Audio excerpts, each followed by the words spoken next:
5 days ago, Fang Yuan rebirthed at Qing Mao Mountain.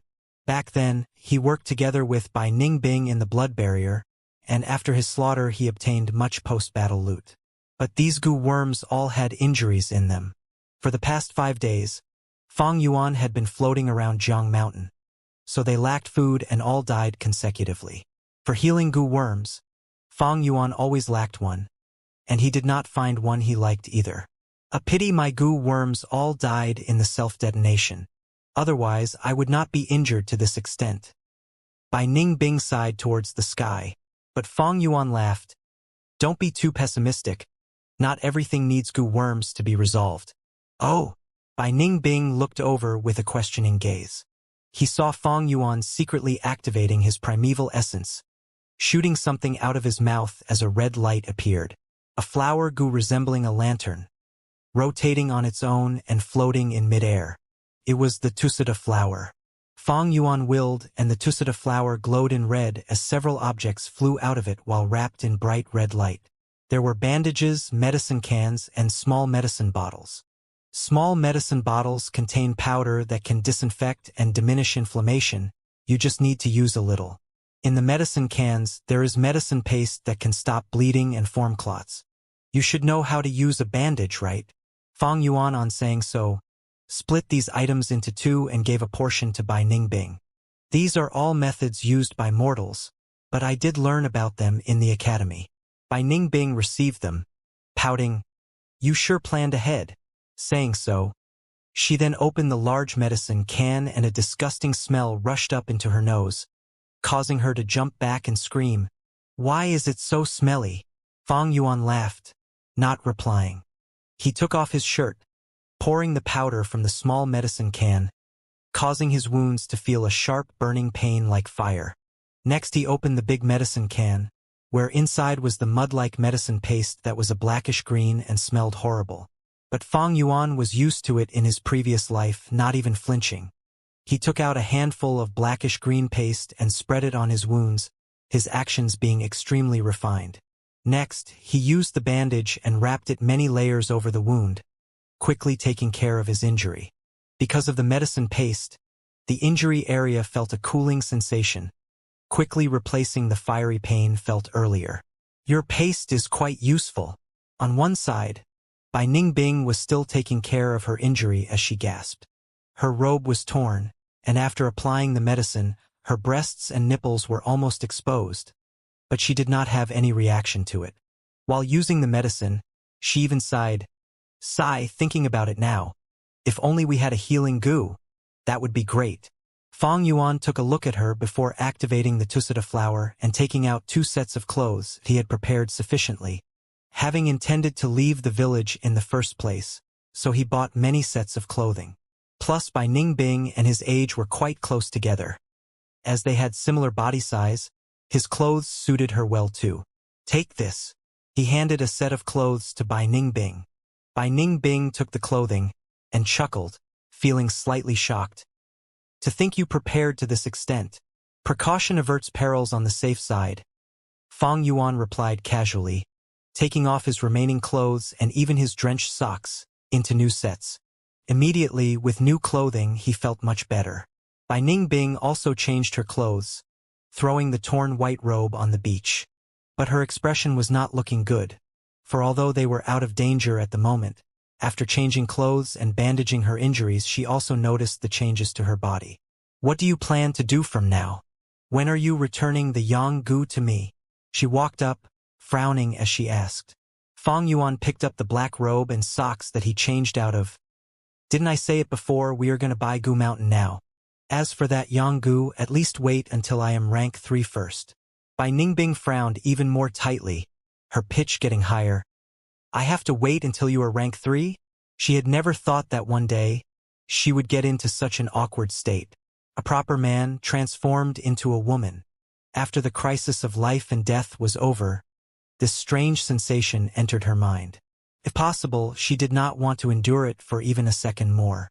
Fang Yuan raised his head and looked at her, not speaking. He walked to the side of the river and used the water to wash his clothing. Although there were holes on his black robe, it could still be fixed, unlike Bai Ningbing's white robe. He did not know how long he would need to stay in the wilderness, so he could not afford to waste the clothing.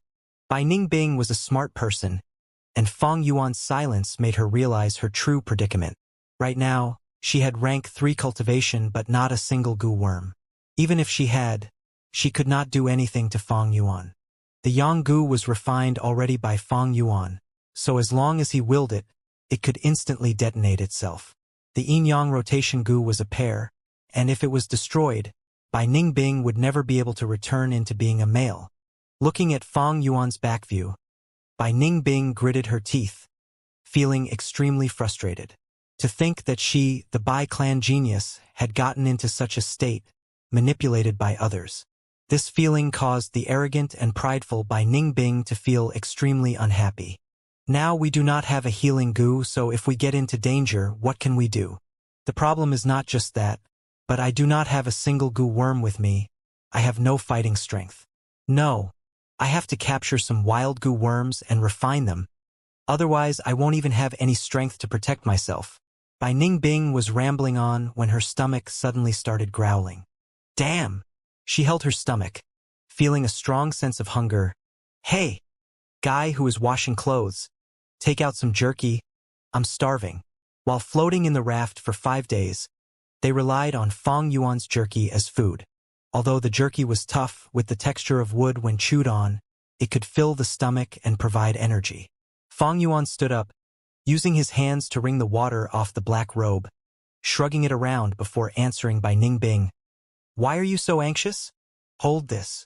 Bai Ningbing frowned, taking the black robe in reluctance. Fang Yuan called out the tusita flower again, taking out a bag of jerky. Bai Ningbing grabbed it immediately, chewing on the tough meat. She chewed until her jaws hurt, but she was extremely satisfied. Fang Yuan looked at her, smiling. When did this Bai clan genius ever starve before? Thinking of his previous life, he knew exactly how she felt. Bai Ningbing ate another piece of jerky, licking her dry lips. This reduces hunger, but is way too tough. Sai, having meat to eat, it is already a huge blessing. Fang Yuan's smile became even more intense, for under Bai Ningbing's astonished gaze, he took out an iron pot. You even brought a pot? That's great. We can use water to cook the dried meat. We can just take water from the river, but we need firewood to start a fire, so we'll have to chop down some wood. Saying so, Bai Ningbing looked around, feeling troubled. They were at a shallow beach, with one side being water and the other being a tall cliff. On top of the cliff was dense vegetation, but there was not a single piece of wood on the beach itself. Bai Ningbing wanted wood, so she would need to climb up the cliff and chop the trees. If this was back when she still had her goo worms, it would be a piece of cake, easily done. But now that she had nothing, wanting to climb up this slippery cliff was too tough. Bai Ningbing felt troubled secretly, but at this moment Fang Yuan took out some coal stones. Coal stones were better than wood, and Bai Ningbing was naturally surprised when she saw this. Soon after, Fang Yuan took out some kerosene and flint as well as a metal rack. Soon he set it up. On seeing this, Bai Ningbing became serious, her blue eyes staring at Fang Yuan. Your preparations are way too much. Did you already have had thoughts of leaving Qingmao Mountain long ago? Fang Yuan's preparation was overboard. With him bringing even these things, the smart Bai Ningbing found something amiss obviously. What do you think? Fang Yuan smiled, not answering her, but pointing to the metal pot. You can go get some water now. Bai Ningbing gritted her teeth. Fang Yuan's attitude was annoying her. She took some water while Fang Yuan had already started a fire. First he got the water to boil in the pot. Then he threw a bag of jerky inside. Soon after, the smell of fragrant meat could be felt. Bai Ningbing sniffed, subconsciously licking her lips. Fang Yuan took out his chopsticks and ladle, and started having a feast with Bai Ningbing. The cooked meat was soft and could be easily swallowed with a few bites, while the boiling meat soup caused the two to feel warm on the inside. The only problem was that this river water had some sand in it, giving a gritty texture when eating. But under such situations, having such treatment was already nothing to be displeased about. I'm not that full yet. Let's cook another half bag of meat. Bai Ningbing was not satisfied yet, saying as she touched her tummy. Fang Yuan immediately rejected. No more. We have to conserve our food. Why so stingy? See this forest behind us? How many wild animals could there be? Bai Ningbing said in displeasure. Fang Yuan gave her a stare. Of course I know there's animals in there, but that also means wild beasts. How many wild beasts can you take care of now? What if we meet a beast group? What if we get ambushed by wild goo worms? Even if we kill the wild beasts, if their meat have poison, can we eat it?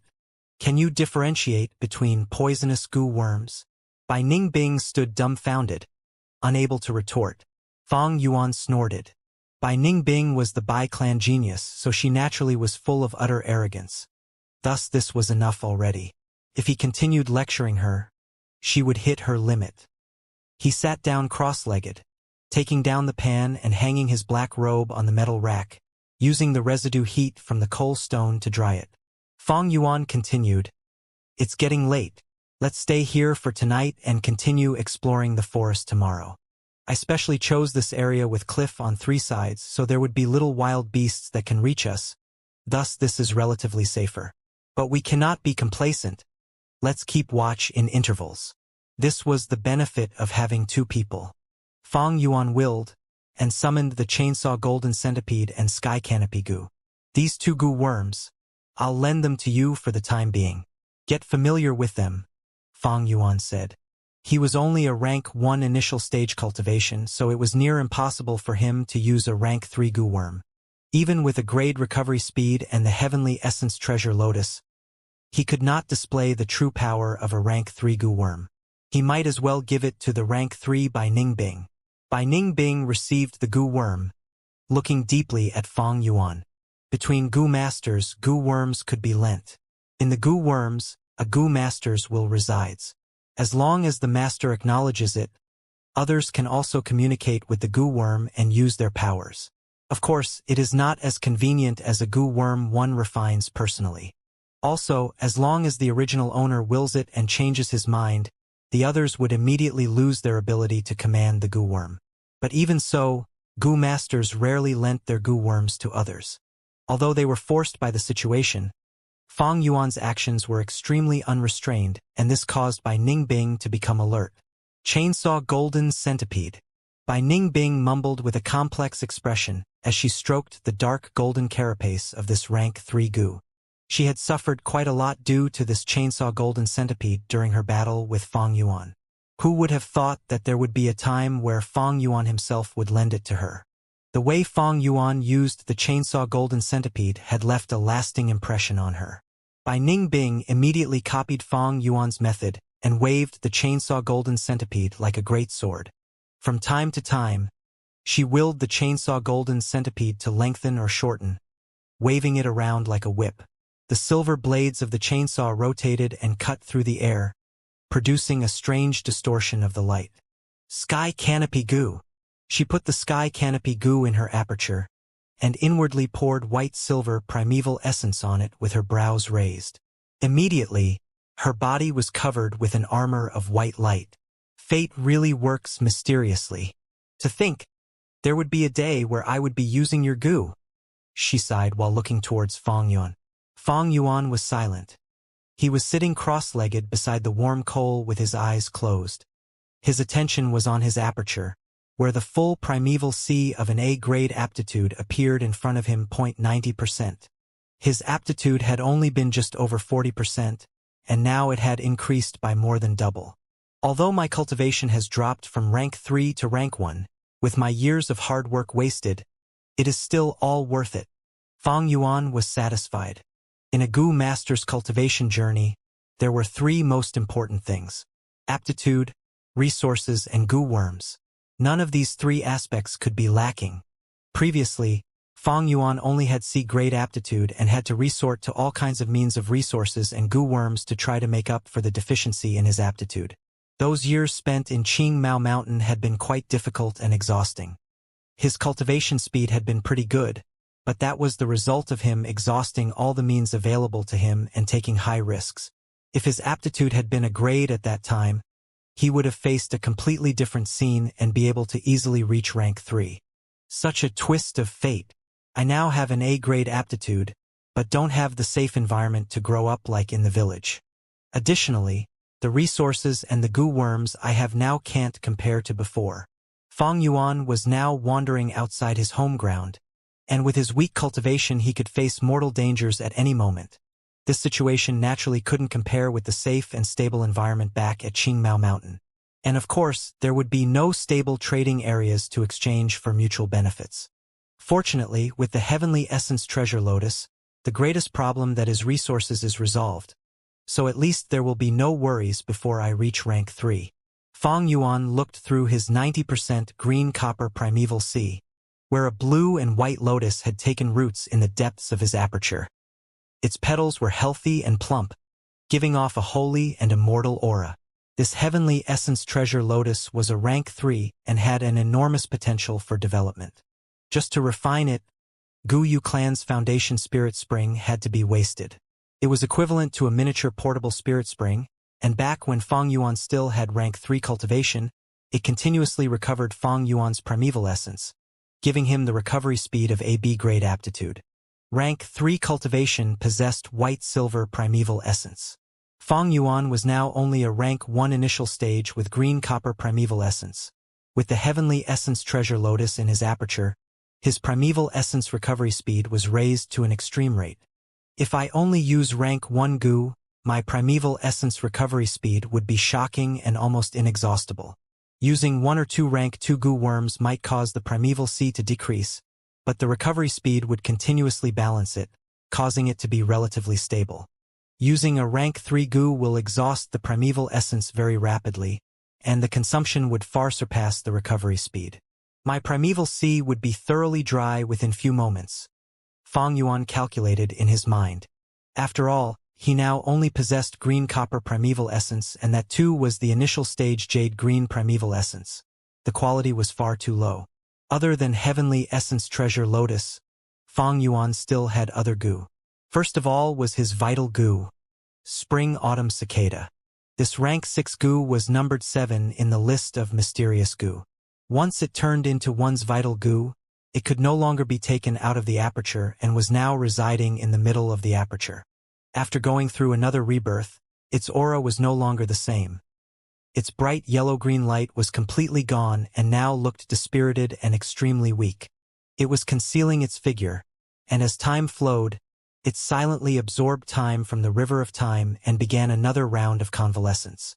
Fang Yuan comprehended inwardly, I absolutely can't use Spring Autumn Cicada within a short period of time.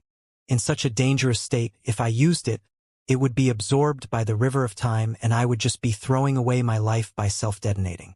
Without the pressure from Spring Autumn Cicada, other Gu worms could freely let out their instincts. For kinds of light flashed around the rank 2-4 flavors liquor worm's chubby body as it swam around the surface of the primeval sea, enjoying the moment. The carp fossil-like hidden scales Gu calmly laid on the bottom of the sea, letting the primeval sea water cleanse its scales. A black beetle with a pair of iron pincers on its head was soaring in the air above the sea. It was the plunder Gu. And similarly, spiraling with it and having a fun time was the white armored Yang Gu of the Yin-Yang rotation Gu. Rank for Blood Skull Gu was lying deep in the sea, bright red blood light occasionally flashing on its surface. As for the other Gu worms, Blood Moon Gu had turned into a red crescent imprint on Fang Yuan's palm. Earth Communication Ear Grass Gu had turned into one of Fang Yuan's ears and wouldn't normally show up. The Tusita flower resided on Fang Yuan's tongue as a tattoo. Sky Canopy Gu and Chainsaw Golden Centipede were lent to by Ning Bing. Calculating the numbers, Fang Yuan possessed a total of 12 Gu worms. This was a truly big number.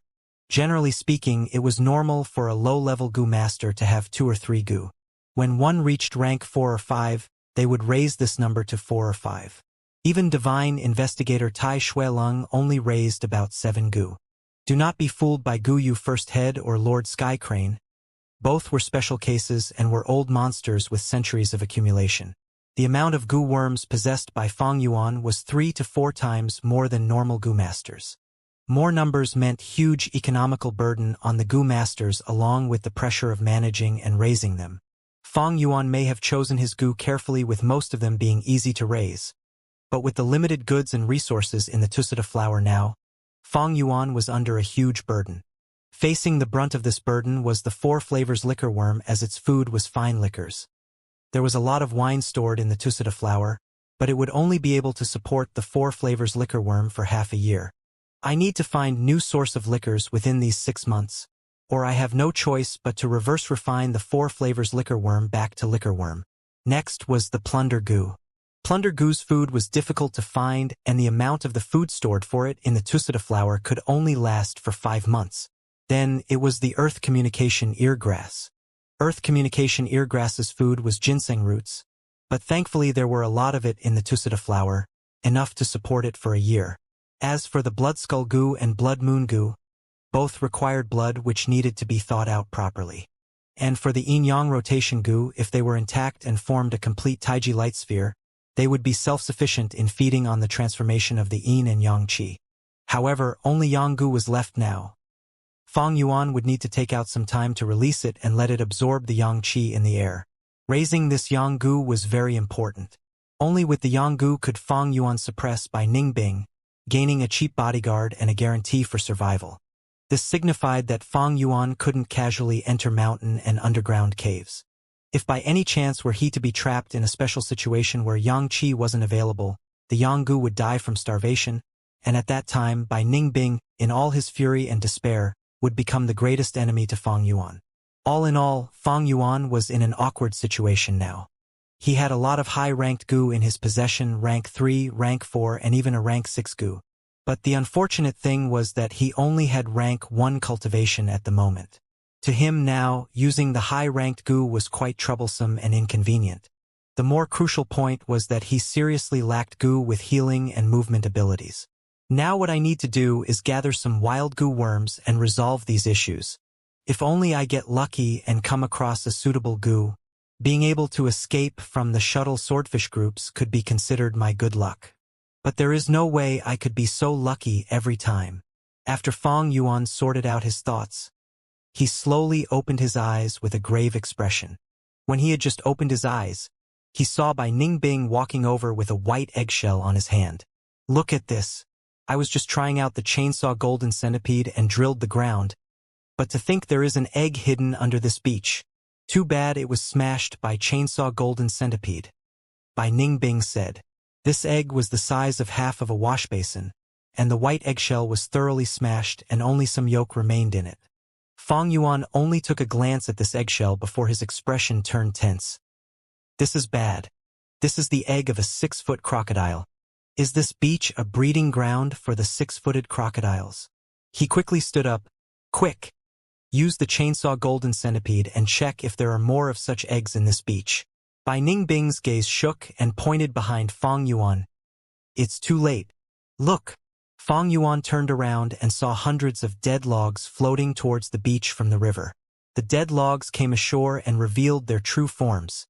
They were all enormous crocodiles. These crocodiles had thick carapaces, sharp teeth, and 3 pairs of feet.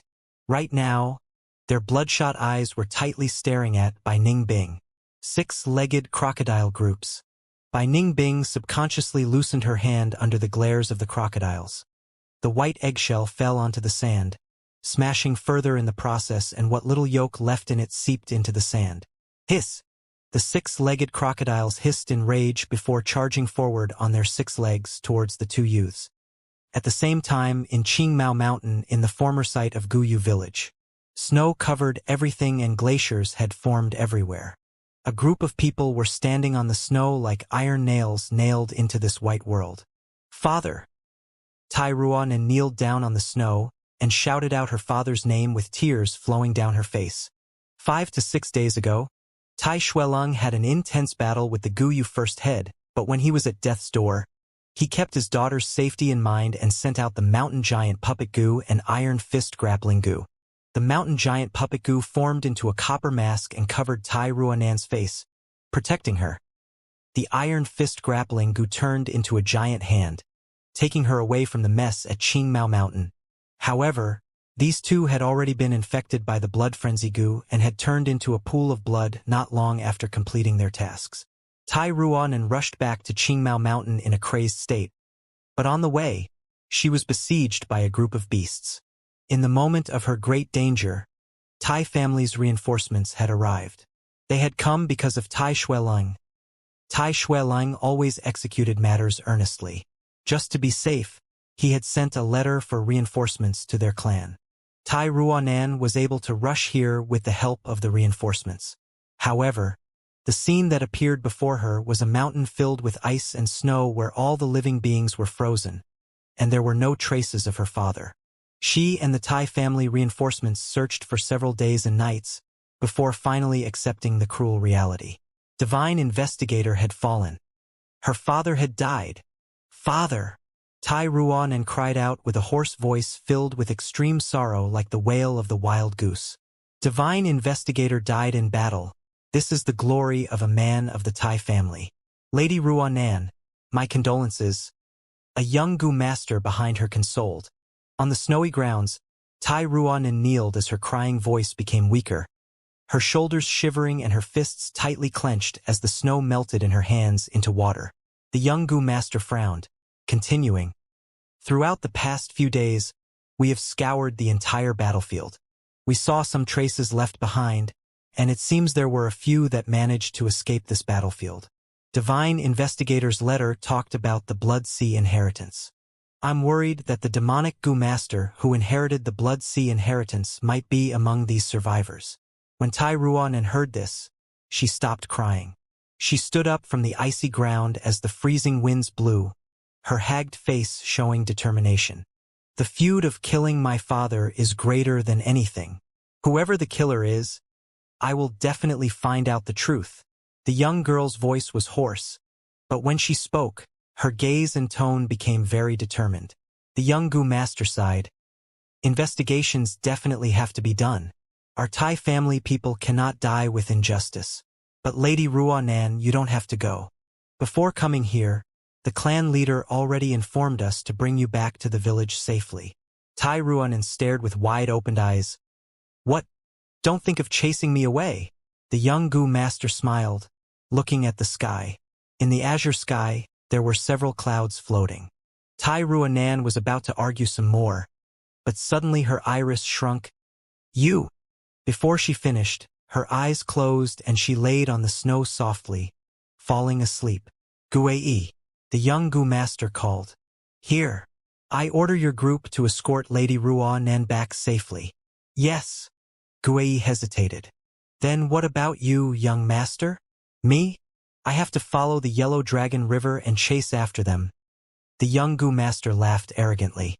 The waters from the Yellow Dragon River raged on and winds blew as several hundred six-legged crocodiles ascended the beach, attacking Fang Yuan and Bai Ningbing. "Damn!" Bai Ningbing gritted her teeth, feeling a strong pressure in her heart. If it was before, this crocodile group was nothing to her. One ice-blade storm and they would be finished.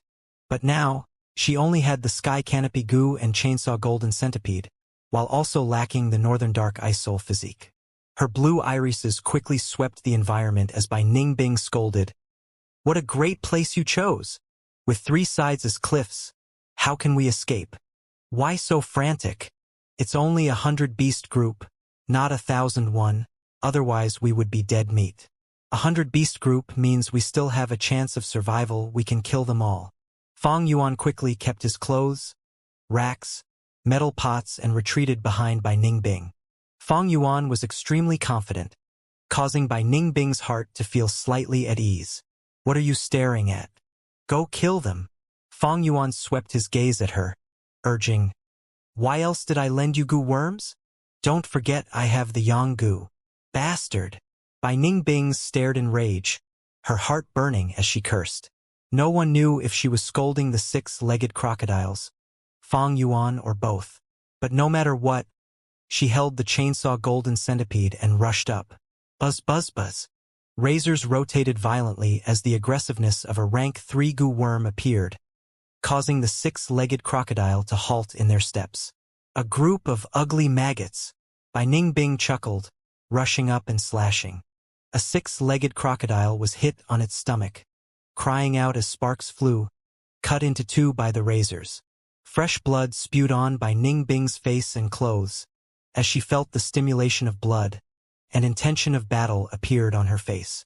Swish, swish, swish. Chainsaw golden centipede hacked and slashed, like a tornado passing through. 20 or so six-legged crocodiles died in succession. The situation became better instantly, but Fong Yuan's expression grew dim, shouting loudly, "Avoid the six-legged crocodile's back, and attack their stomach. Ha ha ha. What an aggressive goo worm. Much better than the ice blade goo. I like it." Bai Ningbing ignored him and laughed loudly. Even though she turned into a woman and was a jade beauty like an ice fairy, the moment she battled her male instincts would cause her to turn into a battle maniac. But eventually, her attacks started to become slower and weaker. What's happening? Earlier, I could slash a six-legged crocodile in half, but now, even after 3 hits, I can only severely injure it. Bai Ningbing raised the chainsaw golden centipede and looked, only to see that the razors were dented, and the sharpness was greatly reduced. She was born smart, immediately thinking of Fong Yuan's advice, clicking her tongue. A large 6-legged crocodile rushed up to her and leapt. It opened its large, bloody mouth, covering Bai Ningbing with its shadow. "You are looking for death." Bai Ningbing moved her tiny body, raising the chainsaw golden centipede and slashing at the 6-legged crocodile's belly. Pew! After a light noise, the 6-legged crocodile's belly was cut open, forming a severe injury. This unlucky 6-legged crocodile was still in the air as a large amount of blood poured out from its wound, and its intestines fell out. With a plop, it landed on the beach, dyeing the sand red. Its body twitched a few times before it stopped moving completely. It was completely dead. So easy. Seeing such effectiveness, Bai Ningbing raised her eyebrows in shock. 6-legged crocodile's back was tough as armor, but comparatively its belly was very soft. The white belly was their weakness. With 500 years of experience, Fong Yuan was clear of such information. But Bai Ningbing was born on Qing Mao Mountain, never being outside and only had narrow education. Thus she did not know much. Howl! The crocodiles cried out. After tens of crocodiles were killed, the wild beasts were infuriated and started to turn wild under the threat of death. Countless red eyes stared at Bai Ningbing in hatred. Wild beasts had limited intelligence. The lightning lichen had human intelligence, but it was an exception among the many species of wild beasts. These wild beasts would always treat the most dangerous enemies as the biggest threat and the first to eliminate. As for Fong Yuan, who stayed at the back, they ignored him. "Come." Bai Ningbing moved forward instead. She was not someone stubborn, and after that hit, she immediately changed her tactics. The centipede tail stabbed onto the beach as its body shrunk, then expanded and slashed at the field with the razors. 6-legged crocodile's stomach were easily slashed, as blood and intestines spewed. Crocodiles after crocodiles fell as Bai Ningbing killed as she wished. At the rate this is going, the crocodile group will be nothing to be afraid of. What truly threatens me is not these beast groups, but Fong Yuan. As the situation turned better, Bai Ningbing considered in her heart, having second thoughts. The Yanggu was in Fong Yuan's hands, causing Bai Ningbing to be restrained, and she had to obey Fong Yuan. But he was the Bai clan genius. Thus there was great arrogance in his heart. How could he resign himself to this? If I slaughter Fong Yuan, will I be able to get that Yanggu? Bai Ningbing's eyes shone with coldness as a thought appeared in her mind. But once this thought emerged, it was rejected. She understood Fong Yuan like she understood herself. With Fong Yuan's personality, which was tough as steel, along with his ruthless methods and meticulous thoughts, if he really was going to die, he would destroy the Yanggu 100% of the time. There were no other possibilities. Moreover, I do not have a goo worm at all. Sky canopy goo, chainsaw golden centipede. They are all his. No matter what, I have to get my own goo worms. Fong Yuan's lips curled, staring at the battlefield. Bai Ningbing's movements became slower while her eyes turned more shiny, and he saw all of it. Towards her little thoughts, Fong Yuan was crystal clear. He did not find it strange. He understood Bai Ningbing's predicament. He would have had the same thoughts if he was in that situation. They were both arrogant fellows. How could they submit to others and be another's puppet? But situations surpass men, so what if it's a genius? Fang Yuan laughed coldly in his heart. Fang Yuan was confident. With such a strong bargaining chip in his hand, Bai Ningbing was like a butterfly trapped in a net. It was natural to struggle at first, but eventually she would land in his palms, understanding the situation and becoming tamed, turning into a useful pawn piece. The battle continued. Large numbers of six-legged crocodiles laid on this beach. Bai Ningbing breathed roughly, sweating profusely as her attacks slowed down. Out of stamina. Strength was always her weakness. When fighting Fang Yuan back then, many times did she have the disadvantage due to the strength of two boars.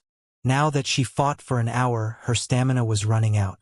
After all, they did not sleep for almost 5 days when floating on the bamboo raft, and even after the rest, it was too short to recover.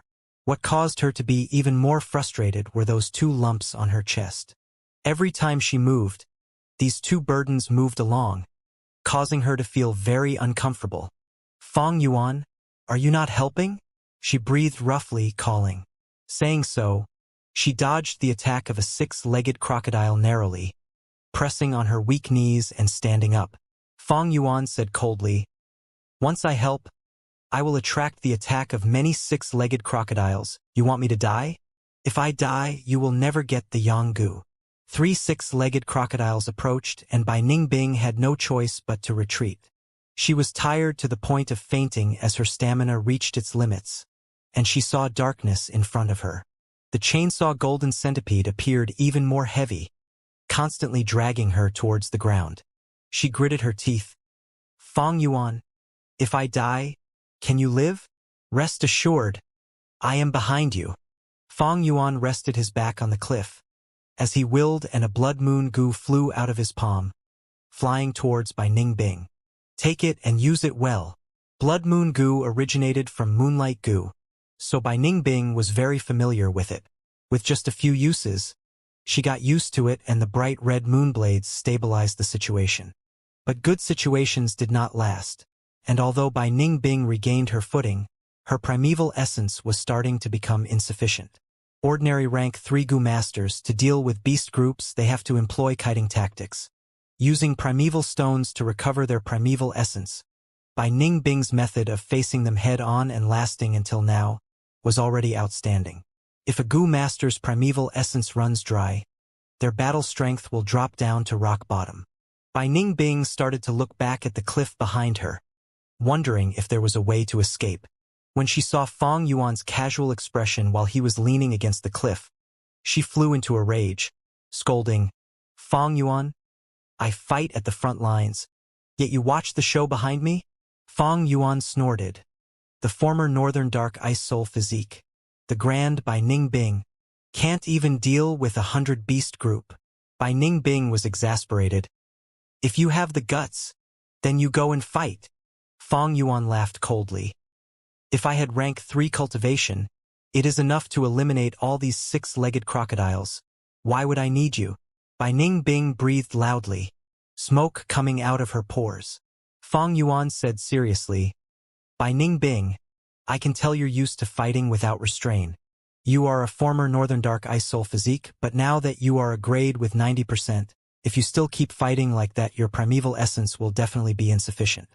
An outstanding gu master will use their primeval essence in the most efficient way, never wasting a drop. From now on, battle according to my instructions. Your fighting method is too crude. You have to be more meticulous now." "Huh!" Bai Ningbing's lips twitched. "My battle method isn't meticulous enough? Do you know how many times the clan leader and elders praised me for being the #1 skillful fighter in Bai clan? What's there to compare with a bunch of scrubs? Listen closely." Bai Ningbing laughed coldly 3 times, but Fang Yuan continued talking. His voice entered Bai Ningbing's ears. At first she was indifferent, but eventually, her expression changed. It went from disdain to seriousness, and finally turning grave. Fang Yuan's words hit the nail right on the head. There was profound meaning in every word, perfectly describing her inability. This was the collection of his 500 years of life, the essence left behind through the accumulation of time. How could it not let this youngster, naive and innocent, be extremely shocked? Fang Yuan lived for 500 years, so he was as sly as a fox. His experience was something not even first-gen Guyu or Sky Crane Lord could match with. These two old geezers lived for almost 1,000 years, but most of their life was spent in deep sleep, retaining that last breath of theirs. Their true living phase was merely 200 to 300 years at most. If it was any other time, Bai Ningbing, upon hearing Fang Yuan's advice, would merely take it as a joke. She was a proud, arrogant genius. Even if she was shocked, she would not follow suit. But now, facing the crocodile's pressure, her body could not help but execute what he said, and it showed an immediately effect. 6-legged crocodiles continued to die, but her situation improved by leaps and bounds. Her primeval essence and stamina were depleted, but once she started using them carefully and reduced her meaningless attacks while increasing her attack effectiveness, it caused her primeval essence and stamina to slowly recover amidst battle. 15 minutes later, after at least half the pack of 6-legged crocodiles were injured and over 200 corpses on the ground, they finally stopped attacking and started to retreat. Soon after, a large body appeared from under the water. It had 2 rows of sharp, blade-like teeth. Its yellow vertical pupils reflected by Ningbing's body as it emitted a cold, killing intent. This was the 6-legged crocodile king. 100-beast king level, Grand Crocodile King. Different from other 6-legged crocodiles, this crocodile king was larger like a yak, and it did not stand on 6 legs, but only moved with its 2 hind legs. It walked like humans, with a back as thick as a bear, and a scaly tail dragging a line across the beach. The other 4 feet that were free were in a claw shape. Resembling 4 arms, they were thick and the muscles were tough as rocks. Bai Ningbing could not help but laugh bitterly. If she was fighting this 100-beast king alone, she could win. But now that she had undergone an intense battle and there was little primeval essence and stamina left in her, she could not deal with this 100-beast king who was in perfect condition. But at this time, Fang Yuan's voice came from behind her. Catch! A blue and white light entered her aperture, turning into a lotus and rooting deep into her aperture sea. Immediately, her primeval sea level started rising. Bai Ningbing was surprised and overjoyed. What goo is this? Heavenly Essence Treasure Lotus. Fang Yuan said. So this is the Heavenly Essence Treasure Lotus. No wonder first-gen Guyu wanted it. Bai Ningbing sighed again, then scolded. You have such a goo? Why didn't you lend it to me earlier? Fang Yuan chuckled, talking while minding his own business. Thankfully this is only a 100-beast king. Remember, its weakness is that white skin near the chest. Saying so, his body faded like ripples on the water surface, and he slowly vanished. He activated the stealth scale goo. Scheming and cunning. Bai Ningbing scolded, before focusing her gaze on the Grand Crocodile King, only to see that on its chest, there was indeed a white skin, but it was only face-sized, and was protected by its 4 limbs. How could she strike that area easily? How? The Grand Crocodile King growled, before rushing at Bai Ningbing. Bai Ningbing could only rely on herself and roll around desperately, evading the hits and flicking her wrist at the same time. Chainsaw Golden Centipede smashed on the Grand Crocodile King's back. Sparks flew as the Chainsaw Golden Centipede was rebounded, almost causing Bai Ningbing to trip from the impact. There was a white scratch on the Grand Crocodile King's back armor, but other than that it was unfazed. Howl! It swung its tail and winds flew. Bai Ningbing only saw a black whip approaching, thick, large and long. She could not evade it, so she was only able to activate the sky canopy goo. With a bang, she was sent flying, landing tens of meters away. Afterwards, she slammed on the tough, sturdy cliff walls. Bai Ningbing was in so much pain until she drew a deep breath. Sky Canopy Goo is a rank 3 goo, having great defense, but it could not reduce the force from impacts. Bam bam bam. The Grand Crocodile King's thick strong legs left a strong imprint on the beach as it charged towards Bai Ningbing. Bai Ningbing's eyes shone. Seeing the Grand Crocodile King's attack, she did not move. The Grand Crocodile King came crashing with its imposing aura, flashing its claws. If it was any other person, they would be scared shitless or run away in fear. But Bai Ningbing was after all Bai Ningbing, possessing an iron will.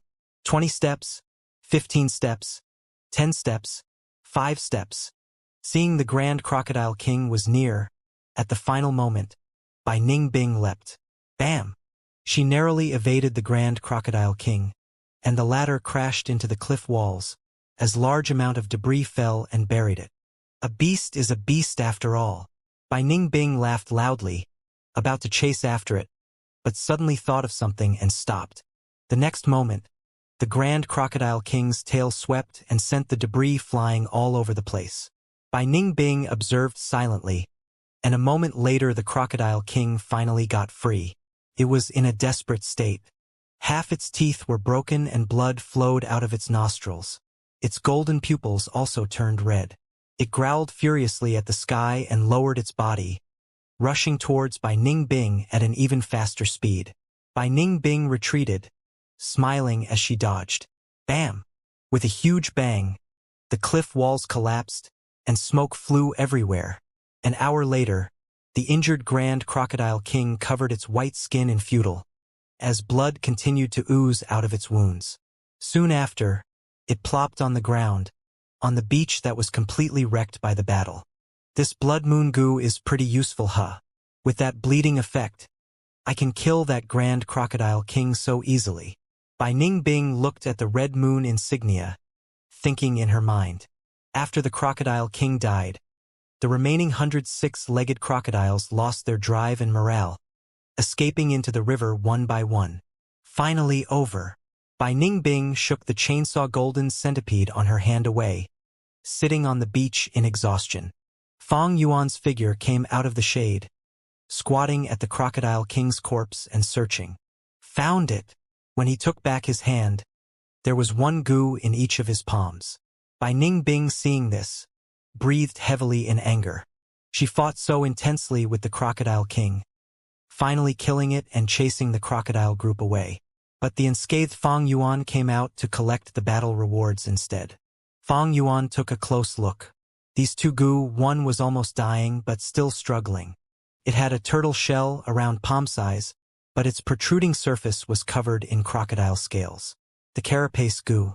Another was uninjured, but was not moving at all, letting Fang Yuan squish it with his fingers. The crocodile strength goo. It was very small, smaller than a finger. It was like a mini crocodile with head, body and tail, but did not have any legs. Both the carapace goo and the crocodile strength goo were rank 2 goo worms. Normally, 100 Beast Kings have rank 2 goo living in them. In the 1000 Beast King there was rank 3, and in the Myriad Beast King there was rank 4. As I expected. Fang Yuan, seeing the 2 goo, did not feel strange. He was experienced, and after observing the battle, he had seen through the Crocodile King's abilities. Immediately, he leaked a little of the spring-autumn cicada's aura, and refined these 2 goo with his primeval essence instantly. The carapace goo flew to Fang Yuan's back, forming a large-scale insignia, like a tattoo. It extended from Fang Yuan's shoulder to his waist, covering his entire back. As with the name, it was a goo that could enhance the defense of a goo master's back. Crocodile strength goo turned into a dim yellow light, entering Fang Yuan's aperture. It was similar to the black and white boar goo, able to increase the goo master's strength permanently by the strength of a crocodile. It had high market value, normally a precious goo worm without any available in the market. This again, instantly refining a goo worm. Seeing this, Bai Ningbing could not continue but be furious, as her pupils dilated to pin size. When she fought Fang Yuan earlier, she found this secret. Back at the clan, she searched the records and checked up on some assistance-type goo that can achieve this effect. But at this moment, as she witnessed the scene again, she felt that the truth might be different. This guy has so many trump cards. Sky Canopy goo, Blood Moon goo and Chainsaw Golden Centipede aside, but even the Heavenly Essence Treasure Lotus. His battle tactics are also completely superior to the clan's teachings. Also, what goo did he use earlier? Thinking of this, A cold chill went down by Ning Bing's spine. Roar! The sky was getting darker as the river surged and ebbed. At dusk, the beach was colored red with crocodile blood, and hundreds of six-legged crocodile corpses were lying all around two youths. From beside one particular gigantic crocodile corpse, Fang Yuan slowly stood up. He did not have any thoughts of fleeing when the six-legged crocodile groups had attacked. Although he only had rank 1 initial stage cultivation, he had by Ning Bing, who was a rank 3 peak stage goo master. Her cultivation base added with his rank 3 goo worms were more than enough to annihilate 100 beast group. On one hand, he was in need of an external force like the six-legged crocodile groups to oppress by Ning Bing and also take the chance to train her. On another hand, he also needed to find suitable goo worms for himself. I might only be at rank 1 initial stage, but with my great aptitude and heavenly essence treasure lotus, my primeval essence recovery speed is fast enough to let me use rank 2 goo worms. But what a pity that both the crocodile strength goo and carapace goo aren't really ideal for me. Fang Yuan sighed as he pondered in his mind. Sky Canopy goo was a rank 3 defensive goo which he lent to Bai Ning Bing. Now, he needed a suitable defensive goo for himself. However, the carapace goo's defensive area was too small in that it could only defend his back. And even though crocodile strength goo was a precious goo, Fang Yuan already had the strength of 2 boars. Strengthening further would instead harm him. Below rank 6, goo masters only possessed a mortal body which had a limit in how much it could endure and couldn't be strengthened continuously. Fang Yuan already used the black and white boar goo to remodel his body and increase his fundamental strength. Using the crocodile strength goo would surpass what his body could endure and would only harm him. That is to say, unless he found other goo worms which could supplement for the crocodile strength goo, he would be committing a suicidal act by using it. In the inheritance inside by Goo Mountain, there is a jade bone goo which can increase the strength of the goo master's bones. After using this goo, there would be no problem in using the crocodile strength goo. However, there is still quite a distance from Bai Goo Mountain, and it will take at least 10-15 days.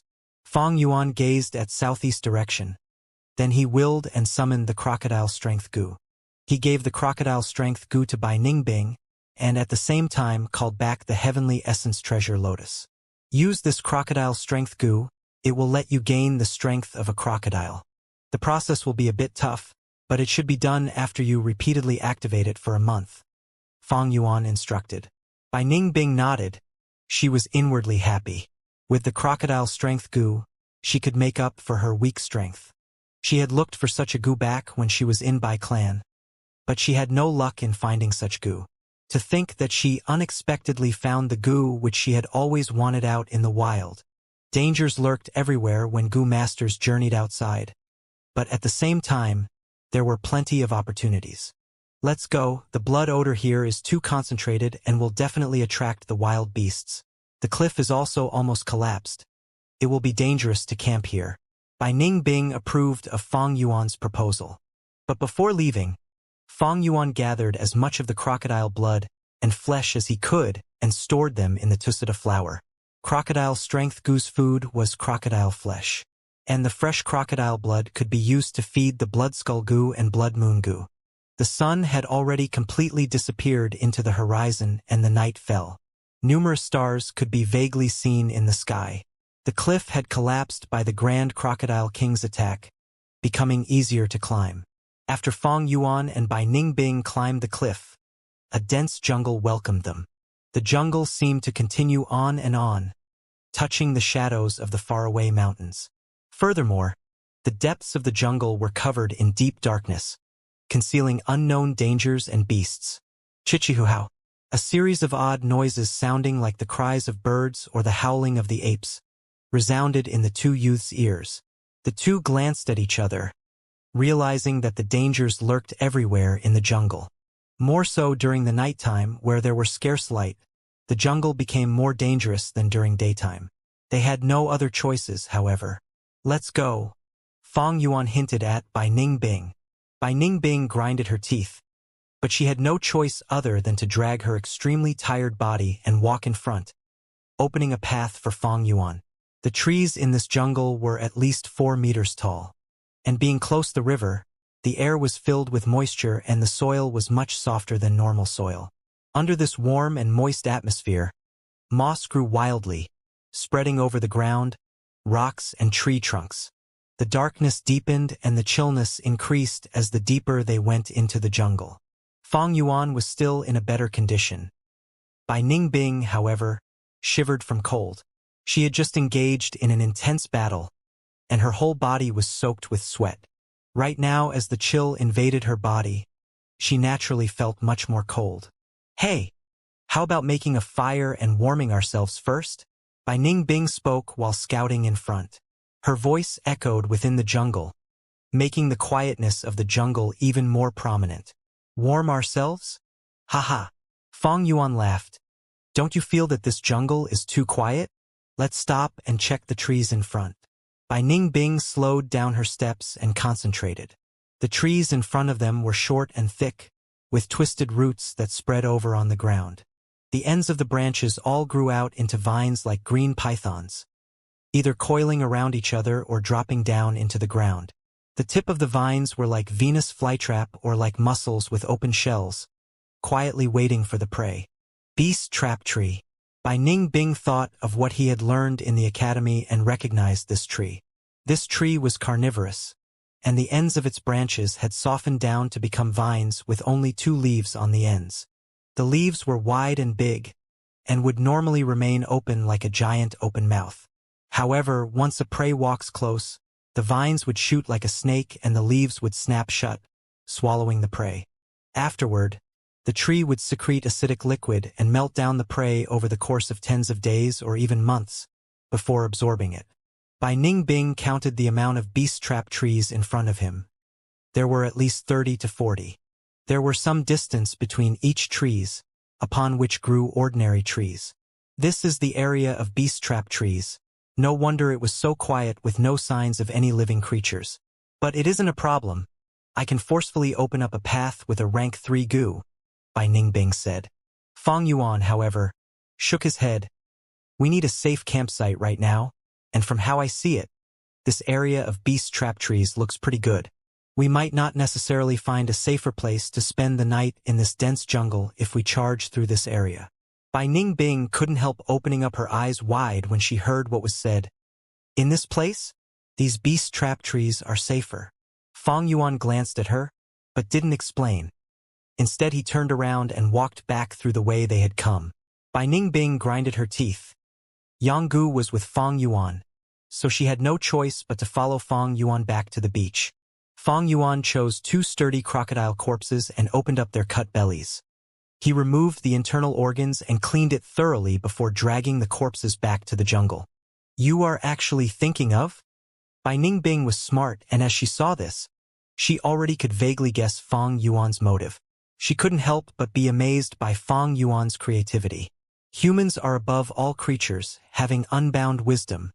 Thinking up odd ways to survive is normal. "We will sleep inside these today," Fang Yuan said, and after explaining what to do, he entered inside a crocodile belly. The next moment, he rolled inside and got closer to a beast trap tree in the 6-legged crocodile's body. Swish! The nearest vine pounced, as swift as the wind. The huge open 2 leaves swallowed the whole crocodile corpse in one bite and then firmly closed together. Following next, the vines twisted and gently supported the heavy leaves to the treetop. "Go to sleep. We still need to continue on our journey tomorrow." The leaves on the treetop shook for a moment before Fang Yuan's voice traveled out. Bai Ningbing was dumbstruck on the spot, watching this scene with open mouth. She came to her senses only after a long while. The darkness completely enveloped the land, and the night wind gently blew and passed through the jungle, producing sounds like that of a sob. Bai Ningbing clenched her teeth, and just like how Fang Yuan demonstrated, she drilled into the crocodile belly and rolled towards a beast trap tree. Almost immediately, she felt the attack of an external force, causing the whole crocodile body to shake for a while. After the shaking, she sensed herself slowly rising up. Finally, the force lifting her stopped. Bai Ningbing was lying inside the crocodile's belly, and the crocodile belly was lying flat inside the leaves. She gazed outside and her sight passed through the small crack in the closed leaves. landing upon the many stars in the sky. The surroundings were extremely quiet, and the stars were shining brightly like mischievous kids winking at her. The sky is filled with stars. Our luck is good. The weather is going to be good tomorrow. Fang Yuan's voice came from outside. Bai Ningbing didn't reply. She moved her body to get into a more comfortable position. However, she still felt cold due to the ice-cold crocodile body. At this moment, she got a whiff of a fragrant scent.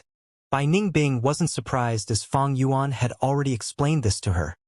This was the acidic liquid being released by the beast trap tree. However, this acidic liquid would need at least 3 months to melt the crocodile body.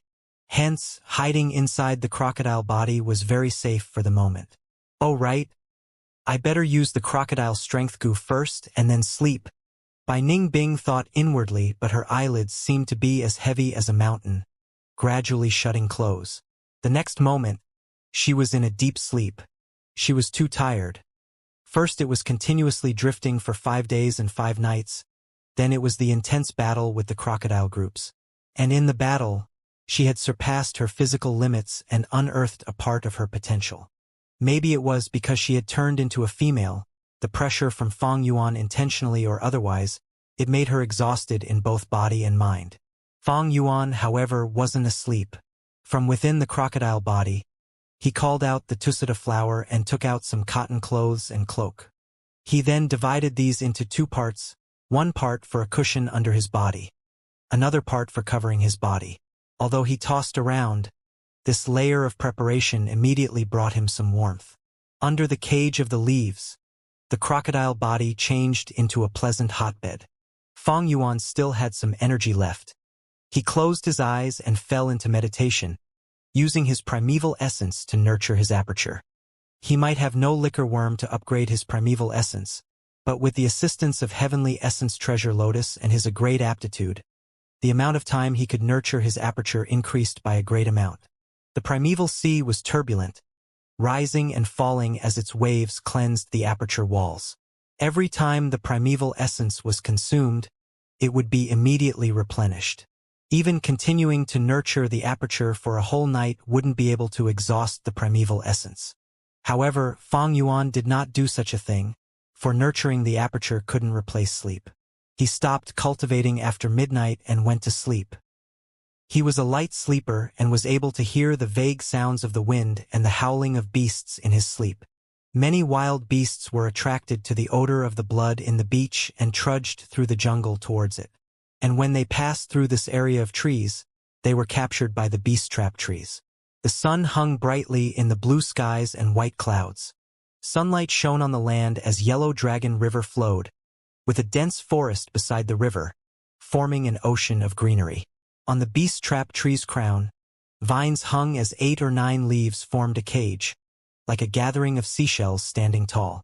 Suddenly among one of the cages, there was intense shaking. Pew!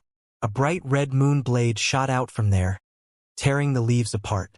A young girl in light-colored clothing, shrouded in a white-colored armor on her body, emerged from the leaf cage. She was agile, her feet landing on some branches on the trees, moving quickly as she jumped down, eventually landing safely on the ground. It was Bai Ningbing. Throughout the process, the beast trap tree did not move, as if it was dead. Bai Ningbing looked at this beast trap tree, thinking of what Fang Yuan had said to her the previous night. Towards any prey that escaped, the beast trap tree will not attack further, because any prey that can escape is not something the tree can deal with. Even without intelligence, the instinct of the beast trap tree can allow it to adapt and survive better in the wild. Achoo! Bai Ningbing could not help but sneeze. As she rubbed her nose, she observed the surrounding and checked out her location. In this beast trap forest, most leaf cages were hanging high up in the tree crown like shiny green seashells. It seems that the blood smell on the beach has attracted many wild beasts. The beast trap tree had a great harvest last night. Bai Ningbing thought in her heart as she stretched her limbs, cracking her neck. She had an uncomfortable sleep last night. The crocodile's corpse was hard and tough. Coupled with the cold night, although she was extremely tired, she was woken up by the cold several times. Thus, with huge eye bags, she was in a bad condition mentally. but after cultivating for a while, her stamina had recovered by more than half.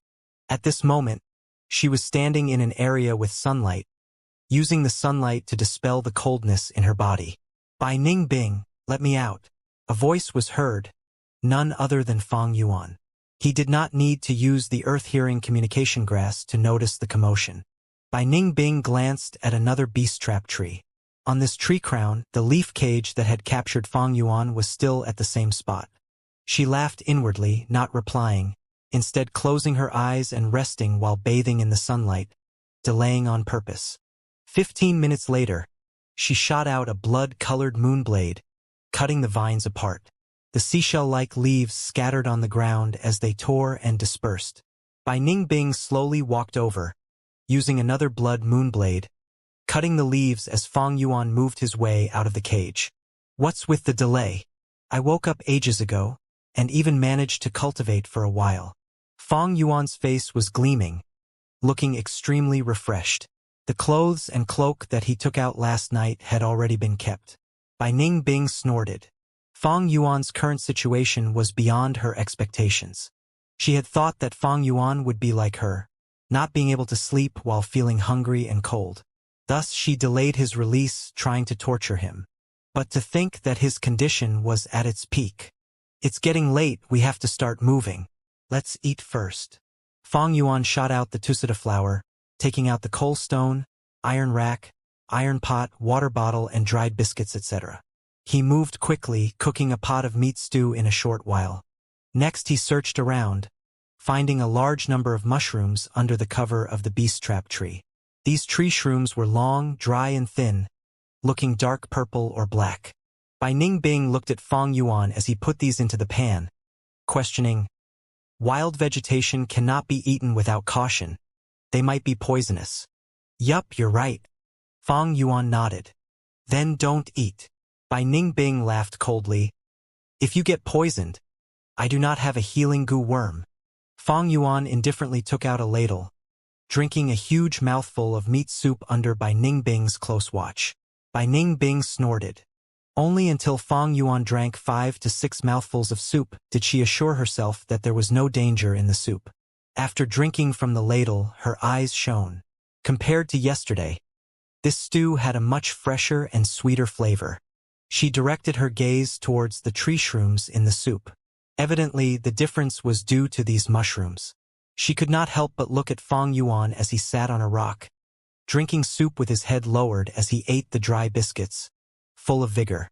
Although their sleeping condition was the same, Bai Ningbing compared it to her own pathetic state and felt a trace of admiration towards Fang Yuan in her heart, no matter how much she denied it.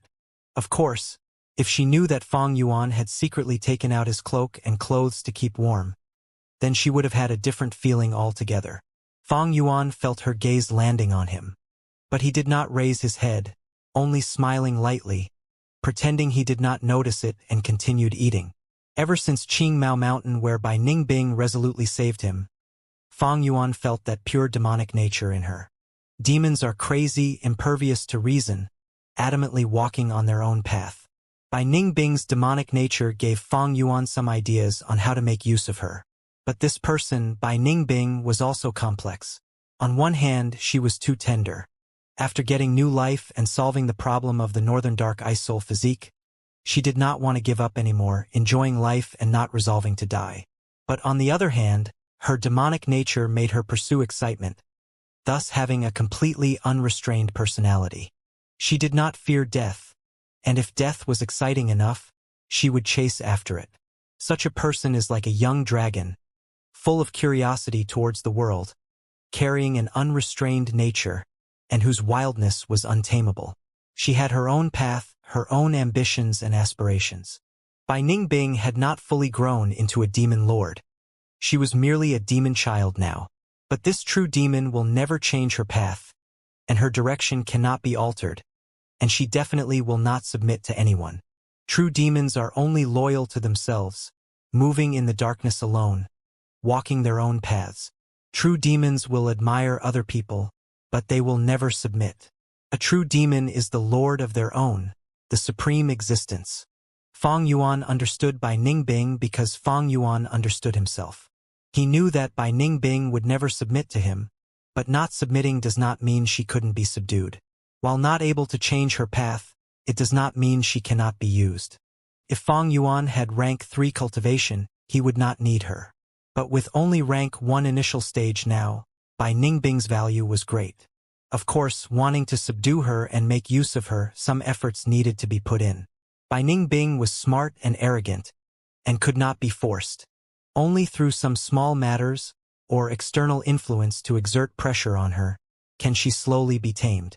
Secretly taking out clothes to keep warm was not because Fang Yuan is petty. Earlier Bai Ningbing purposely delayed the time, and Fang Yuan did not pursue it. It is not because he is magnanimous. To subdue Bai Ningbing, I need to spend a lot of time. But I'm in no rush. Let's take it slow.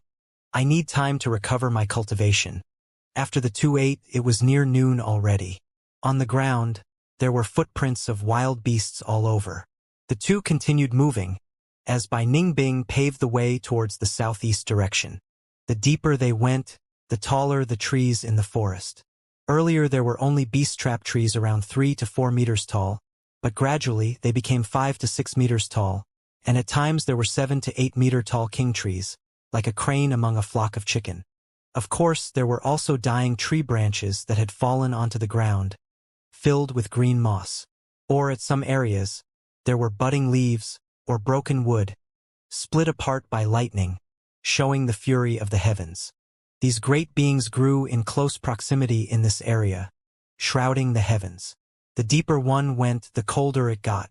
The strong sunlight was blocked by the lustrous tree leaves, and only a tiny ray could penetrate, creating large shadows in the forest. The wind blew, and the tree leaves made a swish sound, as shadows moved like shattered gold. In the forest, not all was peaceful. At times, there would be deer, foxes, rabbits, and other animals moving around. Most were birds, all sorts of birds, either in groups of 3s or 5s, or a large flock flying in the sky. Others stood on tree branches as they sang out in harmony. Sometimes, there would be the roaring of tigers from far away. The two moved and stopped, relying on the earth-hearing communication grass to avoid many dangers. But some areas could not be avoided. Thus Bai Ningbing's battle strength was needed to force their way through. Rank 3 cultivation is already sufficient to deal with problems in the wild.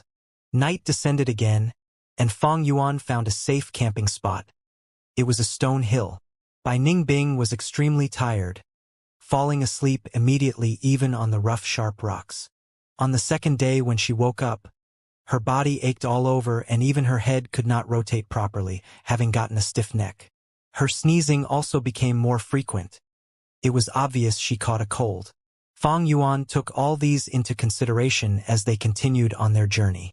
They moved extremely slowly, because there was no movement-type goo to travel. Previously, Fang Yuan used the thousandly earthwolf spider and Bai Ningbing used the white form immortal snake goo. Both were mobile goo that were rank 5. Unfortunately, one died and the other escaped. But Fang Yuan was not in a hurry. His cultivation was weak and he needed time to cultivate. Every time there was a break when they traveled in the day, even during rest he would grab every second to cultivate. At night, he would cultivate into late night. A few days later, Bai Ningbing got sick, catching a cold. Her head hurt and her battle strength fell rapidly, also getting a fever. Fang Yuan had to stop and use the medicine in the tusita flower on her, as well as some medical paste to apply on her body. Although they were burning on the skin, they helped to remove the chill in her body. Only after resting for 6 days did Bai Ningbing recover. This illness was a huge lesson to her. During the period, she was drowsy and barely had any strength in her body, not even able to apply the paste herself. It was Fang Yuan who helped her. If not for Fang Yuan, I'd be in a critical position this time. After Bai Ningbing recovered, she sighed inwardly. Not matter how much she did not want to agree with it, it was the truth. In the past, her tone was tough and was very aggressive. But after this matter, she became much quieter, often keeping silent. At times, she could go for half a day without speaking. The less she spoke, the more Fang Yuan led and his authority rose. This way, he slowly became the leader among the two. Time passed quickly.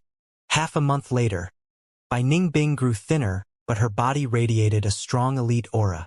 Her concentration was better, and her blue eyes shone with brilliance as she observed around. Undeniably, she had adjusted to this primal life and learnt much from this experience. Fang Yuan knew, although Bai Ningbing was solemn, it does not mean she admitted defeat. Her heart was motivated to learn seriously and try hard to adapt. At times, she would refute some of Fang Yuan's ideas, and although they were still rather shallow, she had gone past her initial naivety. Fang Yuan could feel Bai Ningbing improving by the day. But this situation was not unexpected. To subdue Bai Ningbing, it was not easy. Any true demon would have the spirits to resist greatly. Under the blazing sun, the two hid in the shaded forest as they carefully observed the mountain valley. In the valley, there was a huge crocodile, sleeping peacefully. A lava crocodile, the size of 3 elephants placed together. Its body was covered in dark red scales, and its 4 thick strong legs support its humongous body. A crocodile tail glowed in a metallic luster as it reached almost 10 meters tall. Most importantly, on its back there are 2 lumps like 2 mini volcanoes. As it breathed, 2 columns of black smoke rose from the lumps, varying in intensity. This lava crocodile is a 1,000-beast king. To eliminate it, the risk is too great. Bai Ningbing stared with wariness. On a 1,000-beast king, there are rank 3 wild goo worms. Together with the Beast King's strong body physique, even rank 3 peak stage goo masters would have difficulty finding victory in a 1v1. Great risks, greater rewards. It is not easy to find a crocodile in the forest. Crocodile strength goo needs crocodile meat to feed on. We have less than half left now. Let's test out this crocodile's strength first. Fang Yuan said. Lava crocodile lived underground in groups. Only the Beast King have the strength to get to the surface and breathe in fresh air, enjoying the sun. Bai Ningbing gritted her teeth, standing up. After getting the crocodile strength goo, she had been using it. Now her strength was greatly increased, but there was still a distance from the strength of one crocodile. The increment was not completely done yet. The lava crocodile was asleep, but when Bai Ningbing got around 50 steps away from it, it opened its red golden eyes. Plop! It supported its body as it turned its head, 2 gushes of hot air coming out from its nose. Bai Ningbing's expression was solemn, activating the canopy goo, but still feeling a strong feeling of heated air gushing at her face. She did not take out the chainsaw golden centipede, but shot out the blood moonblade. The rank 3 moonblade hit the back of the lava crocodile, shaving off some scales and succeeded in angering the lava crocodile king. It aimed accurately at Bai Ningbing, opening its huge mouth and shooting out a dark red lava fireball. The lava fireball was the size of a stone mill. Bai Ningbing did not dare to take it head-on, and dodged. Bam! Lava fireball drew an arc in the sky, landing on the mountain rocks. In an explosion, shards of mountain rocks flew apart as the flames burnt. A small-sized mushroom cloud floated into the sky before dissipating.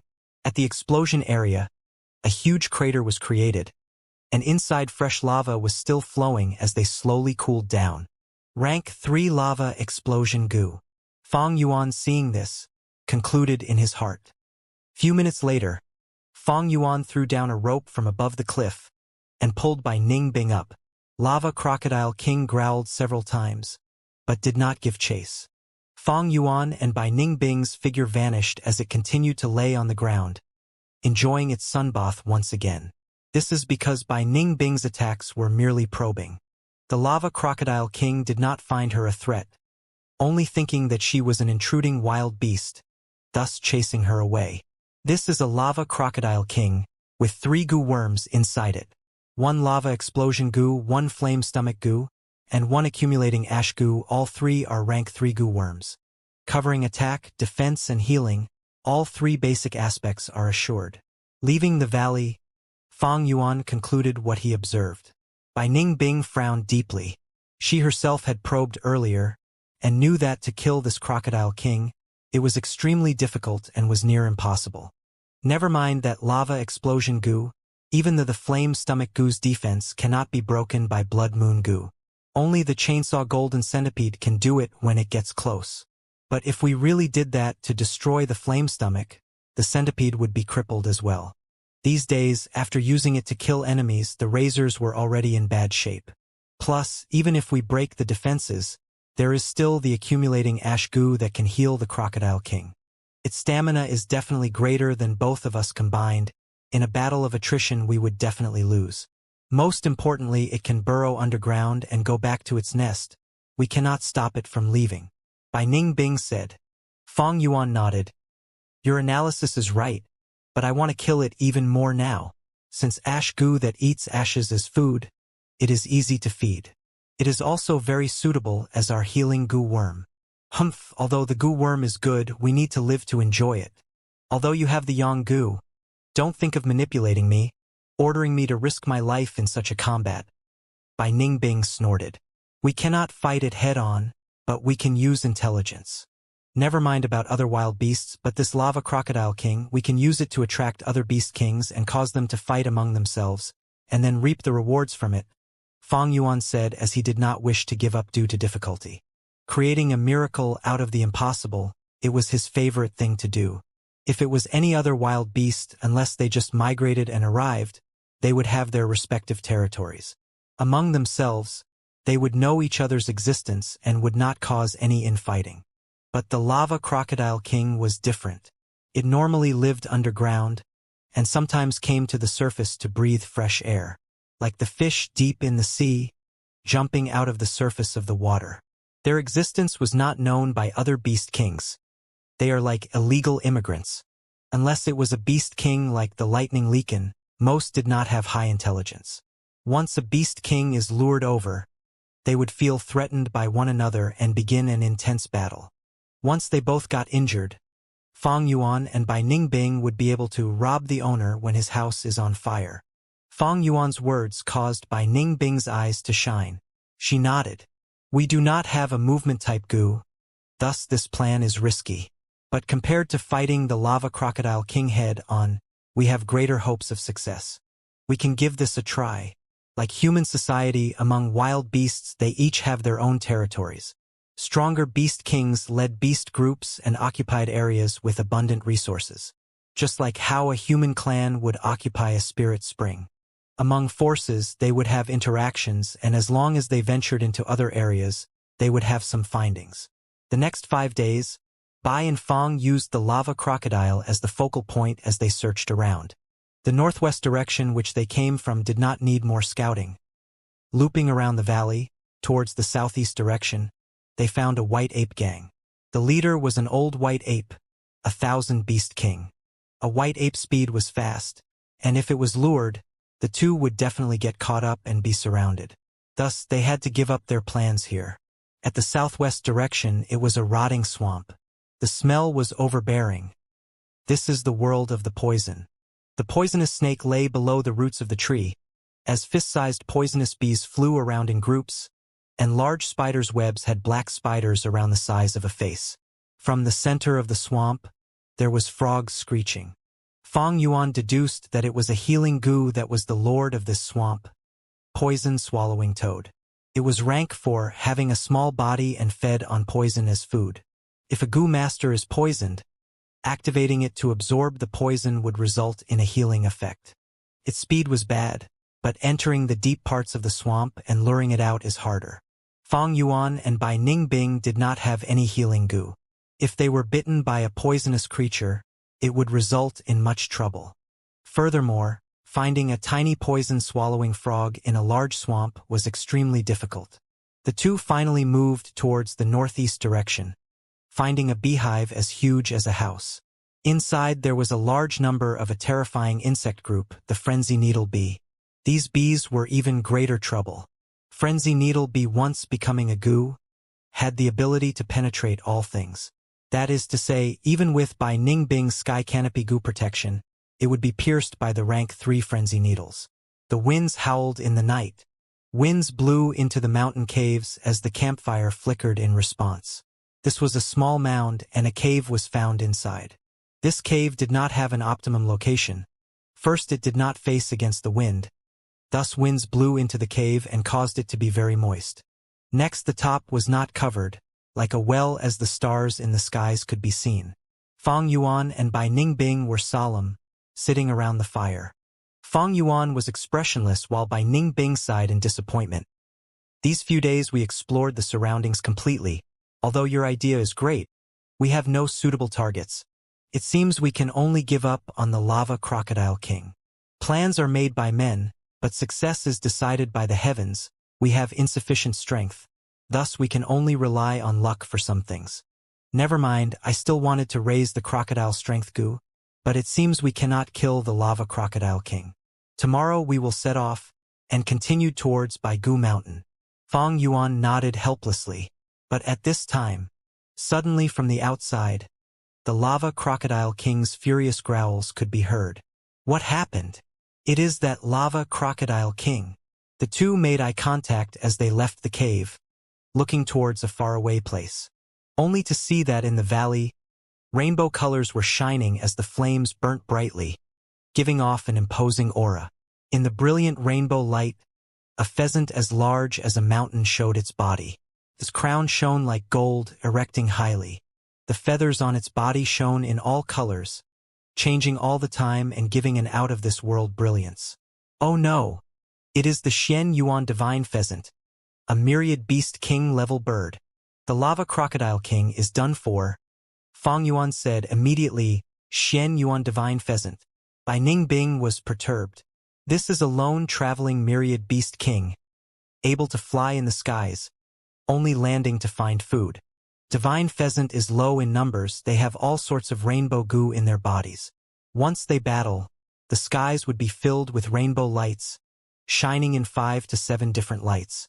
Sai, we can't get the Lava Crocodile King anymore. Let's hurry in. This Divine Pheasant is extremely sharp-eyed like an eagle. If it finds us and comes for the killing, we would be in great trouble. Saying so, Fang Yuan retreated into the cave. Bai Ningbing bit her lips as she followed closely behind. An hour later, the Lava Crocodile King cried out one last time before it went silent. Soon after, Bai Ningbing and Fang Yuan heard the sound of the Xian Yuan Divine Pheasant pecking its food. But Xian Yuan Divine Pheasant's appetite was huge, and one Lava Crocodile King could not satisfy its hunger. This night, Fang Yuan and Bai Ningbing did not sleep. After the Lava Crocodile King's cries, they heard the white apes screaming, the poison-swallowing toads screech, and the fluttering of the bee groups. Most importantly, there was the Xian Yuan Divine Pheasant's loud cry. Only until evening did the Xian Yuan Divine Pheasant fly into the skies, drawing a rainbow behind its path. Seeing the trail of the rainbow disappearing in the sky, Fang Yuan and Bai Ningbing finally dared to walk out of the cave. The two came to the original valley. The valley was completely wrecked, half destroyed. The Lava Crocodile King laid belly side up on the ground, as dead as it could be. Its stomach was pried open by the Xian Yuan Divine Pheasant, and the flesh and intestines within were all eaten. Only its remaining skeleton held together by the dark red crocodile skin was left. The two searched for a while. They soon found a red glass fragment. This was the remains of the flame stomach goo. Evidently, the Lava Crocodile King activated the flame stomach goo for defense, but it was forcefully defeated by the Xian Yuan Divine Pheasant, causing the flame stomach goo to be destroyed. As for the other two goo, lava explosion and accumulating ash goo, they were nowhere to be found. This was nothing strange. Once the host dies, the goo worms inhibiting the wild beasts' bodies will leave and roam around like they've lost their homes. Accumulating ash goo was a very ideal healing goo, perfect for Fang Yuan's situation. But things did not go according to one's will most of the time. Not obtaining the accumulating ash goo was within Fang Yuan's expectations. But they did not return empty-handed. There was still some flesh left in the Lava Crocodile King's corpse. The Xian Yuan Divine Pheasant ate most of the corpse, but left behind some scraps that Fang Yuan and Bai Ningbing could take. After working for an afternoon, they finally cut out all the meat and stored it in the tusita flour. These crocodile meat is enough to feed the crocodile strength goo for 3 months. Let's explore other areas. Fang Yuan and Bai Ningbing came to the territory of the white apes. The dense forest earlier had white ape groups playing and swinging around. But now everywhere there was broken trees, with white ape limbs in the mix. Some old, crippled or young apes defended the corpses of their kin as they cried out loud, the entire forest covered in an atmosphere of sadness and devastation. The Xian Yuan divine pheasant had caused a catastrophe to this 1,000-beast group the night before.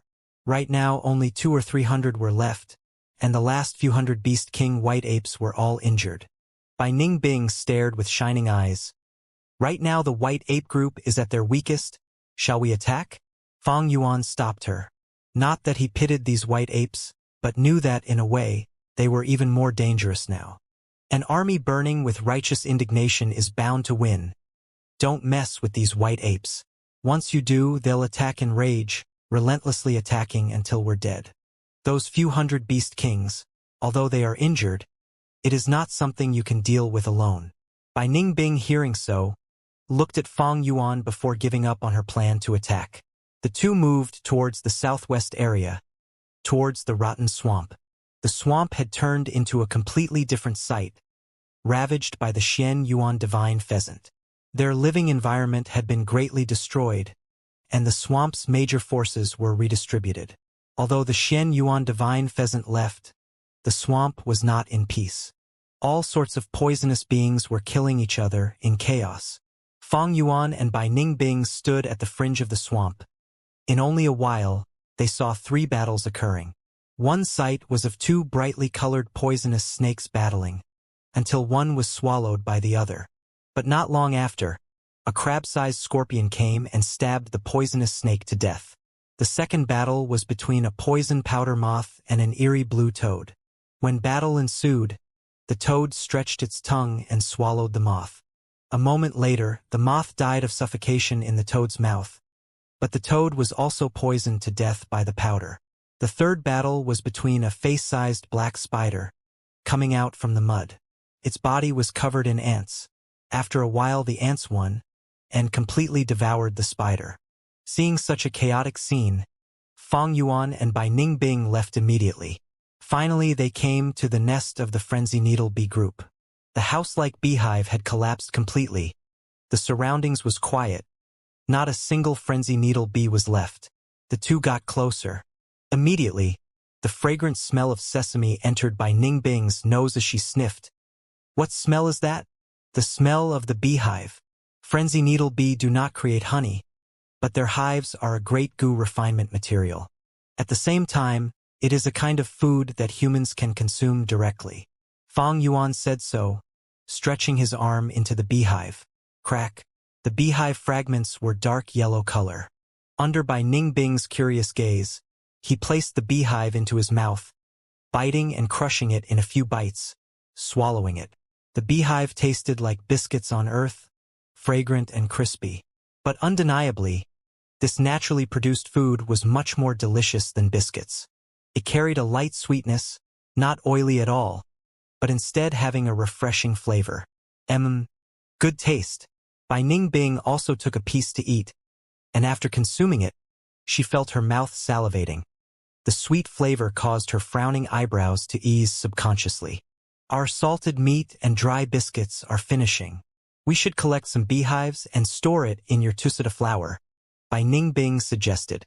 Fang Yuan looked at the sky, his expression slightly worried. I have the same thought, but we have to move quickly.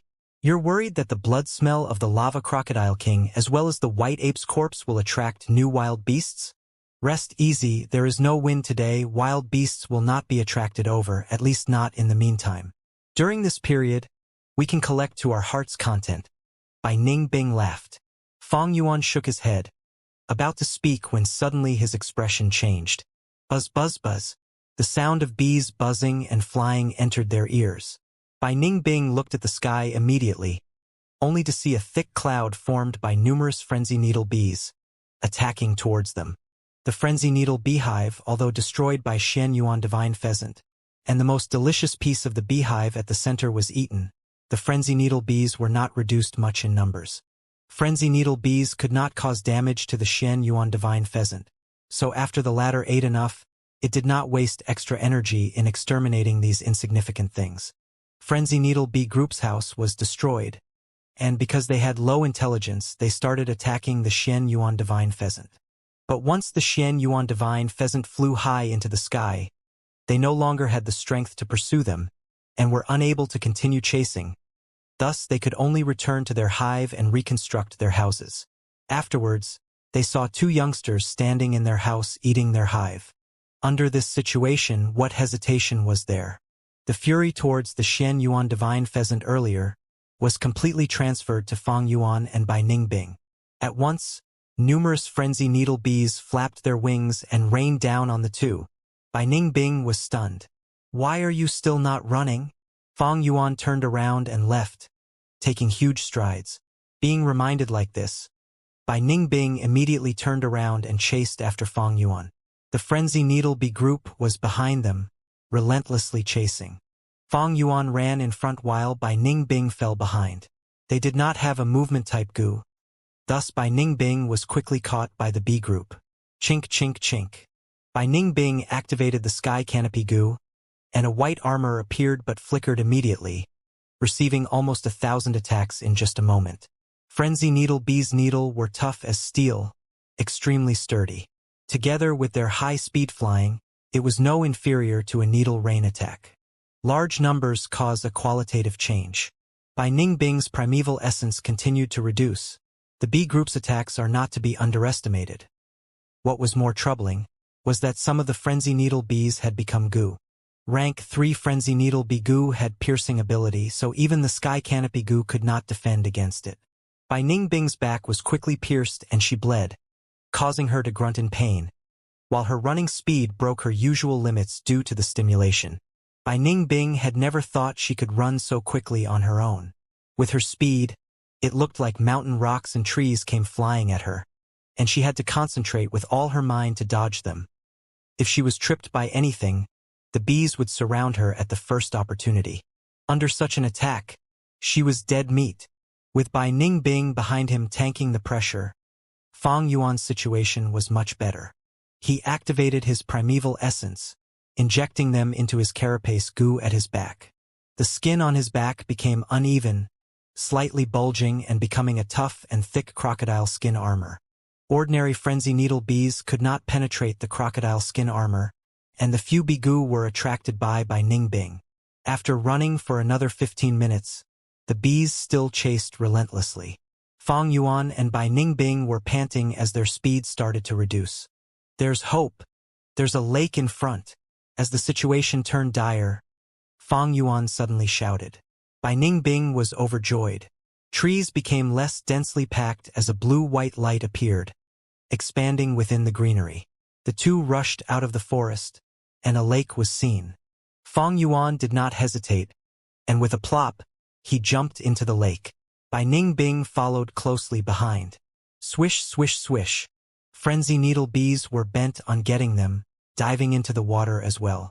Bai Ningbing's white armor shook intensely as she received a large number of attacks. As the intense pain hit her, she bit her lips and paddled with her hands, swimming towards the deeper parts of the water. A moment later, Fang Yuan and Bai Ningbing emerged from the opposite shore. The smell of the beehive on their bodies had been washed away, and when looking back at their original spot, there were large numbers of frenzy needle bees indignantly flying about, attacking the water out of frustration. Although the frenzy needle bees were small, they were resilient. Even if they fell into the lake, as long as it was not too deep, they would resurface. "Damn it!" Bai Ningbing cursed, still feeling the lingering fear from earlier. Her expression was ugly. Be it the Xian Yuan divine pheasant or white ape group or even the frenzy needle bee group, none of them were those she could deal with. If last night she was found by the Xian Yuan divine pheasant, she would become its meal. Rank 3 cultivation in this cruel world of nature was the bottom of the hierarchy. "I've had enough. When will we reach Baigu Mountain?" "Shush! Be quiet." Fang Yuan's expression was solemn. He half-squatted as his finger touched the remains of a fire that had been put out earlier. Bai Ningbing immediately frowned deeply.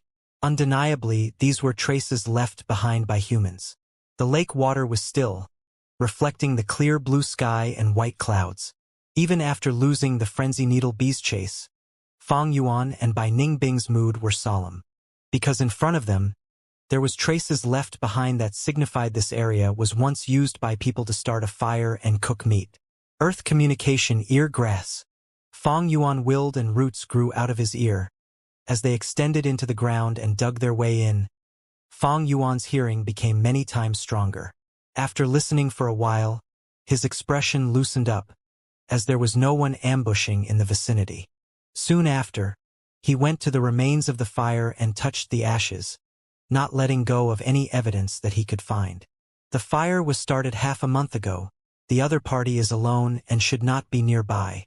After a while, Fong Yuan concluded from his findings. Alone? Gu masters from a clan have to travel in fives. It seems this person is a demonic Gu master. Bai Ning Bing frowned as she sighed. If it was a Gu master from a clan, they would be righteous Gu masters, and there is hope of interaction. If it was a demonic Gu master, once they meet a battle is assured. This situation is not because righteous people are kind, while demonic people are evil, but because when one is alone, they would display their true nature. There are no restraints in the wild, thus they act without reservation. Righteous Gu masters move in groups. When they handle matters, they will think about the opinions of the people with them, thus they would act more closely to society's norm. Demonic Gu masters often moved alone, and were very vigilant, having a strong instinct towards danger. Without anyone to rely on, they would always act to determine and ensure their own safety. This was not good news to Fong Yuan and Bai Ning Bing. When meeting righteous clan-based Gu masters, they could avoid battle. But if they met a demonic Gu master, there would definitely fight, unless they displayed sufficient strength that would cause the demonic Gu master to shrink in fear and suspicion. Unfortunately, Gu masters that could roam around these wilderness alone have around rank 4 cultivation and special methods of their own. How many weaklings would there be? For Fong Yuan and Bai Ning Bing, one was a new rank 3 while the other was rank 1 initial stage. Without sufficient Gu worms to cover all grounds, even when they traveled in the woods, it was full of danger and every step was a difficult gamble. If they encountered a demonic Gu master, they will most likely be done for. Thankfully we discovered the traces of this campfire, so from now on we should not blinding rush our journey, but recuperate and at least mend our current wounds back to full health, Fong Yuan said. Bai Ning Bing nodded.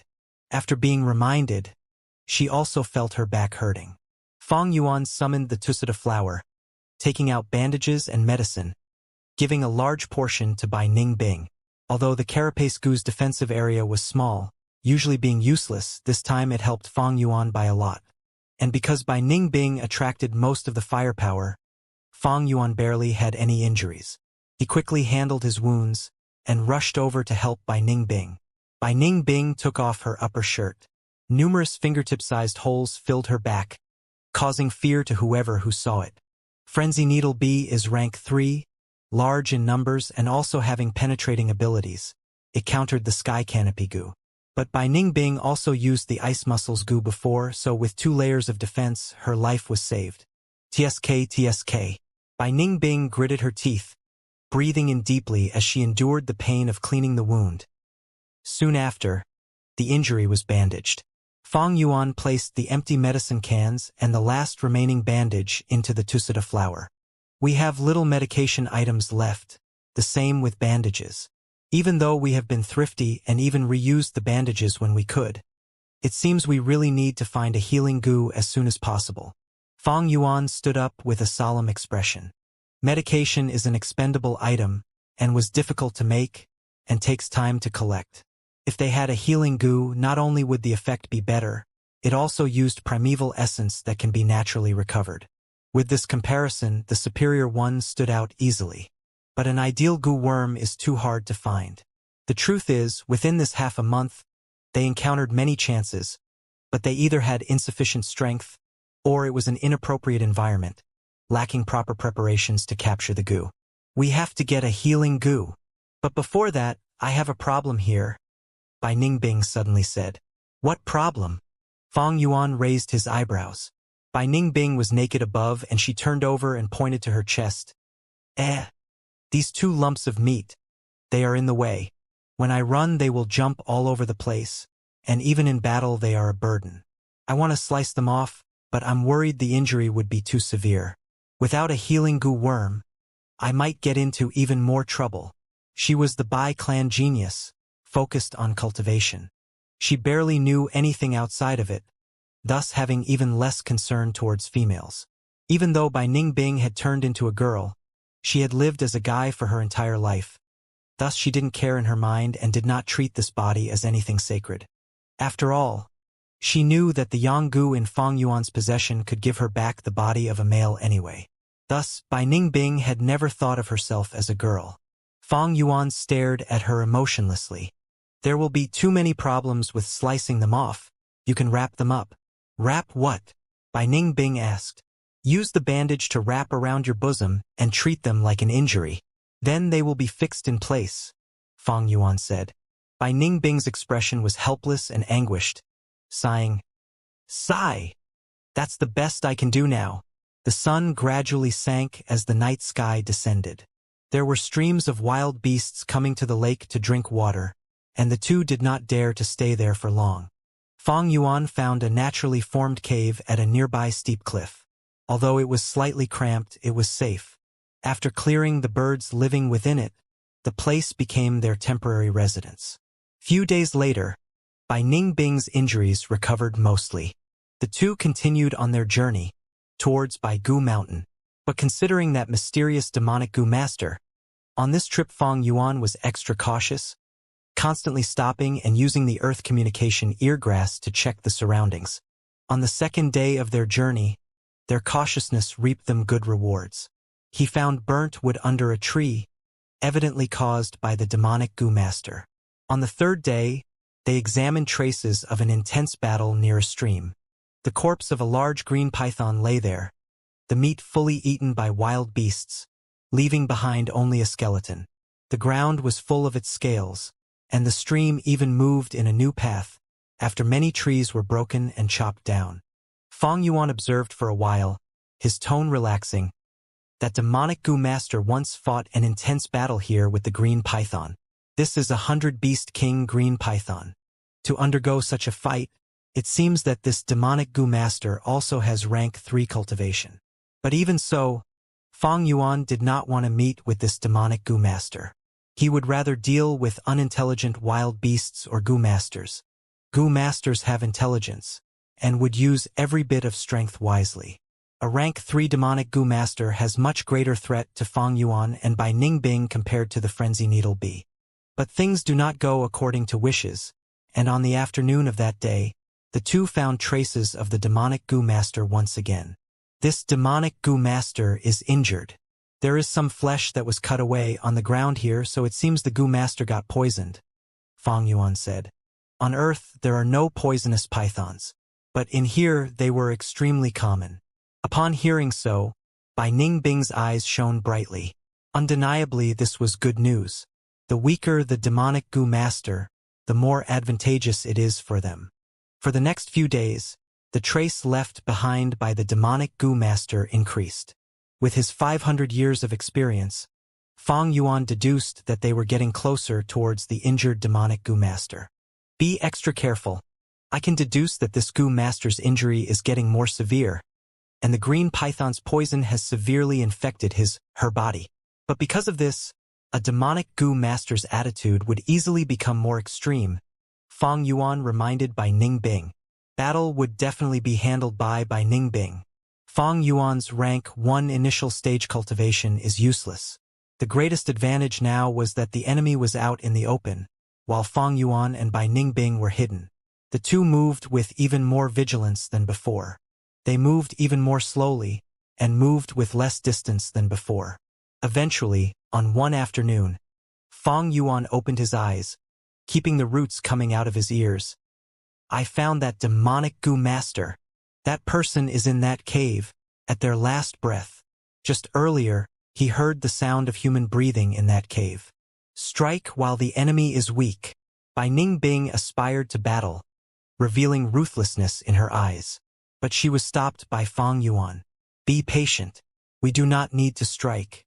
With this situation, in just a few days she will die of poison. I see. Bai Ningbing's killing intent reduced. But at this time, the two outside, why bother hiding? I've already found you. A weak voice came from the cave. Hearing this, it was clear that the demonic goo master was female. Fang Yuan's expression changed, immediately retreating. Don't you want my primeval stones, my goo worms? The voice came from the cave again. Fang Yuan and Bai Ningbing moved even more quickly. Although the other party was weak, her tone was firm. There was definitely some traps put in place that allowed her to be fearless. Moreover, no one is foolish enough to risk it out with a dying person. Leaving after coming here? Hee. There's no such easy way out, you shall all stay. Suddenly, a body came out of the cave. All up to you. Fang Yuan's body flickered, hiding his presence. Bai Ningbing clicked her tongue, activating the sky canopy goo and summoning the chainsaw golden centipede, engaging the enemy. The two fought for 3 rounds, and the demonic goo master was suppressed. She was a middle-aged woman without shoes, having large feet and thick black fur growing on her soles. Her face and limbs had a peculiar green color.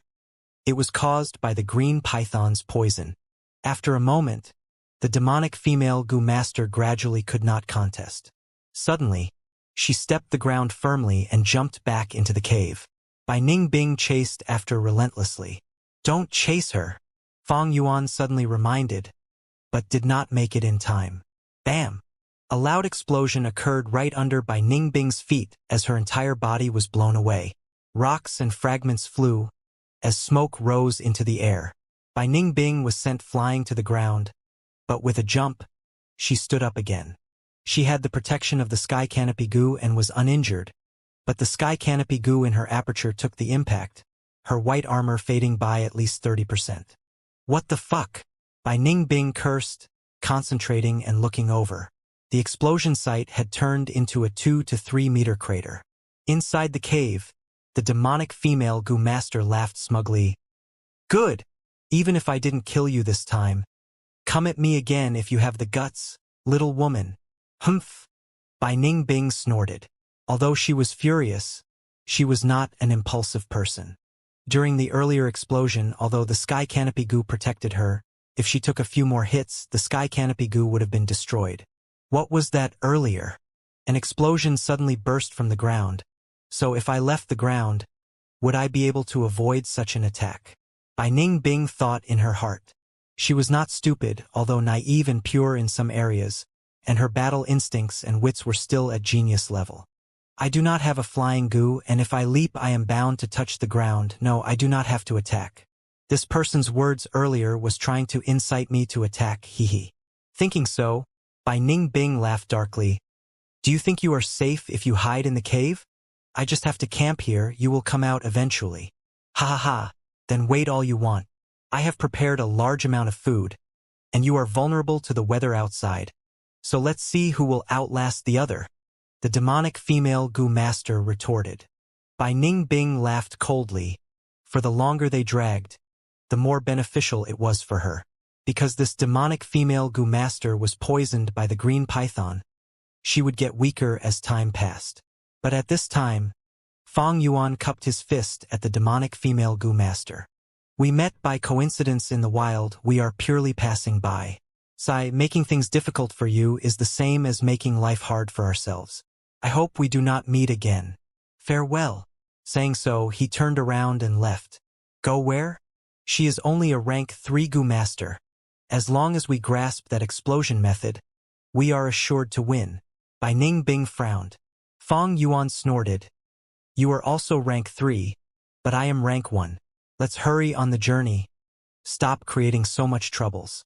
Better safe than sorry. Bai Ningbing was stunned, but quickly understood Fang Yuan was acting. Although she did not know what he was planning, with her understanding of him, she decided to cooperate with him, pretending to be angry. You are always so cowardly, never mind, I'll spare your life. She looked at the demonic female goo master deeply, not hiding her killing intent. Soon after, she followed Fang Yuan into the woods, out of the demonic female goo master's field of vision. After they got enough distance, Bai Ningbing broke the silence. That explosion technique of hers is not a problem. When she fought me earlier, she did not use it. Only when she stepped into the cave and I got into range did the explosion occur. I'm guessing she buried the goo ahead of time and cannot move it. We can lure a group of wild beasts and use them to test out her traps. These words fully displayed by Ning Bing's talent for battle. But Fang Yuan laughed, asking instead, "Then what comes next?" Bai Ning Bing was stunned. Fang Yuan squinted his eyes shining brightly. "According to what you said, luring a group of wild beasts to test her traps. So what? Forcing her into a dead end. Once she knows she has no chance to survive, she will risk her life to battle, at least bringing one of us with her. Even if we survive, we will suffer losses. Plus, even if we defeat her, she will carry the thought of not leaving anything valuable to us and destroy all her goo worms. For a goo master to destroy his own goo worms, it only takes a thought. We have no method to prevent it, so after we kill her, we won't get any goo worms. What benefit is there to us?" Bai Ning Bing frowned. Earlier, they had guarded against this demonic goo master, afraid of getting ambushed by her.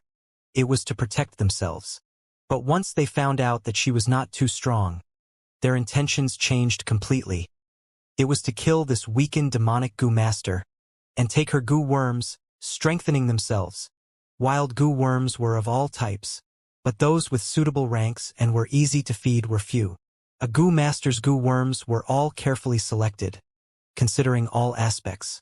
If they can be obtained, it would be much better than capturing wild goo worms. But very few people can obtain goo worms after killing their enemies.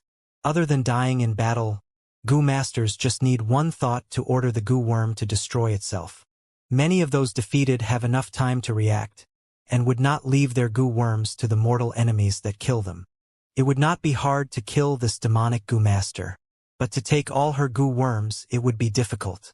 "Don't you have a plunder goo?" Bai Ning Bing asked. "One plunder goo can have little effect. Dealing with wild beasts is still fine, but against goo masters, to succeed we need to fulfill harsh conditions."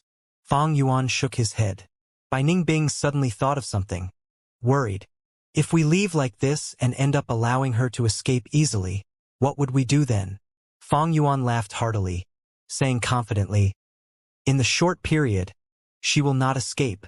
Righteous goo masters, either clan or sect-based, would receive a degree of nurturing and had higher quality. Conversely, demonic goo masters were often uneven in quality. Some were traitors of the righteous path. Thus these people have been trained and have goo master foundations. However, some were farmers or hunters that obtained a chance to awaken their aperture, obtaining some inheritance and were considered half-baked. This demonic female goo master has a rough accent and poor fighting tactics. She does not have enough survival experience either. Everywhere she goes, she leaves behind traces, and even after getting injured, she does not conceal the blood traces. I see that her body is tough and healthy, having large hands and feet. She is most likely a farmer, only lucky to have gotten an inheritance." Fang Yuan continued analyzing. "That explosion earlier should be a rank 2 grass goo that she buried in advance, called the charred thunder potato. No matter who steps on it, an explosion will occur.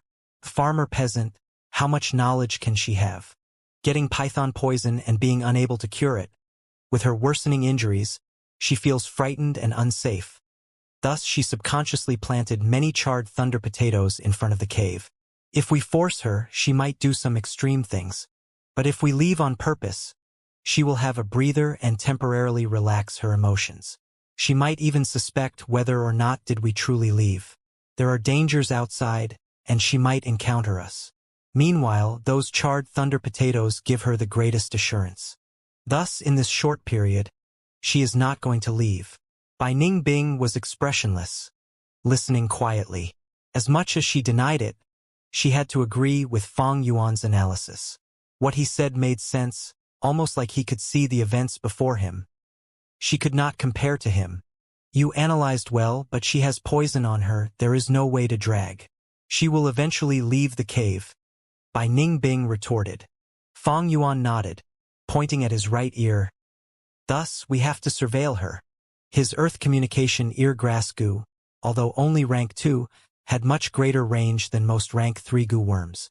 Bai Ning Bing shook her head. Humph, your decision has problems too. Activating the Earth communication eargrass requires continuous primeval essence expenditure. Even if you have the heavenly essence treasure lotus and can recover primeval essence quickly, one person's effort is ultimately limited. You have to rest and sleep. You can't be checking on her all the time, right? Facing this suspicion, Fang Yuan rolled his eyes. How come you're becoming stupid? There is one of her and two of us. Goo worms could be lent so they could use the Earth communication eargrass goo interchangeably in intervals. Bai Ningbing's expression froze, shame flashing across her eyes. Fuck! Such a simple issue. How could I not think of it? She gritted her teeth, begrudging her own lowly mistake. Fang Yuan laughed secretly. The root of the matter was that Bai Ningbing did not want Fang Yuan to suppress her. Thus she subconsciously wanted to retort Fang Yuan as much as she could, instead causing her to lose her bearings instead. Fang Yuan was happy to see such retorts, for each time Bai Ningbing failed, it would cause her to be subdued further. This submission is negligible, but it was a subtle influence, and even Bai Ningbing herself could not detect it. One day when she finally realizes it, she would already be under Fang Yuan's rule. To Fang Yuan, this demonic female Gu master was only one target, while Bai Ningbing was the second target. Chen Shui-Hua was shell-shocked. She was originally a farmer, and one day when plowing the fields, she fell into a cave. In the cave, she found a corpse, and became a Gu master after receiving the inheritance out of the blue. Gu master. Chen Shui-Hua never thought that one day she would become one of the esteemed Lord Gu masters herself. But after a short happiness, disaster ensued. A mountain leopard as large as a buffalo assaulted her village with green winds surrounding its body. The entire village was wiped out, and she was chased by the mountain leopard, but managed to escape due to her goo worms. After roaming the wilderness for half a year, her goo worms died out one by one, and finally, she encountered a large python. Although she killed it, she was also poisoned as a result. And today she met two Gu masters. This was the third time she met Gu masters. The first two taught her a painful lesson, letting her learn how to protect herself. But she was still a half-baked Gu master, severely lacking foundations. Thinking of the earlier battle, she panicked. She was not the girl's match. Luckily, she had buried many charred thunder potatoes earlier, and thankfully, the male was meek and cowardly, choosing to leave. Chen Shui-Hua saw their bodies vanish into the forest and breathed a sigh of relief. But she was not certain that they had truly left. Her investigative Gu worm could allow her to see everything within 350 steps. The clarity was as if they are right in front of her. But she did not have X-ray vision. I'll wait a few days, I'll go out after 3 days. Chen Shui-Hua thought to herself. At this point, she had already learnt to be vigilant and patient. High in the sky, the winds roared. Die! Lord Sky Crane screamed, using his remaining strength to turn into a white light, crashing towards first-generation Guyu. You're too naive to think of killing me. Blood White opened his mouth, his fangs exposed, as he charged ahead. Bam! A large explosion occurred, the impact pushing the two away by a long distance. Both were injured. As long as the mountain remains, water continues to flow. Junior brother, remember today's grudge? I will repay it someday. First-generation Guyu laughed loudly, activating his bat wings, trying to fly away. Suddenly a huge shadow appeared in the sky. He raised his head, only to see that heavily injured Iron Beak Flying Crane King. Not dead? Damn it. First-gen Guyu's expression changed. Being intercepted by the Iron Beak Flying Crane King, Lord Sky Crane caught up and unleashed a pincer attack. Eventually, the Flying Crane King's corpse fell to the ground, while Blood White was completely destroyed. Lord Sky Crane grabbed first-generation Guyu's head, floating in mid-air. After his gaze was scattered for a while, he finally regained his concentration. He raised his head and laughed 3 times, and then started crying. After venting his emotions, he flew towards Qingmao Mountain, but was suppressed by Ningbing's self-detonation, forcing him to use the life-burial Jade Gu. After he broke out of the ice, he frantically searched around, but only found Fang Zhang, who was at his dying breath from under the ice. The images on the wall showed this scene truthfully. What happened next will be skipped. It is the scenery along the path Lord Sky Crane traveled. Immortal Crane sect is one of the oldest sects in the Middle Continent. In practice, when a person in the sect goes out for an emergency mission, they would bring along a goo worm that will record the process. Regardless of whether the mission succeeds, the goo master will return to the mountain and report the results, and the sect will evaluate the assessment based on the events that were recorded. Lord Sky Crane, although a sect elder, was also not freed from this rule.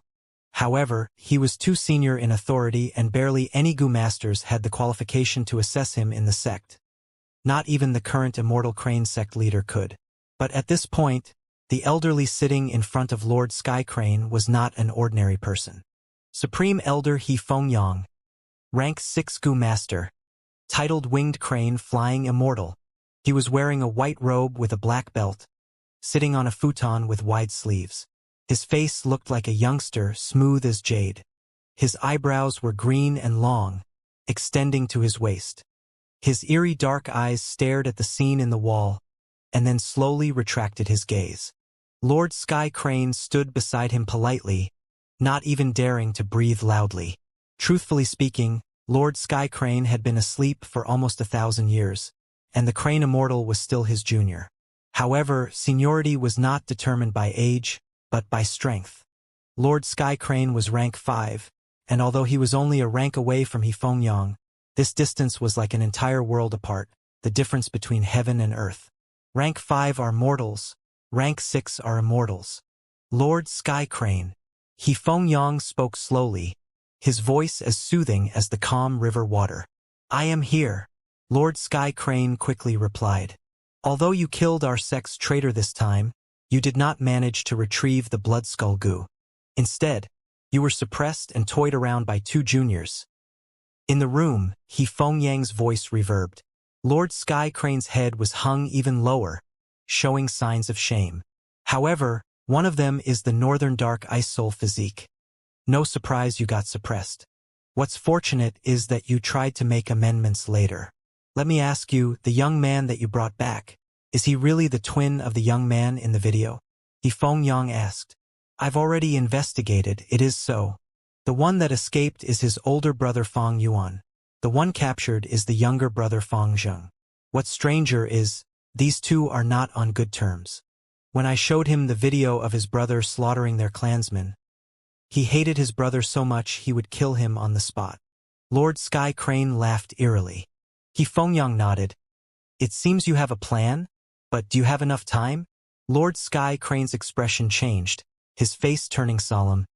Supreme Elder is right. My lifespan is at its limit.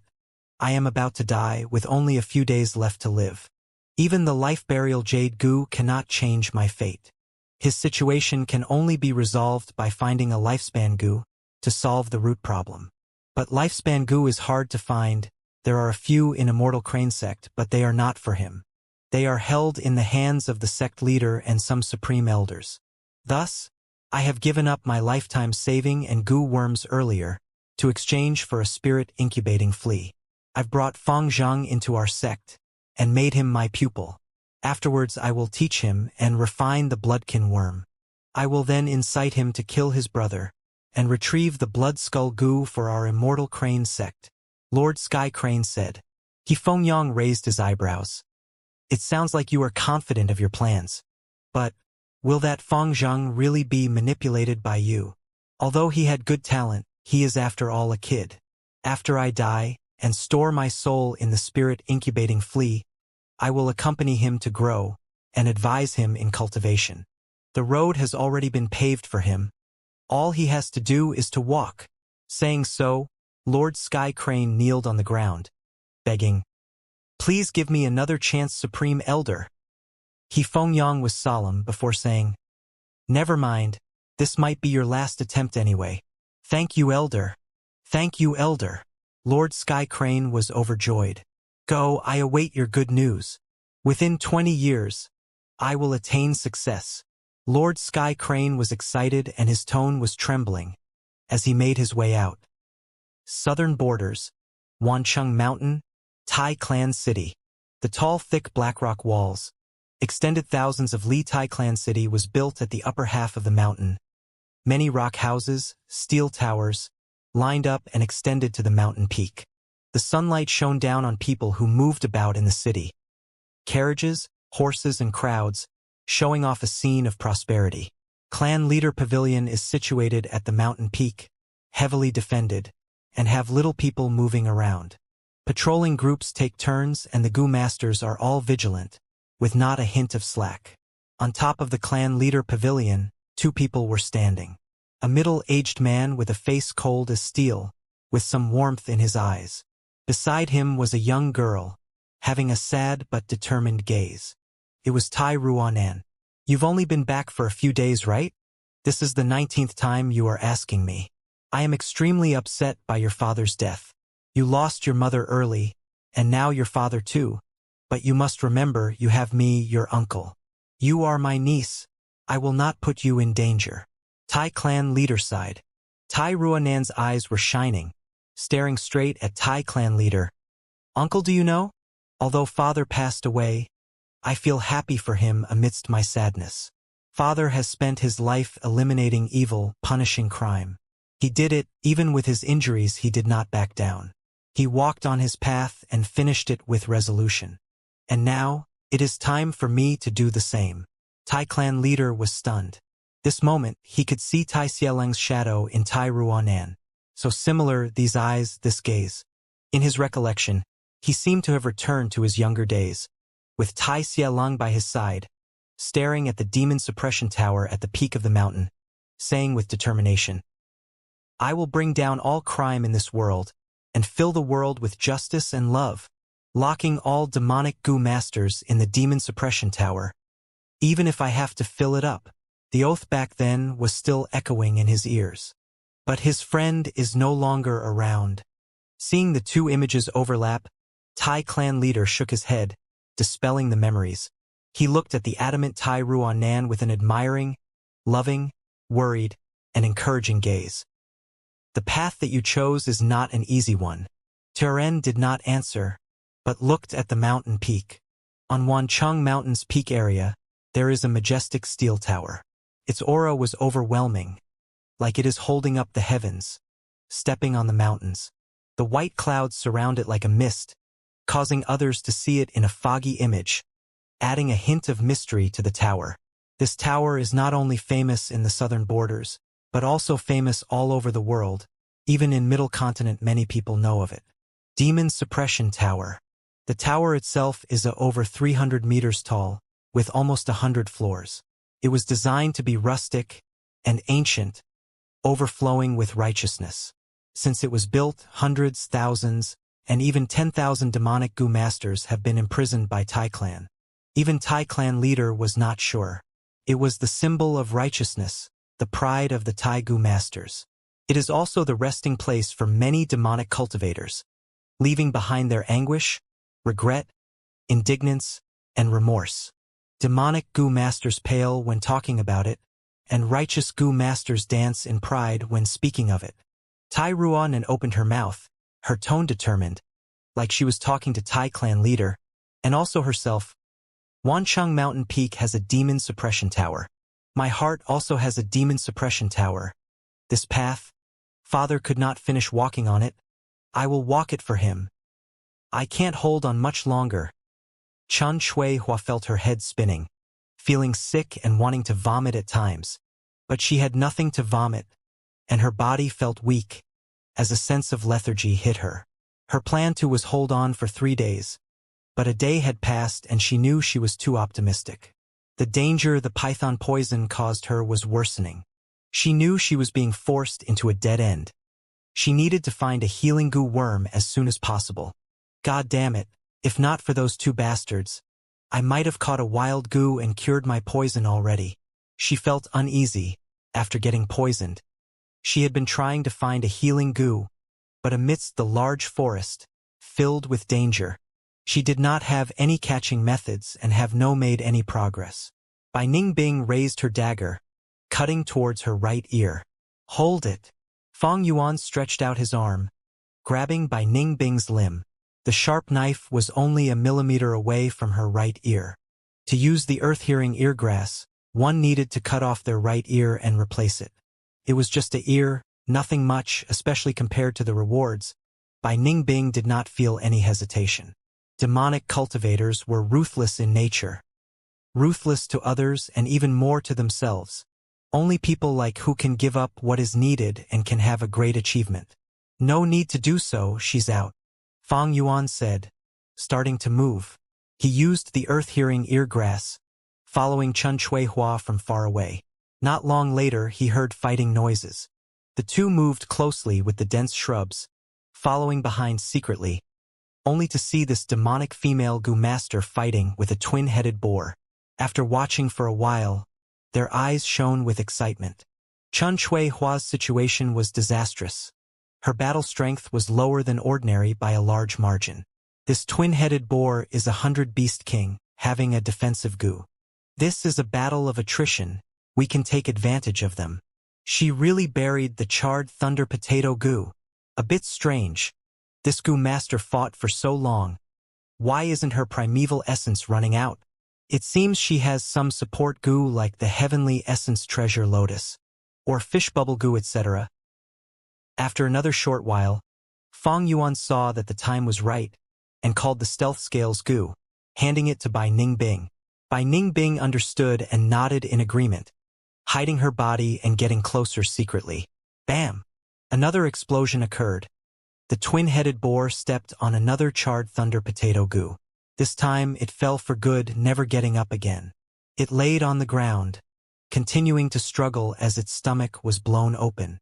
Its intestines started to flow out as its blood oozed out. This damn boar, what a thick skin. Only after so many explosions did it die. Chun Chui Hua breathed roughly, leaning against a tree, seeing darkness ahead of her. This battle drained her last remaining energy, as extremely fatigue hit her.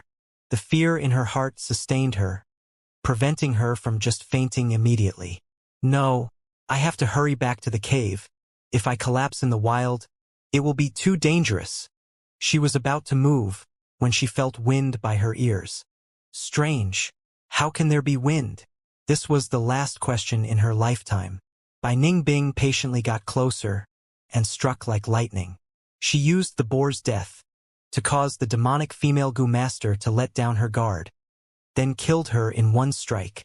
Chun Chui Hua's brain was smashed by the chainsaw golden centipede, as her headless body plopped on the ground. We did it. Fang Yuan laughed heartily, walking over quickly. Bai Ningbing had already squatted down, her mind entering Chun Chui Hua's aperture. Slightly disappointed. There's only 3 Gu in the aperture. Gu worms that were refined by Gu masters were slightly rigid, not as witty as wild Gu worms. The demonic female Gu master was dead. Her aperture started to get dark, as the 3 Gu worms remained inside. But this was no problem for Fang Yuan. Plunder Gu. He willed, easily retrieving these 3 Gu. They were 1 rice bag grass Gu, 1 iron thorn thistle Gu, and a charred thunder bean mother Gu. These were not all. Fang Yuan searched around, and found a hairy leg Gu in the demonic female Gu master, a jumping grass Gu. Lastly, he found a bookworm in her smashed brain matter. Unfortunately, this bookworm had already been killed by Ningbing's attack earlier. This bookworm has to be the inheritance item. The information inside helped her to learn many things about Gu masters. It should have some secret recipes, etc. Fang Yuan said in pity. Never mind the bookworm. There's no healing Gu in this demonic Gu master? Bai Ningbing was greatly disappointed. Fang Yuan was solemn, not speaking. He expected her to not have a healing Gu already, since she was poisoned, and if she had a healing Gu, even if it could not remove the poison, she would not be in such a bad state. What he felt weird was, in the battle earlier, this demonic Gu master's performance was weird.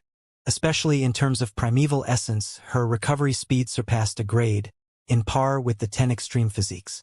But she was not a 10 extreme physique, only having a grade talent, and among these Gu worms, none could help recover primeval essence.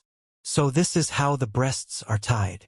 At this time, Bai Ningbing unfolded the demonic female Gu master's breast wraps. Fang Yuan's gaze was fixated on the silver triangle tattoo on the corpse's breasts. The third watch goo. Fang Yuan was surprised. Third watch goo, what's that? Bai Ningbing raised her eyebrows. This goo is rank 5, able to accelerate time by 3 times. It is gone after one use and expenditure type goo. Once used on a goo master, it will form a silver triangle tattoo on their chest. Soon after, Fang Yuan explained in detail. Third watch goo, when used on a goo master, cause their time to flow 3 times as fast. The river of time, flowing at its pace, measured at a singular speed. To normal people, a day is a day. But to the third watch goo's user, a day is akin to 3 days condensed into one. Chun Chui Hua, who had the third watch goo, experienced rapid cultivation growth. When others used 1 day to nurture their aperture, she used 3. The difference in speed is evidently seen. There is another advantage, that is primeval essence recovery. On her, the river of time flows faster, 3 times of normal people. Thus, her primeval essence recover is also 3 times. This is also why, in the battle earlier, her recovery was something that caught Fang Yuan and Bai Ningbing by surprise. But everything has 2 sides, good and bad. With such a great effect, the third watch goo has an equivalent weakness. The worst was, it expended lifespan. When time flows 3 times as fast, her lifespan shrinks in proportion, reduced to 1/3 of the original. Chun Chui Hua only got her inheritance for less than a year, but to her it was almost 3 years. Also, any injuries or illnesses that required time to aggravate would intensify on her. The green python's poison needed time to infiltrate her body and worsen. When others get poisoned, they experience the worsening of poison at a daily rate. But to her, it was 3 days' worth of worsening every day.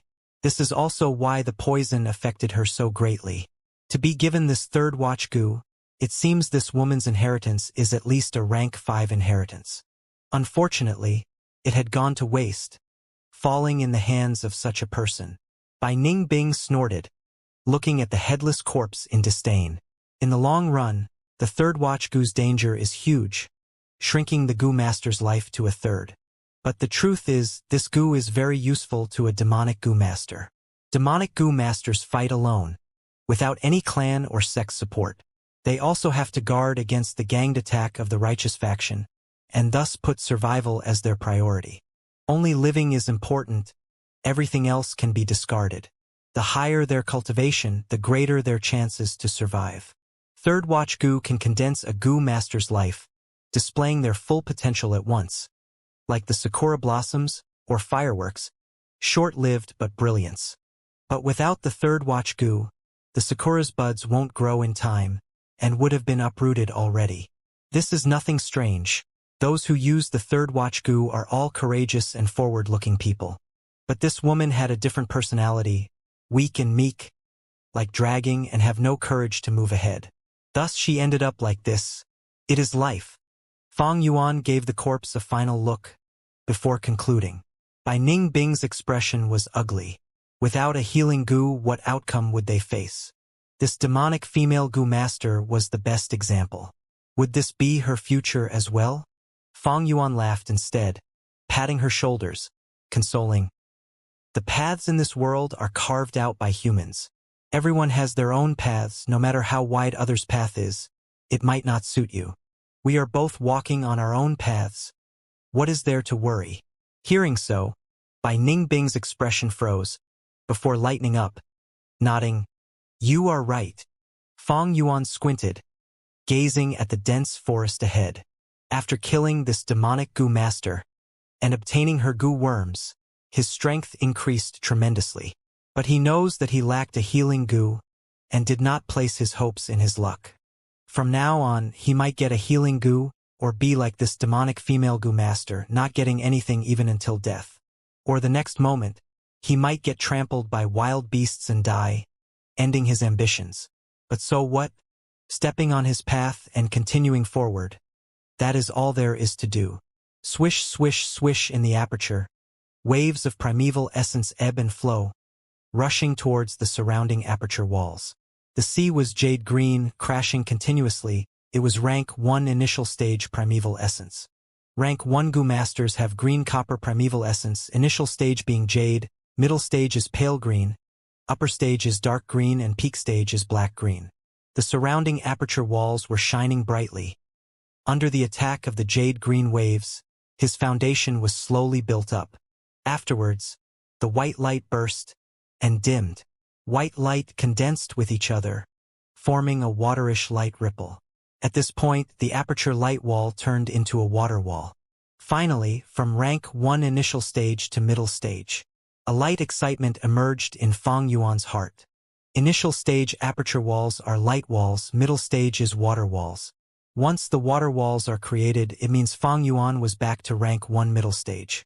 It has been over 20 days since we killed that demonic female Gu master. During this period, I've been cultivating non-stop, not wasting a single minute. It is no wonder I advanced to middle stage. Fang Yuan slowly opened his eyes. What a pity I do not have the liquor worm on me, otherwise my cultivation would be even faster. Liquor worm can cause a Gu master's primeval essence to be refined into one small realm higher. Using it to assist in cultivation can achieve a greater result with less effort. Since Fang Yuan's rebirth, other than the spring-autumn cicada, the first Gu worm he got was the liquor worm. After that, he purchased a second one and refined the two into the 4-flavor liquor worm. A pity, though, was that the 4-flavor liquor worm only works on rank 2 Gu masters, being useless to the current Fang Yuan. The truth is, Fang Yuan had gotten 3 liquor worms in Qingmao Mountain. The third was from Guyu Yao Li's body. This liquor worm was kept in Fang Yuan's hands, but after the Tai father and daughter came, to prevent himself from getting exposed, and being worried about Tai Xieling's investigative methods, he destroyed the liquor worm along with his other loots. After it happened, whether it was the right move or not, since Fang Yuan did it, he had no regrets. Even though now, if he had kept the liquor worm, it would be used to him, but at least, during that time, it did not allow the Tai father and daughter to investigate the matter on Guyu Yaolu. If I reverse refine the 4-flavor liquor worm, I can get the rank 1 liquor worm, but there are many requirements to reverse refine. I cannot fulfill the conditions. Gu masters nurture Gu, use Gu, refine Gu. For refining Gu, it is split into fusion and reverse refinement. Fusion is to turn low-rank Gu worms into a higher rank. Reverse is the opposite. To reverse refine the 4-flavor liquor worm, there are many ways. Using the prodigal son Gu, will obtain 2 rank 1 liquor worms. Using the revert Gu, only 1 liquor worm is obtained. The butterfly transformation Gu will get the eerie Qi butterfly. Using the unpredictable Gu, what Gu is obtained will be unknown, possibly something new altogether. For Fang Yuan, the best case was the prodigal son Gu. But prodigal Gu was rarer than the liquor worm, and was hard to obtain. Best case scenario was revert Gu. Using revert Gu, although he will lose a liquor worm, Fang Yuan would not hesitate to do it. Retaining the 4-flavor liquor worm and wait for rank 2 cultivation, that is under a safe environment. Now that Fang Yuan was in danger all the time, everything he does has to be for survival. The higher his cultivation rose, higher the chances to live. Cheep cheep cheep outside the cave. Monkey screeches and footsteps could be heard. Fang Yuan's ears twitched. He was familiar with the owner of the footsteps. As expected, not long after, Bai Ningbing appeared. Her entire body was covered in a layer of thorn clothing. This special clothing is completely made of green vines and black sharp thorns, giving Bai Ningbing defense and also used for attacking purposes. To those fighting barehanded, these thorns that were as sturdy as steel would leave a lasting impression on them. This thistle shirt was formed by the iron thorn thistle Gu. After killing the demonic female Gu master, Bai Ningbing wanted this rank 3 grass Gu, requesting for it and refining it as her lifebound Gu. So troublesome. Every time I leave and return, I have to be so careful of those charred thunder potatoes. Can't you bury less of them? She said as she begrudged, staring at the ground below her, jumping around as she avoided some pitfalls. Better to be safe than sorry. Fang Yuan replied lightly, turning his gaze towards Bai Ningbing's waist. On her waist was a string of monkeys. These monkeys were tiny, the largest was merely arm length. They had round heads and thick black monkey hair, smooth and shiny. What was most prominent was the tree leaves growing on their waists. These green leaves formed a circle, linked together around the monkey's hip bone and butt, like a grass skirt. These were the grass skirt monkeys. The grass skirt monkeys were delicious, being the source of food for Fang Yuan and Bai Ningbing these days. These captured grass skirt monkeys were aware of their outcomes, struggling intensely but to no avail. The entire cave reverbed with their cries and horrified screams. It was lunchtime. Grill them, I am a little hungry. Bai Ningbing rubbed her tummy, throwing the tied grass skirt monkeys on the ground. Let me prepare them first, you can grill them later. Your grilled meat tastes much better than mine. She squatted down, about to kill them. Fang Yuan stopped her. Let me teach you a new eating method. Afterwards, he moved his finger, and a goo flew out of Bai Ningbing's aperture with a bloody light. The blood light landed on Fang Yuan's palm, turning into a blood moon insignia. It was blood moon goo. Fang Yuan's palm started to glow with red light.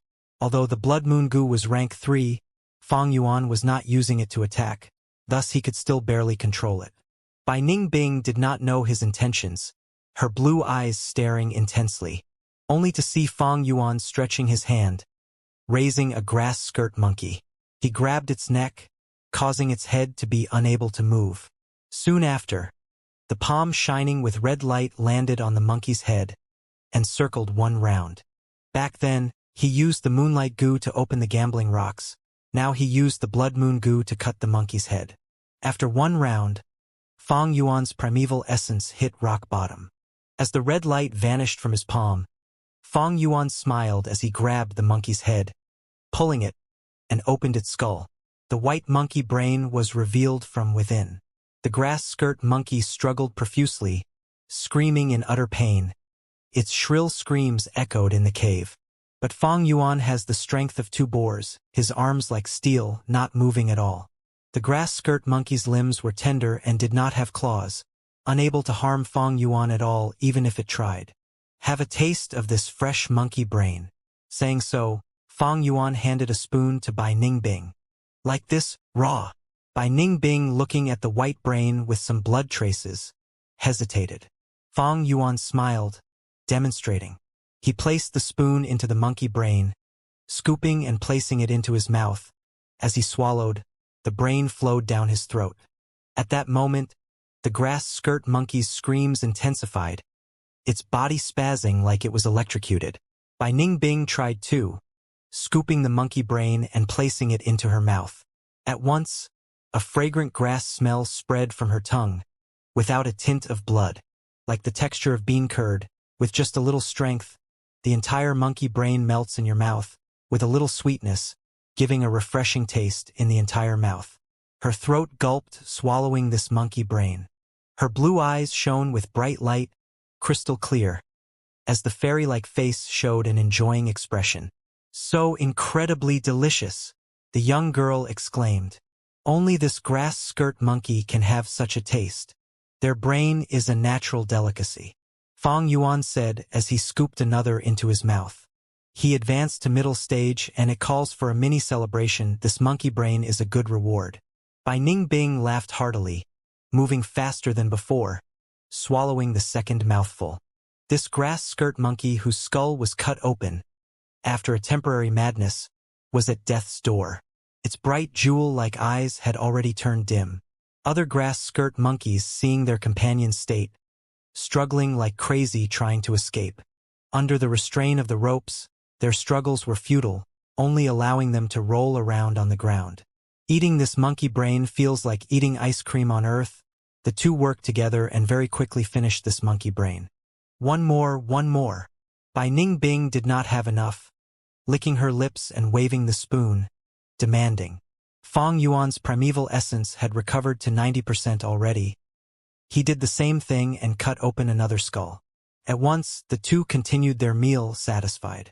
In the cave, the echoes of the screaming grass skirt monkeys were shrill and painfully heard. After eating the monkey brains, they grilled the monkey meat. The monkey meat of the grass skirt monkey were fresh and succulent, especially their breast meat. The entire taste was like fish grilled on bamboo leaves. Rice bag grass. Fang Yuan willed, and a green light shot out of his aperture. The light landed on the ground, growing green buds. In a few breaths' time, the bud grew into leaves, and the leaves expanded, turning into vines. The vines extended, and after covering 10 meters, a few branches grew large leaves. These leaves looked like buckets. Firstly, only a finger could fit, but eventually it became fist size, bowl size, and finally ripe. Bai Ning Bing meticulously plucked a leaf. Opening the leaves at the top, rice could be seen inside. Large plump kernels, perfectly white. Bai Ning Bing raised her head and opened her mouth, pouring a mouthful of rice into her mouth. After chewing, she ate some monkey meat to add some flavor. Eating till full is satisfaction, she exclaimed. How are those grass skirt monkeys? Fang Yuan asked. Bai Ning Bing's mind came back. No issue if we do not enter that forest deeply. But once we do, 3 monkey kings show up. The wine you want to get is at the most central area of the forest. It will not be easy to obtain. In this world, humans weren't the only ones who knew how to brew wines. The earliest records of wine came from the legend of Rinzhu. Rinzhu's 2 eyes turned into his eldest son, Verdant Great Sun, and daughter, Desolate Ancient Moon. Verdant Great Sun was always with Desolate Ancient Moon, and this close association created feelings towards his own sister. However, Desolate Ancient Moon refused his wooing. Verdant Great Sun was annoyed because of this, and knew he needed some help. Thus he asked the Wisdom Goo. At first, the Wisdom Goo ignored him and avoided him as much as it could. But Verdant Great Sun kept on persevering, and the Wisdom Goo couldn't endure this annoyance anymore, so it told him a way. In the east dwells a group of honey peach monkeys. Drink the wine brewed by them and come find me. Thus, Verdant Great Sun went to the east and drank the wine. The wine brewed by the honey peach monkeys was fruit wine. And ever since Verdant Great Sun drank the wine and returned, his face had a rosy flush. He smacked his lips as he recalled the taste. So wine is sweet. The Wisdom Goose smiled and said, In the west lies a group of psychic monkeys. Go taste the wine brewed by them. The wine brewed by psychic monkeys was bitter wine. Verdant Great Sun went to the west and drank the wine. Since then, his tongue had a yellowish-brown hue to it. He recalled the taste with a bitter expression. So, wine can also be bitter, Wisdom Goose said to him again. Wine is both bitter and sweet. Love is the same and human lives are even more so. At the north dwells a group of Vajra monkeys. They also brew wine, go taste it. The Vajra monkeys brewed strong wine. Verdant Great Sun enjoyed this wine very much, and drank till he was dead drunk. He felt this wine was really to his taste, and wanted to drink even more after getting drunk. He drank from the bowl at first before trying to drink it directly from the wine jar. Finally, he started throwing up. The wine started showing its effects, making him feel an unbearable pain. He felt the insides of his body was on fire, as if lava was flowing through them. It's too hot, he screamed. All the fire flowed in reverse towards his head and his hair started burning. From then on, his hair burned endlessly like fire. When Verdant Great Sun woke up, he saw the Wisdom Goo looking at him. What did you think of the strong wine? The Wisdom Goo asked. Verdant Great Sun heaved a sigh. I understand now, no matter how good the wine is, you will vomit it out if you drink too much. Everything should be taken with moderation. The Wisdom Goo laughed out loudly. In the north dwells a group of skywater monkeys. Their wine is also quite good. Go taste it. Skywater monkey's wine was clear wine and was completely opposite of the strong wine. Verdant Great Sun lightly tasted the wine, and the moment he did so, he completely forgot all his worries and felt like he was floating in the air, with a hazy and intoxicated look in his eyes. The Wisdom Goo again asked him about his experience. He lightly waved his hands. Having known the joys of wine, I will not pass it on to those who are sober. The Wisdom Goo chuckled and left quietly. Thus, humans weren't the first species to brew wine. Rather, it was the monkeys who were ahead of the humans. Ordinary monkey groups all knew how to brew wine. The wines were different from one monkey group to another, with all kinds of taste. However, humans collectively called the wine brewed by the monkeys as monkey wine. Fang Yuan had chosen this cave to rest because he sensed the sign of the breakthrough in his cultivation and stopped at this cave to concentrate on breaking through the bottleneck. Another reason was for the monkey wine. The higher the rank of the goo worms, the more food they consumed, and at the same time, the period for their feeding increased. Fang Yuan had made sufficient preparations, but there was a limit to the storage capacity of the Tusita flower.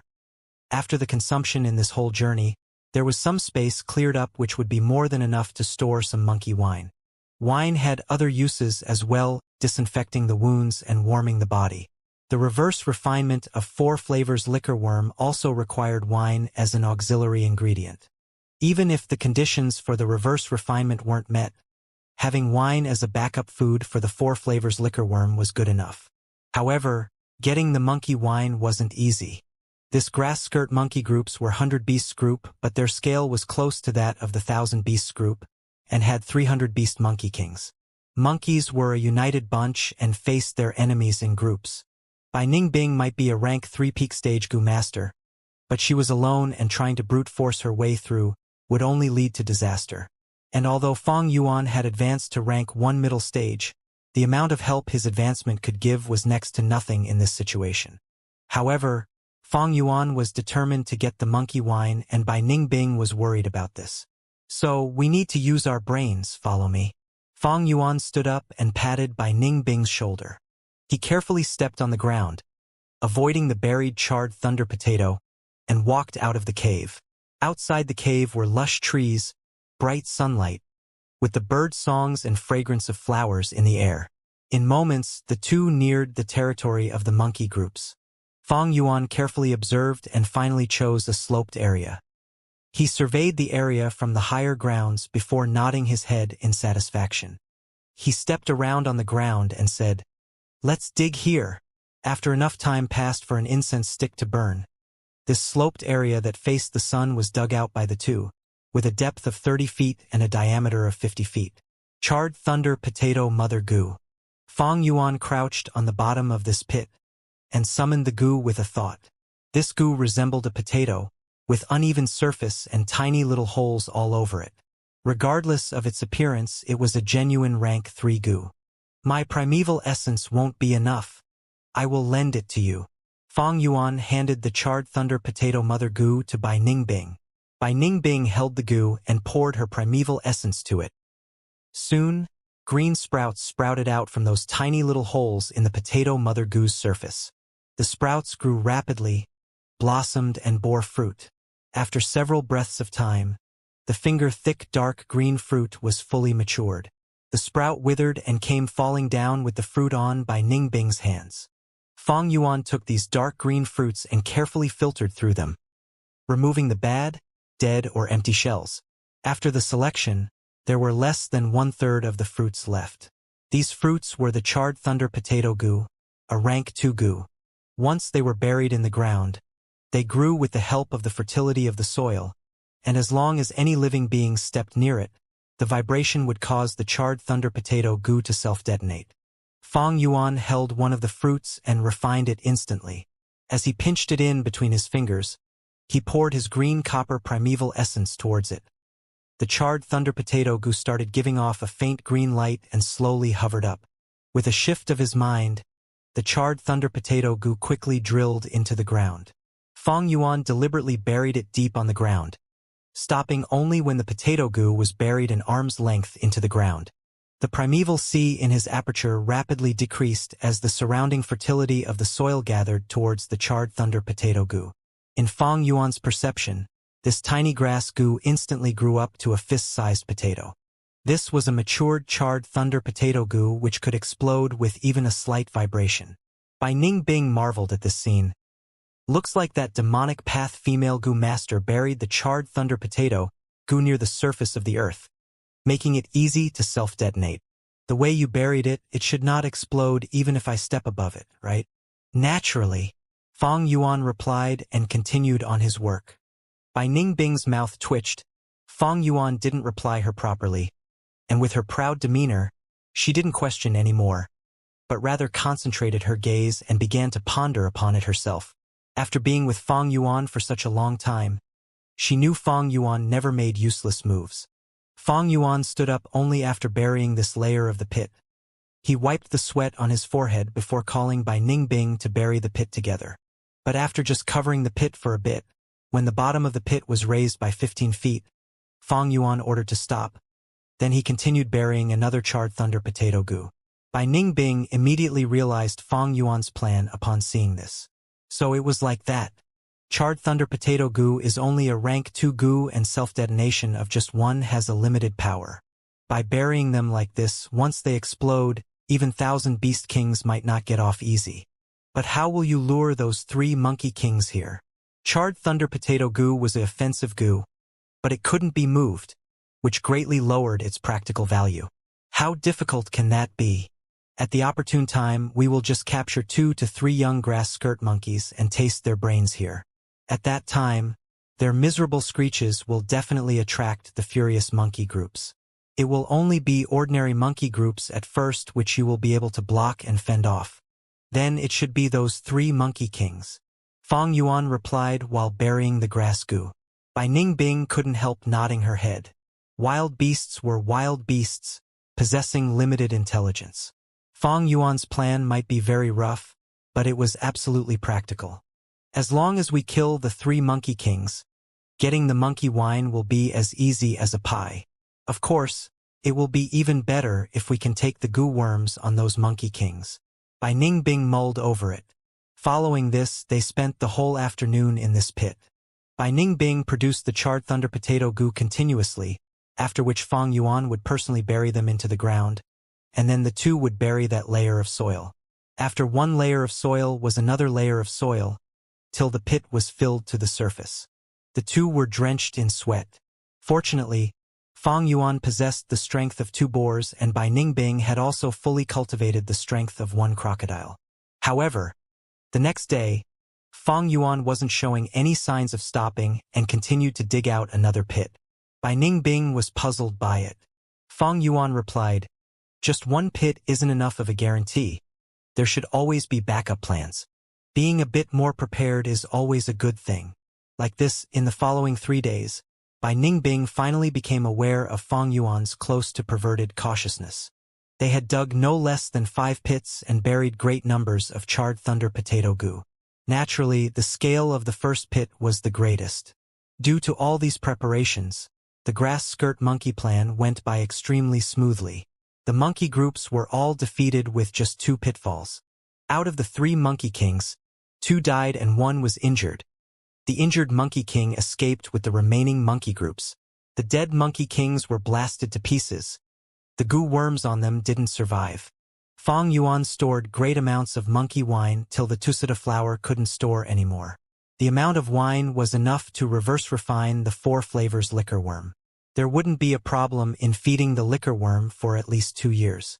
And if they came across a caravan, these monkey wine could also be sold for good price. Before we go on, we need to clean the battlefield and fill up the 2 exploded pits. Is there a necessity for such cautiousness?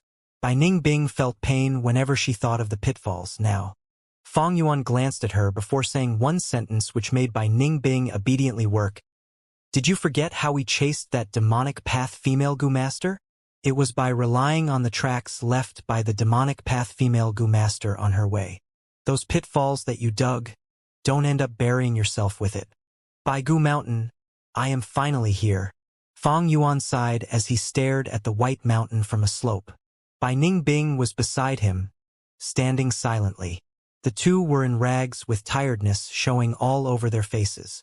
Just earlier, they had escaped from the steel rage boars family of 5. Steel rage boars were a peculiar beast group, having small numbers and moved around in families of less than 10 members. But any mature steel rage boars were at least 100 beast king. In the family of 5 that was chasing after Fang Yuan and Bai Ningbing, Grandpa Boar was 1,000 beast king, while Daddy Boar and Mother Boar were 100 beast kings, and even their son and daughter had rank 1 goo worms in them. It has been 5 days since they stole the monkey wine. After a long and arduous journey, Bai Goo Mountain was finally in reach. The southern border was full of mountains. Ordinary hills were not called mountains. Only when they were at least 10,000 feet can they be qualified to be called a mountain. Bai Ningbing stood on the slope, staring at the faraway mountain. This was her first time seeing Baigu Mountain. There were many hills surrounding the Qing Mao Mountain. But this Baigu Mountain was like a solitary general, rising high above the ground while the surroundings were flat, and the scenery around it was deathly white. This white was not the snow-like white, but more of a bone-white color. Baigu Mountain, as the name implied, every rock on the mountain were made of bones. People called it bone rocks. Baigu Mountain was not an absolute dead area. There were many special vegetation and large numbers of bone beasts living here. At the same time, there were many bone-type wild goo worms. Bai Ningbing looked and looked, frowning. Any tall mountain and long river were the condensation ground of primeval essence. Baigu Mountain was uninhabited, a completely wild mountain. There were many wild beasts, goo worms, and fatal plants. This is such a dangerous place, yet Fang Yuan insists on entering the mountain. What intentions does he have? Or rather, what thing was there that deeply attracted him? Fang Yuan was flipping through his memories at this moment. Baigu Mountain was still a wild mountain now, without any human inhabitants. But this situation will change completely 10 years later. A large-size village will move their base here and develop. This clan was named by the Bai village. In the future, with Baigu Mountain as their center, they would become the overlord of the surrounding 1,000 miles of land. What Fang Yuan remembers most clearly is not the rise of the Bai village's power, because in this world, a single person's strength can be above a group's. Rather, he was thinking of a pair of twins in the Bai village, Bai Sheng and Bai Hua. This pair of siblings discovered a cave by accident during a test at Baigu Mountain's back area. When they were 18, in this cave, they activated an inheritance. It was a complete inheritance of a rank 4 righteous Gu Master. This Gu Master's name was unknown. Only his title was left behind, Flesh-Bone Lord. Bai Sheng and Bai Hua benefited greatly from this, and became the twin stars of the righteous path after getting the inheritance. 100 years later, they both rose to rank 5, taking over Bai village. The strength of 2 rank 5 Gu Masters pushed the clan's strength to an apex. The Gu Worms in a complete inheritance would cover all 6 aspects of attack, healing, defense, movement, storage, and investigation. After getting this inheritance, I will be able to hold my own and have the ability to advance or retreat. Earlier, when Fang Yuan and Bai Ningbing escaped from Qingmao Mountain, their Gu Worms were not well-rounded because of their low cultivation.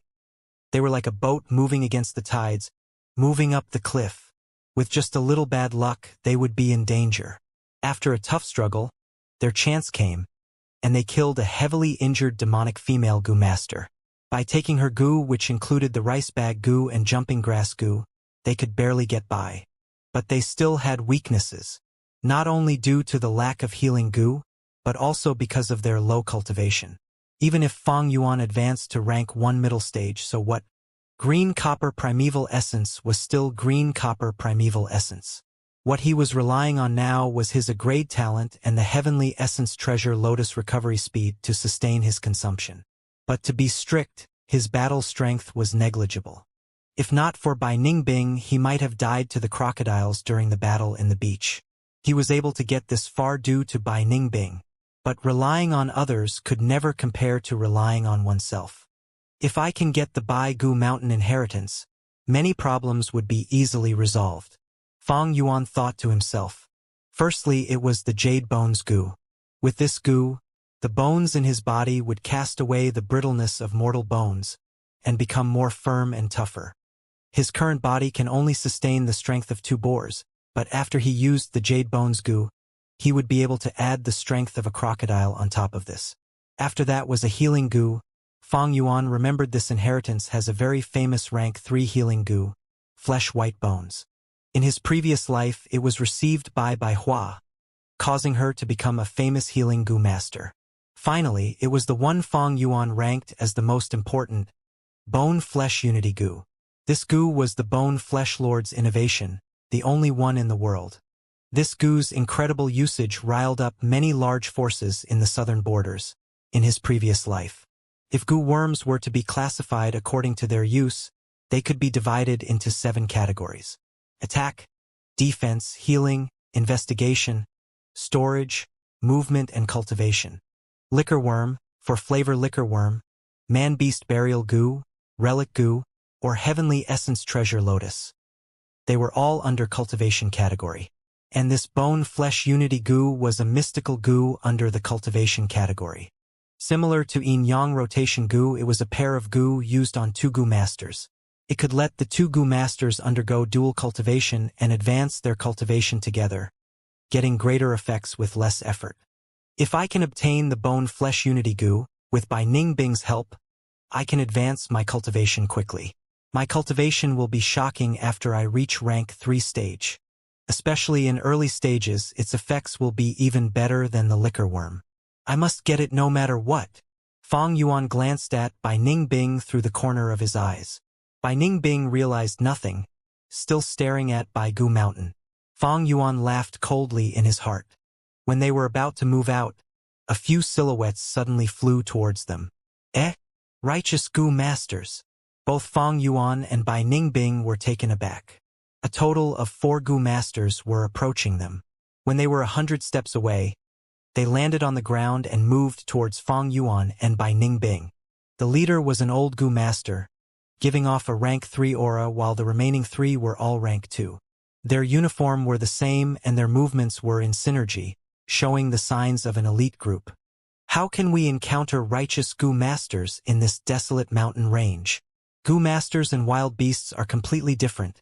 Even though I am rank 3 peak stage, with the chainsaw golden centipede's razors dulled and Fang Yuan as a burden, I might not be their match. We're in trouble now. The 4 Gu Masters got closer amidst Fang Yuan and Bai Ning Bing's bitter sighs. Dusk. The last few rays of the sun were like blood, and crows screeched as they flew back to their nests. Tai Ao Tian walked in the center of the group with a cold expression. There were 8 people in their group when they had set out of Qingmao Mountain. Each were an expert of the clan. But now only 3 of his group remained. Tai Ao Tian's heart bled when he thought of the sacrifices. The losses were too severe. This was way out of his expectations. The losses were not because their cultivations were insufficient, but because their luck was too bad. After finding out Fang Yuan and Bai Ning Bing's traces, they started to move along Huanglong River. But Huanglong River flowed too rapidly, leaving behind barely any traces. Even if they used Gu worms and had investigative experts, they still deviated from the path.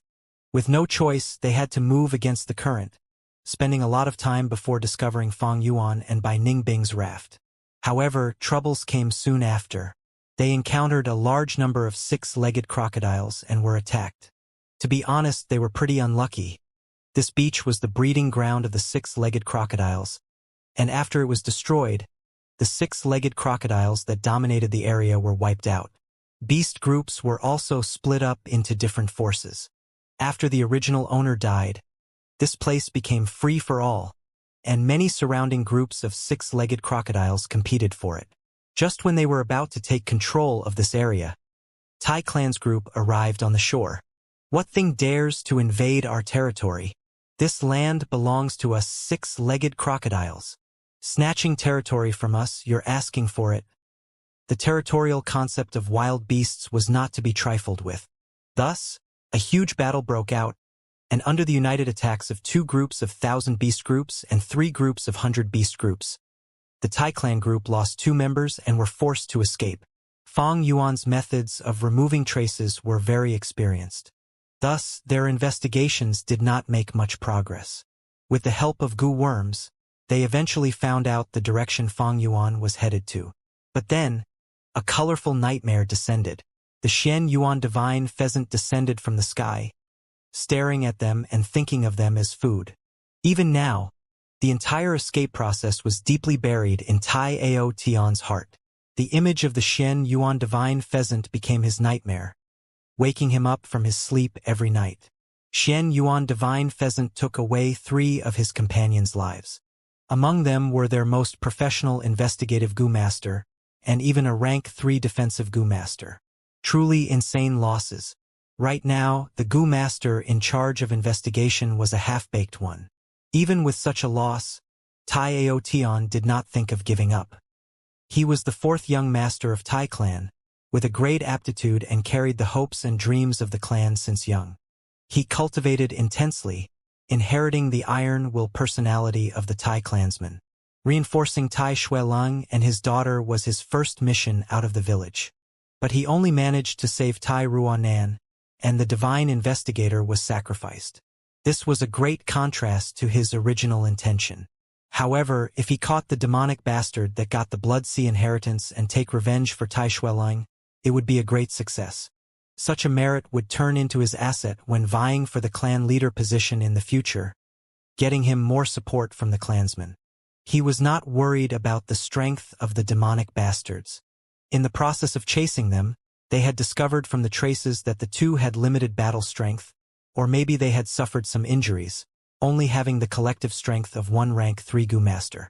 Even though I lost many companions, I am a rank 3 Gu Master, and so is Tai Dao Ku.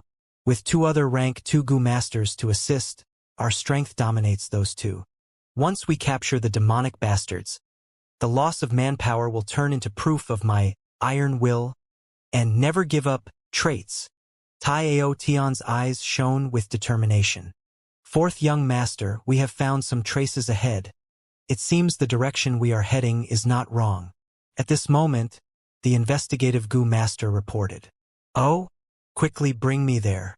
After the time taken to drink a cup of tea, 2 holes were dug open, revealing corpses of a large number of grass skirt monkey. These grass skirt monkeys have died for less than a week. It seems we are catching up to those 2, Tai Dao Ku said in joy. Tai Aotion breathed in deeply. His mood was suddenly lifted. Finally, we're nearing the end. He clenched his fists, walking forward excitedly. He stared at the beautiful sky. The night lights shone on his young face, reflecting brightly in his eyes. All his patience and efforts were not in vain. He was finally getting the results. Although the sun is setting, I can see hopes and the future from it. He sighed in his heart, suddenly having the mood to ascend this slope and enjoy this beautiful moment. The few Gu Masters near him gazed at him with admiration. 4th young master is indeed 4th young master. On this journey we had thought of giving up, but 4th young master persevered alone, and now he is about to get the fruits of his labor. In 4th young master, I can see the clan's hopes and a bright future ahead. I swear I will only follow 4th young master in this life. They stared in daze at Tai Aotion ascending the slope. They could almost see the scene where one day, Tai Aotion ascends to the position of the clan leader. But at the next moment, an intense explosion occurred. Boom! Bai Mo-shing was already 68 years old. He should have retired already at this age. However, Bai clan was in a rough situation these few years, and as an important clan elder and the uncle of the clan leader, he, who had always been working hard and doing his best, couldn't abandon the clan. Now, during this crucial moment of his clan's fate, he undertook the orders to leave the mountain. But during the journey, he accidentally sensed the aura of 2 Gu Masters. Were they demonic Gu Masters? This trip was very important to Bai clan and there could be no mistakes. Thus, he immediately led his group and approached the source of the aura. 2 youngsters. He was shocked when he saw Fang Yuan and Bai Ningbing. His gaze paused on Bai Ningbing first. Bai Ningbing looked frosty and her blue eyes gave off cold light as she stared fearlessly at Bai Mo-shing, revealing her rank 3 aura. So young and already a rank 3. A genius. Not only Bai Mo-shing, the other 3 in his group also had such thoughts after seeing Bai Ningbing. At once, 4 pairs of eyes were fixated on Bai Ningbing. Bai Ningbing had transformed into a girl. Her beautiful features gave off a cool aura, causing her to appear like a snow fairy. Her pearl-like brilliance that couldn't be concealed by her tattered clothes portrayed her firm personality, causing others to love yet pity her. Compared to her, Fang Yuan's presence was much dimmer. He had an ordinary look with cultivation of merely rank 1. Many gazes swept through him and went back to Bai Ningbing. Fang Yuan liked this. The less attention he receives, the better. Bai Mo-shing, however, was different. His gaze quickly turned towards Fang Yuan. Bai Ningbing was protecting Fang Yuan and her stance showed that she would not give up without a fight. And Fang Yuan had a calm look, even though he was hiding behind her. to be closely protected by this young genius girl. This young man seems to be the leader of the two. Who is he? Bai Emoshing was after all very experienced. His discerning skills were very accurate. He had thought they were two demonic Gu masters, but now his heart wavered. Seeing Bai Ningbing and Fang Yuan's appearance, as well as their righteous Gu master's clothing, they seemed more like young masters in distress. If they are demonic Gu masters, just kill them. But if they are young masters from other clans, we have to watch out. If we cause the forces behind them to take revenge on our Bai clan, I, Bai Emoshing, will become the clan's sinner. But thankfully our side is stronger than them, thus the situation is under control. Bai Emoshing was still thinking, when Fang Yuan suddenly took a step forward. He cupped his fists. I am Guyu Fangzhang, young master of Qing Mao Mountain's Guyu clan. My respects to senior. Qing Mao Mountain? Guyu clan young master? The people were bewildered. Bai Ningbing was also shocked, but she lowered her head so as to cover her gaze from giving them off. She knew that Fang Yuan was starting to cook up a story again. The enemy was stronger than them, thus they had to rely on wits to get out of their predicament. She clearly understood the situation. The rapport they had built up these few days caused her to move one small step back towards Fang Yuan's side. She continued staring at them angrily, like a close bodyguard who was not afraid of dying. Young lad, you are lying. Qing Mao Mountain has long been destroyed. You think I don't know that? Bai Emoshing shouted with a cold expression. Fang Yuan smiled bitterly, waving his hands. Exactly because Qing Mao Mountain is destroyed, I ended up here. Could I be so presumptuous as to ask for senior's name? Bai Emoshing hesitated, but a young man beside him quickly spoke. Then listen closely. We are the elites of Bai clan, and this is our Bai clan's #1 elder, also my uncle, Lord Bai Emoshing. Bai Emoshing really wanted to strangle this nephew to death. This secret operation by Bai clan this time was on a large scale, but their true intentions were unknown to those who were not higher-ups. Thus, these people were completely in the dark. On the surface, they were out hunting to temper the young master's bravery. But their true motive was to find the spirit spring in by Gu Mountain and start their wild beasts extermination operation. But there's no way they can guess it. Bai Emoshing calmed down as he looked at Fang Yuan and Bai Ningbing. As expected, it was Bai clan. Fang Yuan laughed coldly in his heart. He had already guessed the situation from these 4 Gu masters' appearance. Bai clan's spirit spring was drying out. They needed to find a new one and relocate their clan. The act of relocating a clan was very important, and many preparatory work went into it, and secrecy was also one of them. Otherwise, once the enemy forces found out, they could disrupt their plans and cause the entire Bai clan to fall into danger of getting wiped out. What Fang Yuan had not expected was the Bai clan leader planning so far ahead, starting the preparations 10 years earlier, sending these clansmen to Bai Gu Mountain occasionally to carry out their scouting. There were indeed reasons beyond luck in Bai clan's eventual prosperity. The appearance of Bai clan Gu masters was a surprise to Fang Yuan, and this would have a great impact on his following actions. On the surface, however, Fang Yuan smiled and cupped his fists. Oh, so you are from Bai clan, a fellow clan from righteous faction. Nice to meet all of you. He then turned to Bai Ningbing and said, Ningbing, stay down, we are safe. Bai clan does not have demonic Gu masters. Bai Ningbing felt goosebumps all over her body when she heard Fang Yuan speak in such a gentle manner. She held in her disgust and withdrew her battle intent, taking another step back while still remaining silent. This act caused the 4 opposing Gu masters to sigh in relief. After all, she was a rank 3 Gu master. So her name is Ningbing. Bai Emoshing's nephew repeated the name in his heart, his expression slightly dazed. Bai Emoshing narrowed his eyes and probed. It sounds like Junior Gu, you has met some demonic Gu masters along the way? Yes. My heart still palpitates when I think about it. Fang Yuan patted his chest with fear in his eyes. But luckily, the clan leader and a few clan elders came in time and killed that rank 3 Gu master. Clan leader and elders? Bai Emoshing's heart jumped as he quickly followed up. Don't tell me your clan leader and elders are nearby? Fang Yuan shook his head, sighing. We got lost from the main team. By Mo Xing's heart eased. But Fang Yuan's next sentence caused him to be alert again. But I believe that before long we will regroup again. Because our destination this time is Baigu Mountain. Bai Mo Xing was nervous. Baigu Mountain? Why are you all coming to Baigu Mountain? This? Fang Yuan hesitated and didn't speak up. Bai Mo Xing snorted while a bad feeling emerged in his heart. Now that Qingmao Mountain was destroyed, what would the remains of the Guyu clan do? Obviously finding a new location and rebuild their home.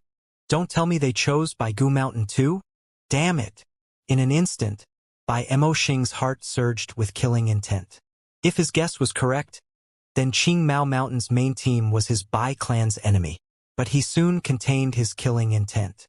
He was old and was no longer as impulsive as back when he was young. When an elder handled matters, stability was their main priority.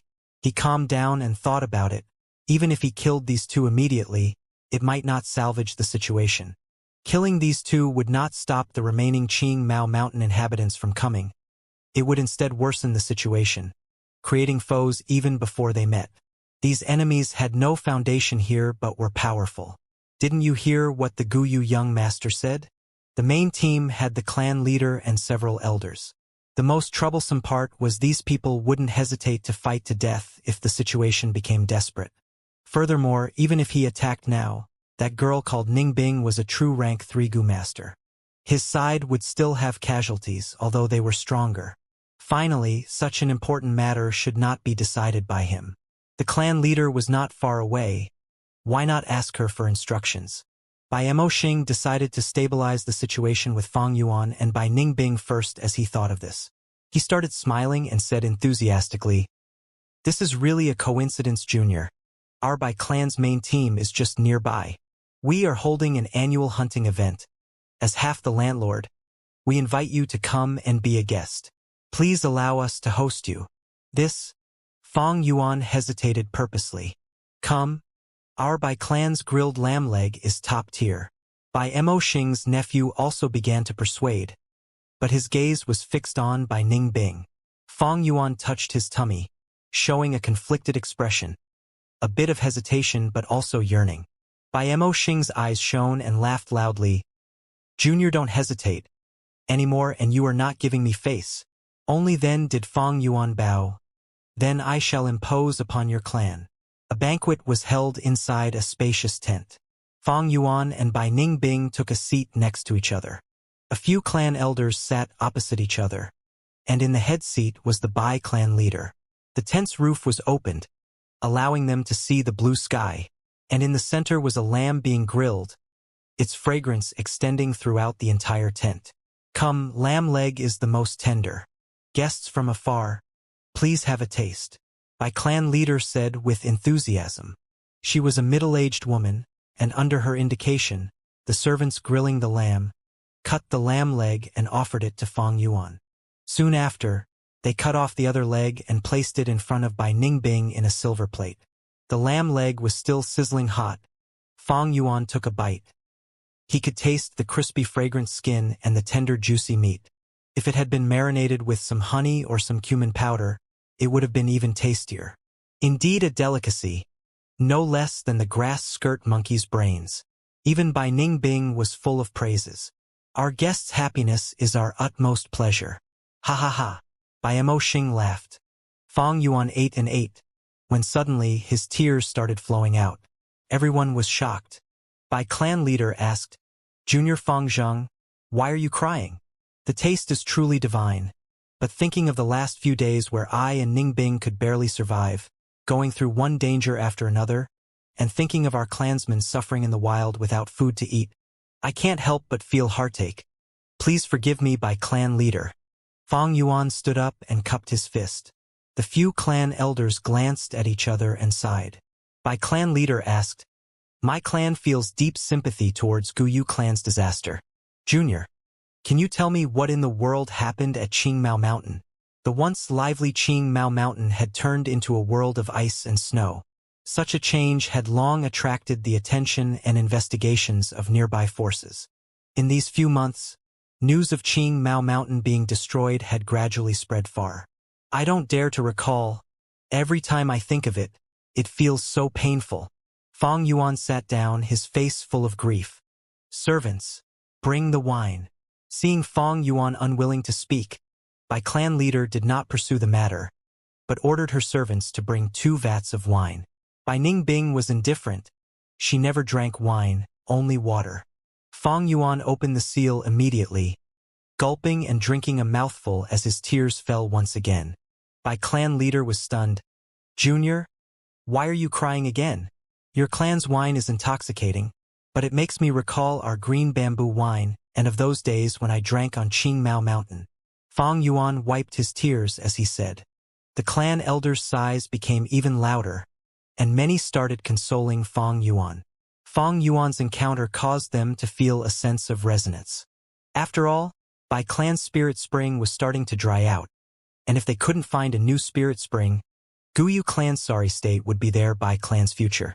Bai clan leader consoled him once more. Only then did Fong Yuan stop crying. Who would not feel pain when their home is destroyed? I can understand Junior's feelings. But as long as people remain, there is hope. Junior, don't grieve. I believe that in a few days, you will be reunited with your clansmen. Bai Mo Xing probed. Fong Yuan acted as if he was unaware, wiping his tears and answering casually, yeah, it should be in a few days. Hearing this reply, Bai Mo Xing and Bai clan leader glanced at each other. After the banquet, Bai clan leader called Bai Mo Xing and entered a secret discussion. Clan leader, the situation is bad. Guyu village was destroyed. Why did these remaining people come to Baigu Mountain? It is likely that they want to snatch this territory. Should we strike first instead? Bai Mo Xing was worried. He. Bai clan's female leader laughed lightly instead. Bai Mo Xing was bewildered. Why is clan leader laughing? The female clan leader squinted and explained. Don't be rash, Elder Mo Xing. This situation has boon and bane. As long as we operate this well, we can save much effort. Bai Mo Xing started to ponder the clan leader's words deeply. That's right. Bai clan's spirit spring was running dry after so many years of usage. They needed to find a new spirit spring as soon as possible, and this time they were searching for a suitable spring on Baigu Mountain under the cover of hunting. Bai clan's main group had just arrived and could not find anything yet. But if Guyu clan's remnants were coming to Baigu Mountain, they had to know some intel. It could even be deduced that Guyu clan definitely held information on that spirit spring. Bai clan leader saw Bai Mo Xing's expression change and continued. Looks like you got it. Actually, any large mountain is a gathering of primeval essence, and thus a spirit spring will be there. But to find the spirit spring's specific location, it is not easy and requires a lot of manpower and resources. There are Fong, Liao, and Fan clan around our Bai clan. They are all strong clans with equal power. If the matter about our Bai clan's spirit spring running dry gets out, they will take advantage of the situation and attack our weakness. Thus we decided earlier that we have to secretly find the spirit spring's location under the guise of a hunting competition. But by doing this, we are greatly restricted and have to expend even greater manpower and resources in searching for the spirit spring. Bai clan leader was full of worries, but could not express her helplessness. Bai Mo Xing continued, thus, clan leader wants to obtain information about the spirit spring from Guyu clan? That's right. Bai clan leader nodded, her eyes shining brightly. Guyu clan's leader and elders won't be easy to deal with, but with those 2 youngsters in our control, this is a godsend opportunity. Bai Mo Xing frowned. But I see that those 2 are not stupid. That lass is obviously one of those iron-willed stubborn type, while that young lad, although weak, was unfazed in dangerous situations, being calm at all encounters. The first time we met, even when he was surrounded by us, he did not show a hint of panic. It will not be easy if we want them to divulge information. Bai clan leader chuckled. If he did not have such composure, how would he be a clan's young master? These 2 young masters are very outstanding. But if they weren't, I would be doubting their identities. Bai Mo Xing continued. Thus, you have to think twice, clan leader. If we interrogate them forcefully, they might not submit to us. With the traces they left behind, Guyu clan will be here soon. These are the type of desperate people with nothing to lose, except their lives. By clan leader waved her hand. That is not a worry, clan elder. I have a plan. Oh? This old one shall listen. By clan leader said it softly while Bai Mo Xing's old eyes kept on getting brighter. After Bai clan leader finished, Bai Mo Xing could not help but praise.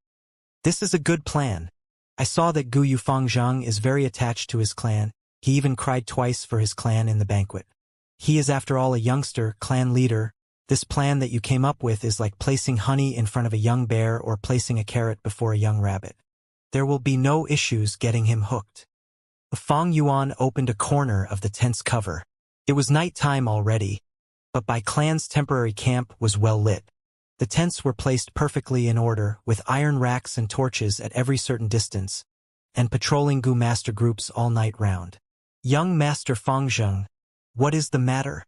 Fang Yuan had just opened the cover, and the two guards at the door immediately walked over.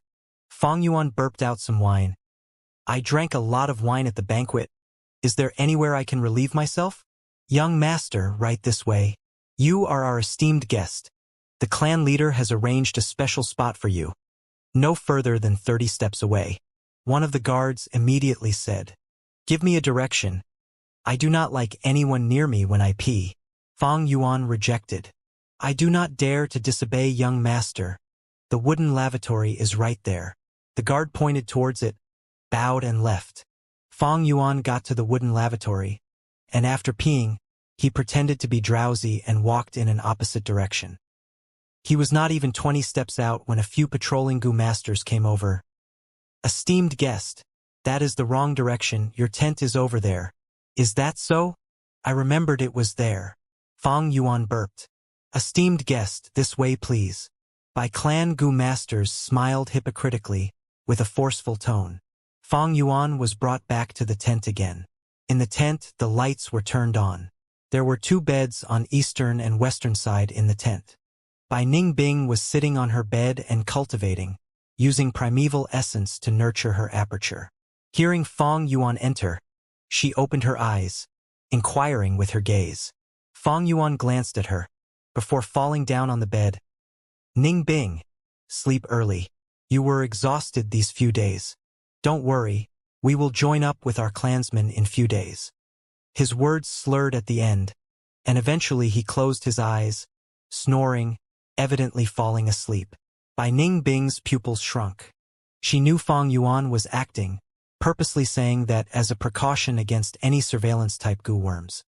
He had gone out earlier to pee, but returned so early which meant the area was tightly secured, and it was impossible for them to escape quietly in dark. She couldn't help but be worried. Although she was at rank 3 peak stage, her Gu worms were not optimal, causing her battle strength to be insufficient. While in this camp, Bai clan leader was at rank 4, and there are 5 to 6 clan elders and a lot of rank 2 Gu masters. To be meat on somebody's chopping board. That was the current situation. Although Bai clan was a righteous faction, people die for fortune and birds die for food. Once the benefits exceeded the risk, they would definitely commit murder in secret. Bai Ningbing knew the Gu worms in Fang Yuan's possession were all extremely rare. Heavenly Essence Treasure Lotus, Blood Skull Gu, once exposed, would definitely attract the greed of Bai clan Gu masters. The reason they did not act yet was because Fang Yuan used the threat of the non-existent Guyu clansmen to temporarily lie to them. A few days later, when they do not see Guyu clansmen arrive, they would be suspicious. By then, Fang Yuan and her would be at a tight spot. How do I get out of this predicament? Bai Ningbing frowned, staring at Fang Yuan. Fang Yuan had already turned around, his back facing her, and he seemed to have really slept from the sound of his relaxed breathing. You sure take it easy, Bai Ningbing snorted, feeling anxious and helpless in her heart. The next day, it was a bright sunny day. There were 3 loud drum beats which signified the Bai clan leader summoning the clansmen. Our Bai clan annual hunting competition starts from today and will continue for the next 7 days. It is time for you to display your strength. According to our rules, those who get a decent ranking will be heavily rewarded. Next, feel free to display all your bravery and strength. Bai clan leader waved her hand, and the village gates opened. The Gu masters were eager to start the competition, rushing out impatiently. Not long later, they entered the forest from their respective positions, vanishing into the wilderness. The crowded camp had become more spacious and empty. Junior Fangzheng, did you sleep well last night? Bai clan leader turned around, asking Fang Yuan with a smile. Fang Yuan cupped his fist. Thank you, clan leader, for the hospitality. Last night I fell asleep immediately after lying down, and it was morning already when I woke up. Ha ha ha. Bai clan leader smiled, patting Fang Yuan's shoulders, giving off a kind and affectionate feeling. Does Junior want to enter our clan's hunting competition? Let us see the valor of a Guyu clansman. Fang Yuan showed a difficult expression, rejecting. I am ashamed. Junior was heavily injured not too long ago, and my cultivation fell from rank 3. Thankfully, I was saved by the clan. But now I only have rank 1 middle stage cultivation. Even without Fang Yuan mentioning it, his rank 1 aura was clear to the eyes. No worries, Junior. As our clan's esteemed guest, you will definitely be well treated. How about this? As long as Junior can hunt an adult black bear, this green copper relic Gu will be your reward. Bai clan leader clapped her hand, and a Gu master beside her opened his palm. As a finger-sized round ball-shaped Gu emerged, Fang Yuan laughed coldly in his heart, but showed an earnest expression. Then this Junior shall take up the invitation. Howl! In the forest, a plump black bear as large as 2 meters was standing on its 2 legs. It growled towards Fang Yuan and Bai Ningbing, but the two were indifferent, causing the black bear to become furious. It landed on all 4s and pounced towards the 2 youngsters. Do not be fooled by the bear's clumsy looks. Its running speed was, in fact, very fast, twice the speed of ordinary humans. Seeing the black bear nearing 50 steps from him, Fang Yuan's lips curled up into a smile as if he had achieved his target. Bam! With a loud bang, soil was sent flying. The black bear cried out pitifully. Its advancement came to a stop as if it had suffered a blow to the head. Overcome by anger due to suffering such an absurd attack, it quickly changed to another direction and rushed towards Fang Yuan once again. But after only stepping out for 10 steps, the ground exploded again. Howl! The black bear's chest was blown to a bloody mess. Its eyes turned red as its rage reached a tipping point, rushing forward once again. A wild beast after all, lacking in intelligence. Fang Yuan sighed as he retreated. The black bear chased relentlessly, but there would be an explosion every few steps it took. After rushing for another few dozen steps, the black bear's body was full of injuries with none of its fur intact. It was limping as its 4 limbs were crippled. There was no longer the fearsomeness of before. Its anger had subsided, and the instinct for survival kicked in. Even though Fang Yuan was standing no further than 20 steps away, it chose to retreat. But Fang Yuan had already anticipated its retreating path, and dug a deep hole on the path, burying at least 5 charred thunder potato Gu in there. Boom! With a loud explosion, the battle ended. At the same time, in the tent, wisps of smoke hovered in the air. In the smoke, images flashed, as they portrayed the process of Fang Yuan's battle in real time. Elder Mo Xing, what do you think? Bai clan leader spoke after the battle ended. Only she and Bai Mo Xing were inside the tent. If I am not wrong, this Gu Yu clan young master is using the charred thunder potato Gu? This Gu is an expendable type, absorbing energy from the ground to grow, and explodes after impacted with vibrations. Among rank 2 Gu worms, it has strong attacking power, but this Gu is severely weakened on Bai Gu Mountain. Bai Gu Mountain has no soil, and even the mountain rocks are made of bones. The charred thunder potato Gu cannot be planted. Bai Mo Xing continued evaluating. Bai clan leader shook her head. You analyzed well, but that's not the point. Did you not notice? Fang Zhang did everything by himself, from burying the charred thunder potato Gu to the end of the battle. He has a rank 3 bodyguard but chose to use the rank 2 charred thunder potato Gu himself through a tedious process. Every time he buries a seed, he has to use primeval stones to recover his primeval essence, but he insists on doing it himself. What does that say? Bai Mo Xing's eyes shone. I understand. This Fong Zhang is an upright person, not one of those who like to scheme and skive. He agreed to enter the hunting competition. Thus, no matter how hard it is, he will not use outside forces to cheat. Scheming and skiving characters have weak will, while upright characters are indomitable. If we want to find out the location of the spirit spring from these two people, the best way is to do so is indirectly, by using our wits. Hee hee. My confidence in last night's plans have increased again. My clan leader smiled. Luckily, I was able to accomplish my goals. After half an incense was burnt through, Fong Yuan placed a torn bear skin in front of the Bai clan leader. Hee hee hee. In such a short time, Junior managed to kill an adult black bear, as expected of Gu Yu clan's young master.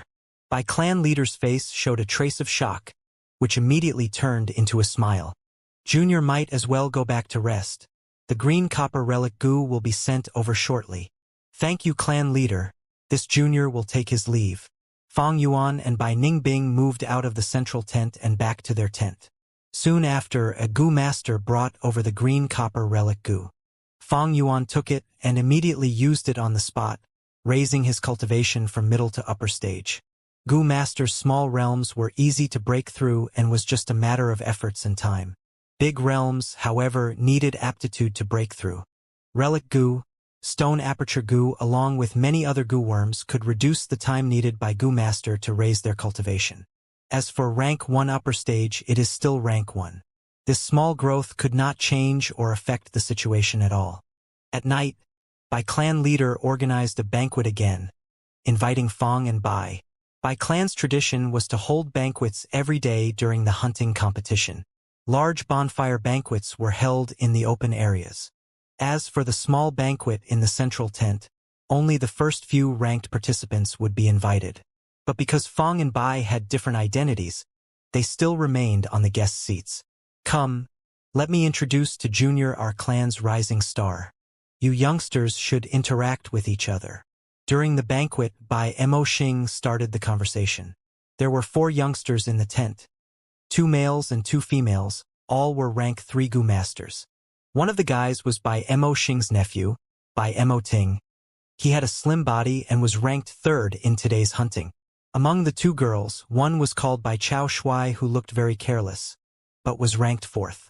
The other was called Bai Lian. She had white skin and thick eyebrows which gave her a fresh aura. She was the most beautiful girl in Bai clan. The 2 girls sat opposite each other, forming a stark contrast. Bai Zhan Lai greets the 2 esteemed guests. A young male Gu master took the initiative and stole the words out of Bai Mo Xing's mouth. He was muscular and his manners contained arrogance along with strong battle intent. Looking at Fong and Bai, he first paused at Fong Yuan before showing a smile of disdain. Next his gaze was locked onto Bai Ningbing. Bai Ningbing was like a snow fairy with her silver hair and blue eyes, surpassing Bai Lian in terms of beauty. More importantly, she was at rank 3 peak stage, attracting Bai Zhan Lai's attention. He snorted. It seems that your Gu Yu clan has strong women and weak men? Bai Ningbing was like an ice block, showing no reaction. Fong Yuan's expression turned cold and slightly ugly. Bai clan leader interrupted. This is the number 1 youth expert in our clan. Junior, don't blame him for his inconsiderate words. Of course not. Fong Yuan moved his lips, facing Bai clan leader. Brother Zhan Lai is a dragon among men. I am deeply amazed. His tone was complex, and his expression was perfectly displayed. Some tolerance due to being under others' roof, the helplessness of his own weak cultivation, and some indignant pride of a youngster. Even Bai Ningbing was taken by surprise. Bai Zhan Lai snorted, while Fong Yuan laughed coldly in his heart. He knew the Bai clan situation, but Bai clan did not know his true trump cards. The situation might seem dire for him, but he had a strong grasp on the advantage he had, information. How to make good use of this advantage, that is the key to getting out of our predicament. Green copper relic Gu is a good sign, showing that Bai clan is worried about the non-existent Gu Yu clan remnants. They do not want to do it by force, but instead trick and manipulate us. Is this Bai Zhan Lai the next chess piece? Now that I think about it, his tone earlier was too forceful. If he really is the Bai clan's next move, there will be some problems. I might as well give my handle to them and expose my weakness. If he allowed the Bai clan to set up traps this casually, Fang Yuan would no doubt fall into a more passive situation. Instead, he might as well give others a hold on himself and expose some fake weaknesses to gain some initiative. Thinking so, Fang Yuan's gaze swept through the tent, a ploy brewing in his scheming mind. He looked at Bai Lian, opposite him. After staring for a while, Bai Lian seemed to have noticed his gaze, but Fang Yuan turned his head over, seemingly observing something else. As the banquet continued, Fang Yuan took peeks at Bai Lian from time to time, but avoided eye contact with her. When the banquet was almost over, Fang Yuan peeked more often. This situation was easily noticed by the Bai clan leader and some clan elders. The clan elders showed some amusement in their eyes. It was a common thing for youths to get infatuated. Bai Lian was the beauty of Bai clan. It was natural for her to attract the attention of Gu Yu clan young master. After the banquet was over, Bai Mo Xing excitedly went to see the clan leader. Clan leader? Did you see what happened during the banquet? Bai clan leader smiled. Let me plan a bit more. The night passed by silently. During the second day of the hunting competition, Bai clan leader called Fang Yuan again, telling him to hunt a earthhorn rhino. Fang Yuan reenacted the same method, using the charred thunder potato goo and blasting the earthhorn rhino, bringing back its horn. Bai clan leader praised him and rewarded him with a clearing heat goo. Clearing heat goo was like an armored worm fossil, with a half-transparent jade rock texture. He felt a cool air passing on to him when he held it in his hand. This goo was a rank 2 healing goo used to cure poison. Fang Yuan had finally fixed his greatest weakness after getting this goo. During the campfire banquet that night, "This is my son and daughter. Bai Shang, Bai Hua. Stand up and toast this brother," Bai clan leader said. A pair of twins stood up, raising their cups like an adult, saying together, "Bai Shang, Bai Hua, toasts Guyu young master." They bowed slightly with a solemn expression, showing their good upbringing. There was no hint of any childishness. Fang Yuan was slightly stunned and sized up this pair of siblings attentively. According to his previous life, these two kids would be the famous righteous twin stars. Their fame would last a long period of time. Both cultivated to rank 5 and expanded the Bai clan village to an unprecedented height. At the same time, they were the inheritors of the Bai Gu Mountain inheritance, and Bai Shang even became the Bai clan leader eventually. In a clan, the clan leader position was usually inherited by the clan leader's own children. But for Guyu village, where the clan leader does not have children, they would choose an outstanding youngster from their pure bloodline descendants. People have a growing process. Bai Shang and Bai Hua might be grand heroes in the future, but now they were still too young, not even students yet. Fang Yuan retracted his gaze and concentrated on Bai Lian again. The banquet continued. During the period, Fang Yuan continued to peek on Bai Lian. As Bai Zhanlai continued to find problems, his tone haughtier than before. Bai Mo Xing's nephew Bai Mo Ting was instead peeking at Bai Ning Bing. On the third day, Bai clan leader called for Fang Yuan again and gifted him many primeval stones in the name of hunting. During the banquet, apart from stealing glances at Bai Lian, Fang Yuan took the initiative to toast to Bai clan leader with a sincere and grateful expression. Bai clan leader didn't speak but was inwardly very satisfied. This night, Bai Lian visited Fang Yuan on her own accord. Her friend had been poisoned and clearing heat goo would be very effective on it. However, clearing heat goo was rare. Thus she came to Fang Yuan to borrow it. "Can't endure it anymore, huh?" Fang Yuan sneered inwardly while lending the clearing heat goo without any objection. Bai Lian seemed to be very grateful for this. Fang Yuan then took the initiative to enthusiastically chat with her. The two started becoming closer and their relation rapidly improved. The fifth day at the banquet, Bai clan leader suddenly asked, "Junior, is your Guyu clan thinking of settling down in Bai Gu Mountain?" Fang Yuan immediately stood up. He tried to appear composed, but couldn't conceal the panic in his eyes. "Bai Gu Mountain lies close to Bai Village. We could say it your esteemed clan's territory. How could we dare to encroach upon it?" Bai clan leader smiled inwardly. She became more certain that the Guyu clan's objective was Bai Gu Mountain. However, she hypocritically said, Junior might not be fully aware of the complicated situation here. The pressure on our Bai clan is very big. It would be great if Guyu clan could stay here at Baigu Mountain as our clan's ally. Fang Yuan promptly denied. Bai Emoxing also persuaded. Fang Yuan seemed to be moved, but he did not yield. After the banquet, Bai Lian also came over to indirectly talk about it. Fang Yuan's expression became complicated, but he still didn't admit it. Humph. This kid. His mouth is very tight. After the banquet, in the tent, Bai Emoxing gritted his teeth and sighed. This is the demeanor of the young master of a clan. I am not surprised. We just have to raise the heat. Bai clan leader's gaze was pensive. The next day dawned. Fang Yuan was still sleeping when he was woken up by quarreling noises from outside the tent. He walked outside the tent to take a look, only to see Bai Zhanlai aggressively pulling Bai Lian's hands. Bai Zhanlai, I told you many times to stop bothering me. Love can't be forced. Bai Lian swung off Bai Zhanlai's hand and said with an icy expression, I still have things to do. Take your leave. Today's hunting competition is about to begin. What things do you have to do? Or are you going to look for that gigolo from Guyu village? Bai Zhanlai furiously roared. Say whatever you want. Young Master Fang Zhang is very kind and even lent the clearing heat goo when I asked for it. If it was not for his help, could Bai Shangjing recover so quickly? Lian Er, can you not be so simple-minded?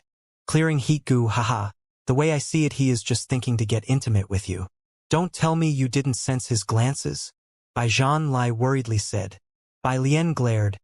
Bai Zhanlai, enough is enough. Ah, young Master Fang Zhang. As the two quarreled, they saw Fang Yuan who was standing outside the tent. Fang Yuan looked a little embarrassed and his gaze showed some worry as he said to Bai Lian. So it was Lady Bai Lian. Please come in if you have something to say. You lad. Bai Zhanlai turned furious and seemed about to find trouble for Fang Yuan, but was stopped by Bai Lian halfway through. Bai Zhanlai, what do you think you are doing? Are you crazy? This is our clan's esteemed guest. What esteemed guest? He is no more than a stray dog. Bai Zhanlai spat in contempt as he pointed at Fang Yuan. Kid, if you have guts then let's have a real contest. The loser will have to stop bothering Lian Er. Humph, I am only a rank 1 whereas you are a rank 3 and you have the nerve to say this. Could it be the Grand Bai clan has no fairness? Fang Yuan's expression turned ugly. In this world, there has never been fairness. There are only strong and weak. You are a coward if you don't dare to compete. So it turns out the Guyu clan produces cowards. Ha ha ha. Bai Zhanlai threw his head back and laughed, the sound attracting many people. What's going on? Bai Emoxing hurried over at this moment. Bai Lian explained everything to him. Bai Emoxing immediately criticized Bai Zhanlai. Stop fooling around. You actually dared to be rude to the esteemed guest. Bai Zhanlai raised his head. He didn't dare to take up my challenge.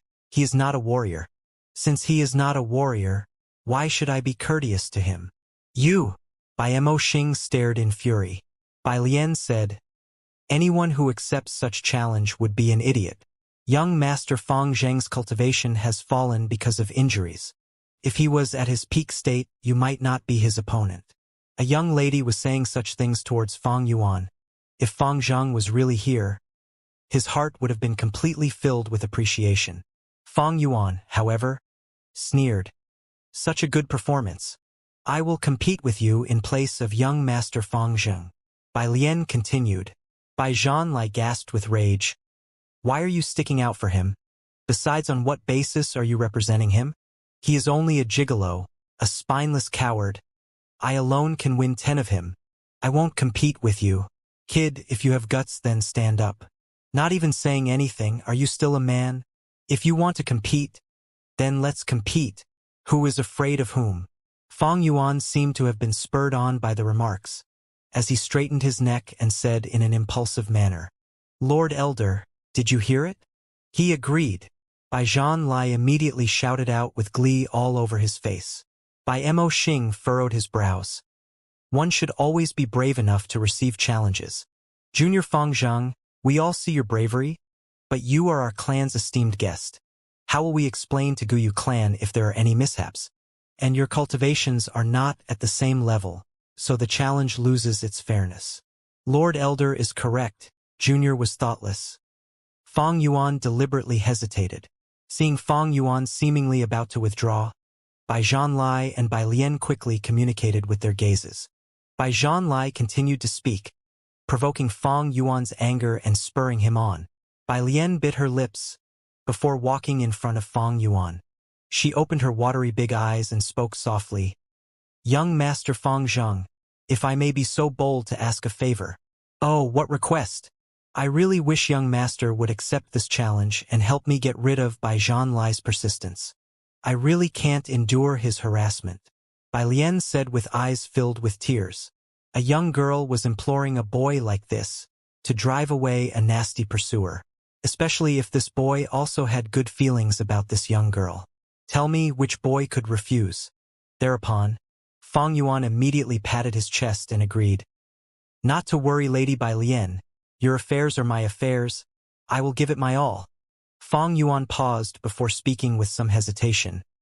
It is just that my cultivation is weaker than his at the moment. Just in case I lost. Please be at ease, young master, I have a plan already. Bai Lian's smile was like the blooming of a daffodil. She turned around and said to Bai Emoxing, Lord Elder, young Master Fang Zhang might have agreed to the contest, but if we really were to continue with the duel, we might injure our harmony and it also wouldn't be fair. I have a proposal. The hunting competition is ongoing currently. How about we take this chance to divide them into 5-person group and compete with the hunting accomplishments? Yes, it is a good proposal. Bai Emoxing felt his beard and slightly nodded. Okay, you will choose your own teams. But to be fair, the cultivation level of your teams must be proportionate. Bai Zhanlai snorted in annoyance. Yes. Bai Lian promptly bowed in happiness. After an hour, the two sides set off. On Fang Yuan's side, there were rank 3 by Ningbing, Bai Lian and 2 other female Gu masters with a similar age to Bai Lian, both all having rank 2 cultivation.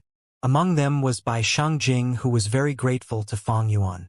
She was the one who was poisoned and had been cured by Fang Yuan's clearing heat Gu.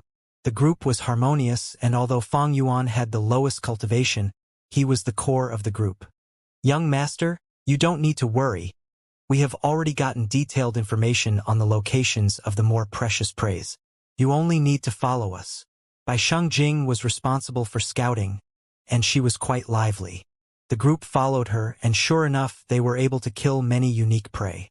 Fang Yuan didn't have to exert himself, and the whole thing felt like he was going on an excursion rather than hunting. Young Master Fang Zhang, I heard others saying your Guyu clan is migrating to Bai Gu Mountain. Is that true? Bai Shangjing seemed to have asked casually when they were returning from their rewarding hunt. Those talks are all baseless. Fang Yuan smiled. Young master, you are gentle and refined. An upright gentleman. Much better than that Bai Zhanlai. Sigh. If you could stay at Bai Gu Mountain, then we could meet each other more often in future. Bai Shangjing continued. Fang Yuan laughed and secretly glanced at Bai Lian, who was walking alongside him. Bai Lian seemed to be worried. Settling down and establishing the village is not an easy thing. The most important condition is to find a spirit spring. However, the primeval energy around the spirit spring is very dense, so there will definitely be beasts pack or formidable wild goo worms living near it. To establish the village, the very first exploration group will have to go through intense battles, either killing beast packs or the wild goo worms. This process will definitely be accompanied by bloodbath and sacrifices. Upon saying so, she looked at Fang Yuan. Actually, there are many bone goo living in Bai Gu Mountain. These bone goo have tough physique and are difficult to deal with. There are also no soil in Bai Gu Mountain. The ground is all made of bones and stones. It is not impossible to establish a village and survive on this mountain, but the price to pay is very high. Oh, is it so?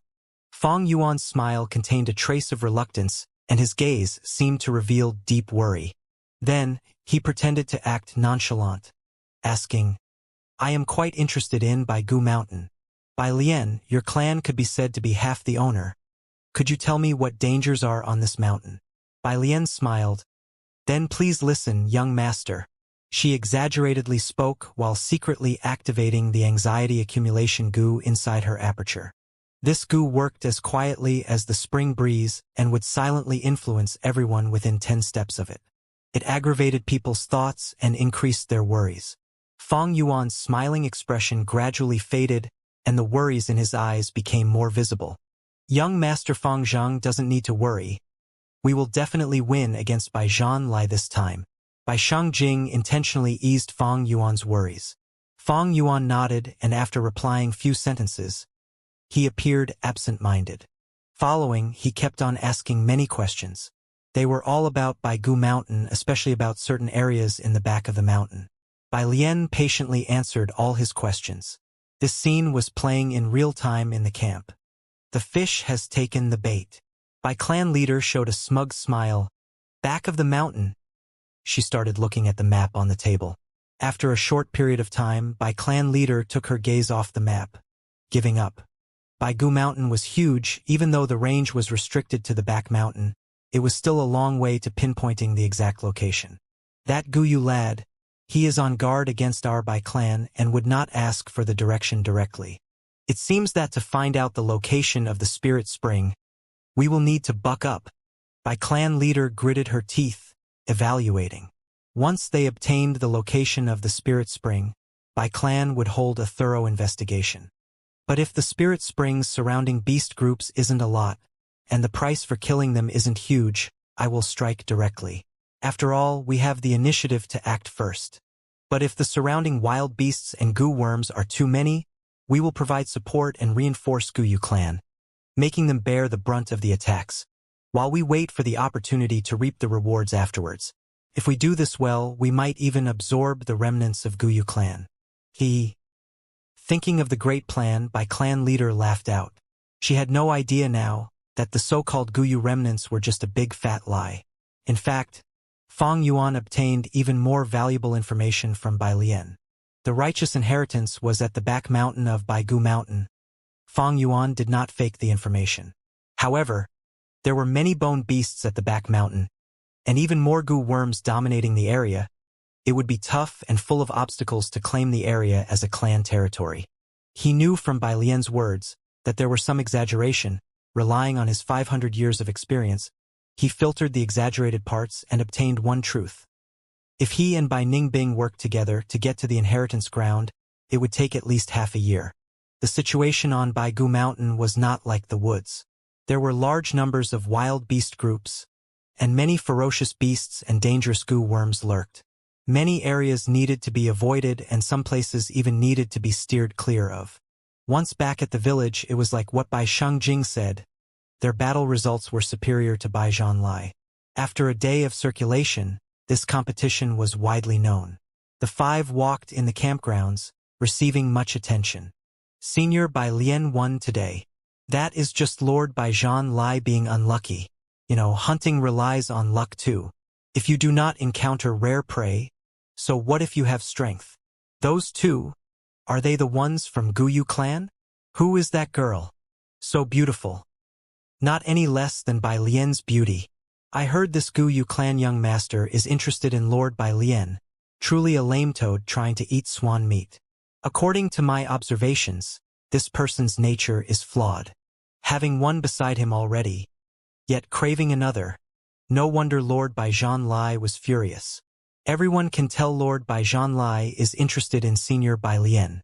After all, I heard they were childhood friends. Sigh, unfortunately the feeling isn't mutual. Many whispers and secret talks were undergoing, as people lowered their heads. Fang Yuan looked like he was gloomy. Even though he won, he did not show any joy on his face. Only until at night at the central tent, as another campfire banquet was held. The twins, Bai Shang and Bai Hua, toasted to Fang Yuan before being brought away. In the tent, many new faces emerged.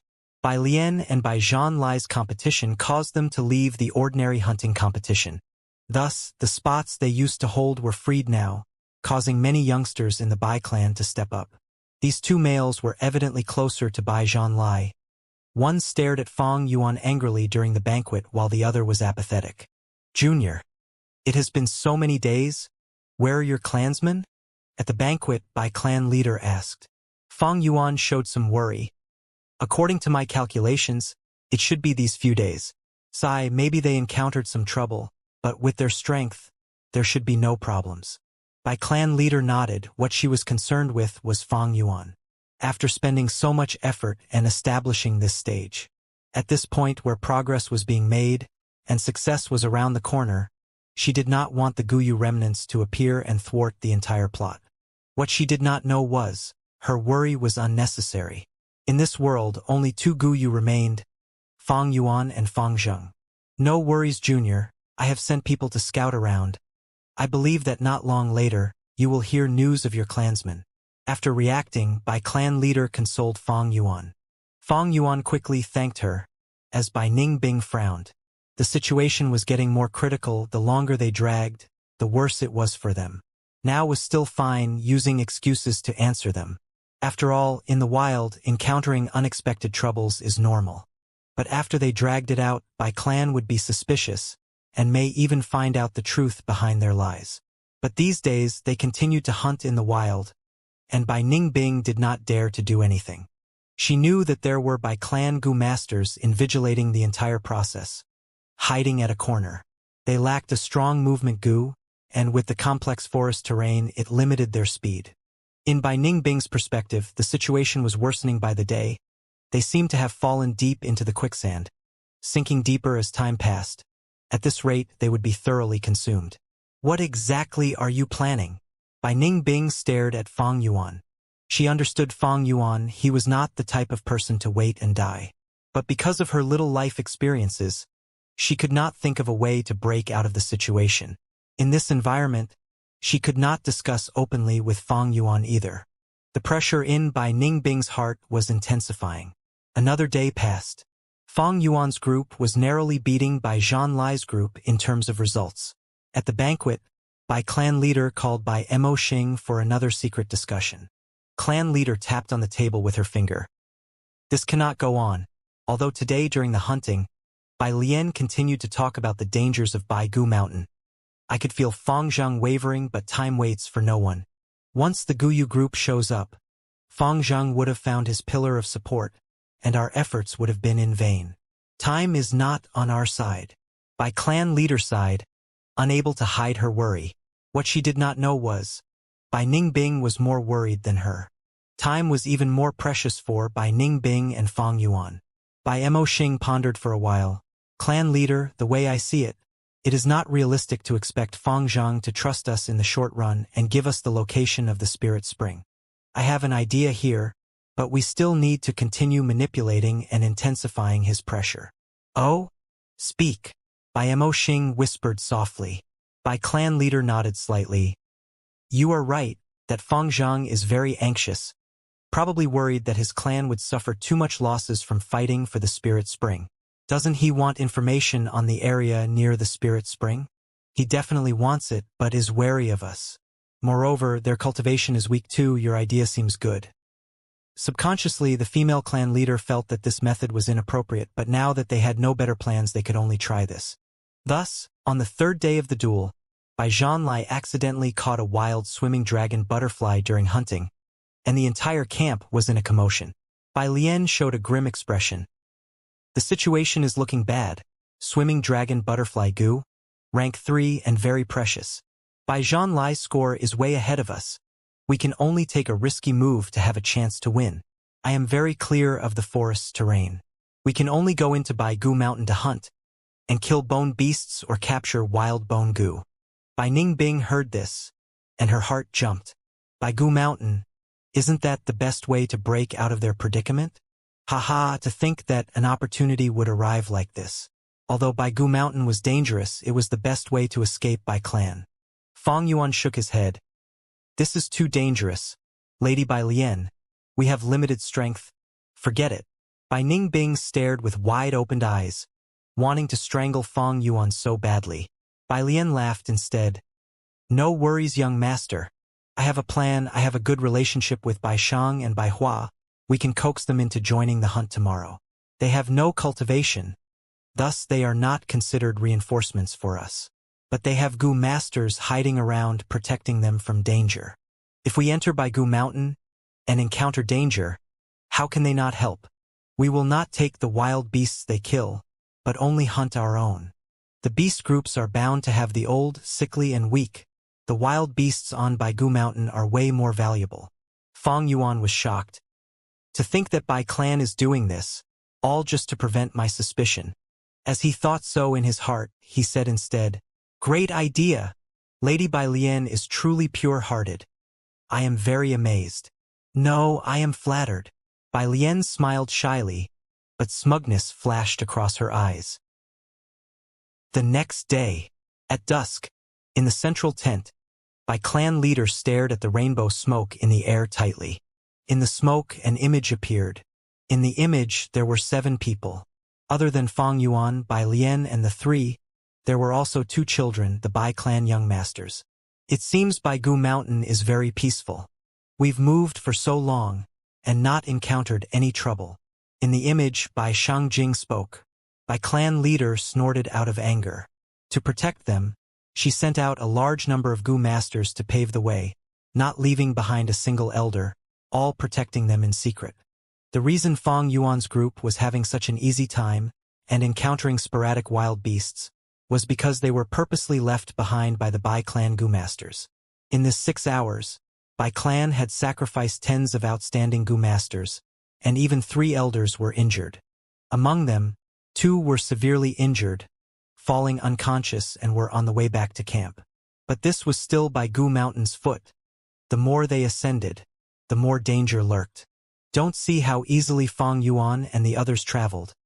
This was all due to the other Gu masters' sacrifice of life and blood. Especially Baigu Mountain, no one lived there, and it was a wild beast territory. To pave the way and explore, the price to pay was huge. Fang Yuan continued to ascend, and with Bai Lian's guidance, they arrived at Baigu Back Mountain. "We have limited information. I do not know where to continue going. The sky is getting dark. Maybe we should get back," Bai Lian purposely said. "Since we're here, we might as well explore," Fang Yuan said instead. He looked around, trying to discern, like he was trying to find something. He started to lead them according to his memories. He knew the inheritance ground was close by. Hey, can you at least try to pretend?" Beside him, Bai Ningbing saw this and was screaming in her heart. Fang Yuan's behavior was already out of character. Bai Ningbing looked around worriedly, but what was strange was, be it Bai Lian, Bai Shangjing or the others, it seemed they could not tell anything, letting Fang Yuan search in silence. "Good. This is it. It seems this place is very close to the spirit spring." In the tent, the clan leader said agitatedly, He, Fang Zheng, you are still too young." They entered the cave. Is the spirit spring inside the cave? The image flashed, showing the insides of the cave. Right when Bai Clan leader was getting confused, someone reported from the outside. Reporting to clan leader, an investigative Gu master is back, bringing a Thai clan Gu master. They have important news to report. Important information? Bai Clan leader frowned. What could be more important than the spirit spring?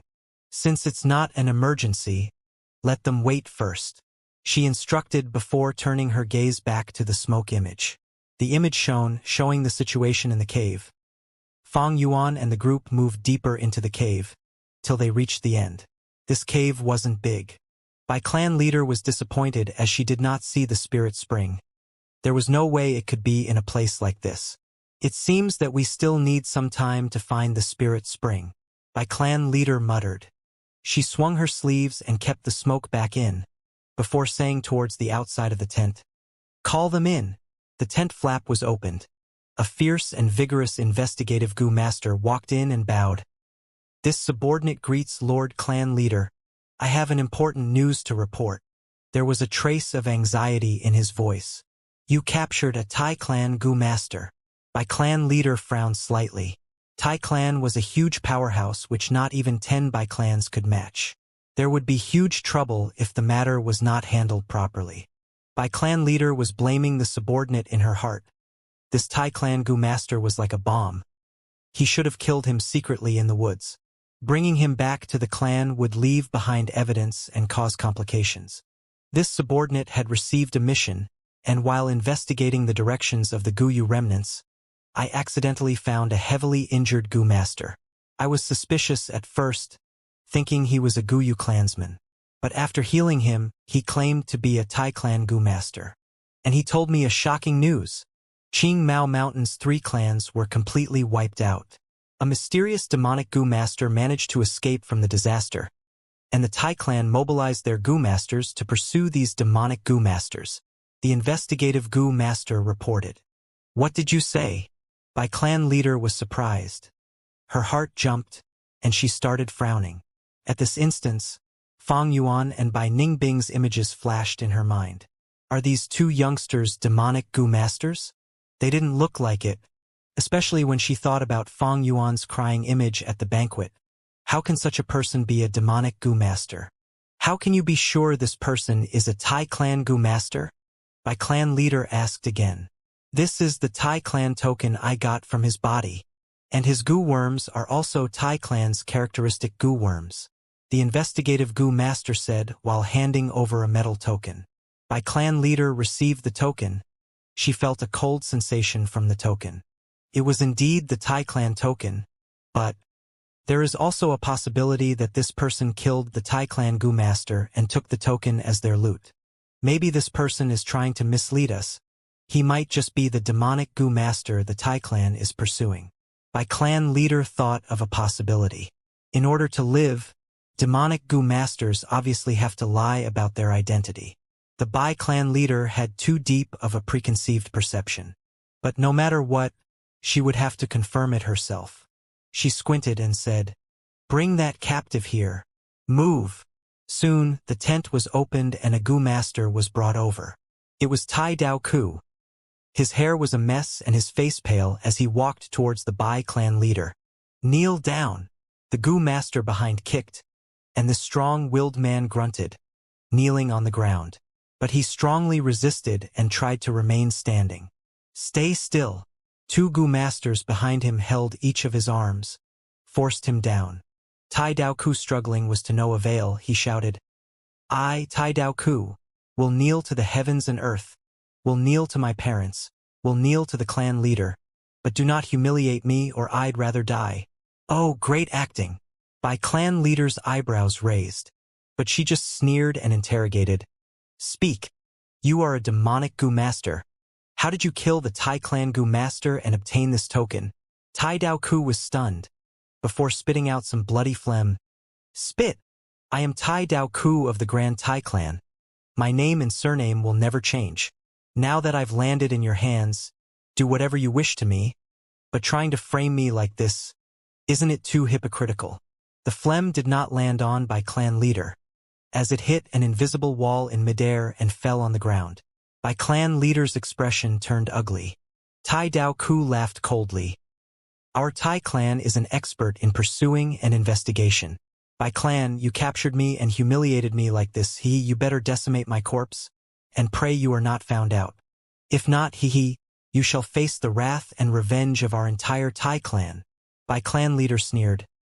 "You keep claiming to be a Tai clan Gu master, but I've seen many Tai clan Gu masters.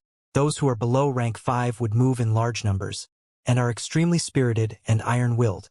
Not only are you traveling alone, just look at your state. You should act better if you want to pass off as a Tai clan Gu master." Tai Dao Ku's cold sneering froze. By clan leader's words triggered the most painful memory in his heart.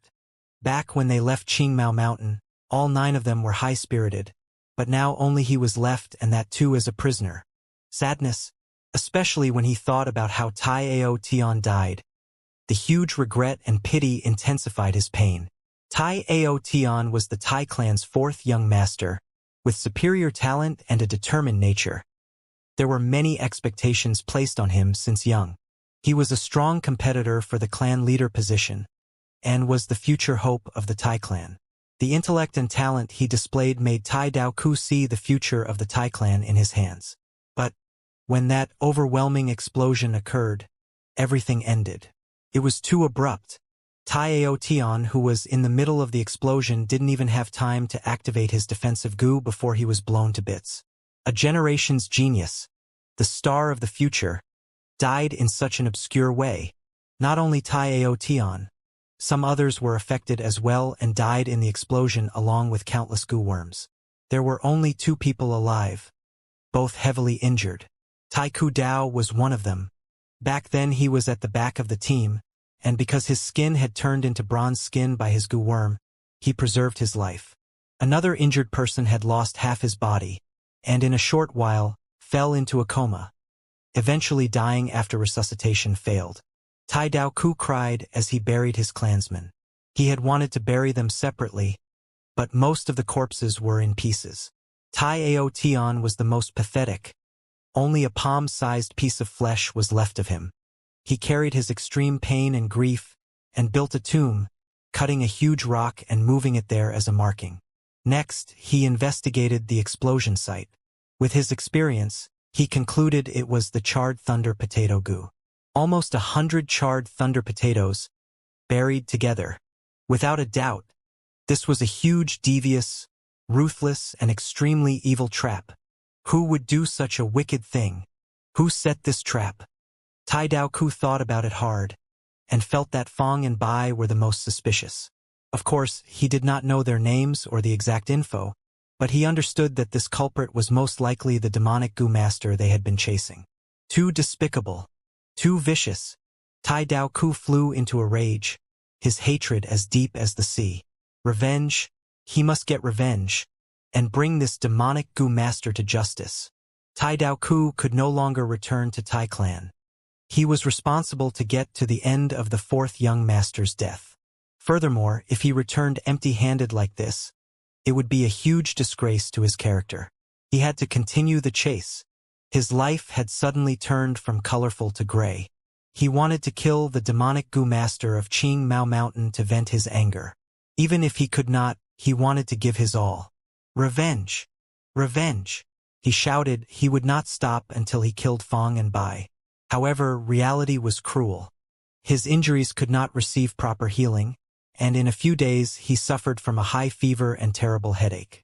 He also encountered beast groups attack, and barely managed to escape through the river. But without proper supplies, he still fainted in the end. When he was awake, he found that he was saved, but became Bai Clan's captive. Thinking back, it was all a series of painful events. Dao Ku kneeled in the tent with tears flowing out uncontrollably. Bai Clan leader was amazed. Dao Ku did not answer her questions and just kept on giving off a determined aura. This did not look like a fake identity, like a demonic goo master who wanted to live. Is this person really from Tai Clan? Bai Clan leader started to feel something amiss, the bad feeling in her heart starting to spread.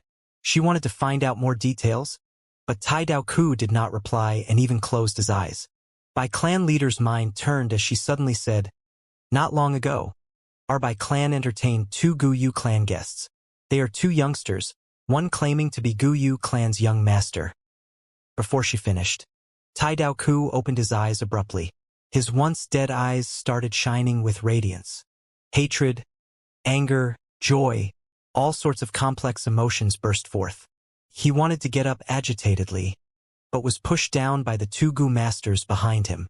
He shouted, "It's them, it's definitely them. To think I met them here. 2 people and even youngsters. Humph. They must be the demonic Gu masters that escaped from Qing Mao Mountain." Dao Ku did not know the situation on Bai Clan. The investigative Gu master only interrogated. There was no way he would tell him such information. Bai Clan leader quickly asked, "If you are a Tai Clan Gu master, where are your companions?" Dao Ku's attitude changed completely at this point. For the sake of revenge, he answered seriously, "They're dead. Where did they die? Where are the corpses?" Dao Ku's expression changed. "I cannot tell you this. The dead shall rest in peace. Even if you suspect me, I will not allow you to dig their graves." Bai Clan leader's heart sank after hearing this. These were not words a demonic Gu master would say. "Don't tell me." An intense worry grew in Bai Clan leader's heart. She could not help but wave her sleeves, as a colorful smoke flew out and coiled around in the air, forming an image. "Your clan's young master is in our hands. All of you get out now." In the image, Fang Yuan had already fallen through with Bai Clan. He was gripping Bai Hua and Bai Sheng's throats as he threatened. Bai Clan leader was instantly dumbstruck. After a few breaths' time, she flew into a rage, slamming the table in front of her into smithereens. She wanted to scream. Turns out they were demonic scoundrels. Bai Clan leader's face looked extremely dark. She had understood everything. At first she was hesitant, but after seeing the image in the colorful smoke, only an idiot would not understand what had happened. Bai Clan leader was no idiot. In fact, she was wiser than ordinary people. In Fang Yuan's previous life, she was the one who led Bai Clan on the resettlement and set the foundation for the next generation's prosperity. Damn it! How could this happen? Those two scoundrels were actually demonic goo masters. They are too good at acting. Clan leader, the two young masters are in their hands. What do we do? In the tent, the other goo masters were panicking when they looked at this scene. The situation was terrible. Fang Yuan was holding the two young masters hostage and caused everyone to be cautious in their actions. Bai Clan leader forced herself to calm down. She was the birth mother of Bai Hua and Bai Sheng. Her worry and anxiety far surpassed the others. However, as someone in power, she had to have her strengths. Other than her identity as a mother, she was also the clan leader. She first ordered her subordinates to release Tai Dao Ku. We were wrong about you, Tai clan's warrior. I apologize to you here. She stood up and bowed with a sincere expression. Tai Dao Ku snorted. Although he was extremely displeased, he admired Bai Clan leader's resolve. After all, he was only a prisoner now. His life and death could have been decided merely at her thought. He gritted his teeth and tried to stand up, but because his body was extremely weak, even this action was taxing on him. Come, bring the Tai clan guest to his seat. Bai Clan leader instructed. Tai Dao Ku sat down, fixing his gaze at the colorful smoke. His gaze seemed to be on fire when he looked at Fang Yuan and Bai Ningbing, causing others to look away. These two are the demonic goo masters who escaped Qing Mao Mountain? That explosion trap was set by them? Young Master Tai Ao Tian's death, the ones I am pursuing, are these two youngsters. Tai Dao Ku etched Bai and Fang's appearances and their body shapes into his mind. No, it might not be them, this could all be a misunderstanding. Tai Dao Ku thought of another possibility. He was upright and never killed an innocent. Regardless, I have to confirm it myself. If they aren't, I will pursue the true criminals. If they are, I shall cripple these two rascals' apertures and tear them to pieces. Thinking so, he spoke. By clan leader, the matter at hand is to arrest these two scoundrels, as well as saving your clan's two young masters. Tai clan warrior, what do you have to advise me? By clan leader wanted to get some useful information from Tai Dao Ku, but she was destined to be disappointed. Tai Dao Ku shook his head, smiling bitterly. In the cave, swords were brandished. All of you? Get out. Do you want me to repeat myself again? Fang Yuan threatened in a cold snicker. Fang Zheng, what are you doing? What is going on? Why are you holding the two young masters hostage? Bai Lian, Bai Sheng and the others were tongue-tied. They thought he had found the spirit spring, but everything happened in a flash. Who would have thought that Fang Yuan would suddenly go crazy and kidnap the two young masters? Whoosh! Whoosh! Whoosh! 3 figures suddenly appeared. Fang Zheng, you dare to hold our clan's young masters hostage? How dare you? Your crime is unforgivable. Release them, and we may spare you your life. Fang Zheng, release them now, and come back with us. We will let you leave safely. The 3 clan elders spoke, their expression extremely ugly. They were strong and followed this group the entire time. But the moment they sensed this change, they rushed to the scene. You guys finally decided to show yourselves? Excellent. Fang Yuan snickered. Bai Sheng and Bai Hua struggled intensely in his hands. Evil scoundrel, release us. If you kill me, you will die too. The 2 children shouted with all their strength. Their faces were turning red from suffocation. These 2 children were future rank 5 Gu Masters, lords of Bai Clan, the righteous twin stars. But now, unfortunately, they were defenseless and were being strangled by Fang Yuan. After a while, Their eyes started rolling back and their breathing slowed. Fang Zhang, don't make a mistake. Release the two young masters. We've given you the chance. As long as you release the young masters, we will let you leave. We will definitely not pursue you. What do you want? Primeval stones? Goo worms? The three clan elders were anxious, and their eyes revealed a ruthless expression as if they couldn't wait to attack. Humph!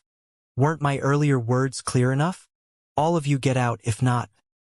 Fang Yuan laughed deviously, using his gaze to signal to Bai Ningbing. Bai Ningbing understood, taking out the chainsaw golden centipede. She injected primeval essence into it, and the razors started rotating furiously, moving towards Bai Hua's tender arm. Let go of my sister, Lu. Let go. Bai Sheng stared furiously. His breathing started getting rough as he struggled with all his strength. But Fang Yuan used just a little more strength and his words were stuck in his throat. Don't be rash. Stop, stop. At this point, more and more Gu masters entered, and everyone were screaming in anxiety. Fang Yuan laughed loudly. On the count of 3, if you are not all out of this cave, your young master's limb will be gone. Everyone gritted their teeth, their eyes burning with fire. They wanted nothing more than to chop Fang Yuan into pieces. Still not leaving? Fang Yuan's eyebrows rose and he moved Bai Hua closer towards the chainsaw. Ah! Everyone screamed. My God! A young female Gu masters covered her eyes. Quickly! Get out of the cave! The clan elders shouted. They did not dare to gamble with their young masters' lives. Everyone gradually retreated, staring at Fang and Bai on the way out. If gazes could kill a person, Fang Yuan would have been dead a million times. If rage was like water, they would have drowned under the tsunami already. When everyone was out of the cave, Fang Yuan passed Bai Hua and Bai Sheng to Bai Ningbing before surveying the surrounding. Bai Gu Mountain was made of bones with no rocks or soil. This cave was the same, white throughout. The cave walls even had sharp bone spikes, although these bone spikes looked the same as in other caves. In fact, if one observed properly, they would find that these bone spikes were spiral at the tip, different from others. This was the Spiral Bone Cave, also the entrance to the Grey Bone Scholar's inheritance. The entire Baigu Mountain had many caves, but this was the only cave with so many spiral bone spikes. Fang Yuan had never been here, but in his previous life he had heard many stories which were even testified by Bai Sheng and Bai Hua personally. We entered the Spiral Bone Cave first, then accidentally found a bone spike that could be twisted. It was the mechanism to open the entrance. Fang Yuan thought for a while, before starting to search for that special bone spike. There were uncountable bone spikes in this cave, but in Fang Yuan's previous life, Bai Hua had revealed that back then when she and her brother had been playing in the back mountain, she saw a large bone spike in the cave with very closely carved spiral markings. She touched it casually and accidentally twisted it, opening the entrance. Fang Zhang, you are surrounded. There is no way to escape. Come out. To be honest, we were quite kind to you. To think you returned our kindness with ingratitude. Fang Zhang, I'll give you some advice. Leave some leeway for yourself. If anything happens to our young masters, we will take revenge on you with all our might. The cave was not deep. The shouts of the Gu masters could be heard echoing inside. Bai Hua started to sob. Bai Sheng said, Fang Zhang, stop it. Release us and I will let you two leave in peace. I assure you as the young master. He was young, but was calmer than an adult facing this predicament. The brilliance of a future star was already being displayed in him. Fang Yuan paid them no heed. Suddenly his eyes shone. He took a step forward before stretching his hand towards a rather conspicuous large bone spike. Next, he twisted it lightly. Creak. There was a loud sound and the bone spikes began to contract. A secret door opened from the side, revealing a squarish cave opening. Bai Ningbing's eyes shone. Bai Hua stopped crying, staring at this change in shock. Ah, there's a cave, Bai Sheng shouted. Humph. Keep your mouth shut. Bai Ningbing chopped on his neck, knocking him unconscious. Bai Sheng had screamed on purpose to leave traces for the people outside. As expected, a commotion occurred outside. Cave. Not good. They're trying to escape. Chase. Fang Yuan growled. If anyone dares to step inside, I will kill Bai Sheng first. This shout stopped the Bai clan Gu masters. Fang Yuan quickly walked into the cave. Bai Ningbing also knocked Bai Hua unconscious, carrying them on each of her hands and followed. This secret path was well lit, shining with a pure white light. It was just that there were bone spikes everywhere, stabbed into the walls like sharp spears. These bone spears were densely packed, sealing the whole tunnel. There was only a little space between them, allowing Fang Yuan to see a hall beyond them. It seems this is the reason you came to Bai Gu Mountain. I'll open a path for us. Bai Ningbing moved ahead, trying to use the chainsaw golden centipede, but Fang Yuan stopped her.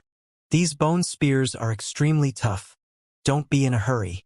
Fang Yuan searched around according to what Bai Hua had said in his previous life. He found the shortest spiral bone spike and pulled it. Creak. Another sound of some mechanisms being activated. The cave behind the two sealed itself while the bone spears in the tunnel contracted back into the walls. Suddenly, the path ahead was smooth and unobstructed.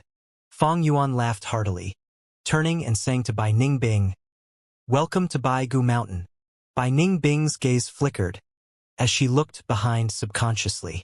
The cave entrance behind her had sealed itself. The Bai clan Gu masters would need to spend quite a bit of time to pursue them at least to open this cave entrance. Bai Ningbing's lips curled, revealing an excited smile. Everything had become interesting. This was the life that she was after. The secret tunnel was not long. After walking for a while, Fang and Bai arrived at a huge hall. The pure white hall was made out of bones. In the center was a huge vat. The vat was filled with milk like white liquid that was giving off a fragrant smell. As Fang Yuan got close to it, his memories resurfaced. According to Bai Hua, this vat should be connected to a spring below it. This spring was a milk spring. The spring water tasted like milk, a clean, sweet taste. Not only was it a top-tier beverage, it was also extremely nutritious. Children grew better drinking it, and the elderly could maintain a strong, healthy body as well. Milk Spring was the specialty product of Bai Gu Mountain. In Fang Yuan's previous life, after Bai clan relocated here, they unearthed 5 milk springs, causing it to become their specialty production and even used it as a commercial product to attract many traders and merchants to come and make a deal. There is a goo inside this vat, Fang Yuan said, indicating to Bai Ningbing using his gaze. Although according to his memories, there was no danger at this location, Fang Yuan was vigilant. After all, this was not something he had experienced personally, and his information was all from a third party. Things that carried risks, he'd rather let others do it. Bai Ningbing snorted, activating her defense and putting her hand into the vat. There are so many goo inside. Her brows raised in shock. When she pulled her hand out, her hand was full of goo worms. These goo were as large as a human finger and were completely white. One end was round while the other was sharp like a miniature spear. This was the bone spear goo. Although this goo is only rank 1, the whole vat is almost filled to the brim with it. Bai Ningbing was slightly excited. Bone spear goo was similar to Guyu clan's moonlight goo in that it was the foundational goo of the white bone inheritance. In his previous life, after Bai clan found this inheritance, many of the clan's goo masters equipped this goo. Thus the bone spear goo also became a characteristic of Bai clan's goo masters. Look around again. There should be a rank 2 goo inside. Fang Yuan stood at the side with a plain expression. Bai Ningbing hauled for a few more times, before finally finding a rank 2 goo. This goo was similar to the bone spear goo, but on the surface of the bone spear, there were spiral markings, spiral bone spear goo. This goo was the evolution of the bone spear goo. Its attack power and penetrative force was higher than the bone spear goo. In the huge vat, the bone spear goo was in the majority, and only a small number were spiral bone spear goo. This way, I finally have a standard method of attacking. Fang Yuan grabbed a spiral bone spear goo and thought. Charred thunder potato goo was very unstable. It needed to be planted in the ground, and it would have been planted in vain if others do not step on it. Also, if a goo master with poor memory planted it and forgot the location of the potatoes, he might even injure himself by accident. Moreover, the charred thunder potato goo's use had restrictions. It must be used in soil, and the more fertile the soil the better. As for a special location like Bai Gu Mountain, the charred thunder potato could not be used. Otherwise, Fang Yuan would not mind setting 1 or 2 more traps here. A pity there isn't a rank 3 goo. Bai Ningbing was slightly disappointed. She chose a spiral bone spear goo and placed it into her sleeves, planning to refine it later. She only felt curiosity towards these types of rank 2 goo worms. They could not display the true power of a rank 3 goo master in battles. Seeing no danger in the vat, Fang Yuan started to act. He hauled goo worms after goo worms out of the vat, and used the spring-autumn cicada's aura to instantly refine them using his primeval essence. This. What? Bai Ningbing was tongue-tied at this scene. In the matter of a few minutes, Fang Yuan had already refined a few dozen goo worms, and he was still continuing. Because of the spring-autumn cicada, he could instantly refine them. And because of his aptitude and the heavenly essence treasure lotus, his primeval essence recovery speed was much greater than the refining expenditure, thus he could continue the refinement non-stop. This was a crazy sight. Fang Yuan refined over 200 bone spear goo in his aperture, and over 20 spiral bone spear goo. Goo refinement was a tough barrier for goo masters. Although Bai Ningbing had seen Fang Yuan instantly refine goo a few times before, it had never been so visually impactful. In Fang Yuan's hand, refining goo worms was as easy as eating and drinking. No, it was simply as easy as blinking. Simply way too easy. What secret does he have? Bai Ningbing was very shocked. Fang Yuan's image became even more mysterious in her heart. But on the surface, she just curled her lips and said calmly, "You got so many goo worms at once? Can you afford to raise them?" Fang Yuan laughed. "Of course not. Bone spear goo, spiral bone spear goo, they all fed on milk. Thus, they were kept in this vat of milk. Don't see how this milk spring is one full vat. The expenditure was huge. Only because there is a spring eye at the bottom of the vat can it sustain till now. If Fang Yuan wants to raise and feed so many goo worms, he would need to have a milk spring himself. Even though I can't feed them, I would rather bring more with me than let the Bai clan people gain them." Fang Yuan laughed, pointing to the vat. "All right, destroy the rest of the goo." The vat had way too many goo worms, although Fang Yuan refined a lot of them. Considering the limits of his rank 1 aperture, there was still a large number left behind. A moment later, Bai Ningbing looked at the floor of goo corpses with a complicated expression. She knew clearly what the value of these goo were. Destroying them was tantamount to destroying a small mountain of primeval stones. Even Bai Ningbing felt heartache. But, rather than leaving them for enemies and letting Bai clan take them and grow stronger, they might as well destroy all the goo. The two left the hall and moved along another secret tunnel, getting to the second white hall. At the center of the hall there were 3 white bone pillars. At the tip of the pillar it was carved into a human hand, without skin or flesh, only left with bones. In the white bone hand, they each held 1 goo. 3 pillars, 3 slumbering goo worms. Fang and Bai got closer and saw what was carved on the pillars, explaining characteristics of the 3 goo. Ribcage shield goo, flying bone shield goo, arm bone wings goo. Bai Ningbing stared at the pillar, muttering. Very quickly, her gaze was focused on a line. 3 choose 1, satisfied at heart. By goo inheritance, left for future descendants. The meaning was obvious. They can only choose 1 goo and leave the others to future inheritors. Ribcage shield goo could cause a goo master to grow 2 rows of ribcages, shielding their chest, and had great defense.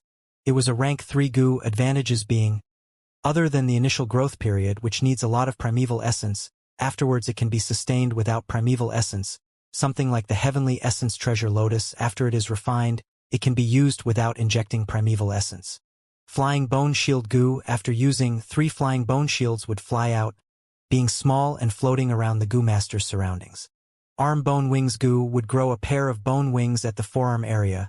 Waving the wings would increase movement speed slightly. Most importantly, it increased attack speed. Ribcage shield goo can be used together with the carapace goo to form defenses front and back. But the carapace goo is bound to be replaced, and only the ribcage shield goo alone is not wide enough. I have the jumping grass and do not fight close combat. The arm bone wings goo is also useless. Fang Yuan thought about it and chose the flying bone shield goo. He smashed the bone arm, refining the flying bone shield goo and keeping it in his aperture. As for the other two goo, he did not touch them. This is a righteous faction inheritance. This area tested the self-control of the inheritor. If they cannot control their greed and desires, taking all three goo, then the future tunnels would change drastically. Although there would not be devious traps, their rewards would be much lower. Righteous inheritance is unlike demonic inheritance. Normally speaking, they are designed kindly. Goo masters having luck to encounter their opportunities would gain them. The only difference is how much. Bai Ningbing, seeing Fang Yuan not moving, also did not dare to move the pillars, afraid of special traps. The two moved along the secret tunnel, entering a third hall. There was no more tunnels now after the hall, only one human skeleton in the cave in a sitting position. Before the human skeleton there was a huge book. This book was made with bones, as long as an arm, wide as half an arm, and as thick as 8 inches. Fang Yuan indicated to Bai Ningbing to pick it up, and seeing no danger, took the book from her. This book was named Grey Bone Huge Book by the Bai clan twins in his previous life. Inside, there were many refinement recipes as well as the creator of the inheritance, Grey Bone Scholar's life experiences and why he set up this inheritance. Fang Yuan flipped the book. It was truly so. This is a genuine righteous inheritance. At the end of the book it says, "This corpse is the Grey Bone Scholar himself. If the future inheritor has the kindness, they might as well pay respects to it and kowtow 3 times. Afterwards, they can split the skull apart and obtain 1 goo. That is the Grey Bone Scholar's lifebound goo. If the inheritor obtains it, they should make the world a better place and uphold justice." Fang Yuan laughed upon seeing this, handing the Grey Bone Huge Book to Bai Ningbing and kneeling on the ground, kowtowing 3 times respectfully. This was a true kowtow. His forehead hit the rough floor, emitting 3 loud sounds. Bai Ningbing was surprised, not expecting this side of Fang Yuan. After Fang Yuan finished, he stood up, and there was no commotion in the hall. He did not mind it, smiling lightly. In this hall, there are no more secret tunnels, but it is not the end. This place tests the inheritor's nature. If the person is kind-hearted and knows gratitude, they would kowtow. If they do 3 genuine knocks on the ground, a new tunnel would appear. But this is only one aspect. If they not only kowtow but do not move the corpse, showing respect for the corpse of the senior, a second path would appear. In the previous life, Bai Shang and Bai Hua both kowtow, but Bai Hua was afraid of pain, not giving off a loud sound. But Bai Shang triggered the first path. Bai Shang wanted to retrieve the goo, but Bai Hua stood him, wanting to leave the senior in peace. Thus, Bai Hua triggered the second path. Fang Yuan thought about it, looking at Bai Hua and Bai Shang. They were carried by Ningbing, still unconscious. Bai Ningbing also looked at them, sighing. It seems that from now on, we have to rely on these two to protect our lives. But I am very curious, what the lifebound goo of this Grey Bone Scholar is. Let's split the skull. Fang Yuan shook his head. This is the most exquisite part of the inheritance. Curiosity would make a person want to see the goo inside the skull, and the better they imagine it, it would be even greater than seeing the real thing.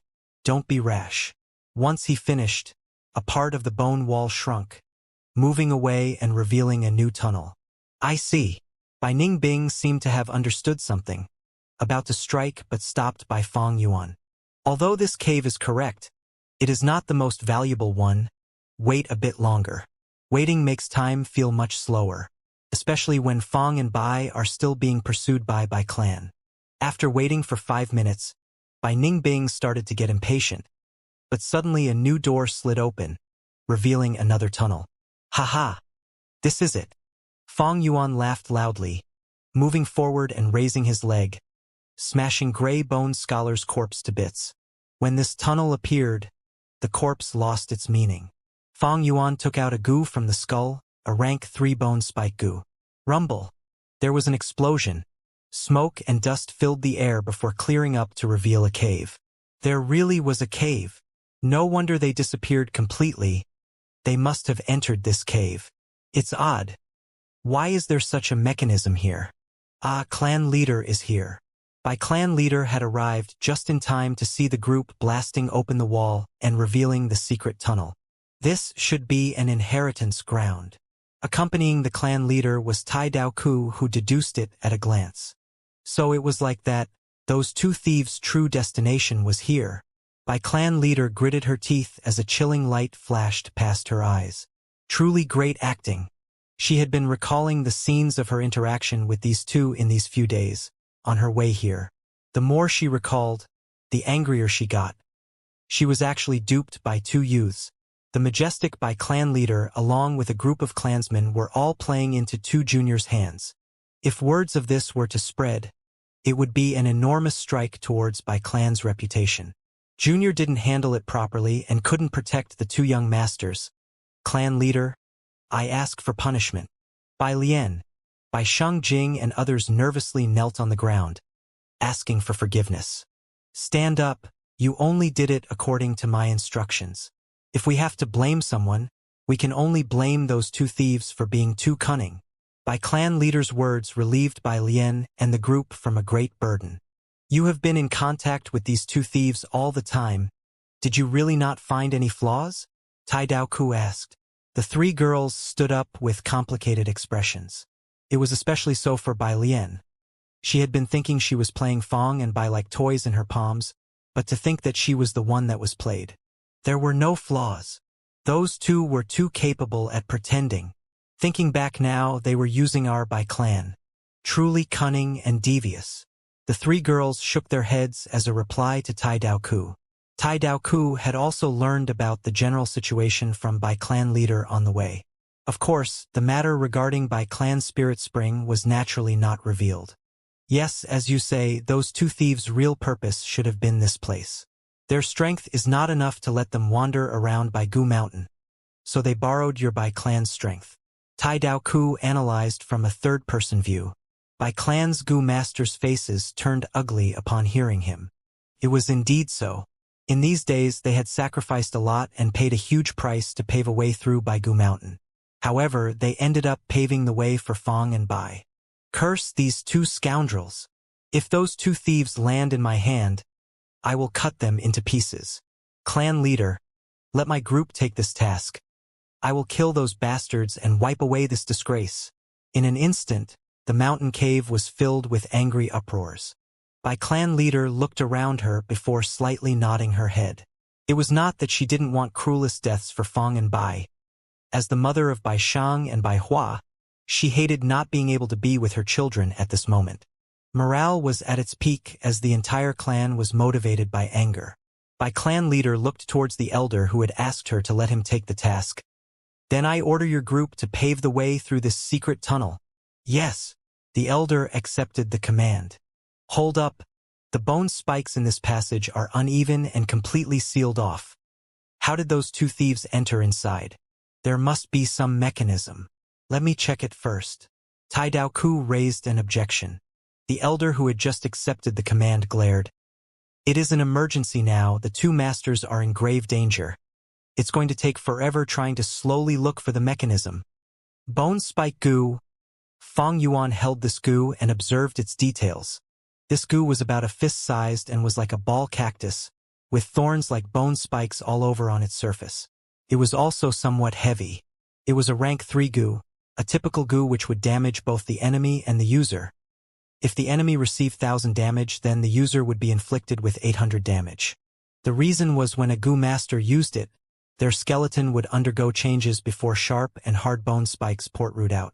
Before even using these bone spikes to confront the enemy, these bone spikes would first pierce through the goo master's own flesh and skin. The pain was still secondary. If there wasn't a corresponding healing goo to pair up with it, the situation would truly be messed up. The enemy might not die, but it sure would seriously injure the goo master that used it. What goo is this? Bai Ningbing curiously gazed at it. But when she heard Fong Yuan's introduction, she lost all her interest. It was not that she was afraid of pain, but rather she was already using ice muscle goo. All the flesh on her body was already permanently changed to ice muscle by the ability of ice muscle's goo. It not only gave her defense but also stopped perspiration and stopped bleeding. However, if she used this bone spikes goo, it would first remove her ice muscles, which to her was a loss instead of gain. Fong Yuan was also not too interested in this bone spikes goo. But it was after all a rank 3 goo, thus Fong Yuan refined it and stored it in his aperture for the moment. Let's go. Fong Yuan chose the hidden door which appeared in the last. Bai Ningbing was still the one to scout ahead. A downward flight of stairs was spread inside the door. This flight of stairs was long, at least about 1,000 meters. The surrounding lights gradually dimmed when they reached the latter half of the stairs, and the stairs were also getting narrower. By the time Fong and Bai reached the end of the stairs, the light had almost completely disappeared. In front of them was a tightly closed door. There were 4 words carved on the door: Flesh Sack Secret Chamber. These bones are really goddamn hard. Bai Clan Elder cursed out as he wiped the sweat off his forehead. 15 minutes had already passed, but they had only opened this secret tunnel by half. These uneven, densely packed bone spikes didn't look any different from the stones of Baigu Mountain. But only after attacking them would one realize how shocking hard these bones were. Bai Clan leader's expression also didn't look good. The more time passed by, the more danger her children could be in. Right now, this mother felt a century had painfully passed by instead of just 15 minutes. However, as a clan leader, she had to be calm and cool even if it was only on the surface. She had to be a role model to give confidence to her clansmen. Crack. Suddenly, a light sound echoed. The mechanism had turned on, causing the remaining bone spikes to swiftly shrink back to the holes on the cave walls. Everyone was shocked and looked towards the source one after another. Tai Daoku touched his chin and analyzed to himself. This mechanism is somewhat ingenious. To open the entrance, one would need to twist the spiral bone spike. This leaves a deep impression on people, and when people come to this secret tunnel, they would often rely on this impression and try twisting the spiral bone spikes near them. Unfortunately, to shut down this mechanism would require one to pull up the spiral bone spike and not twist them. In that instant, everyone was dumbfounded. The elder who had accepted the command was now completely red and seemed to be very embarrassed. After the group passed through this secret tunnel, they arrived at the first hall. They were stunned. All around them were dismembered corpses. These corpses were the result of Bai Ningbing killing the goo worms that were in the vat. These should be bone spear goo, and there are also spiral bone spear goo. Some elders quickly recognized these goo. This really is an inheritance ground. In all my life, this is the first time I am experiencing it, someone said excitedly. Look, there is a big vat in the middle. What could be inside it? Someone curiously pointed at the vat. However, the vat didn't have anything other than the milk spring. The Bai clan group were disappointed and then turned furious. These thieves really don't leave room for compromise. They didn't leave behind anything. Damn it. So heartless. They destroyed so many goo worms. Many cursed out in sorrow and indignation. Even the elders felt grief at this. Let's move quickly. The earlier we catch them, the less the damage we suffer. Tai Daoku said, causing everyone's gazes to brighten. With this stimulation, the morale of the group increased even higher, wishing they could immediately appear in front of Fong and Bai. The group then arrived at the second hall and saw the 3 stone pillars. There are goo worms left. The goo master in front shouted in happiness. Please take a look, clan leader. Soon, arm bone wings and rib shield goo both appeared in the clan leader's sight. Bai clan leader glanced at them and then made her people stow them. She didn't feel any happiness. Compared to goo worms, she was more concerned for her children's safety. Did you see? Those 2 goo were rank 3 goo worms. This inheritance really makes one anticipate what's coming. Luck and misfortune comes in turn. This saying is really true. Some were deeply moved and some were in awe. Don't you find it odd? Why did they leave behind these goo? On the contrary, Tai Daoku could clearly sense something fishy as a spectator. 3 choose one, satisfied at heart. By goo inheritance, left for future descendants. Someone soon discovered the words carved in the stone pillar. This doesn't look like a demonic path inheritance. I am afraid it is left behind by a righteous path goo master. TSK, heart is satisfied, but none of us are satisfied. Let's move quick. We need to save the 2 young masters first. It won't be late to visit it again later. The group urged each other and arrived to the third hall. They saw the skeleton sitting cross-legged and an enormous bone book. Gray Bone Scholar.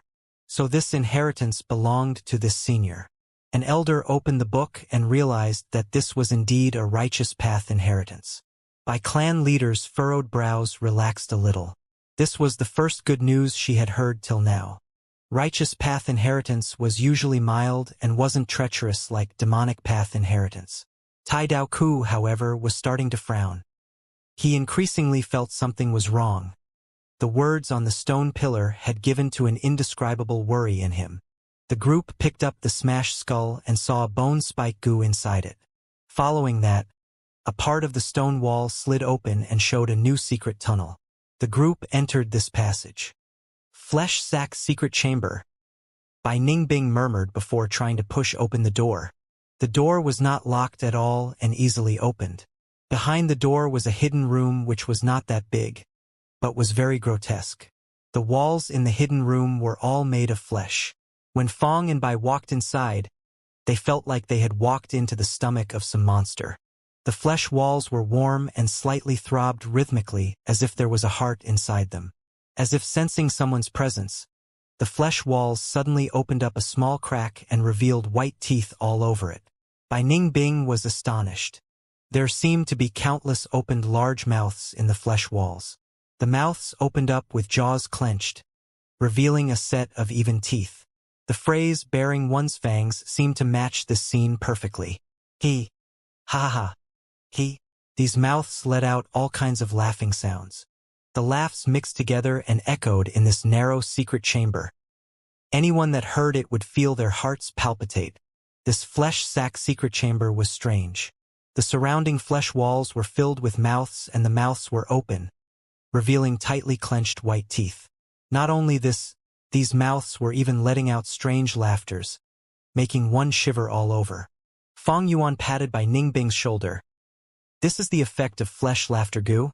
It is just like earth treasury flour, and is used to store goo worms. No need to worry too much. He had just finished saying this, when suddenly the teeth completely fell off from an open mouth and a scarlet tongue extended from the mouth. The tongue was very long, about over a meter, and the front part was curled up. When the tongue fully extended, the tip of the tongue started straightening and revealed a book on it. This was a bone book too, except it was many times smaller than the Greybone huge book. Pocket-sized, about half of an adult's palm. Fong Yuan took it and then started looking through it. The main idea behind the contents of the book was, since the successor could reach this place, it is a proof of your pure nature and you can now inherit my true inheritance. I have two identities, Gray Bone Scholar and Flesh Bone Master. This flesh sack secret chamber holds many goo. If the successor is fated, you can try knocking the teeth. If your luck is good and you open the teeth, you could take the goo worm hibernating inside. This is purely testing one's luck. Fong Yuan understood when he read this. Bai Hua hadn't told him about this barrier in detail in his previous life. Fong Yuan could only test it randomly. The first to succeed, however, wasn't him, but Bai Ningbing. Bai Ningbing bent her forefinger and lightly knocked the teeth. These teeth were like musical instruments and would produce some kind of clear musical tone when they were hit. She had just randomly knocked, and this mouth suddenly stopped its laughter. Its teeth completely fell off and scarlet long tongue extended out from it, revealing within it a goo. What goo is this? After looking at this goo, pleasant surprise emerged in Bai Ningbing's face before changing into an odd expression. This goo looked quite peculiar as it looked like a set of dentures. Spotless white teeth with an exceptionally neat set of upper and lower teeth, and gave off a pearl-like luster. Fong Yuan looked at it and immediately, a pleasantly surprised expression appeared on his face. Not bad. This is the famous rank 3 healing goo, Fleshbone Goo. Raising the dead, flesh white bone. Bai Ningbing mumbled. Rising dead goo was accepted as the number 1 healing goo among rank 4. Even if a goo master died, as long as the time of death didn't cross 14 hours and their whole bodies were intact, one could use this goo to resurrect them. However, this goo could only be obtained by chance and not by seeking it as it was too valuable and rare. It was also a one-time use expendable goo, with high demand but no supply. Fleshbone was a rank 3 goo, but it wasn't an expendable goo and could be used again and again. It was often used together with rising dead goo. If a goo master's corpse wasn't intact, one could first use fleshbone goo to reconstruct their flesh, and then use rising dead goo to resurrect the goo master. Throughout the history, this pairing was quite common and had benefited a lot of big shots. Among them were even rank 9 immortal venerables and demon venerables. This was an ideal healing goo to Feng Yuan. Feng Yuan had painfully searched for such a long time, and now his wish was finally being realized. Hee, want it? You can exchange it with Yang goo. Bai Ningbing held this goo in his hand and laughed in satisfaction. Feng Yuan sneered. You think I am stupid? Bai Ningbing's smile faded and her gaze became cold. We can come to an agreement as long as you hand over the Yang goo. Feng Yuan, I have followed you for so long, but know that my patience has a limit. I am no longer afraid of death. At worst, we will both die together. You aren't afraid of death? But do you think I am afraid? Feng Yuan sneered. He had already expected such a situation and thus wasn't surprised. Bai Ningbing took back her gaze and then carefully checked the fleshbone goo on her hand. The corner of her lips curled up. Killing you might also be a good option. Look at yourself, you only have rank 1 cultivation but you can actually instantly refine goo, and you also have the heavenly essence treasure lotus. Besides these, if I kill you, I can at least possess this inheritance. Just thinking about it makes my heart beat in excitement. Bai Ningbing's words were full of threat. Possess this inheritance? Haha. Did you forget the Bai clan who is chasing us? They might even be walking down the flight of stairs outside right this moment. Without me, do you know where to go to next? This inheritance looks like a one-way path from the surface, but actually has many branches. I can indeed not fight you at the moment, but you are too naive to think you can seize the treasures by killing me. Do you think I will give you the opportunity to take the Yanggu? Just try it if you don't believe me. Feng Yuan then turned around and started knocking at the teeth again. In fact, he also didn't know where to go from here, as this secret chamber didn't have any other passages. Bai Ningbing looked at the completely defenseless back of Feng Yuan. It looked like she could kill him if she just made a slight move. But against all reason, Bai Ningbing, however, didn't dare make a move recklessly. Feng Yuan's words all struck her mind. Without Feng Yuan, how should she move next? Returning the way she came would be a death road. Bai Ningbing narrowed her eyes, and for a moment, she even felt, is even the Bai clan's attack under Feng Yuan's calculation, creating an external force to prevent her from killing him for the benefits. Till now, Bai Ningbing was in a puzzled state. She couldn't understand. Why would Bai clan cooperate and accompany Feng Yuan all the way here? In fact, her heart concealed deep worry ever since she was controlled by Feng Yuan. Yanggu was with Feng Yuan. She had always been worried Feng Yuan would use this to threaten her. Although Feng Yuan said he would hand over the Yanggu to her once his cultivation reached rank 3, what kind of person was Feng Yuan? Bai Ningbing couldn't be more clear about this. Going back on his words was a common thing to him, as natural as eating food and drinking water. She might as well go die rather than to believe in Feng Yuan. Let's take an example of something that happened just recently. That miserable Bai clan leader, wasn't she an able woman? An elite and a very wise person, but after believing in Feng Yuan, what was her current state? Feng Yuan was too good of an actor. Goosebumps covered Bai Ningbing's body when she recalled the scene of Feng Yuan's tears in the banquet. This was a genuine sly fox. He even intentionally glanced at Bai Lian repeatedly, just to lay a trap in which Bai clan was very happy to step in. She could still remember the brilliant expression on Bai Lian when Feng Yuan revolted. Shocked and lifeless. What Bai Ningbing was most worried about now was Feng Yuan not handing over the Yanggu even after reaching rank 3. The possibility was too big. Now I am a rank 3 and he is still rank 1, I can still hold some initiative. But in the future when his cultivation reaches rank 3 or higher, wouldn't I just be controlled by him and become his chess piece? Bai Ningbing was holding this kind of worry in her heart.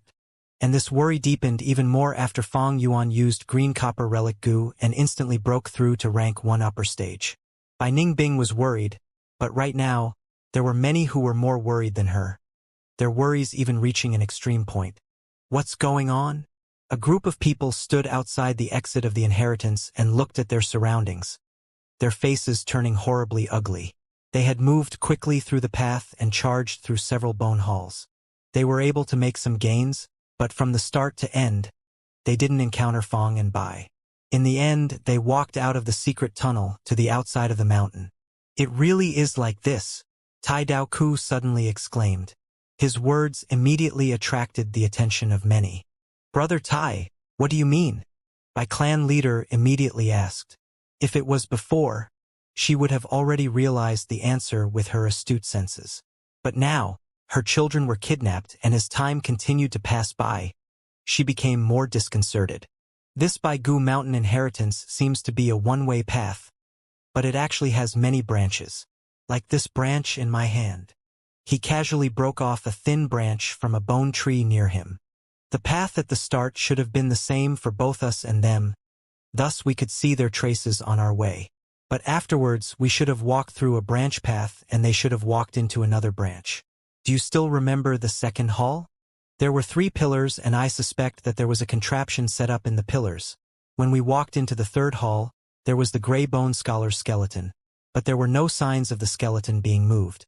The crucial point should be the secret tunnel after the second hall. Tai Dao Ku hadn't finished speaking when Bai clan leader coldly shouted, "Let's go back!" Time continued to pass. Fong Yuan really wished time could extend by 50-60 times right now. He knew by Gu Mountain's inheritance it could at most hoodwink someone for a while. When Bai clan Gu masters realized the truth behind the structures, he and Bai Ningbing would be in danger. But as it so happens, he didn't know how to continue from here. The secret chamber didn't have any other passages. They definitely couldn't return back the way they came. Even if the majority of Bai clan group walked through another passage, they will definitely have some people guarding the exit. Could this secret chamber already be the final area? Did Bai Hua and Bai Shang obtain all their Gu worms from these mouths? That can't be. The rumors in my previous life said Bai Hua and Bai Shang arrived at a precipice after going through this inheritance site. This rumor has been publicly approved by Bai clan. Maybe the mechanism to open the passage is hidden in one of these mouths. Fong Yuan's mind moved lightning fast. They didn't have much time left. Bai Ningbing was confused. He didn't know the state they were in and only thought Fong Yuan had made some plans. However, Fong Yuan knew their situation was becoming more perilous. This door didn't have any defensive functions. Who knows whether a furious mob of Bai clan Gu masters might come crashing down the door the next moment. By then, we can only rely on Bai Hua and Bai Shang as our protective amulets. But this is not a very reliable guarantee. This world has many magical Gu worms. There are many with control abilities like causing dizziness, hypnosis, paralysis, and so on. Bai clan is a powerful clan and definitely has such methods. When he thought of this, Fong Yuan couldn't help looking at Bai Hua and Bai Shang. The twin siblings were lying on the ground, still unconscious. Got it. Fong Yuan suddenly got a great idea. He decided to wake up these 2 kids. First of all, time was pressing, he needed more manpower. Second, Bai Hua and Bai Shang were the true fated owners of Baigu Mountain inheritance. What's more, they were both mortals. There was no need to worry they could cause any accidents. Executing his ideas immediately, Fong Yuan quickly walked over and kicked the twins. Rumble. There was an explosive sound before the bone wall collapsed. A new path appeared in everyone's sights. Destroying was much easier than creating, especially when this inheritance didn't have anyone controlling it. We have news from ahead. The 5th path has been completely investigated, but the target hasn't been found. Reporting to clan leader, I entered the 6th path and found a bone hall. There was a skeleton and a huge bone book in it. Reporting, 7th path also has a hall with similar structure, with a skeleton sitting cross-legged and also a bone book. Reporting, discovered the 8th path. Search again. Bai clan leader's face was gloomy. There were over 7 giant bone books piled up in front of her. This design really is in accordance to people's hearts. When a Gu master finds the skeleton and the bone book, they would subconsciously have a misunderstanding by thinking they already inherited the whole inheritance. but in truth Grey Bone Scholar has set up many similarly structured halls. The true inheritance should be hidden in one of the paths. Tai Dao Ku was deeply interested. By clan leader's brows furrowed even deeper. The situation had become complicated. She wasn't worried Fong and Bai would head back the way they came, since she had already arranged many people to guard the entrance. What she was worried about was Fong and Bai would escape from some paths in the inheritance. After all, she could only control the entrance and not the countless exits. Right at this moment, a Gu master rushed over with an ecstatic expression. Found it. We found a bone hall in the 8th path. The skeleton in there has been smashed to pieces and the Gu worm in the skull has also been taken. This is definitely the path they took. Tai Dao Ku's spirits was raised. Lead the way. By clan leader immediately moved. After a short period, a group of people hurriedly arrived at a hall. How can there be 2 secret tunnels? An elder was surprised. Which path did those 2 demonic path thieves take? Regardless, we will just go in 2 groups. Once we reach them, we must protect the young masters no matter what. The flight of stairs that led to Flesh Sack secret chamber stood out and attracted the attention of Bai clan leader, Tai Dao Ku and most of the elders. Flesh Sack secret chamber? After a while, the group reached the end of the stairs. Boom! The door was smashed to smithereens, and the group flocked inside. However, there was not a soul in the secret chamber. Ha. The countless mouths on the wall produced all kinds of laughing sounds. What nonsense is this? Laughter meat Gu, especially used to store treasures. These mouths are like drawers. This mouth is opened quite wide. They might have gone through here. Bai clan leader glanced around before finally. Her chilly gaze stared at the only secret tunnel in this chamber. You will remain behind. Rest of you will follow me. A while ago, in the same secret chamber, Bai Shang had just regained his consciousness when he felt a sharp pain in his stomach. If you don't want to die, stand up. Shortly, he heard a ruthless voice. Towards this voice, Bai Shang had the deepest impression of it. It was precisely the owner of this voice who had cheated a whole clan and kidnapped him. Even the identity of Gu Yu clan's young master might be a scam. Scammer, hoodlum, demon. Despite cursing in his heart, Bai Shang still obediently crawled up. He only then found that he was in an extremely strange place. The flesh walls around him were filled with mouths and were producing cacophony of laughters which was reverberating in his ears. Flesh laughter Gu? He blurted out as he recalled the records in the books. Little guy, you are young but are quite knowledgeable. Fong Yuan smiled.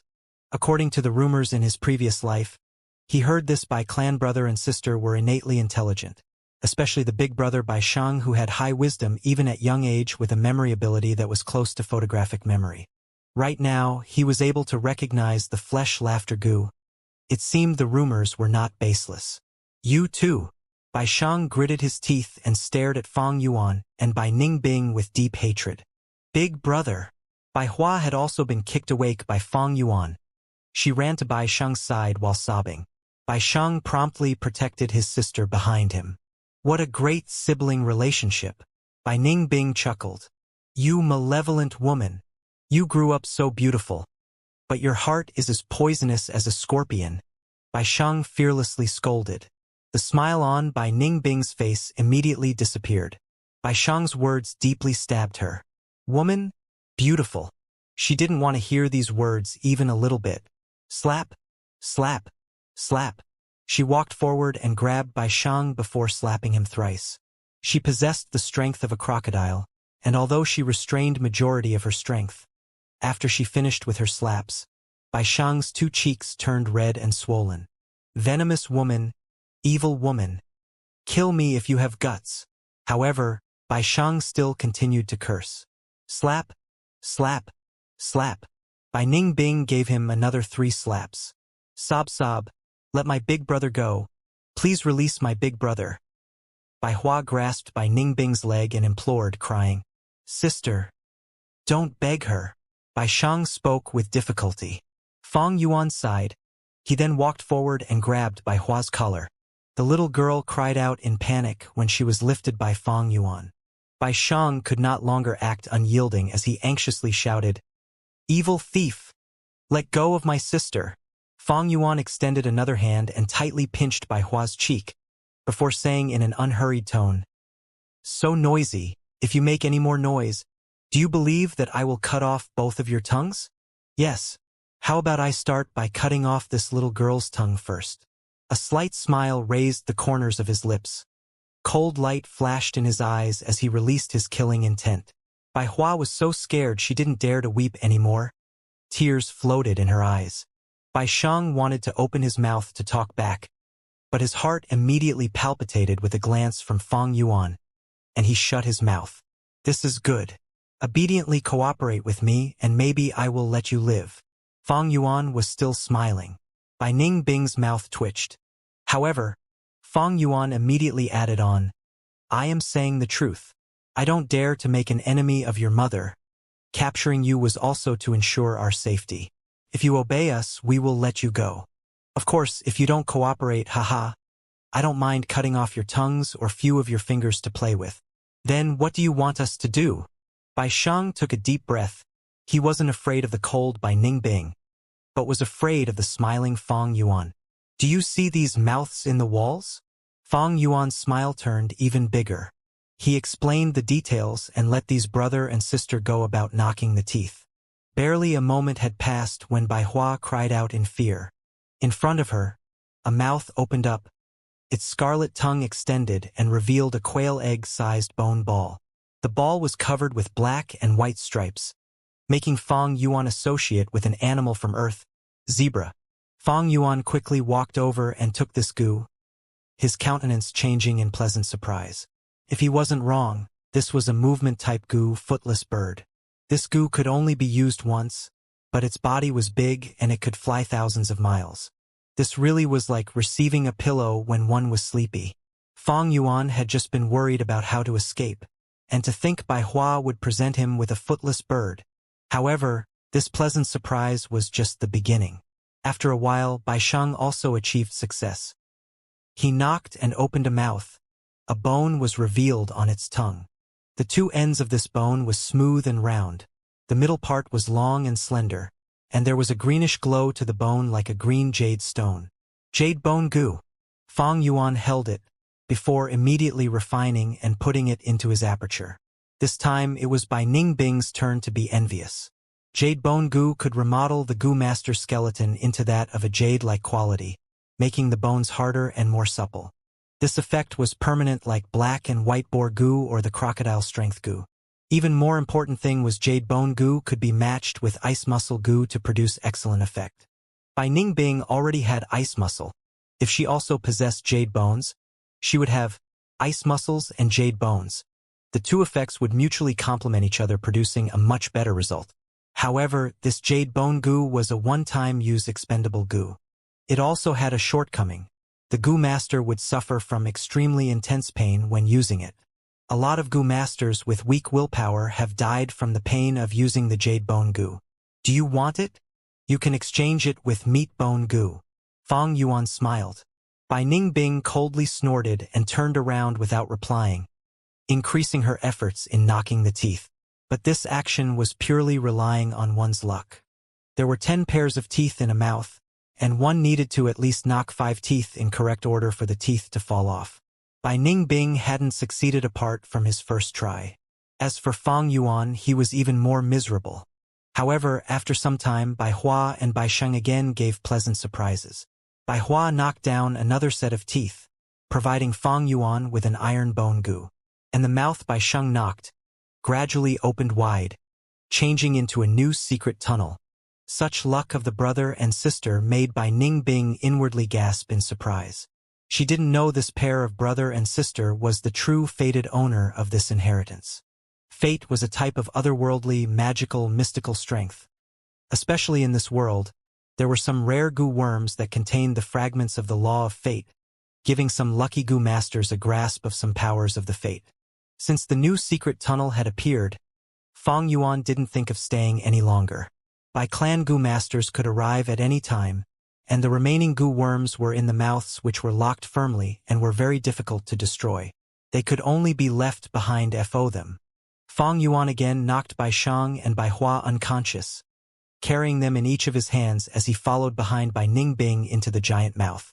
The two came upon a hall as they walked through this secret tunnel. This was the widest bone hall they had come across. Just from the area alone, it was over 2 square kilometers. In the center of the hall was a bone pyramid. The peak was flattened into a platform with 2 flights of stairs leading to it. Fang Yuan and Bai Ningbing looked at each other. There were nothing else other than this bone pyramid. After checking their surroundings and noticing no dangers, the two walked to the platform on the peak of the pyramid. There was a sculpture of a skull of a giant ferocious beast on the platform. It was taller than half a man and looked like a lion or a tiger, with tightly closed fangs. Looks like the sculpture of either a lion or a tiger skull. Isn't this the rumored mechanism which needs 2 people to cooperate? A thought flashed in Fang Yuan's mind. There are words carved in this sculpture's fangs. Bai Ningbing made a new discovery. She then began to read the carvings in a low voice. Gemini with 1 mind, 3 spirits unite. Fated or not, do not be forceful. What does this mean? This is the code to opening the mechanism in this place. Gemini means 2 people should work together to open the mechanism. 3 souls indicate a person's mind, palm and eye. Fang Yuan recalled from his memories. Among the 4 limbs of a human, palm was most nimble. Among the 5 organs, the quickest was the eyes, and human's mind could think as fast as a lightning spark. Hence, they were called 3 spirits. Come, put your palm on the pupils of the sculpture. There was a translucent, pure red gem in the eyes of the skull sculpture. The red stone was as big as large porcelain bowls, and it clearly reflected the figures of Fang Yuan and Bai Ningbing. However, there was no change at all even after putting their palms on the red gem pupils for a long time. Haha! Your words make sense, but it turned out to be wrong. Bai Ningbing didn't let go of any chance to snide at Fang Yuan. Fang Yuan's expression turned dark.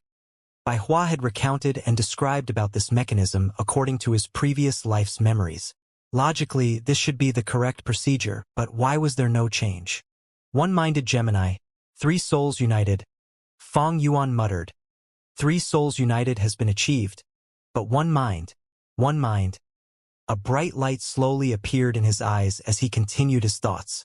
Is it saying the 2 people to open this mechanism must be of 1 mind and 1 heart?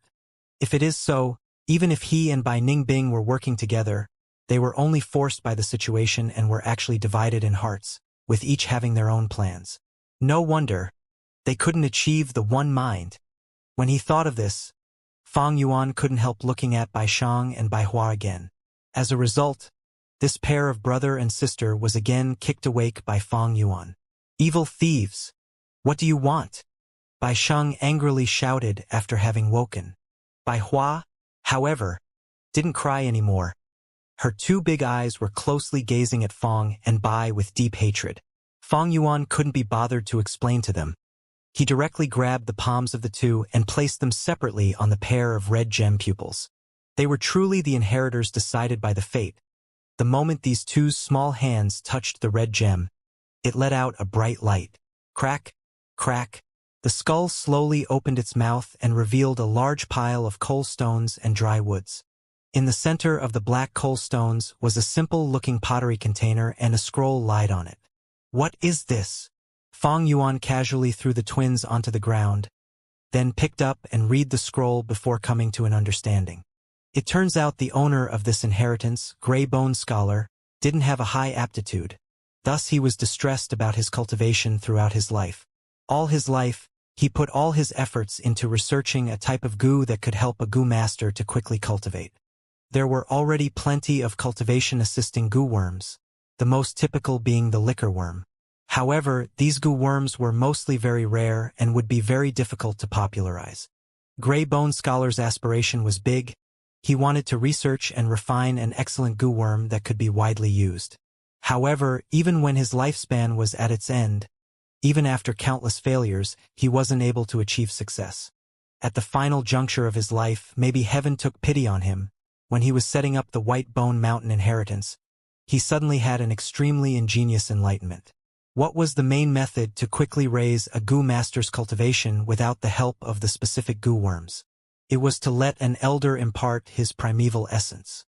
Previously at Qingmao Mountain, Gu Yu Chichang had received such help, receiving the refined primeval essence from his grandfather Gu Yu Chi Lian. However, this move had a big disadvantage. It was the mixture of different primeval essence, relying on an elder's higher-ranked primeval essence to wash and refine the aperture walls would leave behind his aura in the aperture, causing a goo master's future development to be greatly restricted, unless one used cleansing water goo to cleanse the mixed aura. However, cleansing water goo was also a rare goo and ordinary goo masters would find it difficult to obtain it. Even elder-level characters would have to rely on luck or pay a tremendous price. Thus, imparting method also couldn't be widespread. Hence, Greybone Scholar thought of a wonderful concept. If there was a goo which could refine others' primeval essence into the goo master's primeval essence, wouldn't that mean there would be no mixed aura after imparting? He began making series of attempts and after removing most of the possibilities, he made a plan which had the highest probability of success. The name of this experiment was Bone-Flesh Unity Goo. This was what was written in the scroll. To refine this goo, 2 goo masters must work together. And these 2 goo masters must have blood relation. Parents and children or twins. Relying on the connection of the blood lineage could one transform the primeval essence. However, Greybone Scholar didn't have enough time to put this concept into practice. After having made most of the preparations, he could only helplessly stop at the final juncture. Although he had 2 nicknames, he, however, was only one person. What he lacked were 2 goo masters who fulfilled the criterias. The final content on the scroll clearly revealed Greybone Scholar's endless regret. He did not have enough time to redo the preparations, and could only leave behind this blueprint.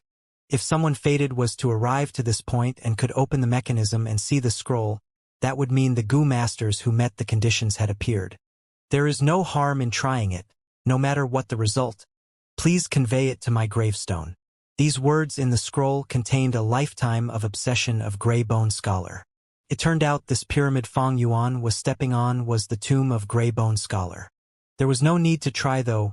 Fong Yuan already knew the idea of bone-flesh unity goo was a success, because in his previous life, Bai Shang and Bai Hua, relying on this dual cultivation, had become the twin stars of righteous path, pushing the might of Bai clan towards the peak with their rank 5 cultivation. However, it was quite troublesome for Fong Yuan now. He had originally thought bone-flesh unity goo was a finished product. But in fact, it had still not been refined into existence yet and couldn't even be considered half-finished. Moreover, he and Bai Ningbing didn't fulfill the conditions to refine this bone-flesh unity goo. Unless Gu Yu Fangzheng had been here. Even then, refining this bone-flesh unity goo might not end up good. According to the description on the scroll, bone-flesh unity goo was a series of goo and didn't refer to just one type of goo. And the deeper the feelings between the 2 goo masters refining this goo, the better the quality of the refined bone-flesh unity goo. Looking at the relation between Fong Yuan and Fong Zhang, the refined bone-flesh unity goo would absolutely not be perfect. In Fong Yuan's previous life, this bone-flesh unity goo had of course been refined by Bai Shang and Bai Hua. However, the time was now many years in advance, although the 2 had deep feelings, but they were yet to become goo masters and thus couldn't fulfill the criteria. Bone-flesh unity goo was the most important target of Fong Yuan in this inheritance. The materials and the forge were already well prepared by Greybone Scholar. The only thing lacking was the final step. Refinement. Give up? Fong Yuan, of course, wasn't willing to. Then again, to refine it, let's not speak of the refinement conditions not being met. There was still a group of powerful experts chasing them. Time was pressing. Fong Yuan gritted his teeth and decided to take the risk. He and Bai Ningbing only met half the criteria, but Bai Shang and Bai Hua, however, met the other half. Maybe there was a hope for success if the 4 worked together. Come, help out. Fong Yuan began to ignite the dry woods in the skull sculpture. The fire instantly soared and burned furiously.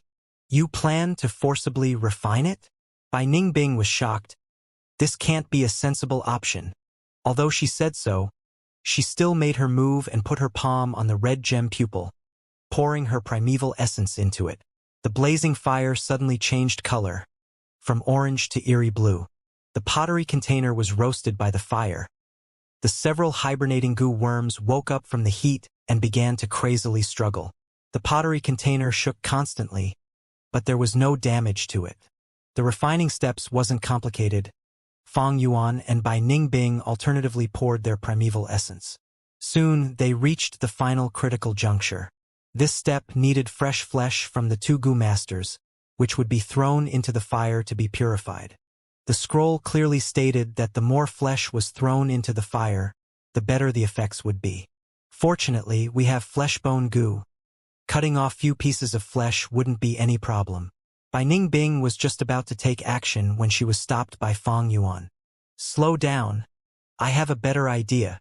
Bai Ningbing followed Fang Yuan's line of sight to Bai Shang and Bai Hua, the twins.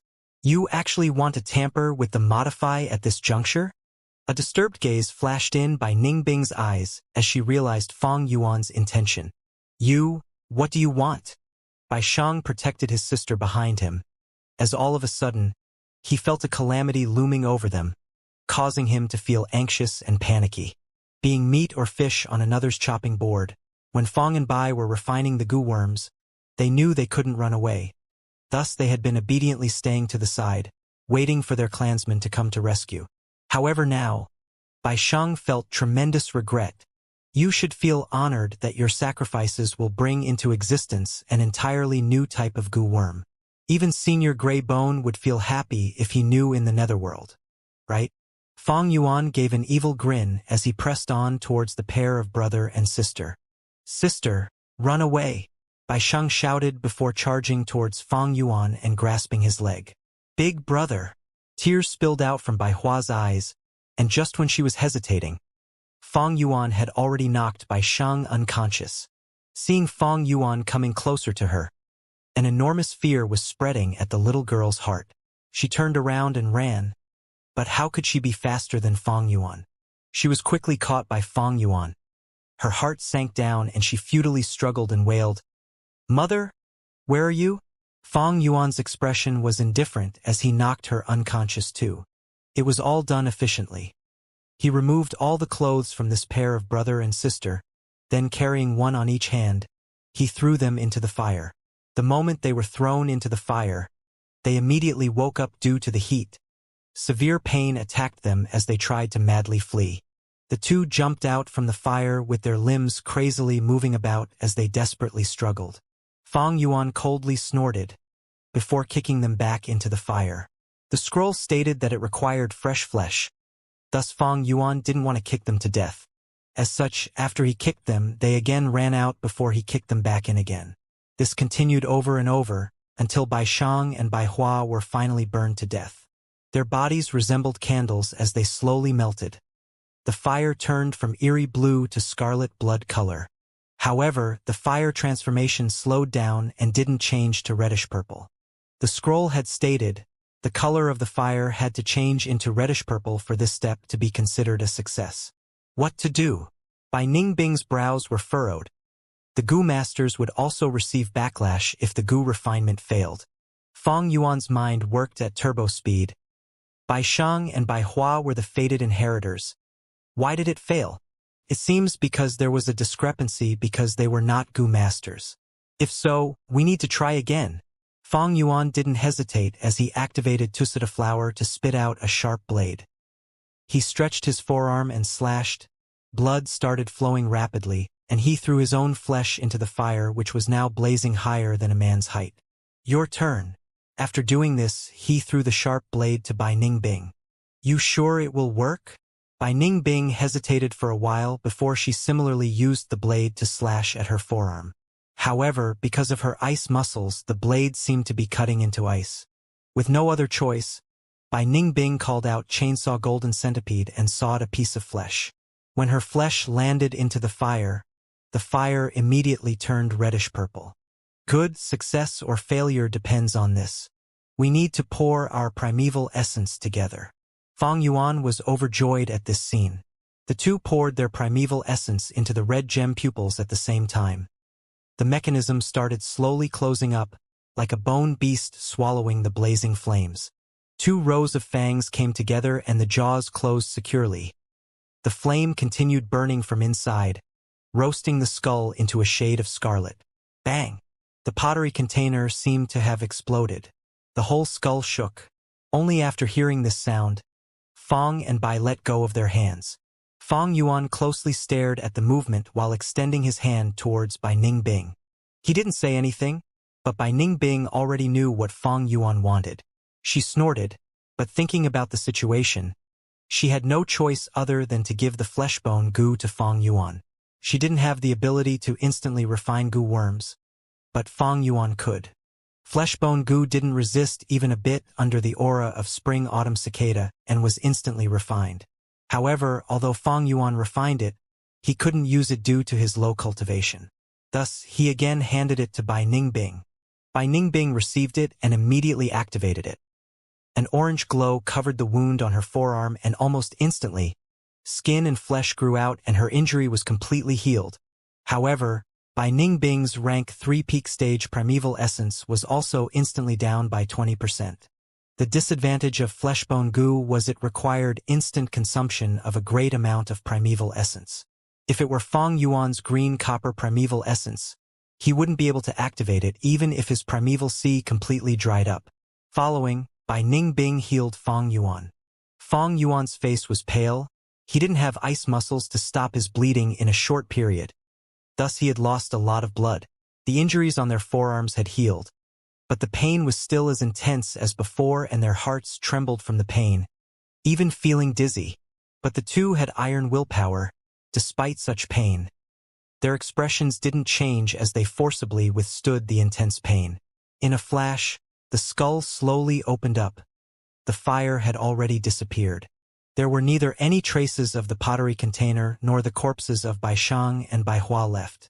Two goo worms appeared in Fong Yuan's sight. One was green and another red. They were tied together like two jade bracelets and quietly let out warm luster as they hovered in the air. This is the bone-flesh unity goo? Without taking the time to carefully investigate, Fong Yuan took it and instantly refined it, storing it into his aperture. Let's go! He flew down the platform and rushed into the new secret tunnel that had appeared at the end of the hall. Only a short moment after, Bai Clan Goo Masters arrived at this hall. Someone refined a goo here.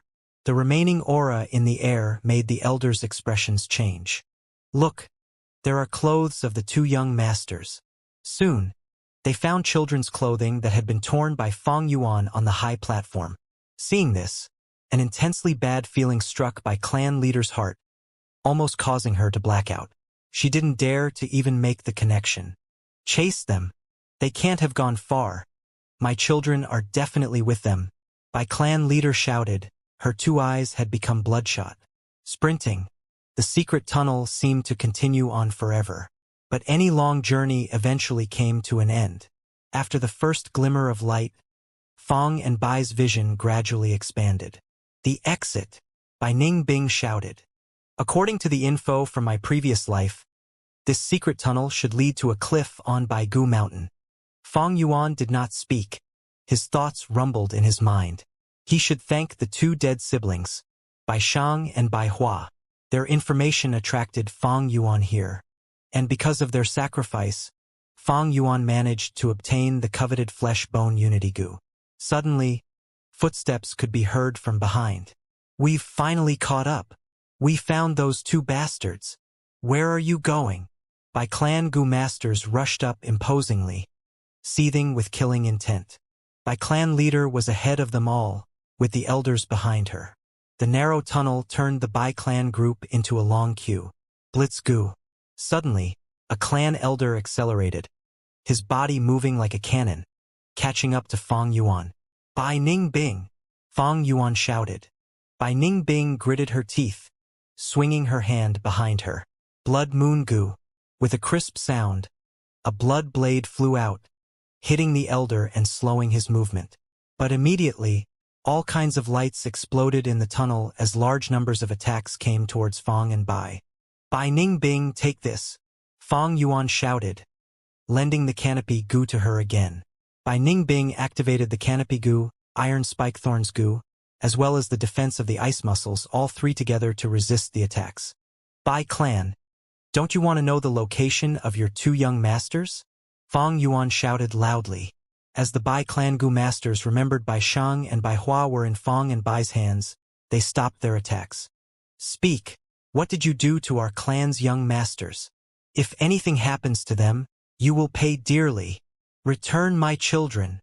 Bai Clan leader flew into a rage. She pointed forward with her finger, and a cold light shot out. Frost fish Gu. This Gu was only the size of a dart and looked like a fish.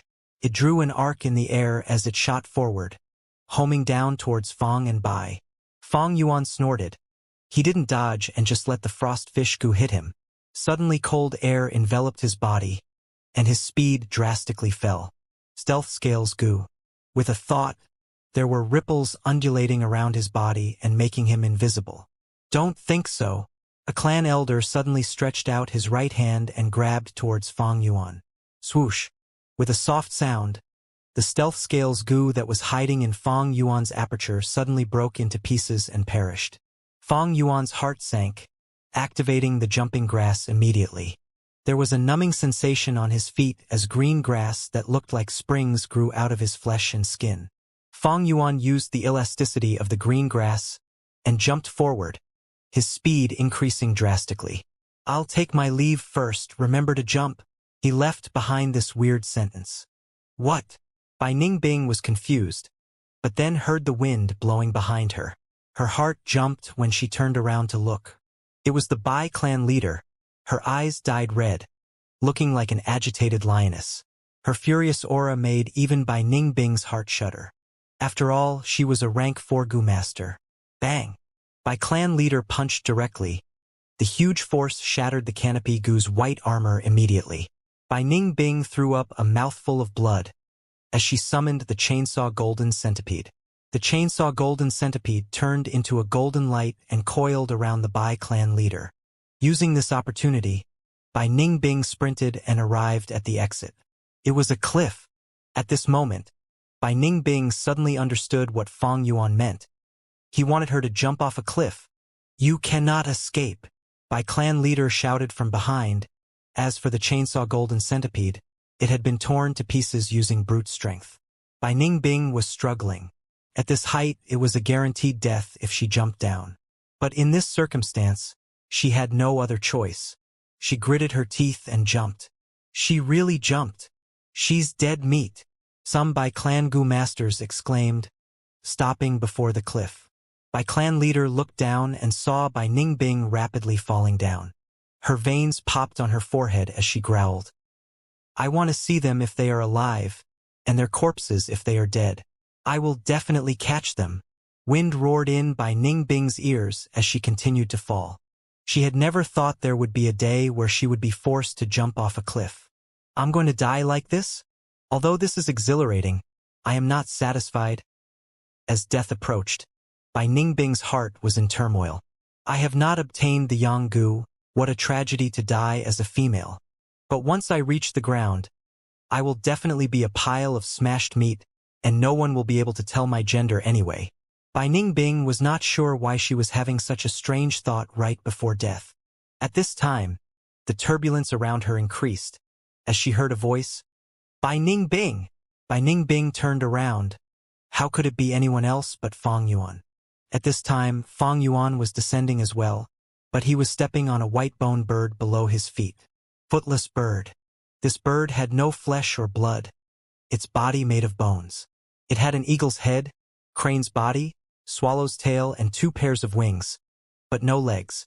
Fang Yuan's body was covered in blood and filth. It was evident that he had sustained many injuries back in the secret tunnel earlier. Grab my hand. He squatted on the bird's back, reaching out his hand. Clap. With a clap, 2 hands grasped each other tightly. Fang Yuan exerted more strength and pulled Bai Ningbing onto the back of the bird. However, at this time, there was a rock less than 300 meters below them, as the footless bird descended towards the rock like a shooting star. Careful, we're gonna crash, Bai Ningbing shouted, her heart almost jumping out of her body. The mountain rock increased in size rapidly in her vision. Fong Yuan's eyes shone with brilliance, shouting ferociously, "How can my demonic path falter in this tiny little Baigu mountain? Rise for me! Rise, rise, rise!" His shout echoed in the valley. Under his manipulation, the footless bird flapped its wings furiously, using all its strength to slow the descent. Cracks started appearing on its four bone wings. Fong Yuan's primeval essence in his aperture reduced rapidly, but with the heavenly essence treasure lotus sending out large amounts of primeval essence, Fong Yuan's primeval sea rose and lowered continuously. A group of bone beasts relaxing near the mountain rocks felt the commotion and raised their heads before immediately sprinting in a run.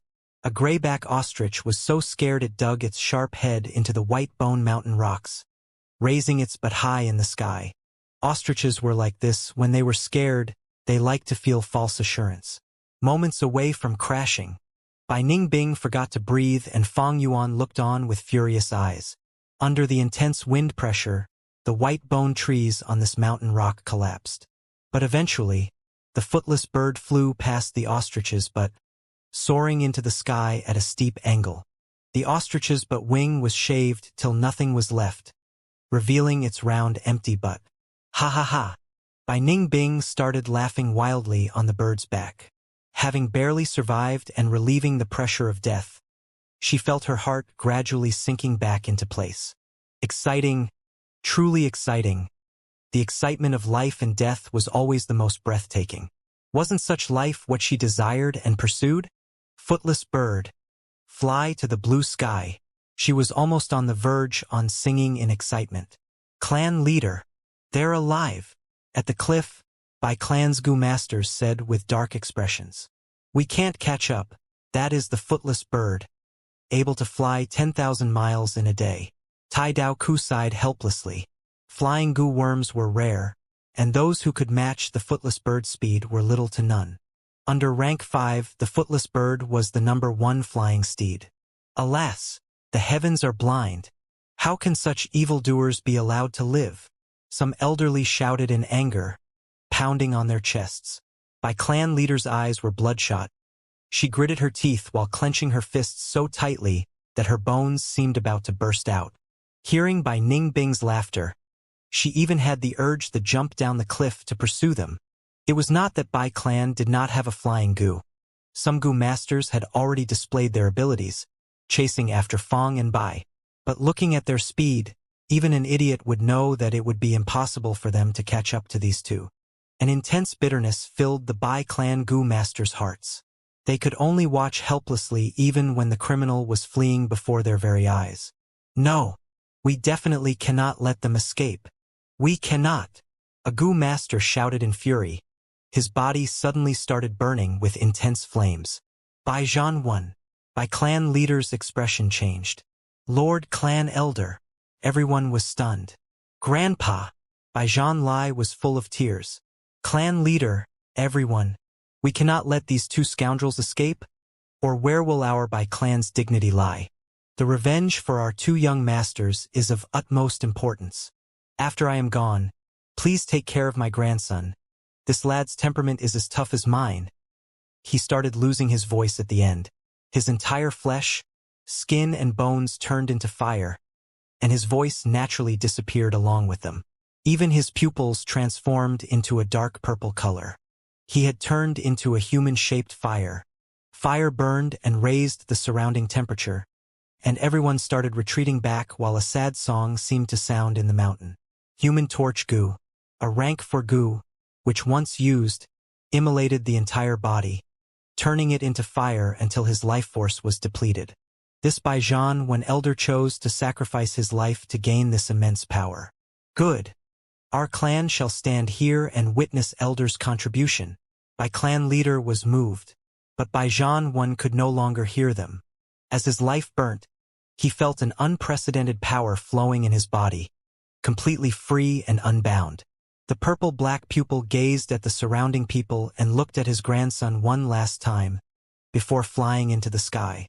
The human torch rapidly approached the footless bird. Good! Everyone shouted in excitement. Bai Clan leader's steel-like cold expression showed some agitation too. A strong foe. Bai Ningbing's expression was grim. She lacked experience in aerial combat.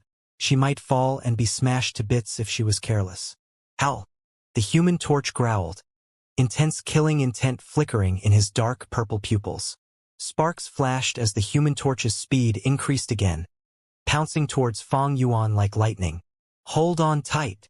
Fang Yuan was concentrating the entire time in maneuvering the Footless Bird. Footless Bird raised its speed and pulled away, causing the Human Torch to pounce on empty air. Waves of sighing and pity could be heard from the cliff. But quickly, the Human Torch pounced up again.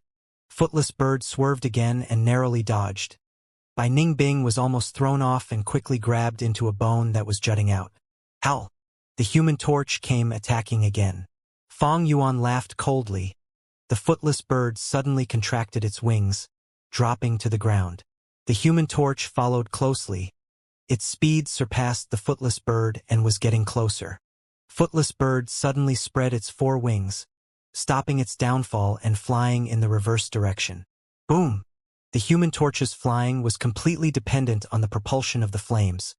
He had no wings to help him quickly change his direction, and came crashing down onto the mountain rocks.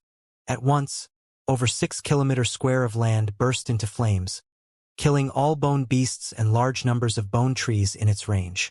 In the sea of fire, a lump of fire gathered into a human shape again, flying away and chasing Fang and Bai relentlessly. However, the use of goo worms also depended on their users. In Goo Master's cultivation aspects of nurture, use and refine, use was one. Not anyone could simply take out a goo and display its full ability. The methods and techniques involved were very profound. Human Torch goo was a suicidal technique, and naturally it would be Bai Zhanlai's first time using it. But Fang Yuan, although this was his first time riding the Footless Bird in this life, he had used an uncountable number of flying goo worms in his previous life. His experience was many times of Bai Zhanlai, almost to the point of being an instinct ingrained upon his soul. At the cliff, Bai clan members were observing the battle situation. Their expressions slowly changed from hopeful and anticipation to anger. Anyone could tell now that the Footless Bird was playing around with Elder Bai Zhanwan. The Human Torch's growling, which originally sounded so awe-inspiring and full of authority, now sounded like he was helplessly venting in a sorrowful state. Damn it! Someone clenched his fist in frustration. How can this happen? Tai Dao Ku was also stunned by Fang Yuan's skill, sighing as he knew there was nothing he could do anymore. Fang Zheng, I want you to die, Bai Zhanlai shouted, the seed of hatred sowing deep in his heart. Elder Bai Zhan, when sacrifice was becoming a joke, being toyed around by Fang Yuan, it was an ironic slap across Bai clan's face. Gradually, everyone's anger turned into disappointment and despair. We can't catch them anymore. Can we do nothing other than to look at this? Gu Yu Fang Zheng. Many people spoke this name, gritting their teeth. Footless Bird flew casually in the air, dodging the Human Torch yet again and again. Young man, your bird maneuvering techniques are superb. Ha ha ha. Bai Ningbing laughed heartily, letting her guard down. Fang Yuan's expression froze. Careful!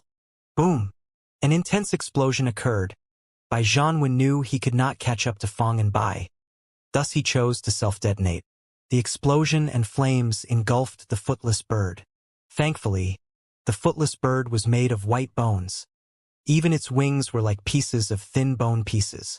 The fire didn't cause much damage. The true danger was the impact caused by the explosion. Footless Bird's body was full of cracks, and it lost its balance, plummeting to the ground. After descending for a distance, under Fang Yuan's manipulation, it regained its balance and flew far away. Fang Yuan! Bai Ningbing screamed. Earlier, Fang Yuan lent her the canopy goo. She had the goo worm to protect her, but Fang Yuan did not. When the explosion occurred, Fang Yuan had no time to activate a defensive goo. When the Footless Bird rushed out of the flame, Fang Yuan's body was burning in the fire. The intense winds caused the fire to burn even more greatly. Even the earth-hearing eargrass in his right ear was burnt.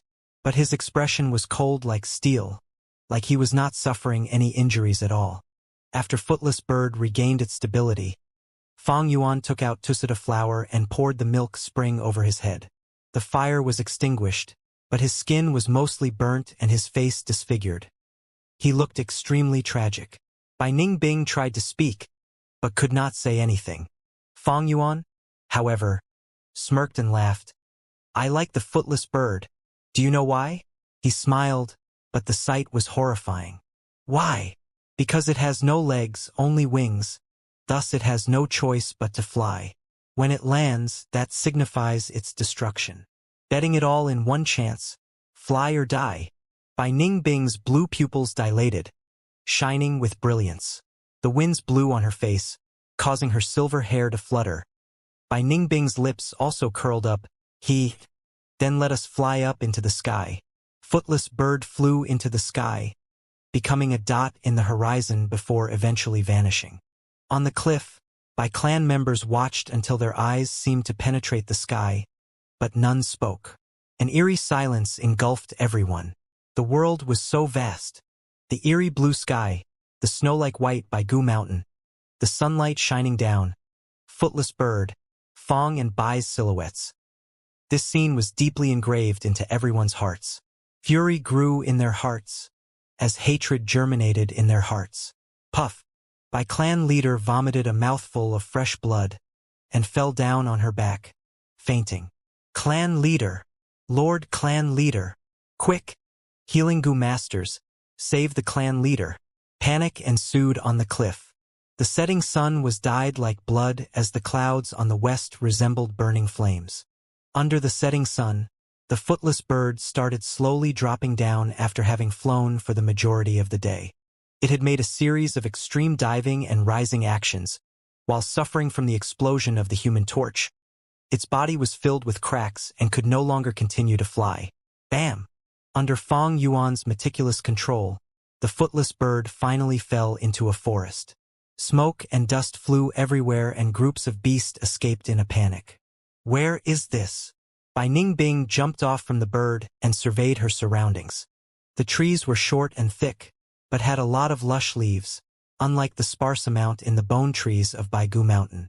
The trees in this forest were like a canopy blocking the sunlight, and the leaves were all purple, light purple, dark purple, reddish purple, violet. The evening wind blew over. If one looked into the distance, all they would see was a sea of purple. A purple forest. We have been moving north all along, and according to our course, this should be near Ziyu Mountain. Fang Yuan guessed. His countenance was covered with worry. Ziyu Mountain is safe in daytime, but is extremely dangerous in night. It is getting dark. We need to quickly leave and find a safe place to stay. Okay. Bai Ningbing nodded. After over 2 hours, they found a cave luckily. The cave's original owner had been a pouched bear. This species of bear possessed a natural marsupial pouch on their stomach, just like kangaroo. Dry wood burnt with crackling sounds. The bonfire quietly blazed. The meat stew in the iron pot over the rack was already boiling, giving off a dense aroma. The fat, tender bear paws were already roasted. Besides these, there were also many delicacies, from Bai clan, stored in tusita flour. The two quickly began devouring the food, and their strained mood began to relax. Bai Ningbing suddenly laughed, her dark blue eyes looking at Fang Yuan. Look, this is retribution. You burned that pair of brother and sister to death, and now you yourself are burned to this state. The light of the fire shone upon Fang Yuan's face. The severe wounds on his face made him look horrifying and ugly. If a timid girl saw his appearance, they would probably scream in fear right then and there. Fang Yuan, however, laughed, not minding the comment. He was even inwardly happy. Fortunately, we have meat bone goo. It won't be difficult to recover your original appearance. You just need to cut off the burned skin and flesh. Then we can use the meat bone goo to grow them anew. But you are only a rank 1 and can't use the meat bone goo. Come, beg me. Maybe my kind and magnanimous heart will feel pity for you and heal you. Bai Ningbing wouldn't let go of any chance to snide at Fang Yuan.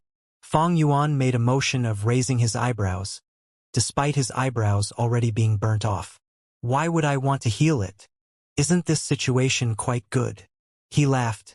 We killed off the 2 young masters of Bai clan and also played the Bai clan leader and the elder. Do you think they will let us go?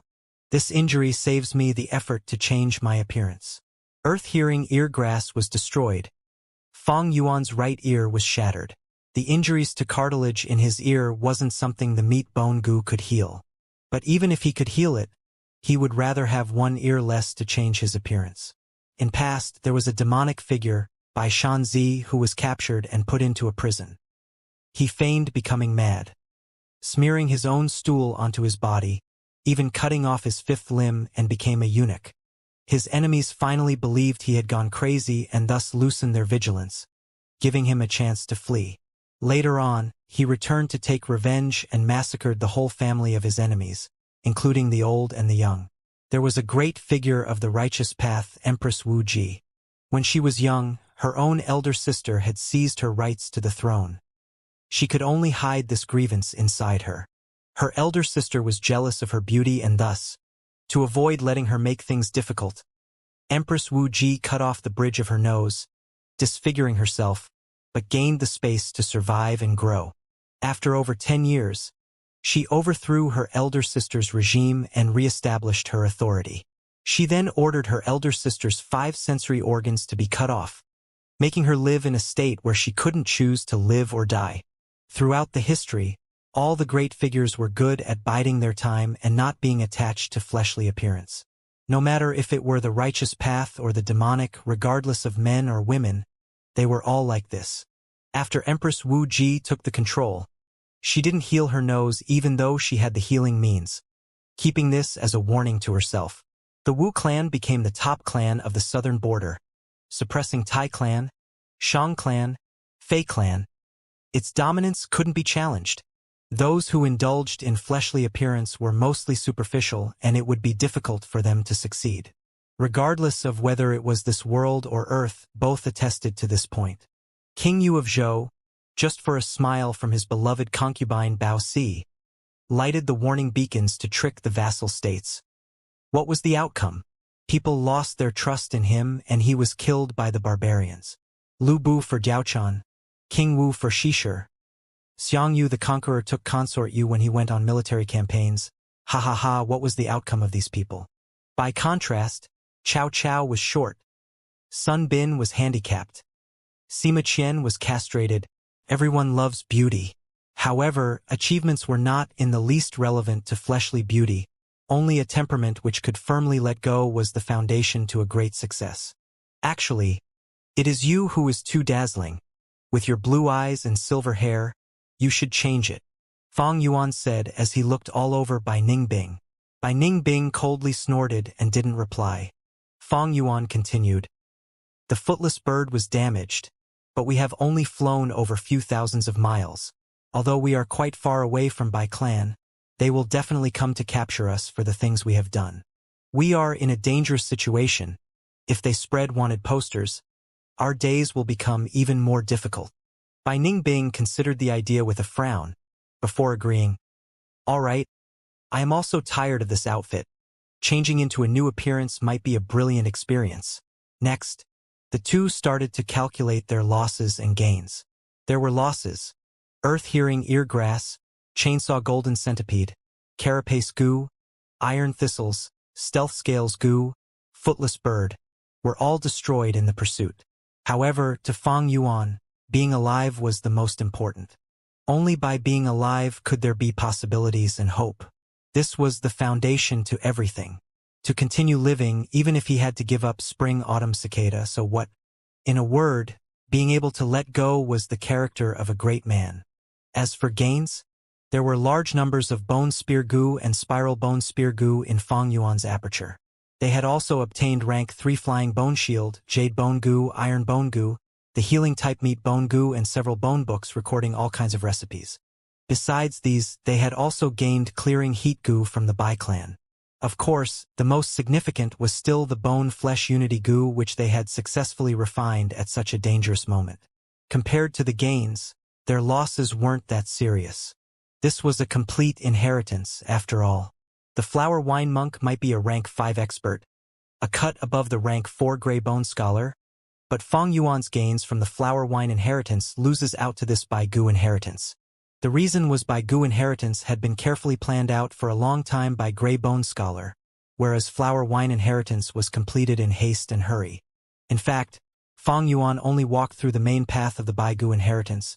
There were many other side branches, and moreover, there were many steel teeth locks that weren't knocked open in the flesh sack secret chamber. These things would all serve the Bai clan. They controlled this place, and so long as they spent some time and energy, they could definitely devour the whole inheritance.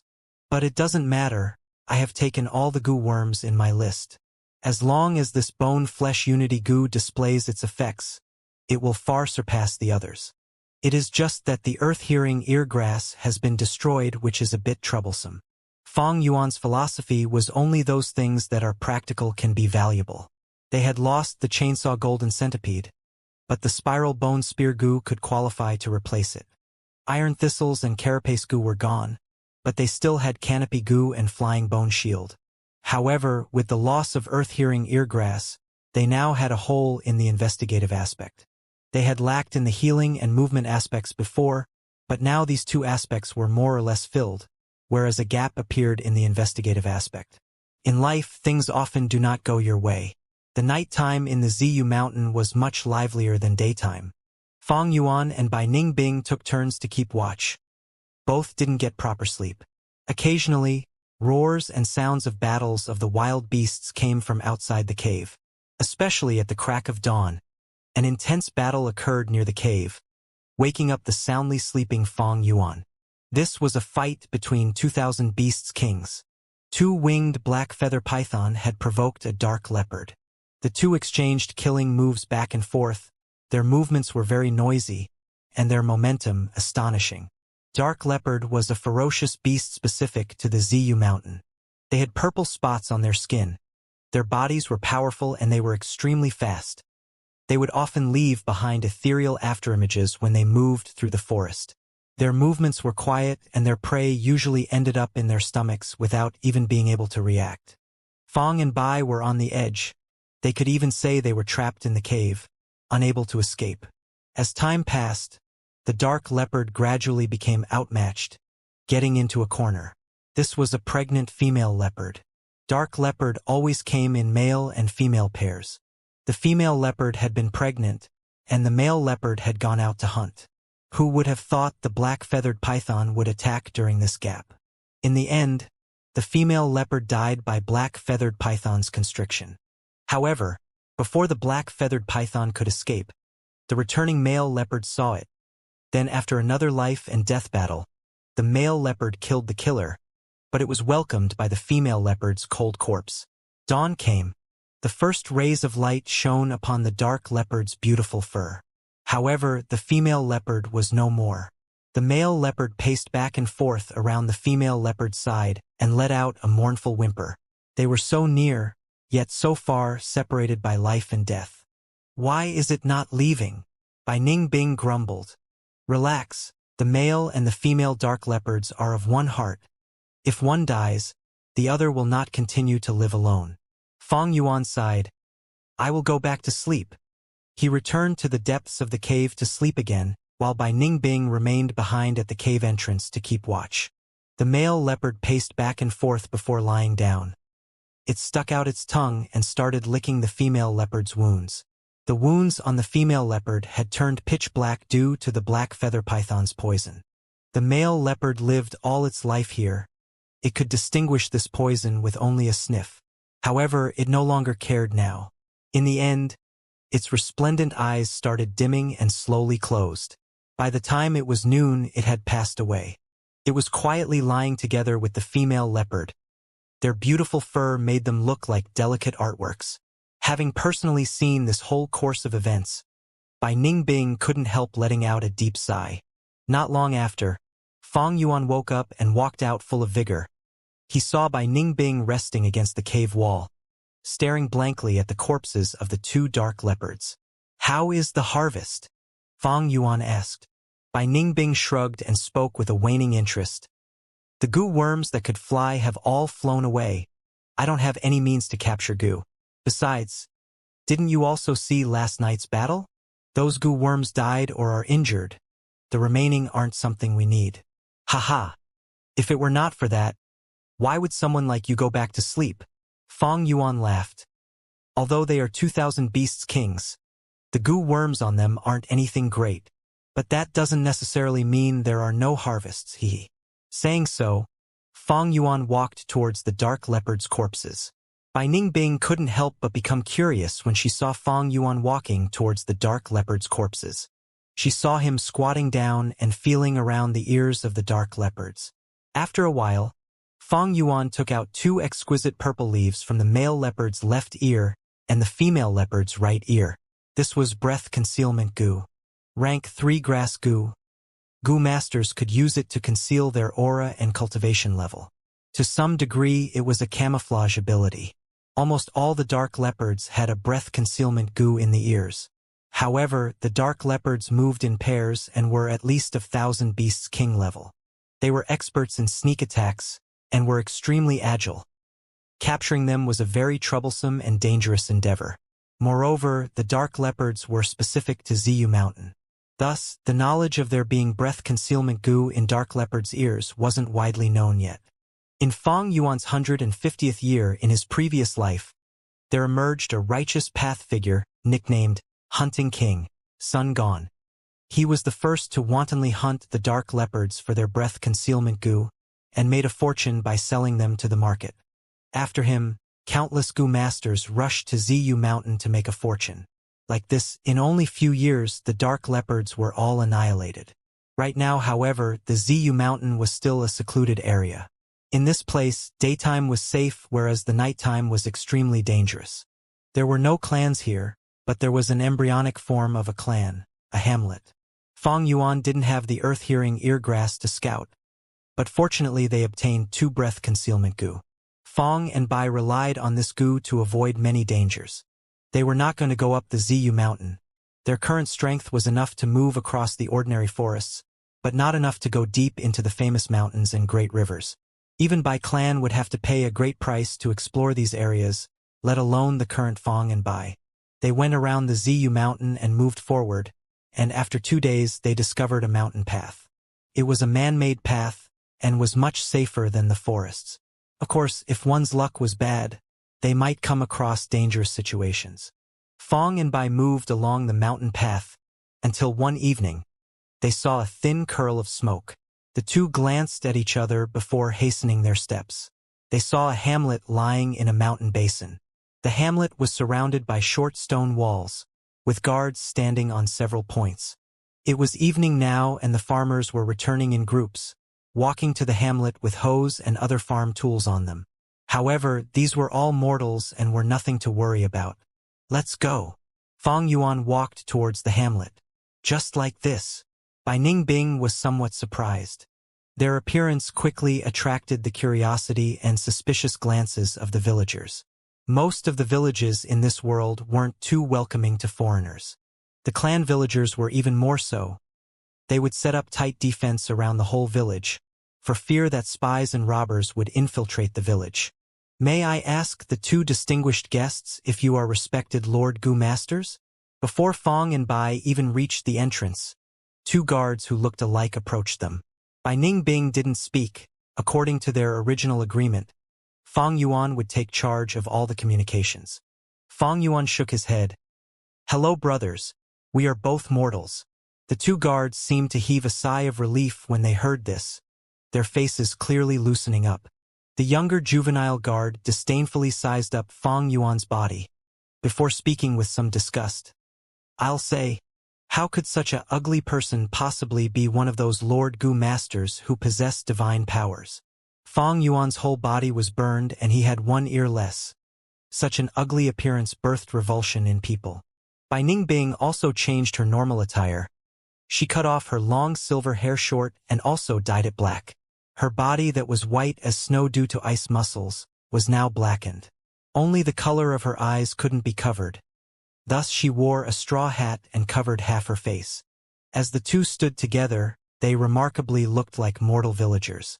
"Little brother, watch what you say."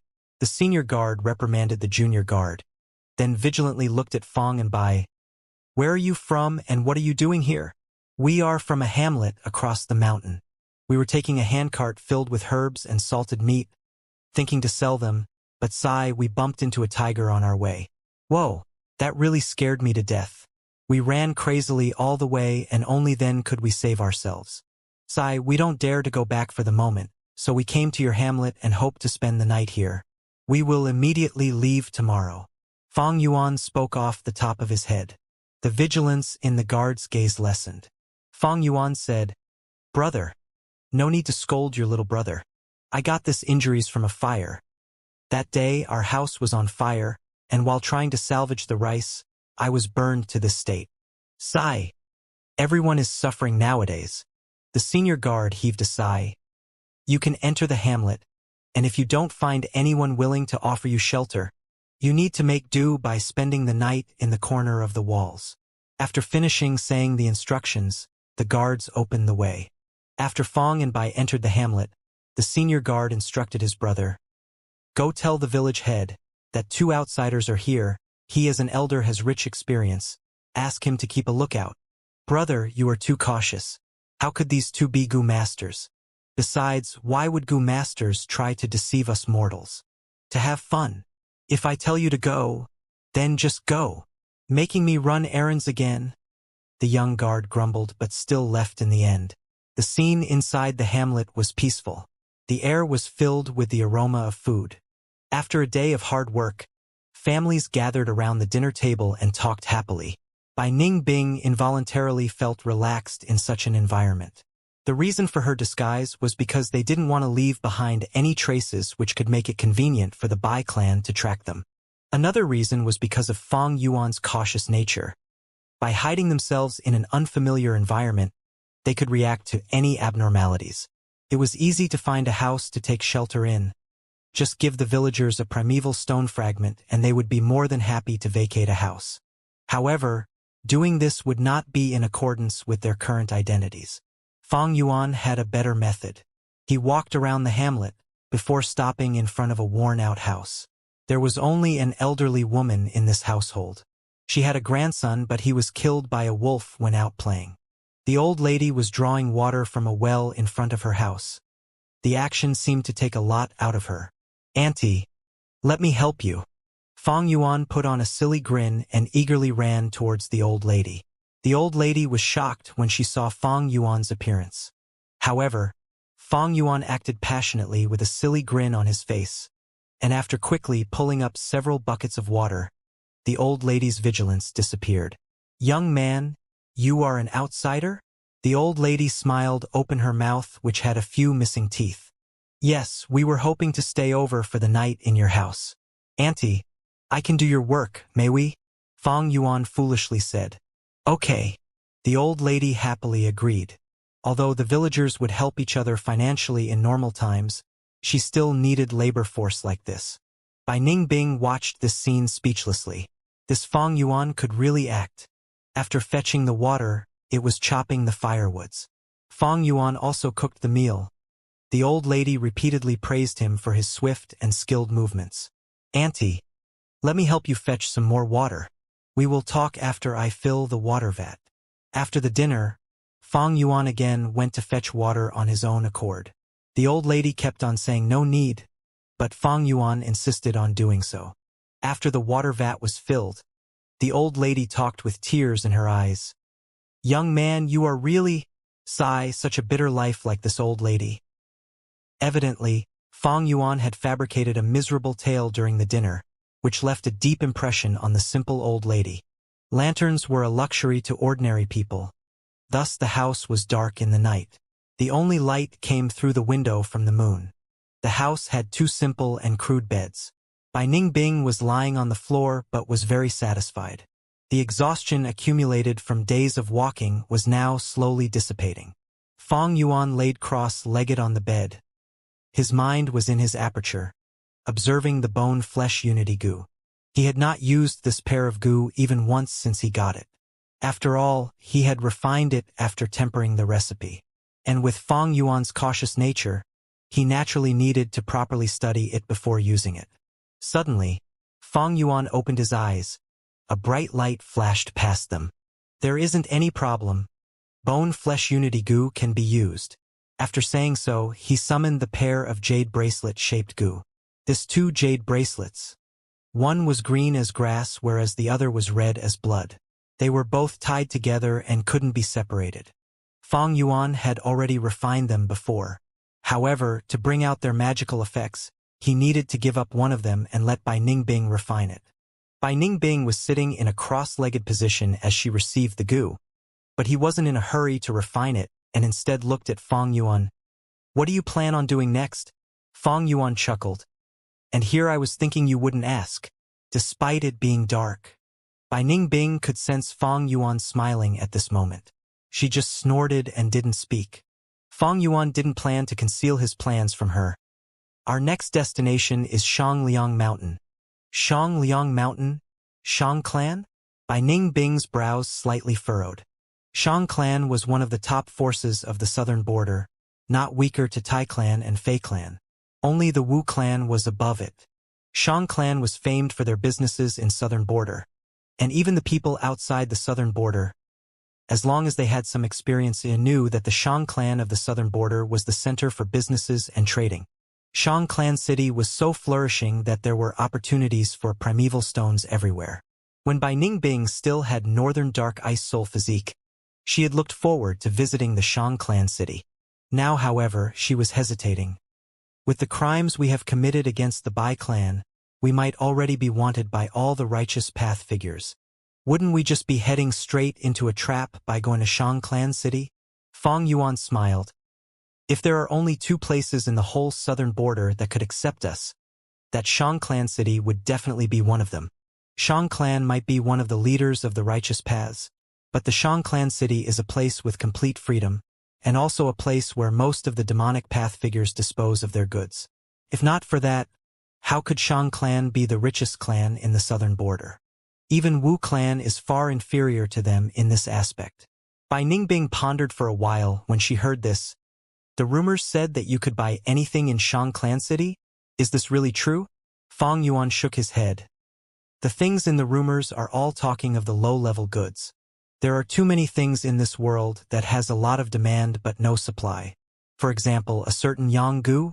Ha ha ha." In the dark room, Bai Ningbing let out an annoyed snort. Fang Yuan changed the subject. "At this stage, Shang Clan City is the most suitable place for us. There are many stores there from where we can buy the goo worms suitable for us. Although the goo worms we have now are excellent, they don't match with each other. Only with goo worms that can complement each other can we exhibit stronger fighting prowess and even fight higher ranks." Bai Ningbing was in complete agreement. All excellent goo master would have a set of complementing goo worms. For instance, when Bai Ningbing possessed Northern Dark Ice Soul physique, the goo worms she had were Ice Blade Goo, Icicle Goo, Water Shield Goo, Bluebird Ice Coffin Goo, Ice Muscles Goo, Frost Demon Goo. They all belonged to Ice and Water series, and easily complemented each other when mutually paired and used. Now, however, Fang and Bai only possessed an assortment of goo worms. If they were to complete a set of complementing goo worms, their fighting prowess would at least double. Fortunately, Fang Yuan had stored large numbers of Bone Spear Goo and Spiral Bone Spear Goo. All these could be sold in Shang Clan City. Even if there were none of these goo, Fang Yuan had Heavenly Essence Treasure Lotus and could use it to produce primeval stones. The first objective in going to Shang Clan City was to lay low. The second objective was to purchase and exchange goo worms. Fang Yuan's third objective, however, wasn't convenient to tell to Bai Ningbing. This involved rock gambling. At a dark corner of a certain rock gambling site, there was a rock hiding a legendary rainbow-colored goo. The goo worms in Fang Yuan's possession were as high as rank 6 Spring Autumn Cicada, Heavenly Essence Treasure Lotus, which was involved with a rank 9 Immortal Venerable, Blood Skull Goo, which could change one's aptitude, and also Bone Flesh Unity Goo. Leaving aside the Bone Flesh Unity Goo, Blood Skull Goo had already lost its worth because there was almost no blood relative left of Fang Yuan now. Heavenly Essence Treasure Lotus might have excellent results, but it didn't have any advancement prospects since Fang Yuan didn't have its fusion recipe. The higher his cultivation becomes, the lesser the help it would provide. Let's not even talk about Spring Autumn Cicada. Right now it is still hibernating. If one said to use it, it would be full of danger. But if one does not use it, once it recovered, it would blow up the aperture. It was a ticking time bomb. Spring Autumn Cicada, Heavenly Essence Treasure Lotus, Blood Skull Goo and Bone Flesh Unity Goo were the most valuable goo in Fang Yuan's possession. In addition, these four all had a common point. They were all involved in assisting with cultivation. How big of a help they were to Fang Yuan. Big. Very big. However, their use in battles weren't that obvious. That goo in the Shang clan city was different in that it was a trump card for battle. With it and some other goo worms to complement it, Fang Yuan could only then be considered to have rebirthed. He would have some confidence in being unrivaled among those at the same rank, recovering some of the bearings of his previous life as one of the big shots of the demonic path. It's a long journey to Shang clan city. No need to think about this now. You should first refine the bone flesh unity goo. Fang Yuan stopped this topic. Bai Ningbing felt slightly at ease after knowing Fang Yuan's plan. Having been in contact with Fang Yuan for so long, she was becoming more and more aware of how treacherous and crafty Fang Yuan was. Especially his performance today. Such simplicity and honesty even nearly fooled her. Not long ago, she had witnessed how Fang Yuan had refined the bone-flesh unity goo, and after connecting all of his behavior, she was beginning to feel a chill in her heart. She reminded herself to be careful and learn from the mistake of that miserable Bai clan leader. If she doesn't have some vigilance against Fang Yuan, who knows, one day she might be sold by Fang Yuan while still counting the money for him. She shook her head to put her mood in check and began to refine the bone-flesh unity goo. This pair of goo had strange shapes with one green and another red. Bai Ningbing chose the red one and began pouring her primeval essence into it. This bone-flesh unity goo had already been refined by Fang Yuan at the very beginning. Now, Fang Yuan removed his imprint from the goo and cooperated with Bai Ningbing. Bai Ningbing didn't take a lot of time to refine it. The moment she finished refining the goo, there was a change in bone-flesh unity goo. This pair of linked jade bracelets suddenly completely dissipated in the air. And almost instantly, there appeared circular marks on Fang Yuan's and Bai Ningbing's wrists. What was different was, the mark that appeared on Fang Yuan's left wrist was green, whereas it appeared on Bai Ningbing's right wrist and was red. A mysterious connection emerged from both Fang and Bai's hearts. This connection allowed Fang Yuan to sense Bai Ningbing, and Bai Ningbing similarly could sense Fang Yuan, as if their blood and flesh were linked and couldn't be divided. This feeling wasn't good, and it made Bai Ningbing feel nauseous, as if she had swallowed a housefly. Fang Yuan's brows also tightly furrowed. This hadn't been mentioned in the scroll left behind by Grey Bone Scholar. Fang Yuan thought about it before being relieved. The Grey Bone Scholar had researched this only in theory and never put it into practice. Not knowing this is very normal. This feeling was only a minor detail. The important thing was the next stage. The two endured the odd feeling and sat cross-legged facing each other on the bed, starting their dual cultivation. They both stretched out their hands, the four palms touching each other. To be on the safe side, the weaker cultivation Fang Yuan experimented it. He took out a portion of his green copper primeval essence and cautiously poured it into Bai Ningbing's aperture. The green and red circular marks suddenly let out bright radiance. The foreign primeval essence, when transferred to Bai Ningbing's aperture, immediately changed to Bai Ningbing's aura. It really worked! Bai Ningbing softly exclaimed in delight. I clearly transferred 10% of my green copper primeval essence, but you only received 3/5 of it. 2/5 of it was lost in conversion. Fang Yuan's observation was even more detailed. Bai Ningbing wasn't surprised though. What's hard to understand? Didn't the scroll say it? This bone-flesh unity goo can be divided into 5 types of quality depending on how deep the relation between the two refiners is. From low to high, it is divided into fratricidal, friendly relation, indissoluble relation, familial relation, blood-kin relation. She analyzed and continued.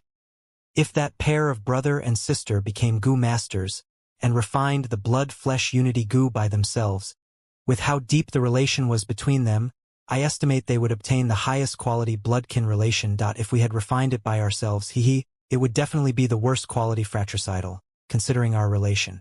These two neutralized each other, and we have thus obtained the mid-quality, indissoluble relation. The bone-flesh unity goo referred to a series goo. Just like how in the boar goo there were black boar goo, white boar goo, pink boar goo, and so on. According to what the scroll mentioned, bone-flesh unity goo contained 5 types of goo worms.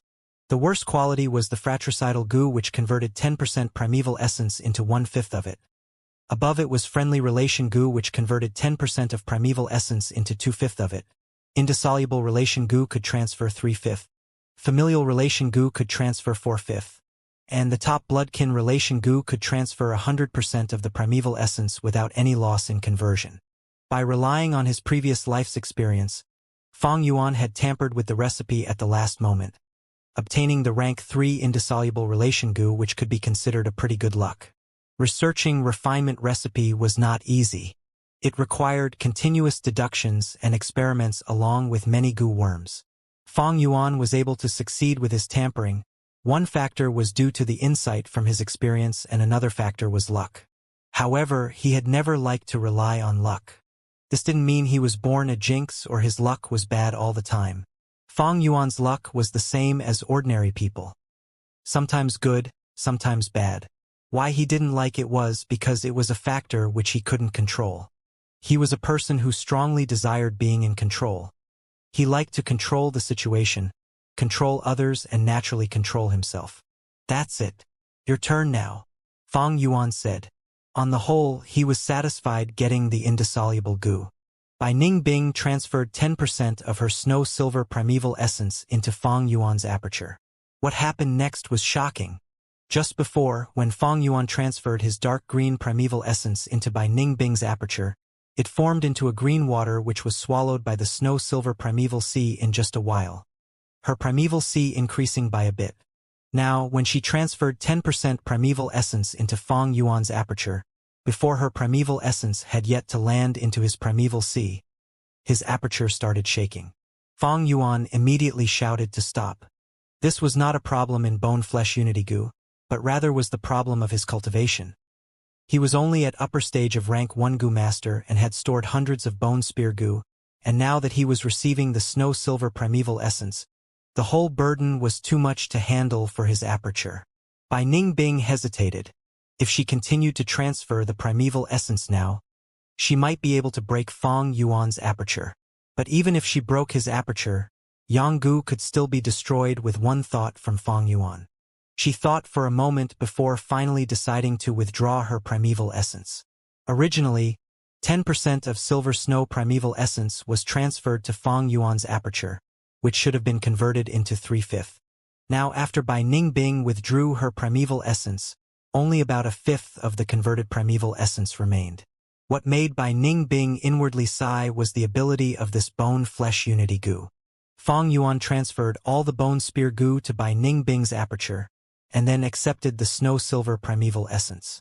When this portion of snow primeval essence was in Bai Ningbing's body, it had her aura. Now that it had been transferred into Fang Yuan's aperture, it suddenly shrunk and changed to Fang Yuan's aura. The converted snow-silver primeval essence sank towards the bottom of Fang Yuan's aperture, and his green-copper primeval essence could only helplessly float above it. The two existed peacefully, as if this portion of snow-silver primeval essence was birthed by Fang Yuan's aperture. If it was foreign primeval essence that came this close in contact, it would immediately explode and cause damage to the aperture. Hence, the normal primeval essence imparting was like walking on a steel rope, very dangerous and exhausting. Fang Yuan tried moving this portion of the white-silver primeval essence to rush at the aperture walls.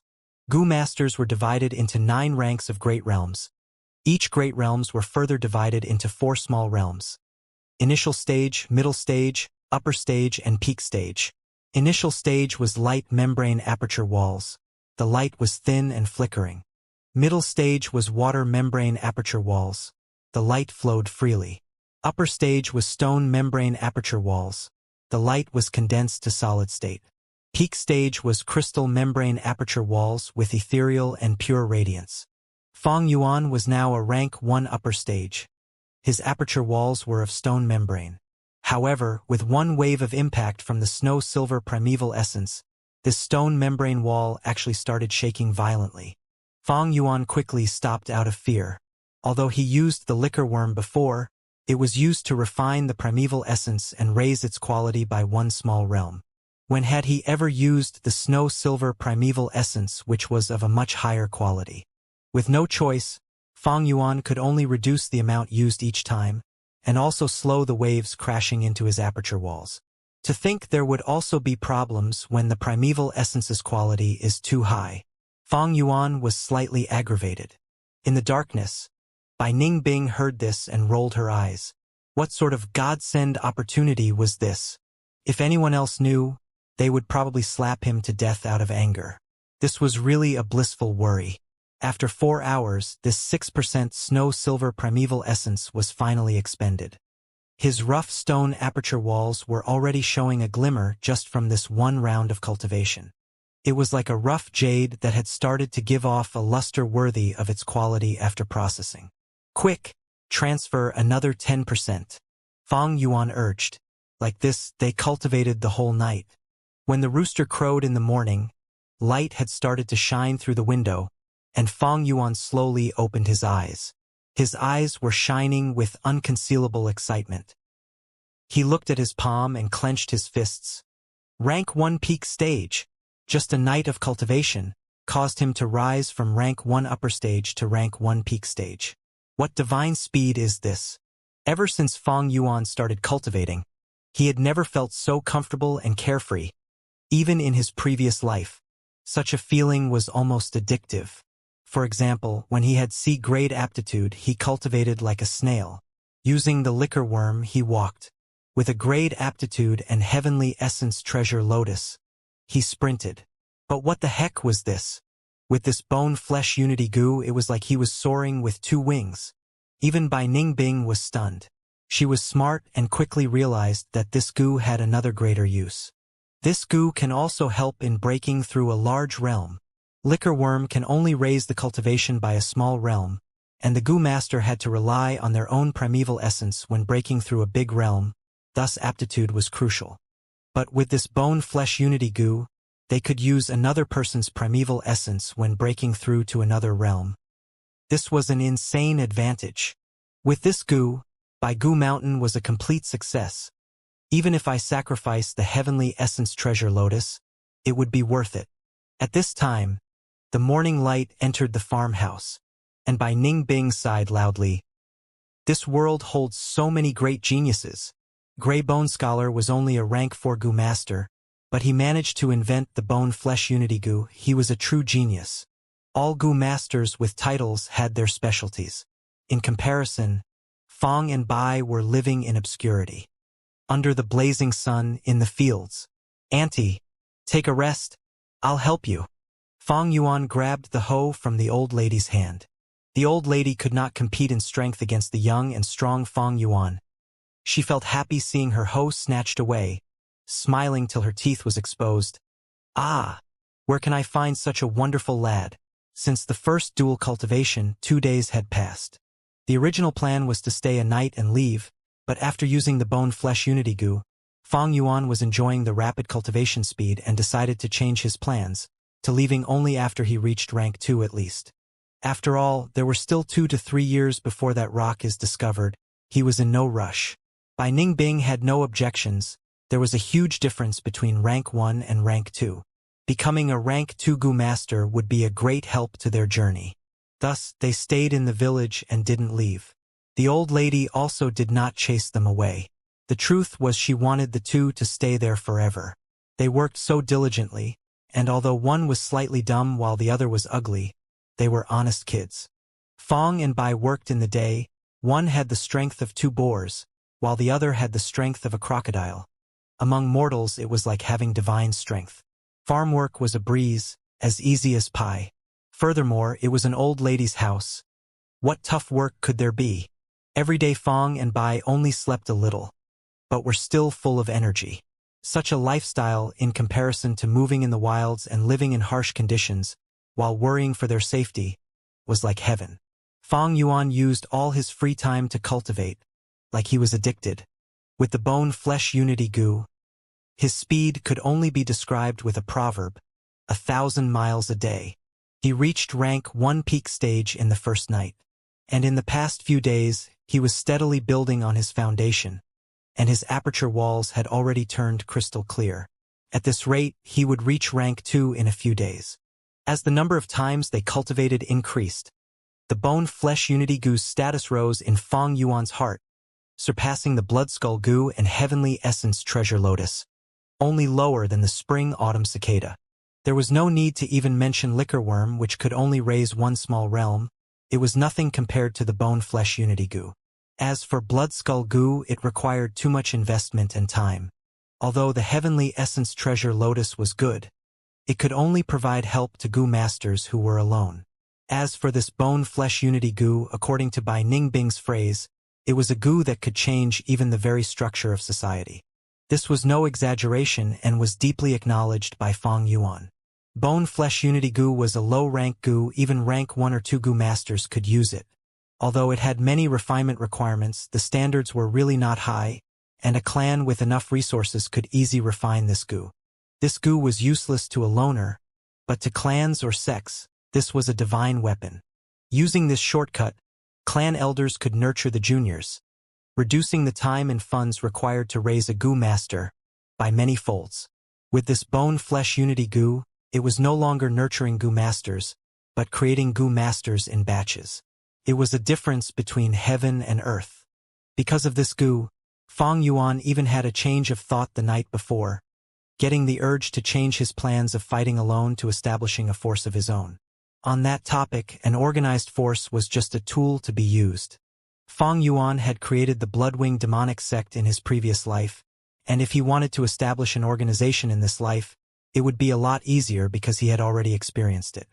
But to establish an organization, the most important thing was occupying territory filled with resources, and under layers of control, gather people and use their strength to cultivate together. Goo master cultivation was like swimming upstream. It was a journey of accumulation and naturally required resources. Thus, to rank 5 goo masters and below, having an organization's help would aid in their cultivation. However, once they reached rank 6 and experienced a qualitative change, turning from mortal to immortal, with the might of heaven and earth gathered in them, an organization became useless to them. Knowing this, it was easy to understand Fang Yuan's plans. In his previous life, Fang Yuan established the Bloodwing demonic sect to gather resources. In this life, with his knowledge of many inheritance and secrets, he could simply devour these resources and rise to rank 6 much more quickly. Why would he need to waste time and effort to create a force of his own? But now that he possessed the bone-flesh unity goo, it would be much quicker than he previously assumed if he created an organization. There would be less investments but greater rewards, creating goo masters in batches and quickly form a large strength. But after Fang Yuan thought about it until morning, he dispelled his notion of creating a force. If he really relied on the bone-flesh unity goo to create an organization, it would be courting death. Such a divine weapon would definitely attract the greed of all the large forces, if revealed. Not to say that he was starting from scratch, even a clan leader with some foundation would not dare to use the bone-flesh unity goo so openly. It truly attracted the jealousy of others. Even Wu clan, the number 1 clan in the southern borders, would not dare to use it alone. Fang Yuan estimated there needed to be an alliance of at least Wu clan, Fei clan, Tai clan and Shang clan to guard against the greed of all the goo masters over the world, if they were to use bone-flesh unity goo in large scale. If I want to create a force, even if it starts to look bright, I will get exterminated from all sides.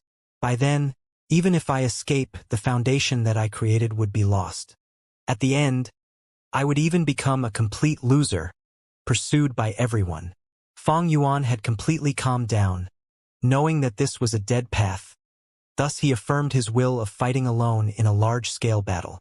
But to be honest, Bai Shang and Bai Hua were quite intelligent. In their previous life, although they used the bone-flesh unity goo and became the righteous twin stars, they did not use this power to grow their clan's force.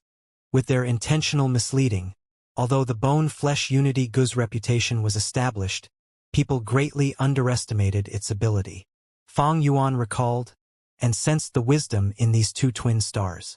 Being able to come to Bai Gu Mountain this time and killing the siblings prematurely could be considered a great accomplishment. But Fang Yuan thought again. This bone-flesh unity goo can only be used by two people. Bai Hua and Bai Sheng must have used the refinement method on the scroll. Without my unique alteration, the difficulty in defining the bone-flesh unity goo is greatly increased. It is possible that they did not even think of this prospect. After thinking for so much, Fang Yuan's head was starting to hurt. He plowed the fields under the intense sun as he shook his head, collecting his dispersed thoughts. After all, these things were not important and it was useless to think about it. Unfortunately, I do not have goo worms that aid in thinking like creative thinking goo, intelligent heart goo, tactful goo, and lightning thoughts goo.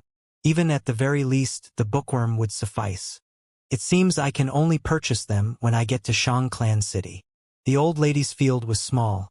Fang Yuan quickly plowed half of it, when Bai Ningbing felt interest and started to help on her own accord.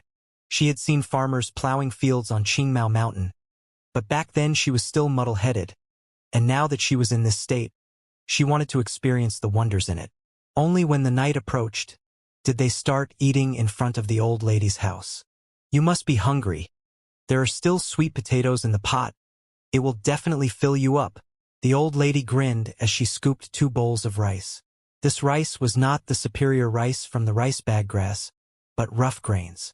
However, the two were not picky eaters anyway. Eat slowly. I have good news to share with you too. On the table, the old lady smiled mysteriously.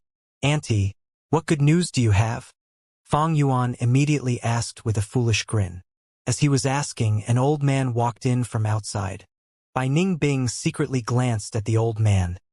This old man was a goo master. However, he only possessed rank 1 initial stage cultivation and was very old. There was nothing to worry. Young man, this is our village head. The old lady introduced the man.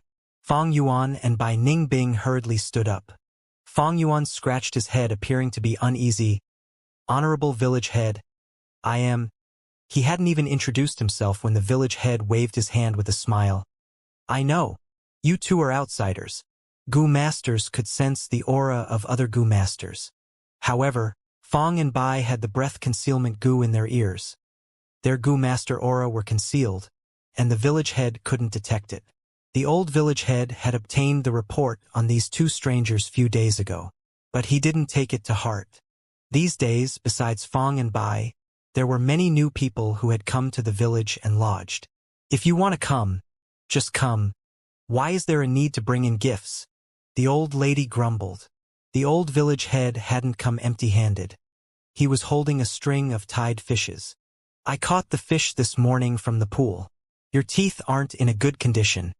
Drink some fish soup to recover your health. The old village head smiled. The old lady gave him a supercilious look before accepting the fish. I will go cook the fish soup.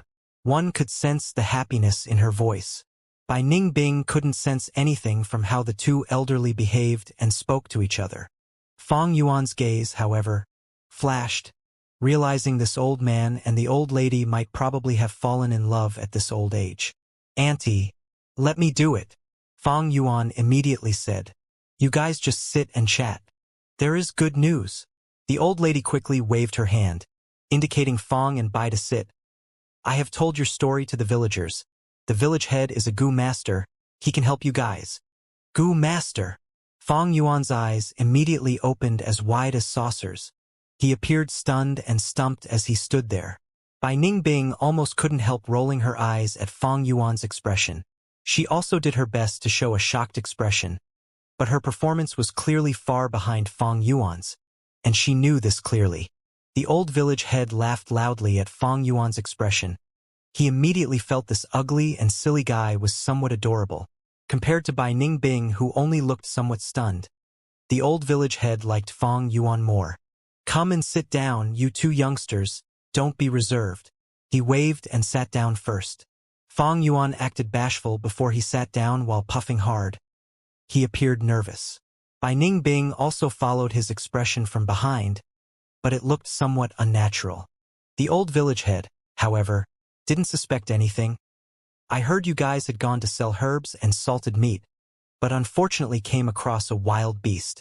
Your auntie told everything to me. You have helped her a lot these days. I have some purple maple leaves here. In a few days, a caravan will be coming here. You can sell these purple maple leaves and recover your capital.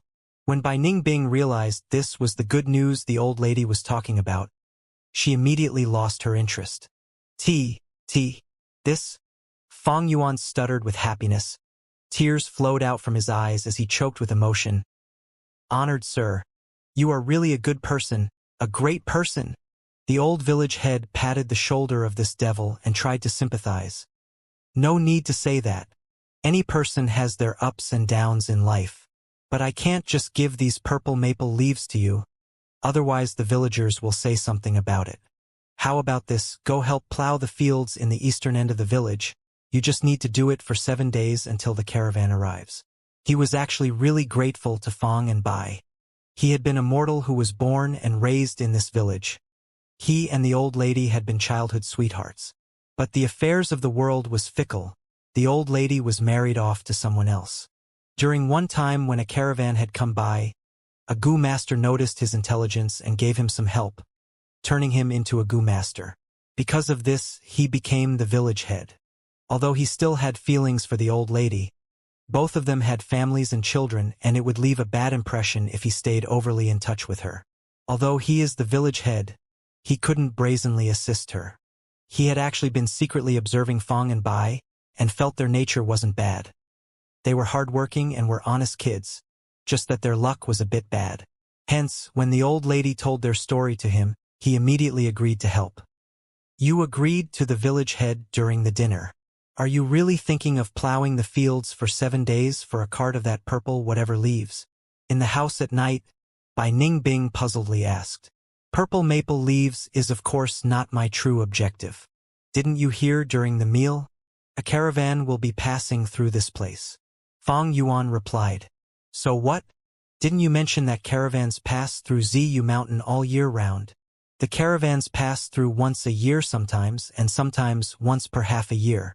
What I had not expected was that a caravan would be coming in just a few days. I made some indirect inquiries and found that this caravan is traveling from east to west. Even if it doesn't go to Shangclan City, it will at least travel along our destination. Bai Ningbing suddenly understood. You want to join the caravan and borrow their strength to reach Shangclan City? She pondered over it for a while, increasingly feeling this was a great method. First of all, earth-hearing eargrass was destroyed. They lacked investigative Gu, which meant it would be quite troublesome if they were to travel by themselves.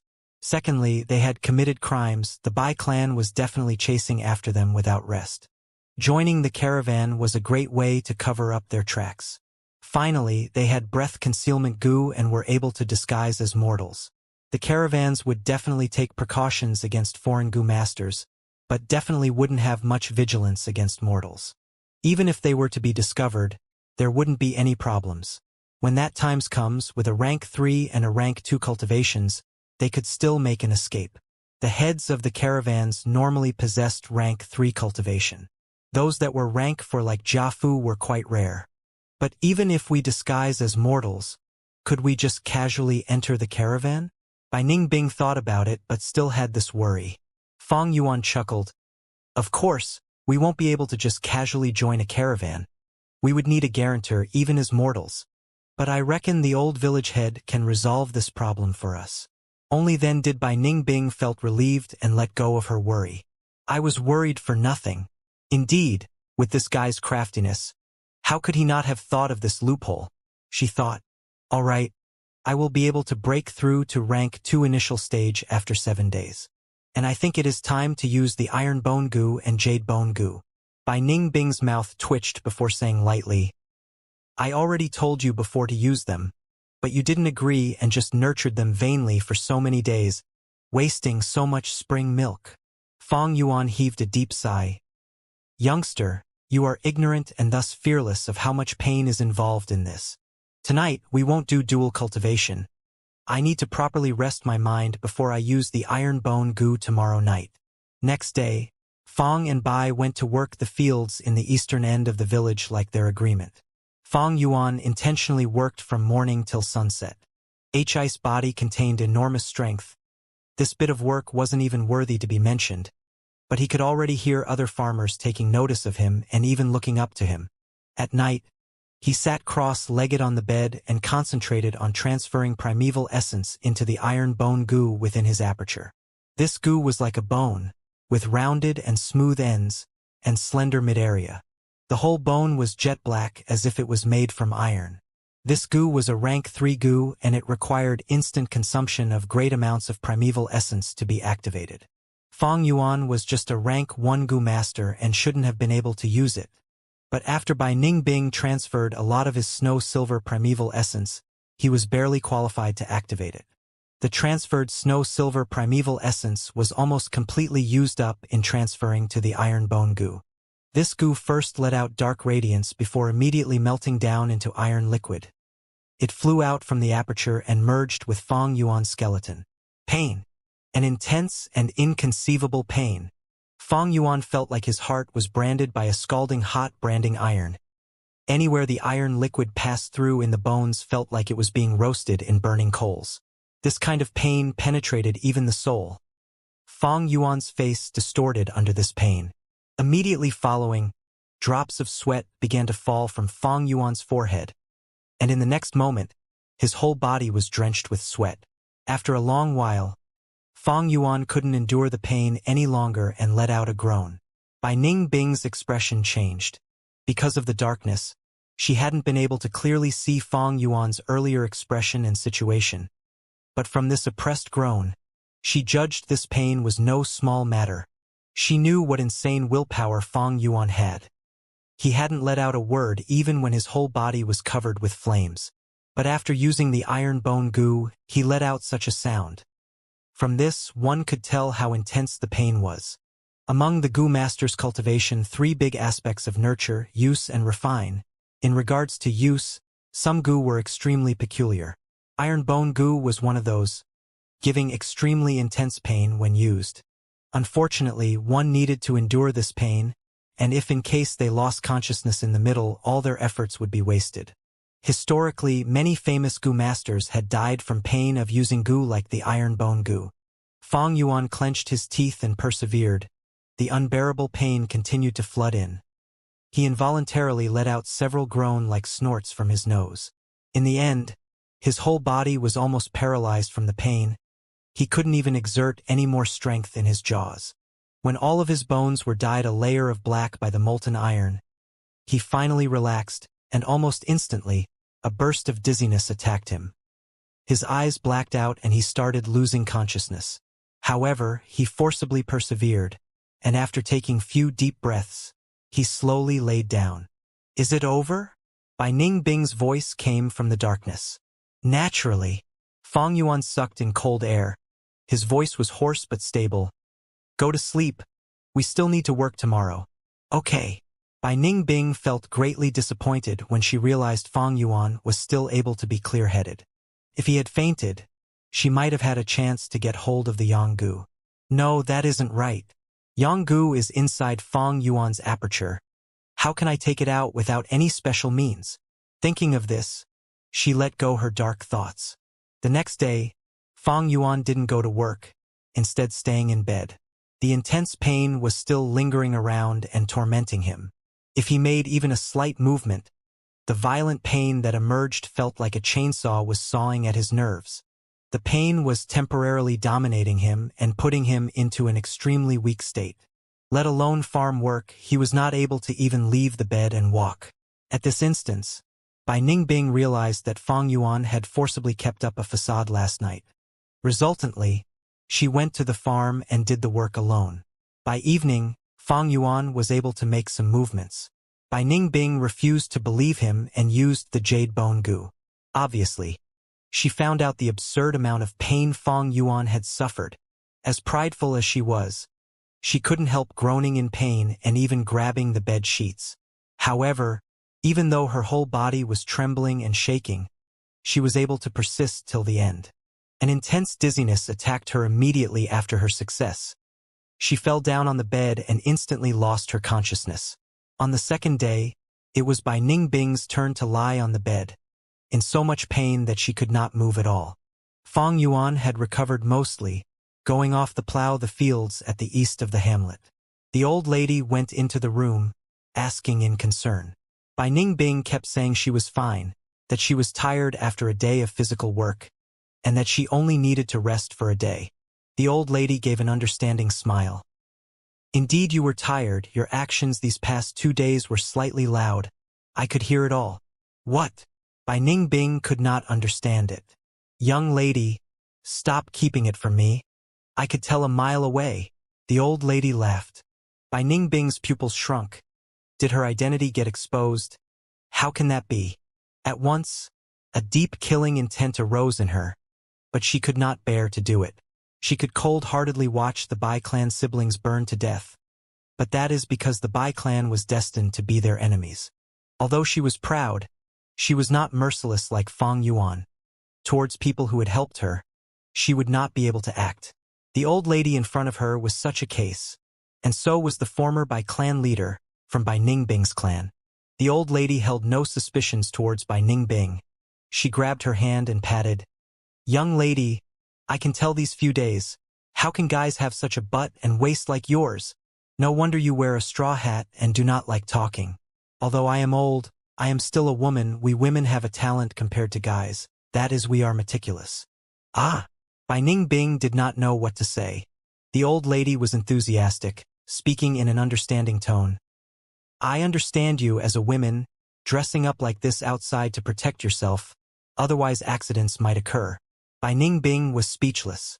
She hated people using the word woman to trigger her nerves. But towards this enthusiastic and simple old lady, she was very helpless. The old lady smiled until her eyes were a straight line, suddenly suppressing her voice. You two must be a couple, right? You have been too loud these days. I could even hear you from far away. I don't want to say this, but those actions, you have to restrain yourselves. This was simply a nightmare. Bai Ningbing's expression froze, like she was zapped by lightning. Auntie, it is not what you think. A long while later, she barely squeezed out this sentence, her expression extremely stiff. Sigh, why are you so shy? It's nothing. You can tell me everything. I've lived for so many years. What have I not seen? The granny winked, laughing until her teeth were showing. And then her gaze shifted to the bed, subconsciously or not. Bai Ningbing followed her gaze, and just wanted to kill herself. But honestly, the bedsheets were torn by her. Next, the old lady said a few things to her, but Bai Ningbing's brain was in a mess, not listening to a single word. In the afternoon, when Fang Yuan came back to eat, the old lady blocked him at the door, kindly reminding, Lad, your wife has told me already. I know youngsters are in heat, but you have to take care of your own bodies, and even more concerned for your wife. Remember my words, okay? Ha! Fang Yuan opened his mouth wide, not able to react to what he has just heard. The old lady clicked her tongue, using a dissatisfied and helpless tone. Everything about you is good, except that you are too simple. Being so honest, you'll lose out eventually. If Guyu clan, Tai Divine Investigator, or Bai Hua and Bai Sheng heard these words, they might jump out of their graves. Fang Yuan stood on the spot in daze. Suddenly light flashed across his eyes, and he finally got it.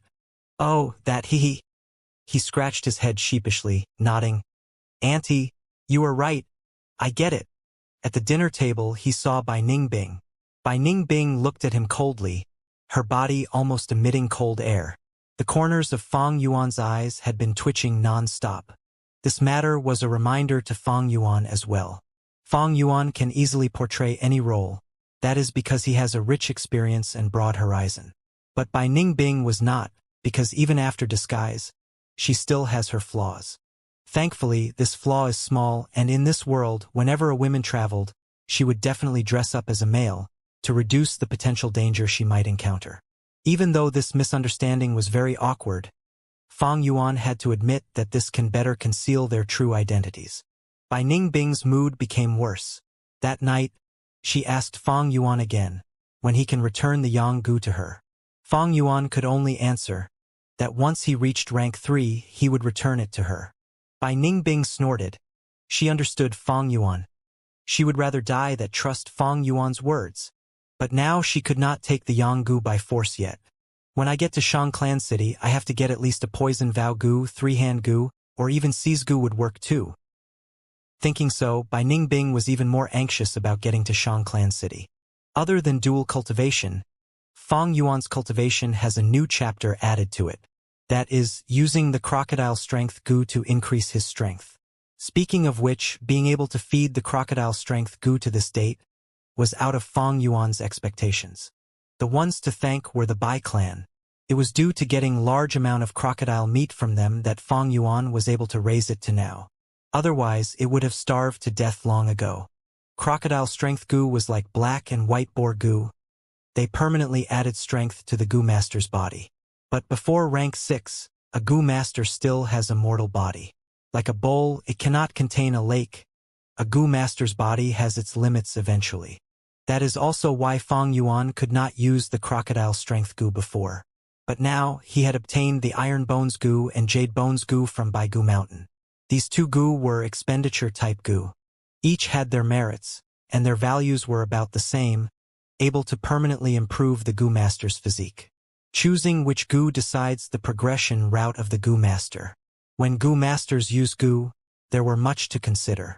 Some goo could not be used together, while some complemented each other and produced greater effect when used together.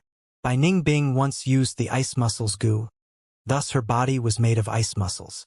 Ice muscles stopped perspiration, thus she cannot use a goo like blood sweat goo in the future.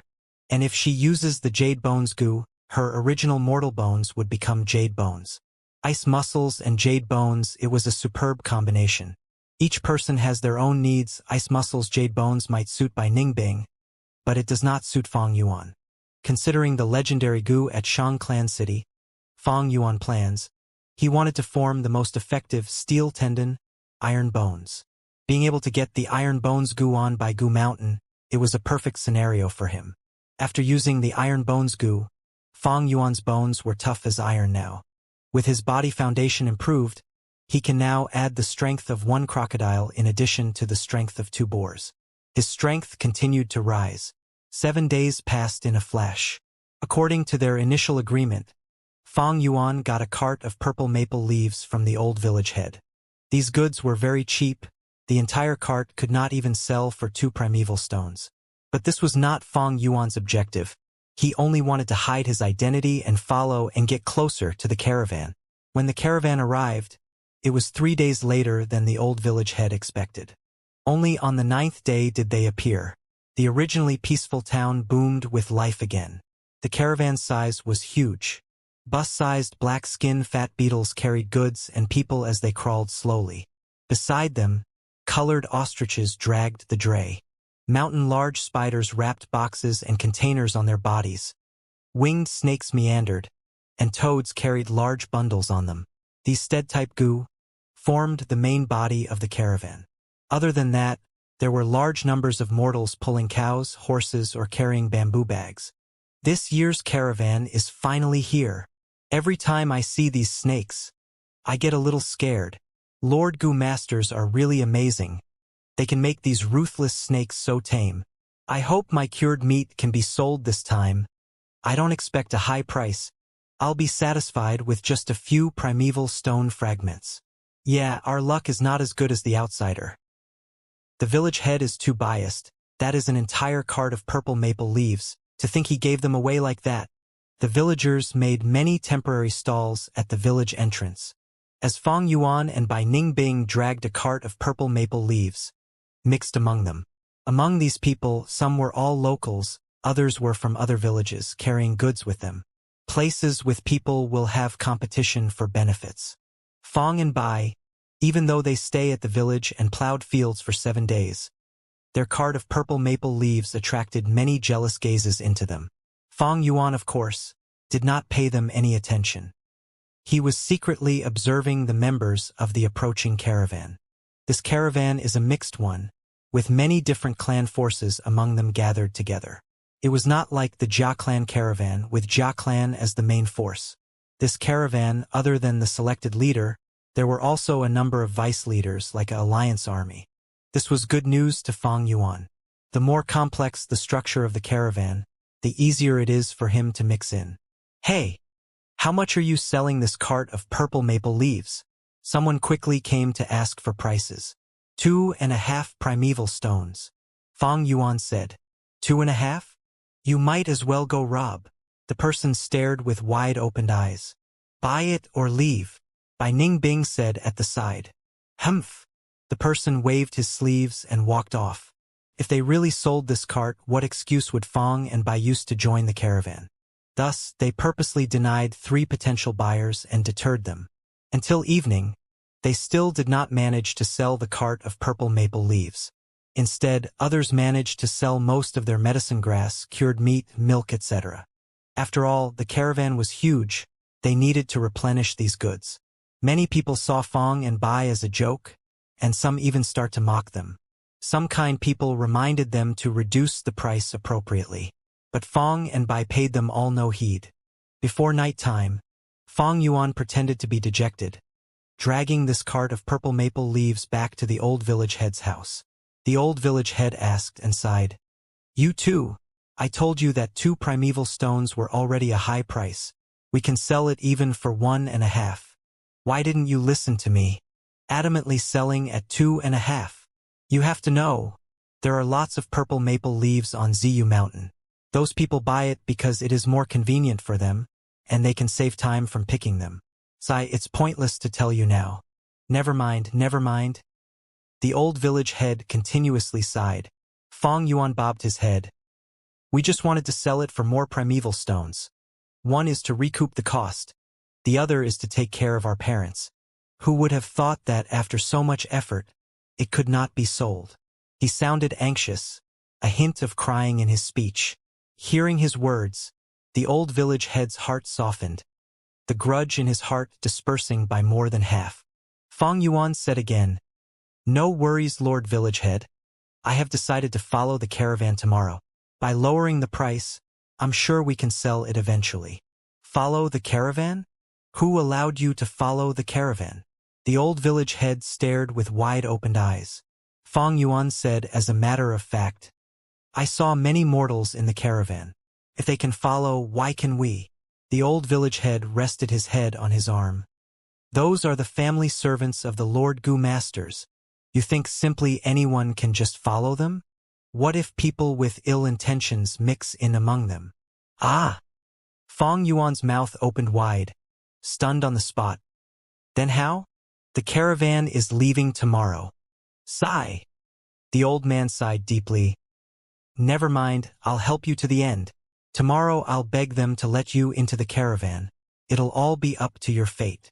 The sun had just rose, and there were still a few stars visible in the light blue sky. Looking afar, Ziyu Mountain is enveloped in a dark purple color, peaceful and mysterious. After a night of rest, the caravan had started loading up their goods already. Inspect the goods once more. Tie the ropes tightly. If anything drops during the journey, we will punish you with 100 beatings. Quick, quick, quick. Feed our black skin beetles till full. Gu Masters ordered and sent their family servants into a busy state. Some had bad temper, holding a whip in their hands. Whoever moved slowly would be whipped. Some loved their Gu worms and fed them personally. Lord Chen, the old village head bowed, paying respects to one of the vice leaders in the caravan. Oh, old Zhang. I am busy here. Just tell me what you have to say, this Chun Gu master said. It is like this. I have 2 juniors doing small business. Before the old village head finished, Chun Gu master suddenly shouted, Chan Xen, why are you in a daze? Go and feed the winged snakes. You think those servants can feed them properly? That snake of yours had already swallowed 3 servants these few days. Yes, clan elder. Chen Xen was grabbed, raising his head and said, but Chan Gu master did not let go of him, chiding again. How many times have I told you, call me clan elder in the village, in the caravan, you have to address me as vice leader. Yes, yes, yes, Lord Vice Leader. Chun Xen answered, running away swiftly. This rascal! Chan Gu master scolded under his breath in anger, before turning to the old village head. What did you say earlier? Oh, you want me to vouch for your 2 juniors to enter the caravan. Lord is truly wise, that is the case. Old village head quickly answered. That? Chun Gu master purposely hummed. The old village head was turned into a Gu master by him because this route needed for the caravan to pass by. He needed someone who worked for him. For caravans traveling, those villages were crucial, but the mortal hamlets along the way cannot be ignored as well. They were equally important. The caravans had many people and much to do. Much living resources would be quickly expended and need to be replenished along the way. There are also servants. When they encounter danger, some servants die and manpower becomes lacking.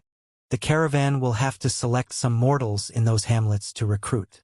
Speaking of which, among Chun-Gu Master's family servants, manpower was starting to feel lacking. After all mortals had cheap lives, they were just a type of expendable resources that can talk and move.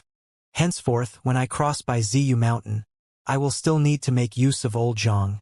If I don't accede to his request, wouldn't that discourage him? Although I am lacking manpower now, I cannot agree so easily. I have to wait and sell this favor at a good price. Chun-Gu Master was still considering, when a messenger Gu Master from the caravan came running. There was a stack of paper in his hand. As he ran and shouted, "All members take note. There is a new arrest warrant. There is a new arrest warrant." He shouted as he pasted a piece of paper on a black-skinned fat beetle's body. "New arrest warrant? From which clan? How much bounty? Retrieve it for me." Chun-Gu Master was interested. "Yes, Vice Leader." The messenger Gu Master quickly handed over a piece of paper. Chun-Gu Master looked. "Oh, an arrest warrant from Bai clan. As long as information is accurate, they will give 1,000 primeval stones?" "So much." Chun-Gu Master's eyes shone, gaining interest in the matter. There were two prices on the warrant. One was information price, the other was killing price. Information priced at 1,000 primeval stones. Normally it is used for a wanted demonic cultivator that has made a name for himself. But this poster only showed two youngsters with proper features, and one was even very beautiful. One male, one female. These were two newbies. One is a rank 1 Gu Master, the other is rank 3. With information price of 1,000 primeval stones, and killing price of 5,000 8,000 primeval stones. It seems that Bai clan hates these two demonic rascals to the core. Hee. Chun-Gu Master laughed at their predicament, so long as it is not his Chin family. What he did not know was, these two demonic rascals were near him. The old village head took a look at the arrest warrant, and a chill came from within his heart. Gu Master's world is really dangerous. Such a beautiful youngster is actually a criminal demonic cultivator. Let's just hope that they are not coming to our village. All right, seeing how you've worked hard for all these years, old Zhang, I will accede to your request. Chun-Gu Master said. "Ah, thank you, Lord. Lord, I will call them here now." The old village head was overjoyed. Chun-Gu Master waved his hand. "No need. I'm very busy. Just get them to report to Chun Xian." Towards two mortals he held no interest. At the same time, he did not connect them to the arrest warrant in his hand.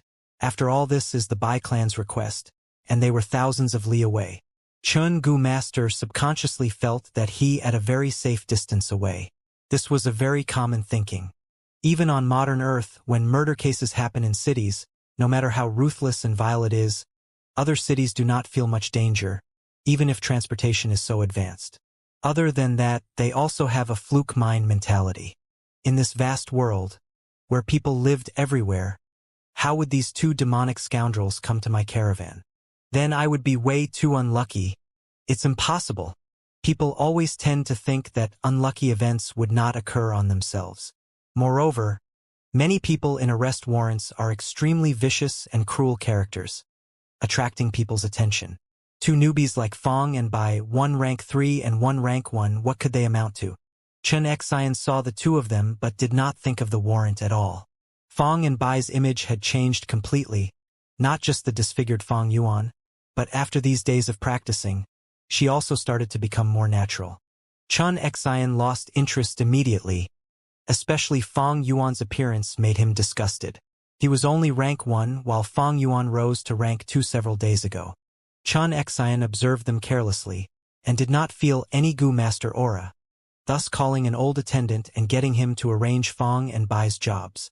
"What are your names?" the old attendant asked. Only at this time did someone ask for their names. "My name is Hei Tu. My wife is called Bai Yun.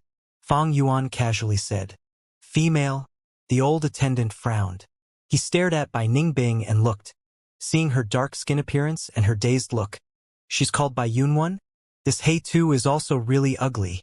Women are trouble, you have to be more careful. If something happens, don't blame me for not reminding you guys.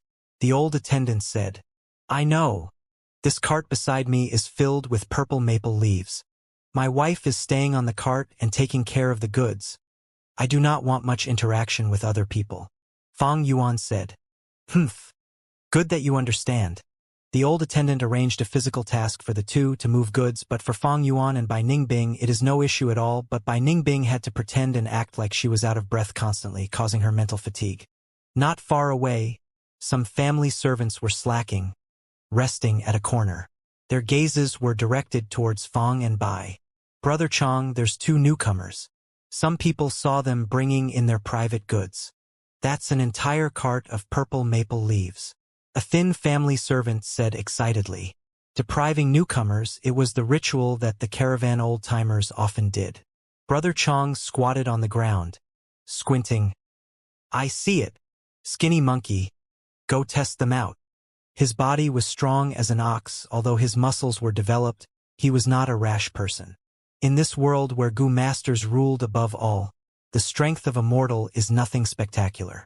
Being able to become the most important person in this small circle, he had some wits after all. Skinny monkey sighed. Under everyone's supervision, he got near to Fang Yuan. Hey brother, where are you from? Others call me Brother Monkey. From now on we will be working together. I hope we can work together amicably. Skinny monkey forced out a smile. Fang Yuan gave him a glance, only saying a word. Scram. Skinny monkey's eyes expanded as he showed a look of rage. Fang Yuan did not look at him, but continued moving his goods. He had worked in the caravan in his previous life, extremely clear of such rituals. In plain words, Skinny monkey was testing water, using words to test out Fang Yuan's identity. If he did not have any backing, they would work together and bully him, depriving him of some benefits. But the truth is, not only are humans like this, Gu masters were the same, they just did it more elegantly. Moving alone and risking their lives, it included fighting with wild beasts. Moving together in groups, it was competing with their own kind. At places with benefits, there were conflicts. There is only so much space after all, everyone wants to live better, and have more room to themselves. What can they do? They can only invade other people's spaces. Skinny monkey had not expected Fang Yuan to not give face. Thus he was stunned at the spot, staring intently at Fang Yuan. Fang Yuan did not give a thought about such a character. Mortals were cheap as grass, even if one or two were killed, so what? As long as the goods were still delivered, the Gu masters in charge would not care.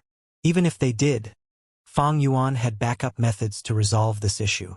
All in all, trying to provoke Fang Yuan, these family servants were courting death. What? Why are you not scramming? You want me to chase you away? Fang Yuan gave Skinny monkey a cold look again. Skinny monkey snorted, but did not explode in anger, instead taking his leave. Such a strong attitude, it caused Brother Chong to feel threatened. Did these two have some sort of background? Otherwise, how could they be so arrogant? I had better check up on their backgrounds first. The caravan traveled for the whole day, and chose a valley to camp for the night. The day went pretty good for the caravan as they only came across 3 small beast groups. They killed 2 groups and chased one away. Calculating the losses and the profits they made from killing the beast groups, they had made some profits instead. The setting sun dyed the clouds with colors. Red, orange, grayish-red, purple. There were all kinds of colors. The clouds also formed into all kinds of shapes, appearing like a roaring lion one moment, or galloping Pegasus the next moment, or a blossoming sea of flowers. The multicolored sunlight shone upon the valley, which resembled a jade-green gem. After the caravan finished all the arrangements for the night, there was a certain area in the caravan that was a cacophony of noises. Come, have a look. Today's freshly slaughtered beast meat.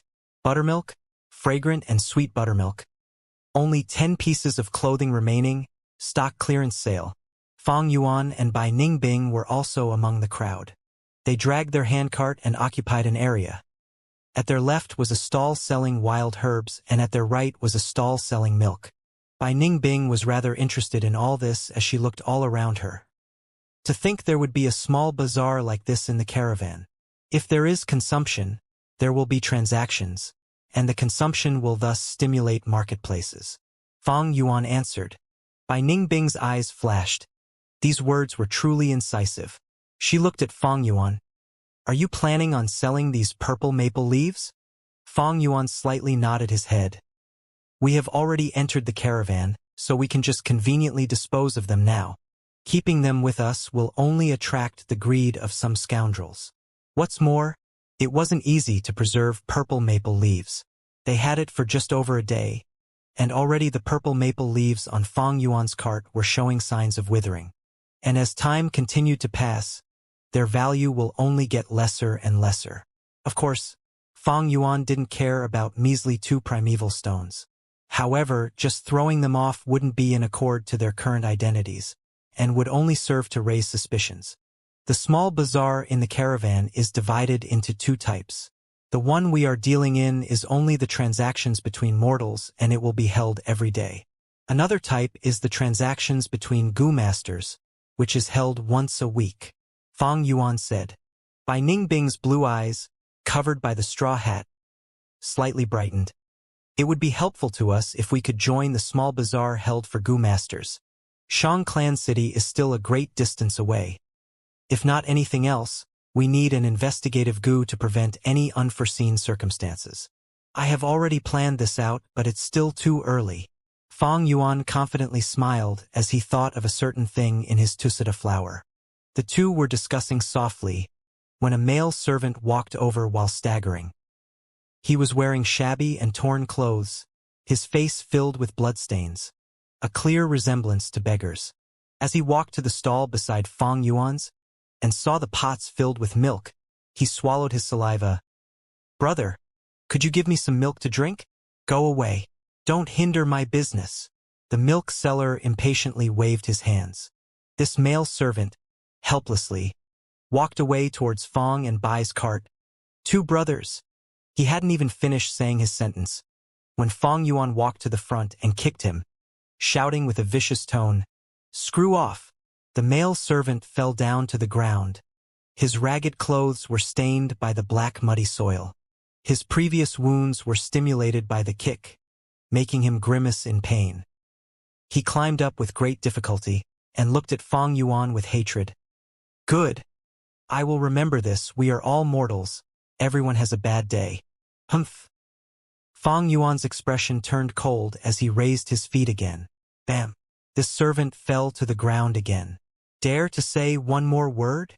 Fang Yuan stared down at this servant fiercely. The servant gave a vicious glare at Fang Yuan as he crawled up, but he didn't dare to squeak a word.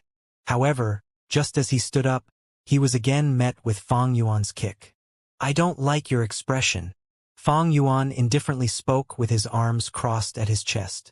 The servant lowered his head and crawled up silently, not daring to look at Fang Yuan again. He didn't continue begging anymore and walked far away. Looking at his departing figure, Bai Ningbing asked in bewilderment. Strange. How can there be a beggar in the caravan? This is normal. This servant must have made a mistake or his master is in bad mood today. In short, he was beaten by a Gu master and also had his meal cancelled. Fang Yuan shrugged his shoulders. His gaze, however, coldly glanced towards a corner. In a corner, 3 to 4 sturdily built servants were catching new faces, bullying the newcomers. After noticing the situation at Fang Yuan's, they retrieved their gazes and looked at other targets. Mortals had cheap lives, their status were extremely low, and their survival was as difficult as walking on steel wire. Inside the caravan, the Gu masters could easily beat them to death and take their lives like cutting grass. Anyway, mortals like them could be replenished easily in the hamlets along the way. Every time the caravans came across danger, there would be large numbers of dying mortals. Besides these, there were also secret and almost desperate struggles between the mortals themselves. Fang Yuan had just arrived at the caravan, but 2 groups already wanted to find troubles for him. He, naturally, wasn't afraid of these trouble and could easily resolve them, but he would rather resolve them earlier. Of course, there were some mortals who lived beautiful lives. Most of them were those with backgrounds or were relatives and friends of Gu masters, using this identity to do as they liked. After the beggar walked away, two groups of mortals approached Fang Yuan. The head of one group was an old man with sharp eyes. After asking Fang Yuan for the price, he immediately lowered the price to a quarter. Fang Yuan reckoned this old geezer's identity should be the chief supervisor in charge of arranging the tasks for the servants. The head of another group was a woman. She was actually wearing silk clothings and her eyes gave off seductive glances. Fang Yuan immediately understood she must be a sex tool of a certain or some male Gu masters. The two heads were both accompanied by a large number of people, and although they were mortals, their status were extremely evident. They lowered the price to a very low amount with the intention of buying low and selling high. They had some wealth and were not like most of the servants who could not even be sure if they could get a meal that day. While Fang Yuan had no need for this cart of purple maple leaves, in order to match with his current identity and not let the cat out of the bag, he refused the lowered prices of these two people. The old man left with pleasant countenance, but there was threat hidden in his tone. The woman just walked away while cursing and swearing. "I will sell this cart of rotten leaves to the next person that comes to bid." Just when Fang Yuan was pondering over his next action, the small bazaar suddenly went in an uproar. Some people excitedly cheered and shouted, "The kind-hearted lady of Zhang clan has arrived. Lady Zhang is compassionate and kind. She is a fairy incarnate. She is a really good person. I won't go hungry today." What's happening? Bai Ningbing surveyed the situation and saw a green image appearing through the entrance of the bazaar. Fang Yuan was also bewildered. What's up with this? Lady Zhang. Fairy Zhang. A group of servants flocked over to the woman, and instantly, the bazaar entrance was crowded. These people were mostly the ones who were punished by Gu masters and didn't have anything to eat now. The man who Fang Yuan kicked earlier was also among them, extending his neck and arms. "Don't be in a hurry, everyone. There is plenty of it, slow down," the green-clothed girl said.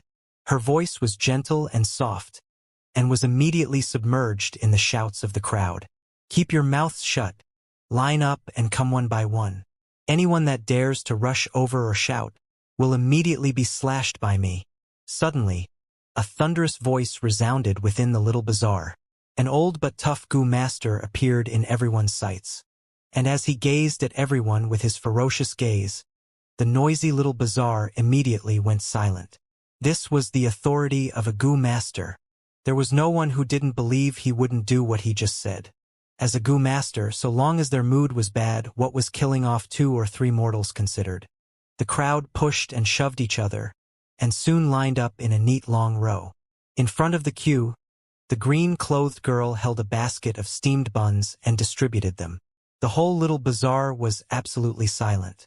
Countless gazes looked at the green-clothed girl with respect, worship, and even love. Bai Ningbing was curious and asked the stall owner to the side, "Who is she? What, you don't even know of Lady Zhang Xinci? You should be newcomers, right?" "Zhang Xinci?" Fang Yuan asked, his brows tightly locked. "Speak up everything you know." The stall owner recalled how ruthlessly Fang Yuan had kicked the servant earlier. He didn't dare to conceal anything. "Lady Zhang is also one of the deputy leaders of our caravan. She doesn't have aptitude towards cultivation and is immortal like us. However, she has a strong background in her clan. The Gu master beside her is her bodyguard. I have lived for so long, but truthfully, I have never seen such a kind-hearted person. Lady Zhang brings some food almost every evening for the starved servants. She comes even if the weather is bad. Sigh, heaven is unfair. They prevented such a person from cultivating." Bai Ningbing nodded her head and smiled, saying towards Fang Yuan, "Truly, all sorts of people exist in this world." Fang Yuan didn't respond. Bai Ningbing glanced at Fang Yuan in confusion, and saw something wrong with Fang Yuan's expression. The latter was gazing fixedly at the green-clothed girl. His brows almost furrowed into a knot. The green-clothed girl had silky jet black hair draping over her shoulders, accentuating her beauty. Her eyebrows were thin like smoke, her eyes as clear as the moon. Her skin was snow white, and her lips were pink and tender. She had no makeup on her face, looking soft and gentle. The slight smile she gave from time to time when distributing the steamed buns was pure and innocent. She was wearing green clothing and had a fresh and plain aura. She was elegant like an orchid, graceful like a lotus, and gentle like water. In terms of looks, she was on the same level as Bai Ningbing, but she could be said to be once in 1,000 years beauty. If a woman has fine appearance, they can only be considered to be good-looking, just like common beverages. Only with disposition can they be called beautiful like well-aged liquor. No doubt, this green-clothed girl was an absolute beauty. However, no matter how beautiful you were, how moving your disposition was, they were all pointless in Fang Yuan's eyes. Fang Yuan was not looking at her appearance. No matter how beautiful and what disposition one had, if you cut open their skin and flesh, they were all skeletons. However, he was baffled as he thought of a certain figure. Isn't this girl Shang Xinci? Shang Xinci was one of the young masters of the Shang clan. Within a clan, the clan leader's sons and daughters were all called young masters. Only the heirs who are able to obtain the elder's approval could be called young clan leader. With her identity as the young master of the Shang clan, Shang Xinci was a girl with good fortune. Everyone knew the Shang clan members were greedy and treacherous, but this Shang Xinci was the only exception.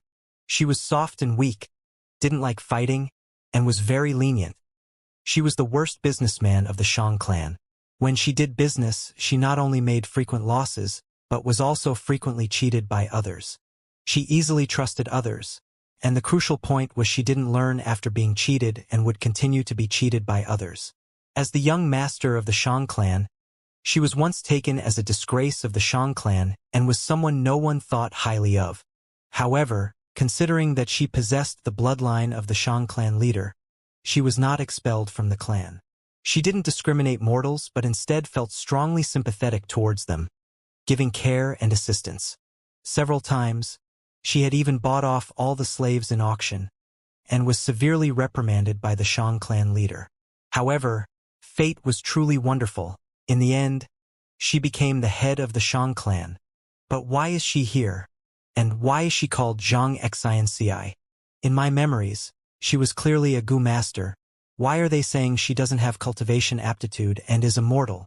Fang Yuan was bewildered. Is she not Shang Xinci and is only similar in appearance? But this is too similar. No, wait a second. Fang Yuan's rummaged through his mind, and suddenly, he extracted a very old information from the depths of his memories. Shang Xinci had a rough life. She was an illegitimate child born of Shang clan leader when he had gone out to travel. She didn't have a father since young and had to endure being bullied. After her mother died, her life became more difficult. She was forced by her clansmen to follow the caravan and become a merchant. In the end, when she arrived at Shang clan city, the Shang clan leader sensed her bloodline. Shang clan leader felt both surprised and happy, admitting her as his daughter in front of the public. But he still felt he owed her a lot. Thus he would bear with and cover up a lot of her mistakes. Upon thinking this, Fang Yuan's gaze brightened. So that's it, I understand now. Combining the situation before him with the broken clues in his memories, Fang Yuan arrived at the truth. Many years ago, when Shang clan leader was only a young master of the Shang clan, he left his seed in Zhang clan. It was Shang Xinci. Shang clan and Zhang clan were at odds with each other since ancient times. When Shang Xinci was born, her mother didn't dare to reveal about the Shang clan leader due to this. Thus, Shang Xinci was born as a disgraceful illegitimate child and took on her mother's surname. This was the reason why she was still being called as Zhang Xinci. After her mother died, she was forced by the clansmen to be a merchant. And after she ended up arriving at Shang clan city, her bloodline was discovered. Her father had also become the Shang clan leader, and with such a high status, he acknowledged her in front of everybody, completely changing her fate. So to say, this caravan is her first journey as a merchant. Fang Yuan's heart began to thump loudly when he realized this. One should know, this Shang Xinci was a stock that was absolutely guaranteed to increase. She was the future Shang clan leader. No one would believe it if it was said now. Of course, the future was prone to changes. Even in the original track in his memories, there were drastic changes in the world, and even the powerful Shang clan was already ruined by the time she became the clan leader. To Fang Yuan, waiting till she became Shang clan leader was a very long investment without any returns. Her value didn't lie in the time she became the clan leader, but rather when she was acknowledged by the Shang clan leader and became one of the Shang clan's young masters. As a young master, she would definitely be given responsibility over a part of the business. This was the tradition of the Shang clan to nurture the clan's successors. It was exactly this point which Fang Yuan desired. He needed a way to dispose of the goods, a stable, favorable, and safe channel. In his important plans after his rebirth, this was absolutely necessary. In the future, he would definitely open up many secret inheritances. There would be many things which he does not need, and by selling them he would be revealing their enormous worth. For instance, those bone spear goo and spiral bone spear goo in Bai Ningbing's aperture currently. Fang Yuan and Bai Ningbing just needed one of them, at most another one for backup. If they didn't sell them, these goo would just die in their hands and they would even waste a lot of milk in feeding them. Previously, Fang Yuan had intended to temporarily use Jia Jinshang as a channel to dispose goods. Then it would be best if he could connect to Jia Fu to nurture this channel. The result? Destiny liked to play with people. Because of being subjected to the secret of Flower Wine Monk's inheritance, he had no choice but to kill Jia Jinshang. This is a gift heaven has sent to me. Fang Yuan heaved a deep sigh as his gaze towards the distant Shang Xinci turned bright as fire. Shang clan had deep foundations, at least before that violent storm which engulfed the southern border. It was one of the overlords of the southern border. When stolen goods were sold to them, the victims wouldn't dare to come find trouble. However, because their influence was too strong, Fang Yuan is also worried about possible backstabbing. They belonged to righteous path on the surface, but the core of the Shang clan members were all black. This was actually quite normal. However, Shang Xinci was the exception. She had been tested by many changes and upheaval in the history of her 100 years. Her kindness, gentleness, benevolence, and honesty were praised far and wide in Fang Yuan's previous life, her reputation resounding all over the southern border. The most important thing was that she didn't have any foundation. Different from other young masters, she would walk a solitary path after she arrived at Shang Clan City. In future, she would make many mistakes, but it wasn't because she was not intelligent, but rather because of the other young master's secret plotting to suppress their competitor. Fang Yuan needed her as a channel, and she also similarly needed the external help, Fang Yuan, if she wanted to live a better life in the future. Most importantly, she was easy to manipulate and influence. Her youth and kind nature were both weaknesses Fang Yuan could exploit. Ha ha ha! Bai Ningbing suddenly laughed from the side. You took a fancy to her, right? What? Fang Yuan's thoughts paused. Don't pretend we are both men. I can understand just from looking at your gaze. Anyway, this little girl is quite pleasing to the eyes, but it will be very difficult for you to obtain her, unless I help you and find an opportunity to secretly kidnap her. As an exchange, give the Yang Gu to me first. Bai Ningbing tried to entice Fang Yuan. However, Fang Yuan's next sentence made her seethe in anger. You are a man? You! Things were a bit troublesome now. First of all, Fang Yuan needed to approach Shang Xinci, then obtain her trust. However, he didn't have a lot of time. He must settle everything before she reaches Shang Clan City. Bai Ningbing's idea of capturing her was too dumb and risky. It would just cause the situation to be even more messed up. Fang Yuan was very clear the reason why Shang Xinci could be repeatedly cheated. It was not that she was stupid, but rather she was too kind. In his previous life, there was a demonic path figure called Night Gentleman. He was an expert thief and was as cunning as a fox. He had swindled Shang Xinci many times using the same excuse. One day, he couldn't endure it anymore and asked, I always tell you this. Aren't you worried I am swindling you? At that time, Shang Xianci had replied. You say you are unable to make ends meet, and if you aren't able to immediately borrow some primeval stones, your family will starve to death. I know that you are most likely deceiving me, but every time you say this, I can't bear to think that what if you were saying the truth this time? And if I didn't lend you the money, then several lives might be lost. Although that is not likely to happen, I don't want to bet on it. When the Night Lord heard Shang Xianci's reply, he couldn't stop his tears from flowing. He was so moved by her that he fell on his knees on the spot. After this event, he changed from demonic to righteous, and followed Shang Xianci with unwavering loyalty, achieving many war exploits. The sun was slowly swallowed by the mountain ranges in the west, and the night gradually descended. The long queue of people also decreased, till all the servants received food and dispersed. All right, that's it for today. I will come again, Tom, or... She hadn't even finished speaking when a figure suddenly jumped in front of her. What kind of face was this? Eyebrows all burnt off, only a bit of hair remained and one ear less. Who was it if not Fang Yuan? Shang Xianci was startled. The maids behind her even screamed in fright. What the hell are you doing? That tall and sturdy old Gu master immediately shouted. Lady Zhang, please buy my goods. Fang Yuan didn't care about this old Gu master, and screamed towards Shang Xianci. Bai Ningbing silently stood far away, enjoying Fang Yuan's performance. I have one steamed bun remaining, take it. Okay? Shang Xianci revealed a gentle smile. She didn't feel any revulsion towards Fang Yuan, only sympathy. She tried to think of how much pain he must have experienced for such severe wounds. Such a pitiful person. Fang Yuan but threw the steamed bun on the ground. I don't need this, I want to sell my goods. I sold my old house and bought this cart of purple maple leaves. But I haven't been able to sell it. The leaves will soon wither up. What meaning will my life have then? Sob sob. I don't want to live if I can't sell it. I should just smash my head and die. He started to weep while speaking.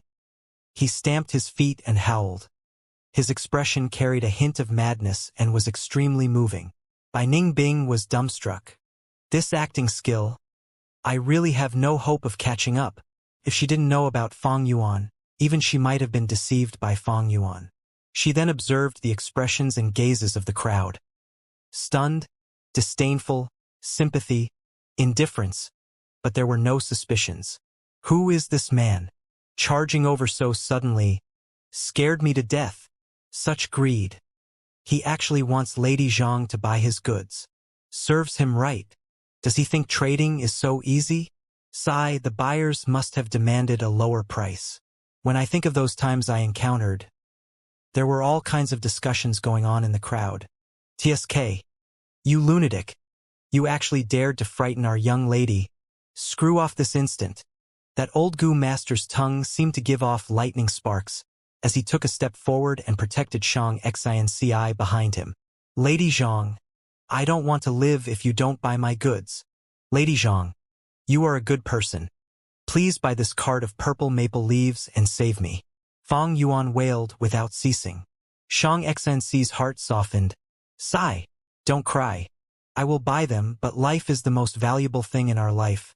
Live properly from now and don't give up on life so easily. Uncle Zhangzhu, give him 3 primeval stones. Miss. The old Gu master's brows furrowed. Huh, it worked. Maybe I should do this too?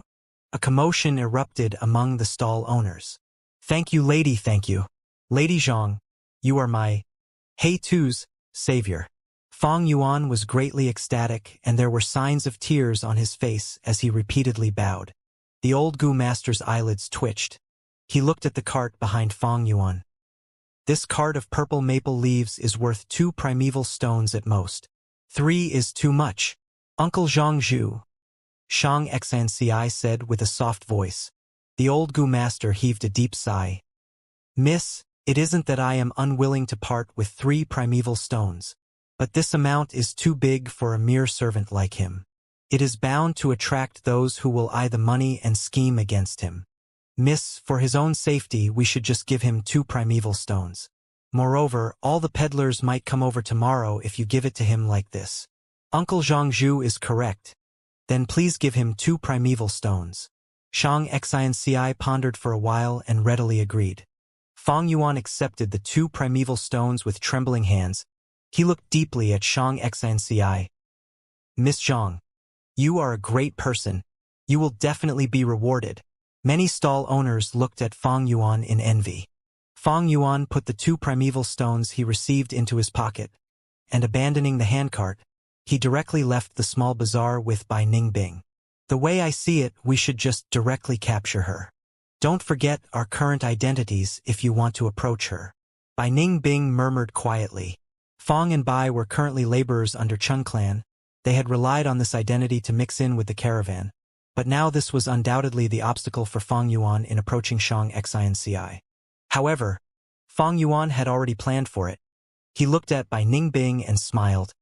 You are right, so I will go thrash people now. Bai Ningbing was stumped. Thrash? The clear night sky was studded with the bright stars. In a wide tent, several servants were sitting in a circle around a coal stove which had a pot on it. The upper part of the tent was opened, allowing the smoke from the burning coals to fly out. There was meat in the pot and the servants were all staring fixedly at it. Faint aroma of cooked meat began to float in the air and one could hear the occasional gulps of saliva. Brother Chong, I have made some inquiries on the details of the 2 newcomers. Skinny Monkey said. Oh, speak. The muscular servant called Brother Chong raised his eyebrows. These 2 were introduced by the village head of the hamlet near the Zu mountain. Skinny Monkey answered. That solves it. I remember that village head was originally immortal. The vice leader wanted a strategic point and casually awakened him. So they had this background. The group seemed to have come upon a realization. Although they have a Gu master behind them, so what? Brother Chong's sister is our Lord Chun Xian's concubine. Someone shouted. These 2 newcomers are too bold. If they aren't taught a lesson, wouldn't they just climb over our head in the future? Keep quiet. We will listen to Brother Chong. Someone else shouted. The tent quieted down as everyone looked towards Brother Chong. Brother Chong appeared to be hesitating. Fang and Bai had a Gu master behind them. Even if this Gu master was not a Chun clan member, even if this Gu master was an old geezer with half a foot in the coffin, he was in the end still a Gu master. Have you found out the relation these 2 has with that old village head? Skinny Monkey immediately revealed an awkward expression. This, Brother Chong. You also know that with our identities, being able to investigate even this is already not an easy thing. Brother Chong hesitated. Boss, these 2 newcomers are too unreasonable. Look at their attitudes towards the Skinny Monkey today. They are clearly looking down at us. They must be taught a lesson, right? That old village head was originally immortal like us, and with some bullshit luck became a Gu master. What can we even take him as? Wasn't he able to become a Gu master only because our Veed leader wanted to use him? He is no more than a high-ranked servant. Moreover, the caravan merchants always face dangers. Even if these 2 died, that village head wouldn't dare to settle it with our Chun clan. The noisy discussions made Brother Chong's frowns even deeper. The Skinny Monkey observed the situation for a long while. He had wanted to find trouble for Fang and Bai, but was instead oppressed by Fang Yuan this morning, causing him to feel full of hatred towards the latter. However, he knew that he had no background and he could only rely on Brother Chong for revenge. When he felt the time was right, he spoke. For the life of me, I can't believe what I heard earlier. A cart of purple maple leaves was actually sold for 2 primeval stones in the little bazaar. Brother Chong's eyes immediately brightened. What? 2 primeval stones? How can it be possible? The prices weren't lowered. Such luck. Which fool bought it? Skinny Monkey sneered as he spoke with disdain and envy. Who else is there? It is that young lady from Zhang clan. A mortal, but look at her luck. Living a good life. Damn, I recall how I had smuggled in some goods and how cheap I had to sell them. Why didn't I have these 2 guys' luck? Brother Chong's eyes became bloodshot. He indignantly said, We will put them in order tomorrow. Newcomers must show respect to their seniors. If they don't understand the rules, then we will just have to properly teach them. Yes, Brother Chong. We will do whatever Brother Chong says. Brother Chong is wise. Skinny Monkey flattered, then took out the stew with a soup ladle. The meat stew is done. Brother Chong, please taste it. The aroma of the meat assailed the nostrils. The Adam apples of many servants moved as they swallowed their saliva. Brother Chong licked his lips and took the soup ladle. He blew at it before bringing it closer to his mouth. Suddenly, the entrance curtain of the tent was lifted open. Fang Yuan walked inside. It's you. The crowd of servants were stunned. The target of their long schemings had unexpectedly appeared directly in front of them. This made them feel at a loss and dismayed. Skinny Monkey jumped to his feet and said with a sinister smile, "Newbie, now you know fear? It is already too late for Apollo." He hadn't finished saying his sentence when Fang Yuan indifferently raised his foot. Bam! Skinny Monkey was directly kicked flying, his back smashing against the coal stove. The cooked meat stew splashed all over his body and burned him, causing him to scream tragically. The meat stew! All spilled. The meat we bought with our money pooled together. It is so hard to even taste it once. This bastard, courting death. Instantly, all the servants stood up with resentment and roared as they charged at Fang Yuan. Fang Yuan threw the 2 primeval stones he was holding in his hand at them. Ouch!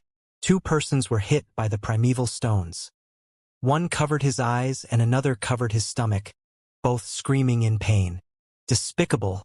Actually using concealed weapons. Wait a second. This is primeval stones? The crowd that was charging over immediately slowed down when they heard this. 2 primeval stones lying on the ground drew the servants' gazes. Skinny Monkey's tragic scream also came to an abrupt stop as he stared fixedly at the primeval stones. Birds die for food, humans die for wealth. Has this guy gone mad? Actually throwing primeval stones at people? Humph. He must have already been scared. These are primeval stones. I might not even earn one after 2 months of working. The group of servants' thoughts rumbled like the raging tide. Some started looking at Fang Yuan with a bit of hope, as if asking, "Do you have more primeval stones? Come smash them at me. You dare to smash my eye? You are looking to die." The servant covering the eyes shouted as he let go of his hand. His right eye was already swollen and purplish. He couldn't even open it. However, that didn't hinder him from grabbing the primeval stone. The rest of the servants quivered, and they immediately looked at the other primeval stone on the ground. Bam! Every one of them pounced at that primeval stone, throwing everything about Fang Yuan to the back of their heads. Skinny Monkey gritted his teeth in pain as he grabbed towards the primeval stone, quicker than others. Mine! This is mine! He smashed it at me! The other servant who had been hit roared furiously. Screw off, monkey! Weren't you injured? Why are you so fast? Someone shouted with his saliva flying all over. Shut your trap! Who tripped me just now? Stand up! Brother Chong's face was covered with dirt. He was furious. Suddenly, a hand appeared and pulled him. Who had such guts? Surprised and angry, he turned his head to look, coming face to face with none other than Fang Yuan's ugly face. He shouted, "How dare you grab me? Let go of your dog paw!" Bam! Fang Yuan waved his fist and punched his face. Brother Chong's nose bone instantly broke and blood started flowing madly. He felt intense dizziness and all he saw were stars spinning around. Fang Yuan let go of his hand and Brother Chong fell softly to the ground. My God! He punched Brother Chong. Brother Chong is injured. Let's attack this bastard together. The servants were stumped for a while before coming back to their senses, immediately brandishing their fists as they pounced at Fang Yuan. Fang Yuan indifferently swept his fist horizontally, sending the nearest servant flying to the side. The servant's teeth were smashed. Immediately following, another servant closed at him. Fang Yuan aimed at his crotch and lightly kicked. Oh, you! This servant covered his crotch. His 2 eyes rolled over and immediately fainted. All the servants were down on the ground with few punches and kicks from Fang Yuan. The only one remaining was Skinny Monkey, who was hiding in the corner. As Fang Yuan gazed at him, Skinny Monkey shivered and immediately fell onto the ground. I surrender, I surrender. Great hero, please be magnanimous. He begged loudly, kowtowing continuously. His head smashed on the ground and continued to produce muffled sounds. However, there was no sound of Fang Yuan's movement. Skinny Monkey raised his head with fear, but Fang Yuan had already left. The servants inside the tent were collapsed on the ground. Some had fainted and some were moaning in pain. Fang Yuan walked in between the tents. The noise from earlier would have attracted many people. This was what Fang Yuan wanted. Bai Ningbing walked over from within a dark corner. It is just the first day and we have already beaten up working servants. This won't be good. She grinned, taking joy in this disaster. However, she was even more curious of why Fang Yuan did this. Fang Yuan didn't reply, walking towards the depths of this temporary camp. Soon, he arrived at his destination, a horse carriage. He had already inquired and knew this was where the old steward of the Chun clan slept. He didn't immediately go and knock on the carriage, but went into a dark area with no one in the vicinity. He took out the dagger he carried with him and began to slash himself. In the quiet surroundings, a soft sound of dagger cutting open a flesh could be heard. Bai Ningbing's brows raised when she heard it. She, once again, realized how ruthless and cruel Fang Yuan was. He didn't make even a sound when he cut himself with the dagger, and from the sound of it, he seemed to be quite skilled at it. It was as if he was not cutting himself, but some would. Thud, thud, thud. The carriage door was knocked continuously. The narrow carriage was filled with goods, along with a small bed. Fortunately, the old steward was short, and when he curled up on the small bed, it didn't appear to be congested. Thud, thud, thud. The door was knocked again. The old steward, who had been sleeping soundly, frowned as he got up from the bed. Bang, bang, bang. The knocks were getting stronger. The old steward opened his bloodshot eyes. Who is it? It is me, old steward. A sound came in from outside the door. This voice was unfamiliar, but it also seemed to be a little familiar. The old steward's brows furrowed tighter, and after a long while, he recalled this voice belonged to the newcomer that joined just this morning. A newcomer actually doesn't understand the rules. What the hell are you doing disturbing someone's sleep in the middle of the night? The old steward's anger surged to the skies. He decided to give Fang Yuan an unforgettable lesson. Bang, he opened the door. However, the scene that appeared in front of him was Fang Yuan's injuries and bloodstains. The old steward got quite a shock. Forgetting his rage, he asked, what happened? Has a beast pack raided us? No, old steward. It was those thieves that injured me and snatched my primeval stones. Old steward, you need to seek justice for me. Fang Yuan wiped away his tears and shouted. Oh, ow, it hurts. Has that lunatic gone away? Damn it. That lunatic is too strong. The scene inside the tent was of a complete mess. The aroma of the meat stew was still there, but it could no longer be salvaged and the pot was completely smashed. The group of servants were slowly recovering their senses. They either had bloody noses and swollen faces, or they were drawing in gasps of cold air. Son of a mere newbie dares to beat us. This has gone too far. We have not even gone to find trouble with him, yet he dared to find trouble with us first? I cannot contain this anger. We cannot let this be. We must get back at him. How? Can you even beat him? Why would we beat him? We will just tell on him and let the old steward handle him. This newbie is too tyrannical. How can we still work together later? That's right. Pass those 2 primeval stones he threw to me. This will be the evidence. Brother Chong suddenly said. The tent immediately quietened down. Everyone knew this was just an excuse used by Brother Chong. The servants who hadn't been able to snatch the primeval stones looked at this with joy, looking at the skinny monkey and another servant. The 2 of them seemed to be mumbling, but didn't speak. Clearly, they didn't want to hand it over. Brother Chong was not stupid at all, as he said tactfully. We are all injured. These 2 primeval stones are not only evidence, they are also our medical fees. These words resounded with the servants who wanted to have a share, as they spoke one after another. Brother Chong is right. Monkey, Hand the primeval stone to Brother Chong. Or are you thinking of becoming the boss? Brother Chong has a deep background.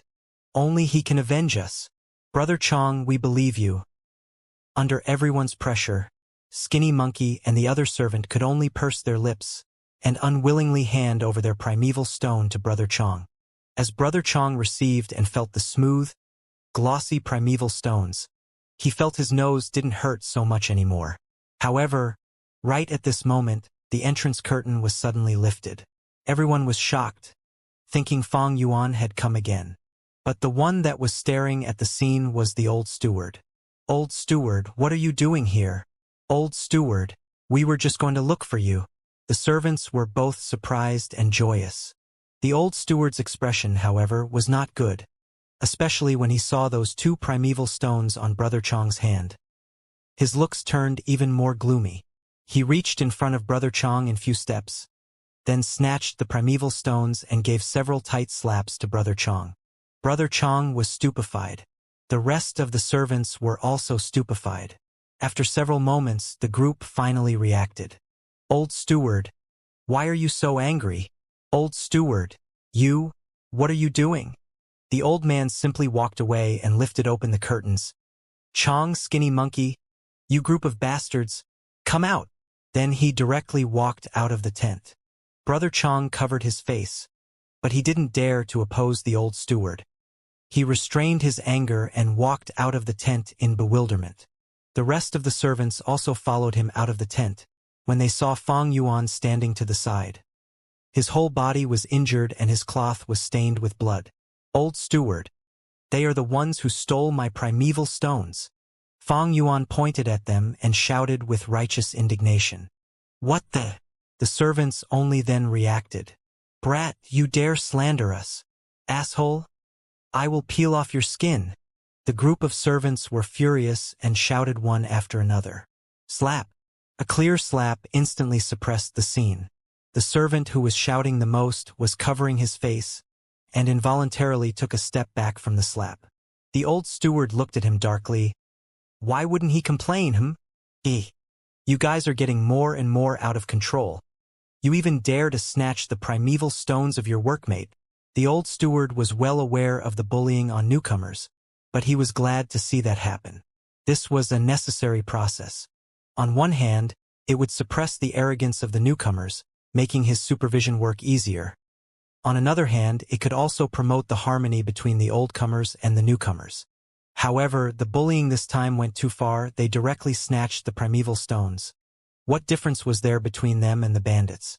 Old steward, it isn't what you are thinking. Someone complained. Slap. Another clear slap. The old steward's tone turned cold. Did I tell you to speak? Old steward, we must speak up. Yes, we are being accused. Many servants shouted, feeling wronged. We are the victims here. The old steward seethed in anger as he shouted fiercely. You guys took his primeval stones and you actually dare to say you are being accused. These two primeval stones, are they his or not? Speak. Speak honestly. Yes, it is, but... Slap, slap. 2 slaps. The 2 servants shut their mouths. The old steward pointed at them and angrily rebuked. Okay. Let's forget about snatching the primeval stones. You actually dared to use knives. You sure have guts. Speak up, who used the knife? When the servants were crippled and couldn't work anymore, their recuperation and treatment would be expenses. If such matters were delayed, the target of the Goo Master's blame would be the old steward. Using knife. We didn't. Old steward. We are all experienced. Who doesn't know about this? A load of bullshit. Do you think I am blind? If you didn't use knives, then where did his injuries come from? Are you telling me he cut himself? The old steward continued to angrily shout. Bai Ningbing thought inwardly, while looking at this scene from a dark corner not far away. Old steward, you are quite smart, you actually guessed it. Slap. Slap. Slap. The old steward's anger had reached an extreme as he slapped the servants one after another. Every servant received few slaps. None dare to speak up in fear of the old steward's authority. They could only clench their fists in anger. The veins in their forehead out and cracking noises were emitted from their teeth grinding. They were all filled with stuffed feeling with nowhere to vent it on. Get back to the tent. I will settle the accounts with you tomorrow. The old steward's hands were already numb from the slapping. As he was old, he was having trouble breathing, but his anger had also mostly dissipated.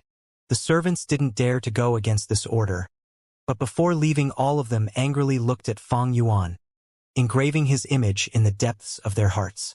The old steward walked towards Fang Yuan and gave him the primeval stones, saying with an annoyed tone, "You got your primeval stones back.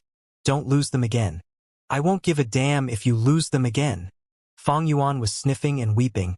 He seemed to be both moved and afraid. "Old steward, please safeguard these 2 primeval stones for me. I am afraid they will be snatched." Old steward was speechless for a while, before feeling a rush of excitement. Merchants will always be in danger. Maybe one day Fang Yuan would be swallowed by the wild beasts. Wouldn't these 2 primeval stones be his then? "All right, I will take it upon myself to safeguard them for you," the old steward said. "Thank you, old steward. You truly are a good person." Fang Yuan repeatedly bowed and kept on expressing his thanks. All right. I am tired, you should go rest too." The old steward waved his hand and impatiently walked away. As for where Fang Yuan slept, it wasn't his concern. "This He-Tu is truly stupid," the old steward sneered inwardly. After everyone left, Fang Yuan's expression turned back to normal. "The wounds on your body are still bleeding. Aren't you going to treat them?" Bai Ningbing came over. "I still have use for them, let's go." Fang Yuan smiled. Inside a tent, oil lamps were lit. Shang Xnsai was holding a book, when suddenly her brows slightly furrowed. "Xiao Dai, did you hear that? It seemed like someone is crying for help." The servant girl called Xiao Dai was dozing off with her head slowly moving up and down. It wouldn't be okay if she slept before the young lady. Right now, she was startled awake. She leaned her ears to listen and immediately said, "Wah! Someone is crying for help. Who is crying so late in the night? Why is it you again?" Shang Xianxi's bodyguard Gu Master Zhang Zhu walked out and saw Fang Yuan. Fang Yuan was slumped on the ground, snot and tears falling down. "Get lost. I will kill you if you don't get lost right this moment." Zhang Zhu shouted. He didn't have good impression of Fang Yuan. "Uncle Zhang Zhu." At this time, Shang Xianxi and the servant girl walked out. "How come it is you again? Are you haunting us?" The servant girl's eyes were wide open when she saw Fang Yuan. Fang Yuan ignored them and only looked at Shang Xianxi. "Zhang clan lady, my life has been harmed by you and only you can save me. TSK. You lunatic. What nonsense are you saying?" Zhang Zhu angrily shouted. "Our young lady is very kind-hearted. How could she harm you? Lady, let's go. Don't pay attention to this lunatic." The servant girl chided Fang Yuan. Shang Xianxi's nature was such that she could never see others suffering and helplessness. Fang Yuan's blood-soaked and wounded body had already won her sympathy.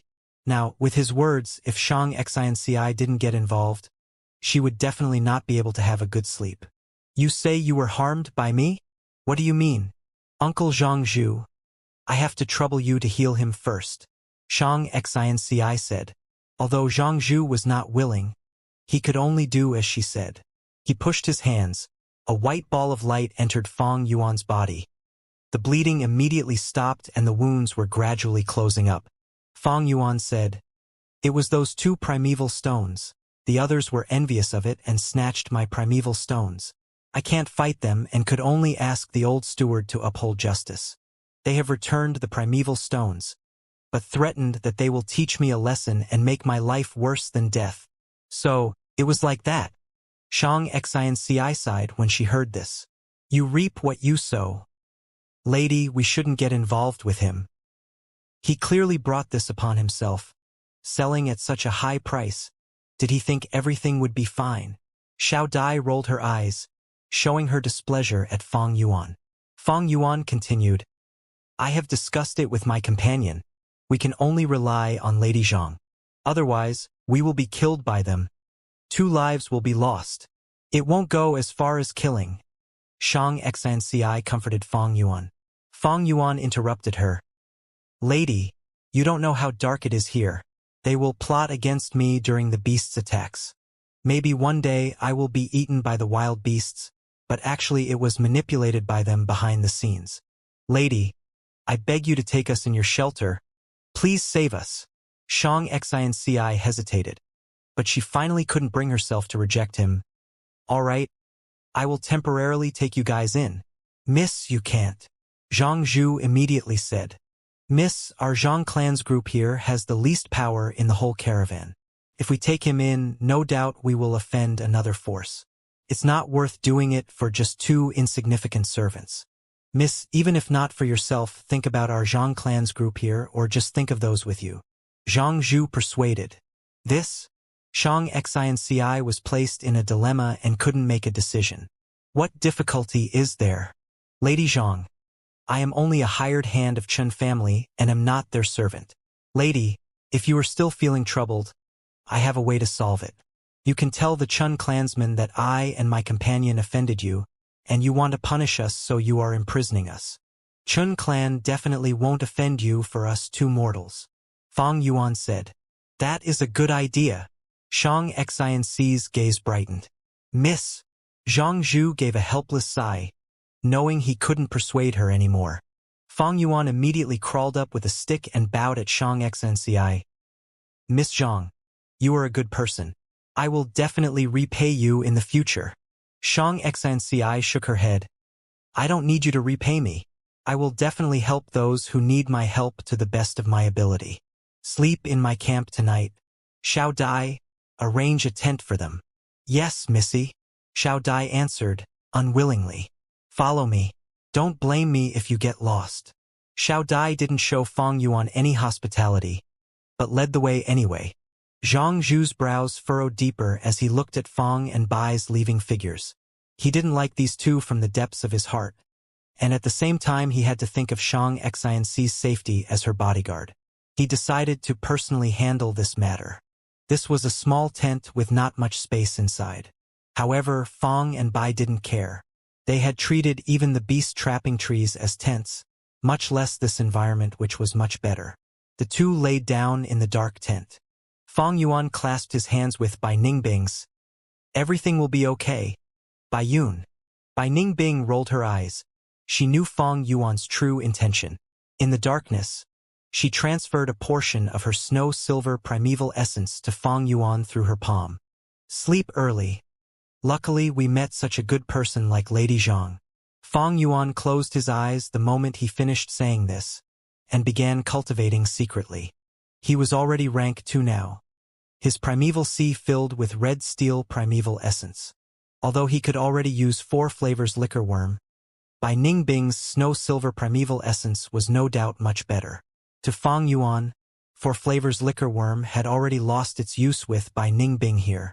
Snow-silver primeval essence cleaned and refined the aperture, rapidly increasing Fang Yuan's accumulation. He didn't need to worry about his aura leaking out with the breath-concealing goo. His disguise wasn't likely to be broken unless he used the goo worms outside of his body. At present, breath-concealing goo had yet to truly walk onto the world stage. In his previous life, only after 150 years, it was made popular by the hunting king Sun Gone. Within 50 years after that, in that great war that affected the whole southern border, breath-concealing goo was widely used and took the limelight. In other words, according to Fang Yuan's previous life, mankind would be conscious of guarding against the breath-concealing goo only after 150 years. And after 200 years, they would have methods and experience to respond against the breath-concealing goo. Breath-concealing goo was a rank 3 goo. This caravan didn't have a rank 4 goo master, and although there were many goo masters, why would they especially pay attention to He Tu and Bai Yun, 2 ordinary people? Fang Yuan immediately activated crocodile strength goo after the portion of snow-silver primeval essence was used up. Bits of new strength was permanently added to his body. His skeleton was no longer white but was like firm black iron. It was like a firm cornerstone, stably supporting the continuous increase in strength. The night passed quietly. The next day, at the crack of dawn when the sun had just risen, the whole camp was awake. After a period of hustling and bustling, the caravan resumed its journey. Zhang Zhu didn't go directly to Chun clan, but rather made secret inquiries through his subordinates first. There was indeed a fight yesterday night, and many had witnessed it. As for Brother Chong and his group, they had covered up the fact that Fang Yuan had beat them up. If it were to be known that so many of them couldn't beat one Fang Yuan, they would lose all their face. How would they be able to go around then? In fact, they had gone through everything yesterday and strung up false statements which they all agreed to, saying they bullied the newcomer and Fang Yuan offered them primeval stones. But later he was indignant and looked for the old steward. After confirming the fight really happened, Zhang Zhu set out and found Chun clan's head in the caravan. This vice leader couldn't help but ponder when he heard his two mortal subordinates offended Zhang Xinci and were detained. Although he wouldn't offend Zhang clan because of two mortals, if he just readily compromised, Chun clan's prestige could fall. Moreover, he had some close people among the servants. Thereupon, he inquired which two servants they were. Chun clan's vice leader was slightly surprised when he heard Zhang Zhu's answer. He had some impressions of these two. He had let them enter because of the old village head's request. But to think they had screwed up on their first day. According to him, Fang and Bai should be the old village head's relatives. But so what? The old village head was someone he enlightened and was someone under his control. Giving up these two would not mean anything to him. Moreover, they were the ones who had committed crimes, bringing troubles upon Chen clan. Even death would not be sufficient punishment. As he thought of this, the vice leader had already decided to give up these two to resolve the conflict with Zhang clan. However, he put on a difficult expression. Brother Zhang, I won't conceal from you, our Chun clan might not have enough manpower if you take those two. We can't make our Gu masters work and move the goods, right? How about this? I will call my steward over. He understands the situation. If there really is a scarcity in manpower, we might not be able to hand those two to you at the moment. We will temporarily keep them here and hand them to your Zhang clan to deal with after we get new workers in the next village. That works. Zhang Zhu nodded his head. Vice leader couldn't help but reveal a smile. Like this, there wouldn't be any gossips and rumors saying Chun clan was afraid of Zhang clan. The old steward was somewhat nervous when he was called over. Did I make some mistake? However, when he was clear of the situation, he suddenly felt alive. This was a heaven-sent opportunity. These two are really out of luck, falling into Zhang clan's hands. Die, both of you die, then those two primeval stones would be mine. Thinking of this, the old steward immediately slapped his chest and guaranteed that there were no issues with the manpower. Even if there were to be some issues, he was determined to stake out his weary-aged body to personally move goods for those two primeval stones. Now, the dust had already settled regarding this matter. Zhang Zhu bade his farewell. His heart, however, felt stuffed. In the coming dozen or so days, Fang and Bai worked during the day and cultivated during night. The caravan had already left Ziyu Mountain far behind and was now in Fei Ho Mountain region. Fang Yuan knew the farther they were from Ziyu Mountain, more concealed his identity would be and thus, more safety. Through these few days of cultivating, he had gained half a crocodile's strength.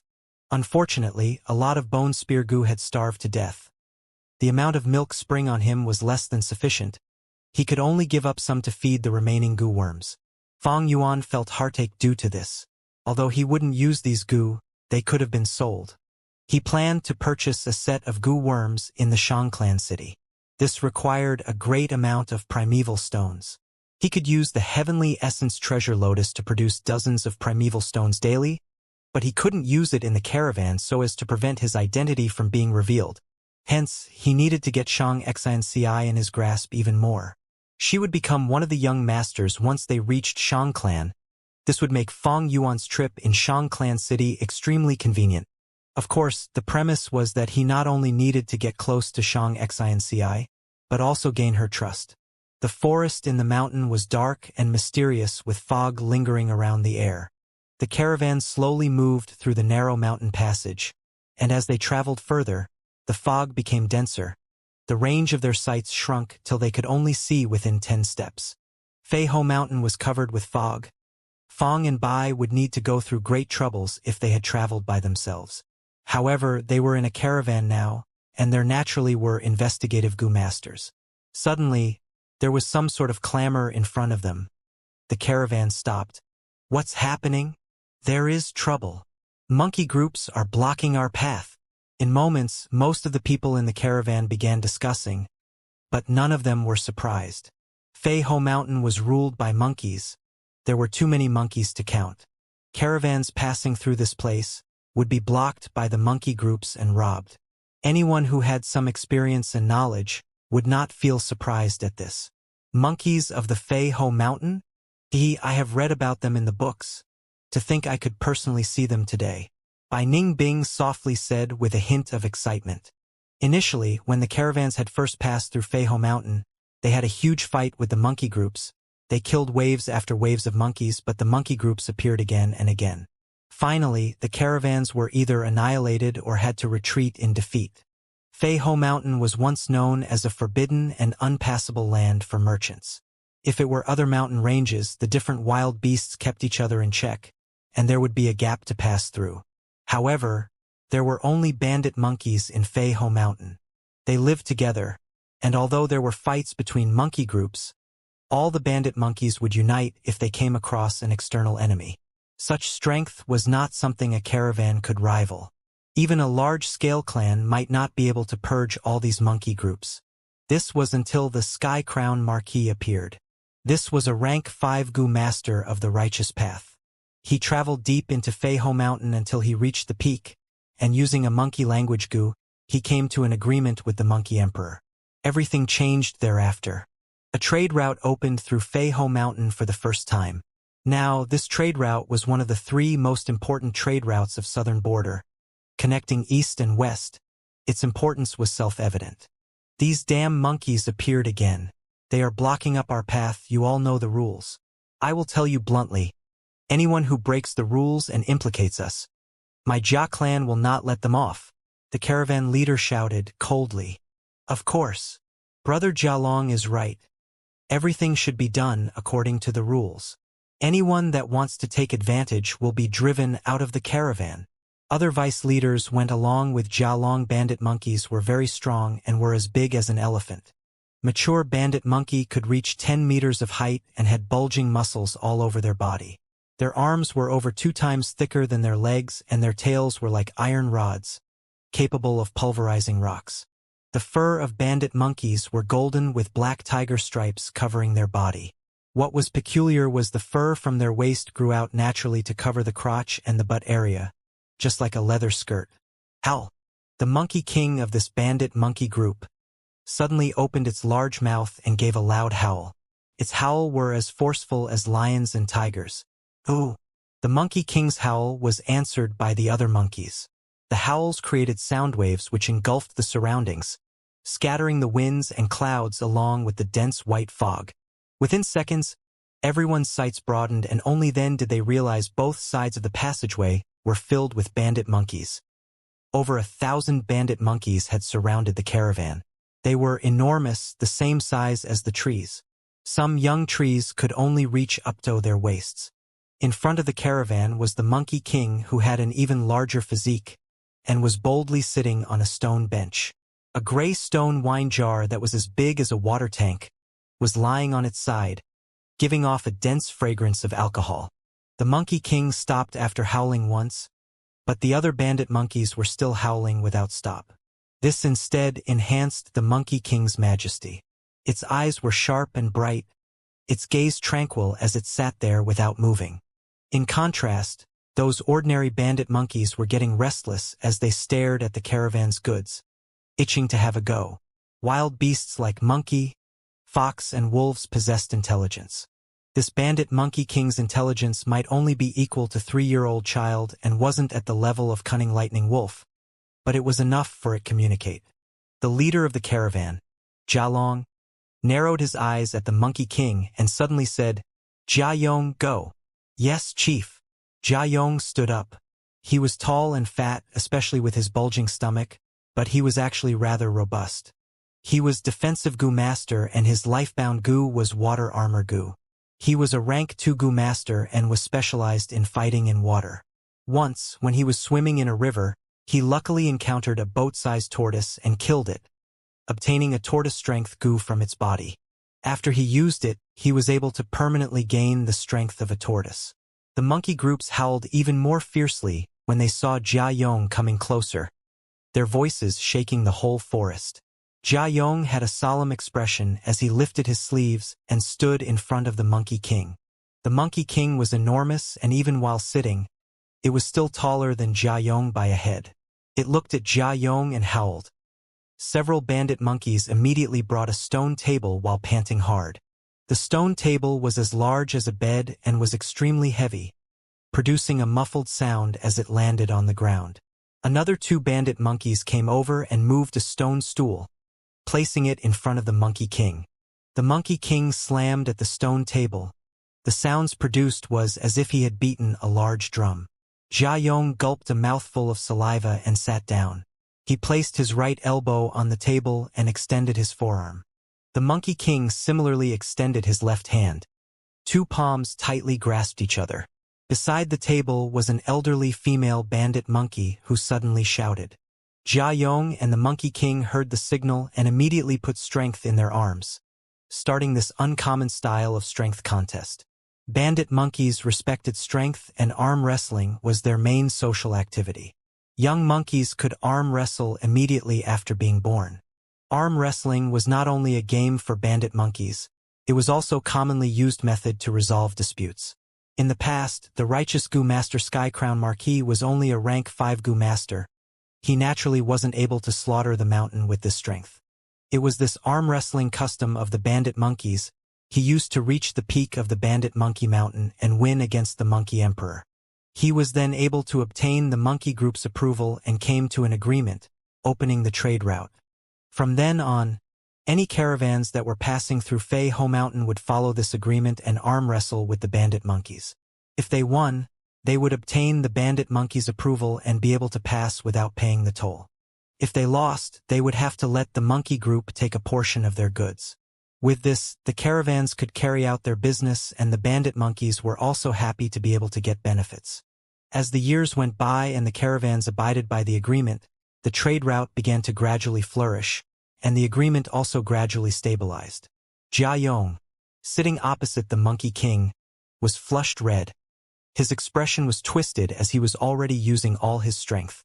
However, he still couldn't resist the Monkey King's strength, and his arm began to gradually incline to the side until finally the Monkey King's arm slammed Jia Yong's arm to the table.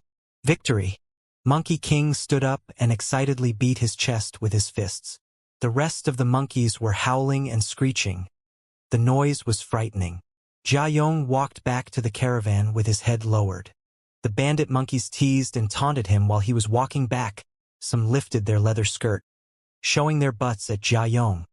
Some made faces, and some shook their fingers at him.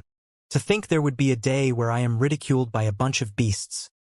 Jia Yong gave a helpless sigh with a bitter smile on his face.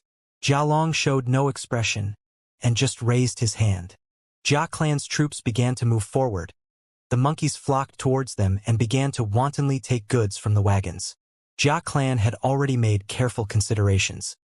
They covered the high-quality coal stones with a layer of colorful and gorgeous silk and thin fabric.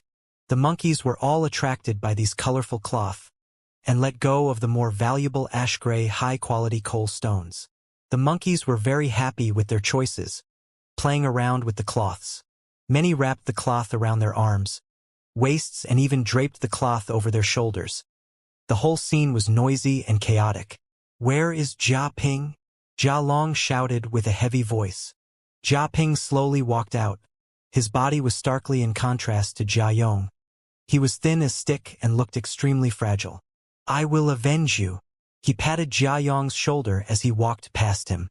"This will naturally be easily over with brother Jia Ping making a move." Jia Yong cupped his hands and gave a forced smile. Jia clansmen let out a breath of relief upon seeing Jia Ping moving out, their expressions clearly easing up. The bandit monkeys let out odd yells when they saw Jia Ping's physique, their gazes filled with contempt and disdain. Monkey King was already sitting down. He indifferently lifted the wine jar and drank a mouthful of monkey wine. They are indeed animals, judging people by appearances. Jia Long sneered. Jia Ping looked weak, but actually possessed strength of two bears. It was just that he used tendon-coiling goo which intertwined his whole muscles and tendons just like tree roots, and thus compressing his muscles. Jia Ping sat down and stretched his arm. His arm wasn't even a quarter of the Monkey King's arm. However, after they started, the deadlock only lasted a moment before the Monkey King was defeated. Instantly, the howls and screeches of the monkeys stopped. The Monkey King's eyes were opened as wide as saucers, revealing an incredulous expression. Jia Long chuckled and waved his hand, signaling the troop to continue moving. The monkeys that were blocking the path automatically made away and didn't make any moves. When a portion of Jia Clan's troops moved forward, the monkeys howled and again blocked the path. The Monkey King wasn't convinced in its loss as it slammed the stone table and challenged Jia Ping. Jia Ping had a smile on his face as he gained another victory. Everyone, I am going to move first. Jia Long cupped his hands and after calling out to the others, the Jia Clan's troops and wagons passed through the checkpoint. Alright, next it is my Lin Clan's turn. Lin Dong. Lin Clan's vice leader shouted. The others didn't argue. They had already discussed the order of the caravan. Time continued to pass and parts of the caravan had also moved forward. To pass through the Fei Ho Mountain and decrease the losses to the minimum, all the great clans nurtured a lot of specific Gu masters. Ox strength, tiger strength, elephant strength, python strength, horse strength. The Gu masters possessing these went to compete, each showing their talents. Some lost and some won. Most of the people had passed through the checkpoint. Finally, it was Zhang Clan's turn. Zhang Zhu didn't look good, he was a healing Gu master and wasn't good at strength aspect. Moreover, when arm wrestling with the Monkey King, one could only use their strength and not the Gu worms. If they were discovered to have cheated by using Gu worms, they would be attacked and killed by the monkey groups. The troops Zhang Clan brought in this caravan didn't have any other Gu masters except him, a rank 3 Gu master. Thus, they were the weakest in strength in the whole caravan. Shang Xinci did not have an easy life in Zhang Clan, and was shunted aside for being an illegitimate child. The situation had become worse after her mother died of illness. In light of her mother's will, Shang Xinci sold the family assets and organized this caravan. Most of Zhang Clan's people looked forward to this disgrace of the clan dying outside. Thus, they didn't send any Gu masters to reinforce her. Uncle Zhang Zhu doesn't need to worry too much. They are nothing more than goods. It is okay as long as people are safe. Shang Xinci had a delicate heart. She softly consoled Zhang Zhu when she noticed his expression. The only one remaining is Zhang Clan. Tisk, no need to watch, they are sure to lose. I am quite familiar with that Zhang Zhu. It is said that Zhang Clan's girl organized this merchant group by herself. Hence, there is only Zhang Zhu to put up a front. Many Gu masters stood behind the checkpoint, waiting to see a good show. They had all, more or less, lost some goods. Their mood were naturally not too good. Comparison produces happiness. The unlucky people often felt relieved by seeing a more unlucky person. Many were looking at Zhang Clan, trying to find comfort in their hearts. Goods can be lost. Only lives are truly important. Uncle Zhang Zhu, you don't need to go. We will just let these monkey groups take the goods. Shang Xinci said. Sigh, miss, you don't know. We can't pass through without competing. These monkeys are very obstinate, we must arm wrestle. Miss, we can lose but we can't let others belittle us. I will go. Zhang Zhu cupped his hands and forced himself to walk out. Wait. Right at this time, Fang Yuan walked out of the crowd. Miss Zhang, you are my benefactor. Let me be the one to go. He cupped his hands and said to Shang Xinci. You. The servant girl Xiao Dai rolled her eyes. You are not a Gu master. Don't add trouble at this time of crisis. Shang Xinci smiled. Hey too. I have received your intention. This isn't a joke.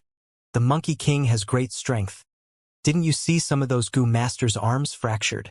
Miss, even if my arms fracture, I will repay you. Fang Yuan persevered. How can you be like this, not knowing your limitations? If your arm gets fractured, Wouldn't it be my missy who has to waste time healing you? Xiao Dai waved her hand in disgust. Don't stir trouble. Lady Zhang, you don't know. I have always had extraordinary strength since young. Even adults didn't have as much strength as me when I was a kid. I must go this time. Fang Yuan then turned and walked towards the Monkey King. Hey too! Shang Xinci wanted to stop him, but was stopped by Zhang Zhu. Miss, he is not a moron, he definitely has some confidence. Sometimes we need to believe in others. Zhang Zhu persuaded. In fact, he had no faith in Fang Yuan. He only thought this would teach a good lesson to these mortals who had brought him trouble. Look, Zhang clan actually sent out a servant. Haha. Zhang clan has no people left. They are sending out a servant to lose face? Fang Yuan's figure soon attracted the attention of the others.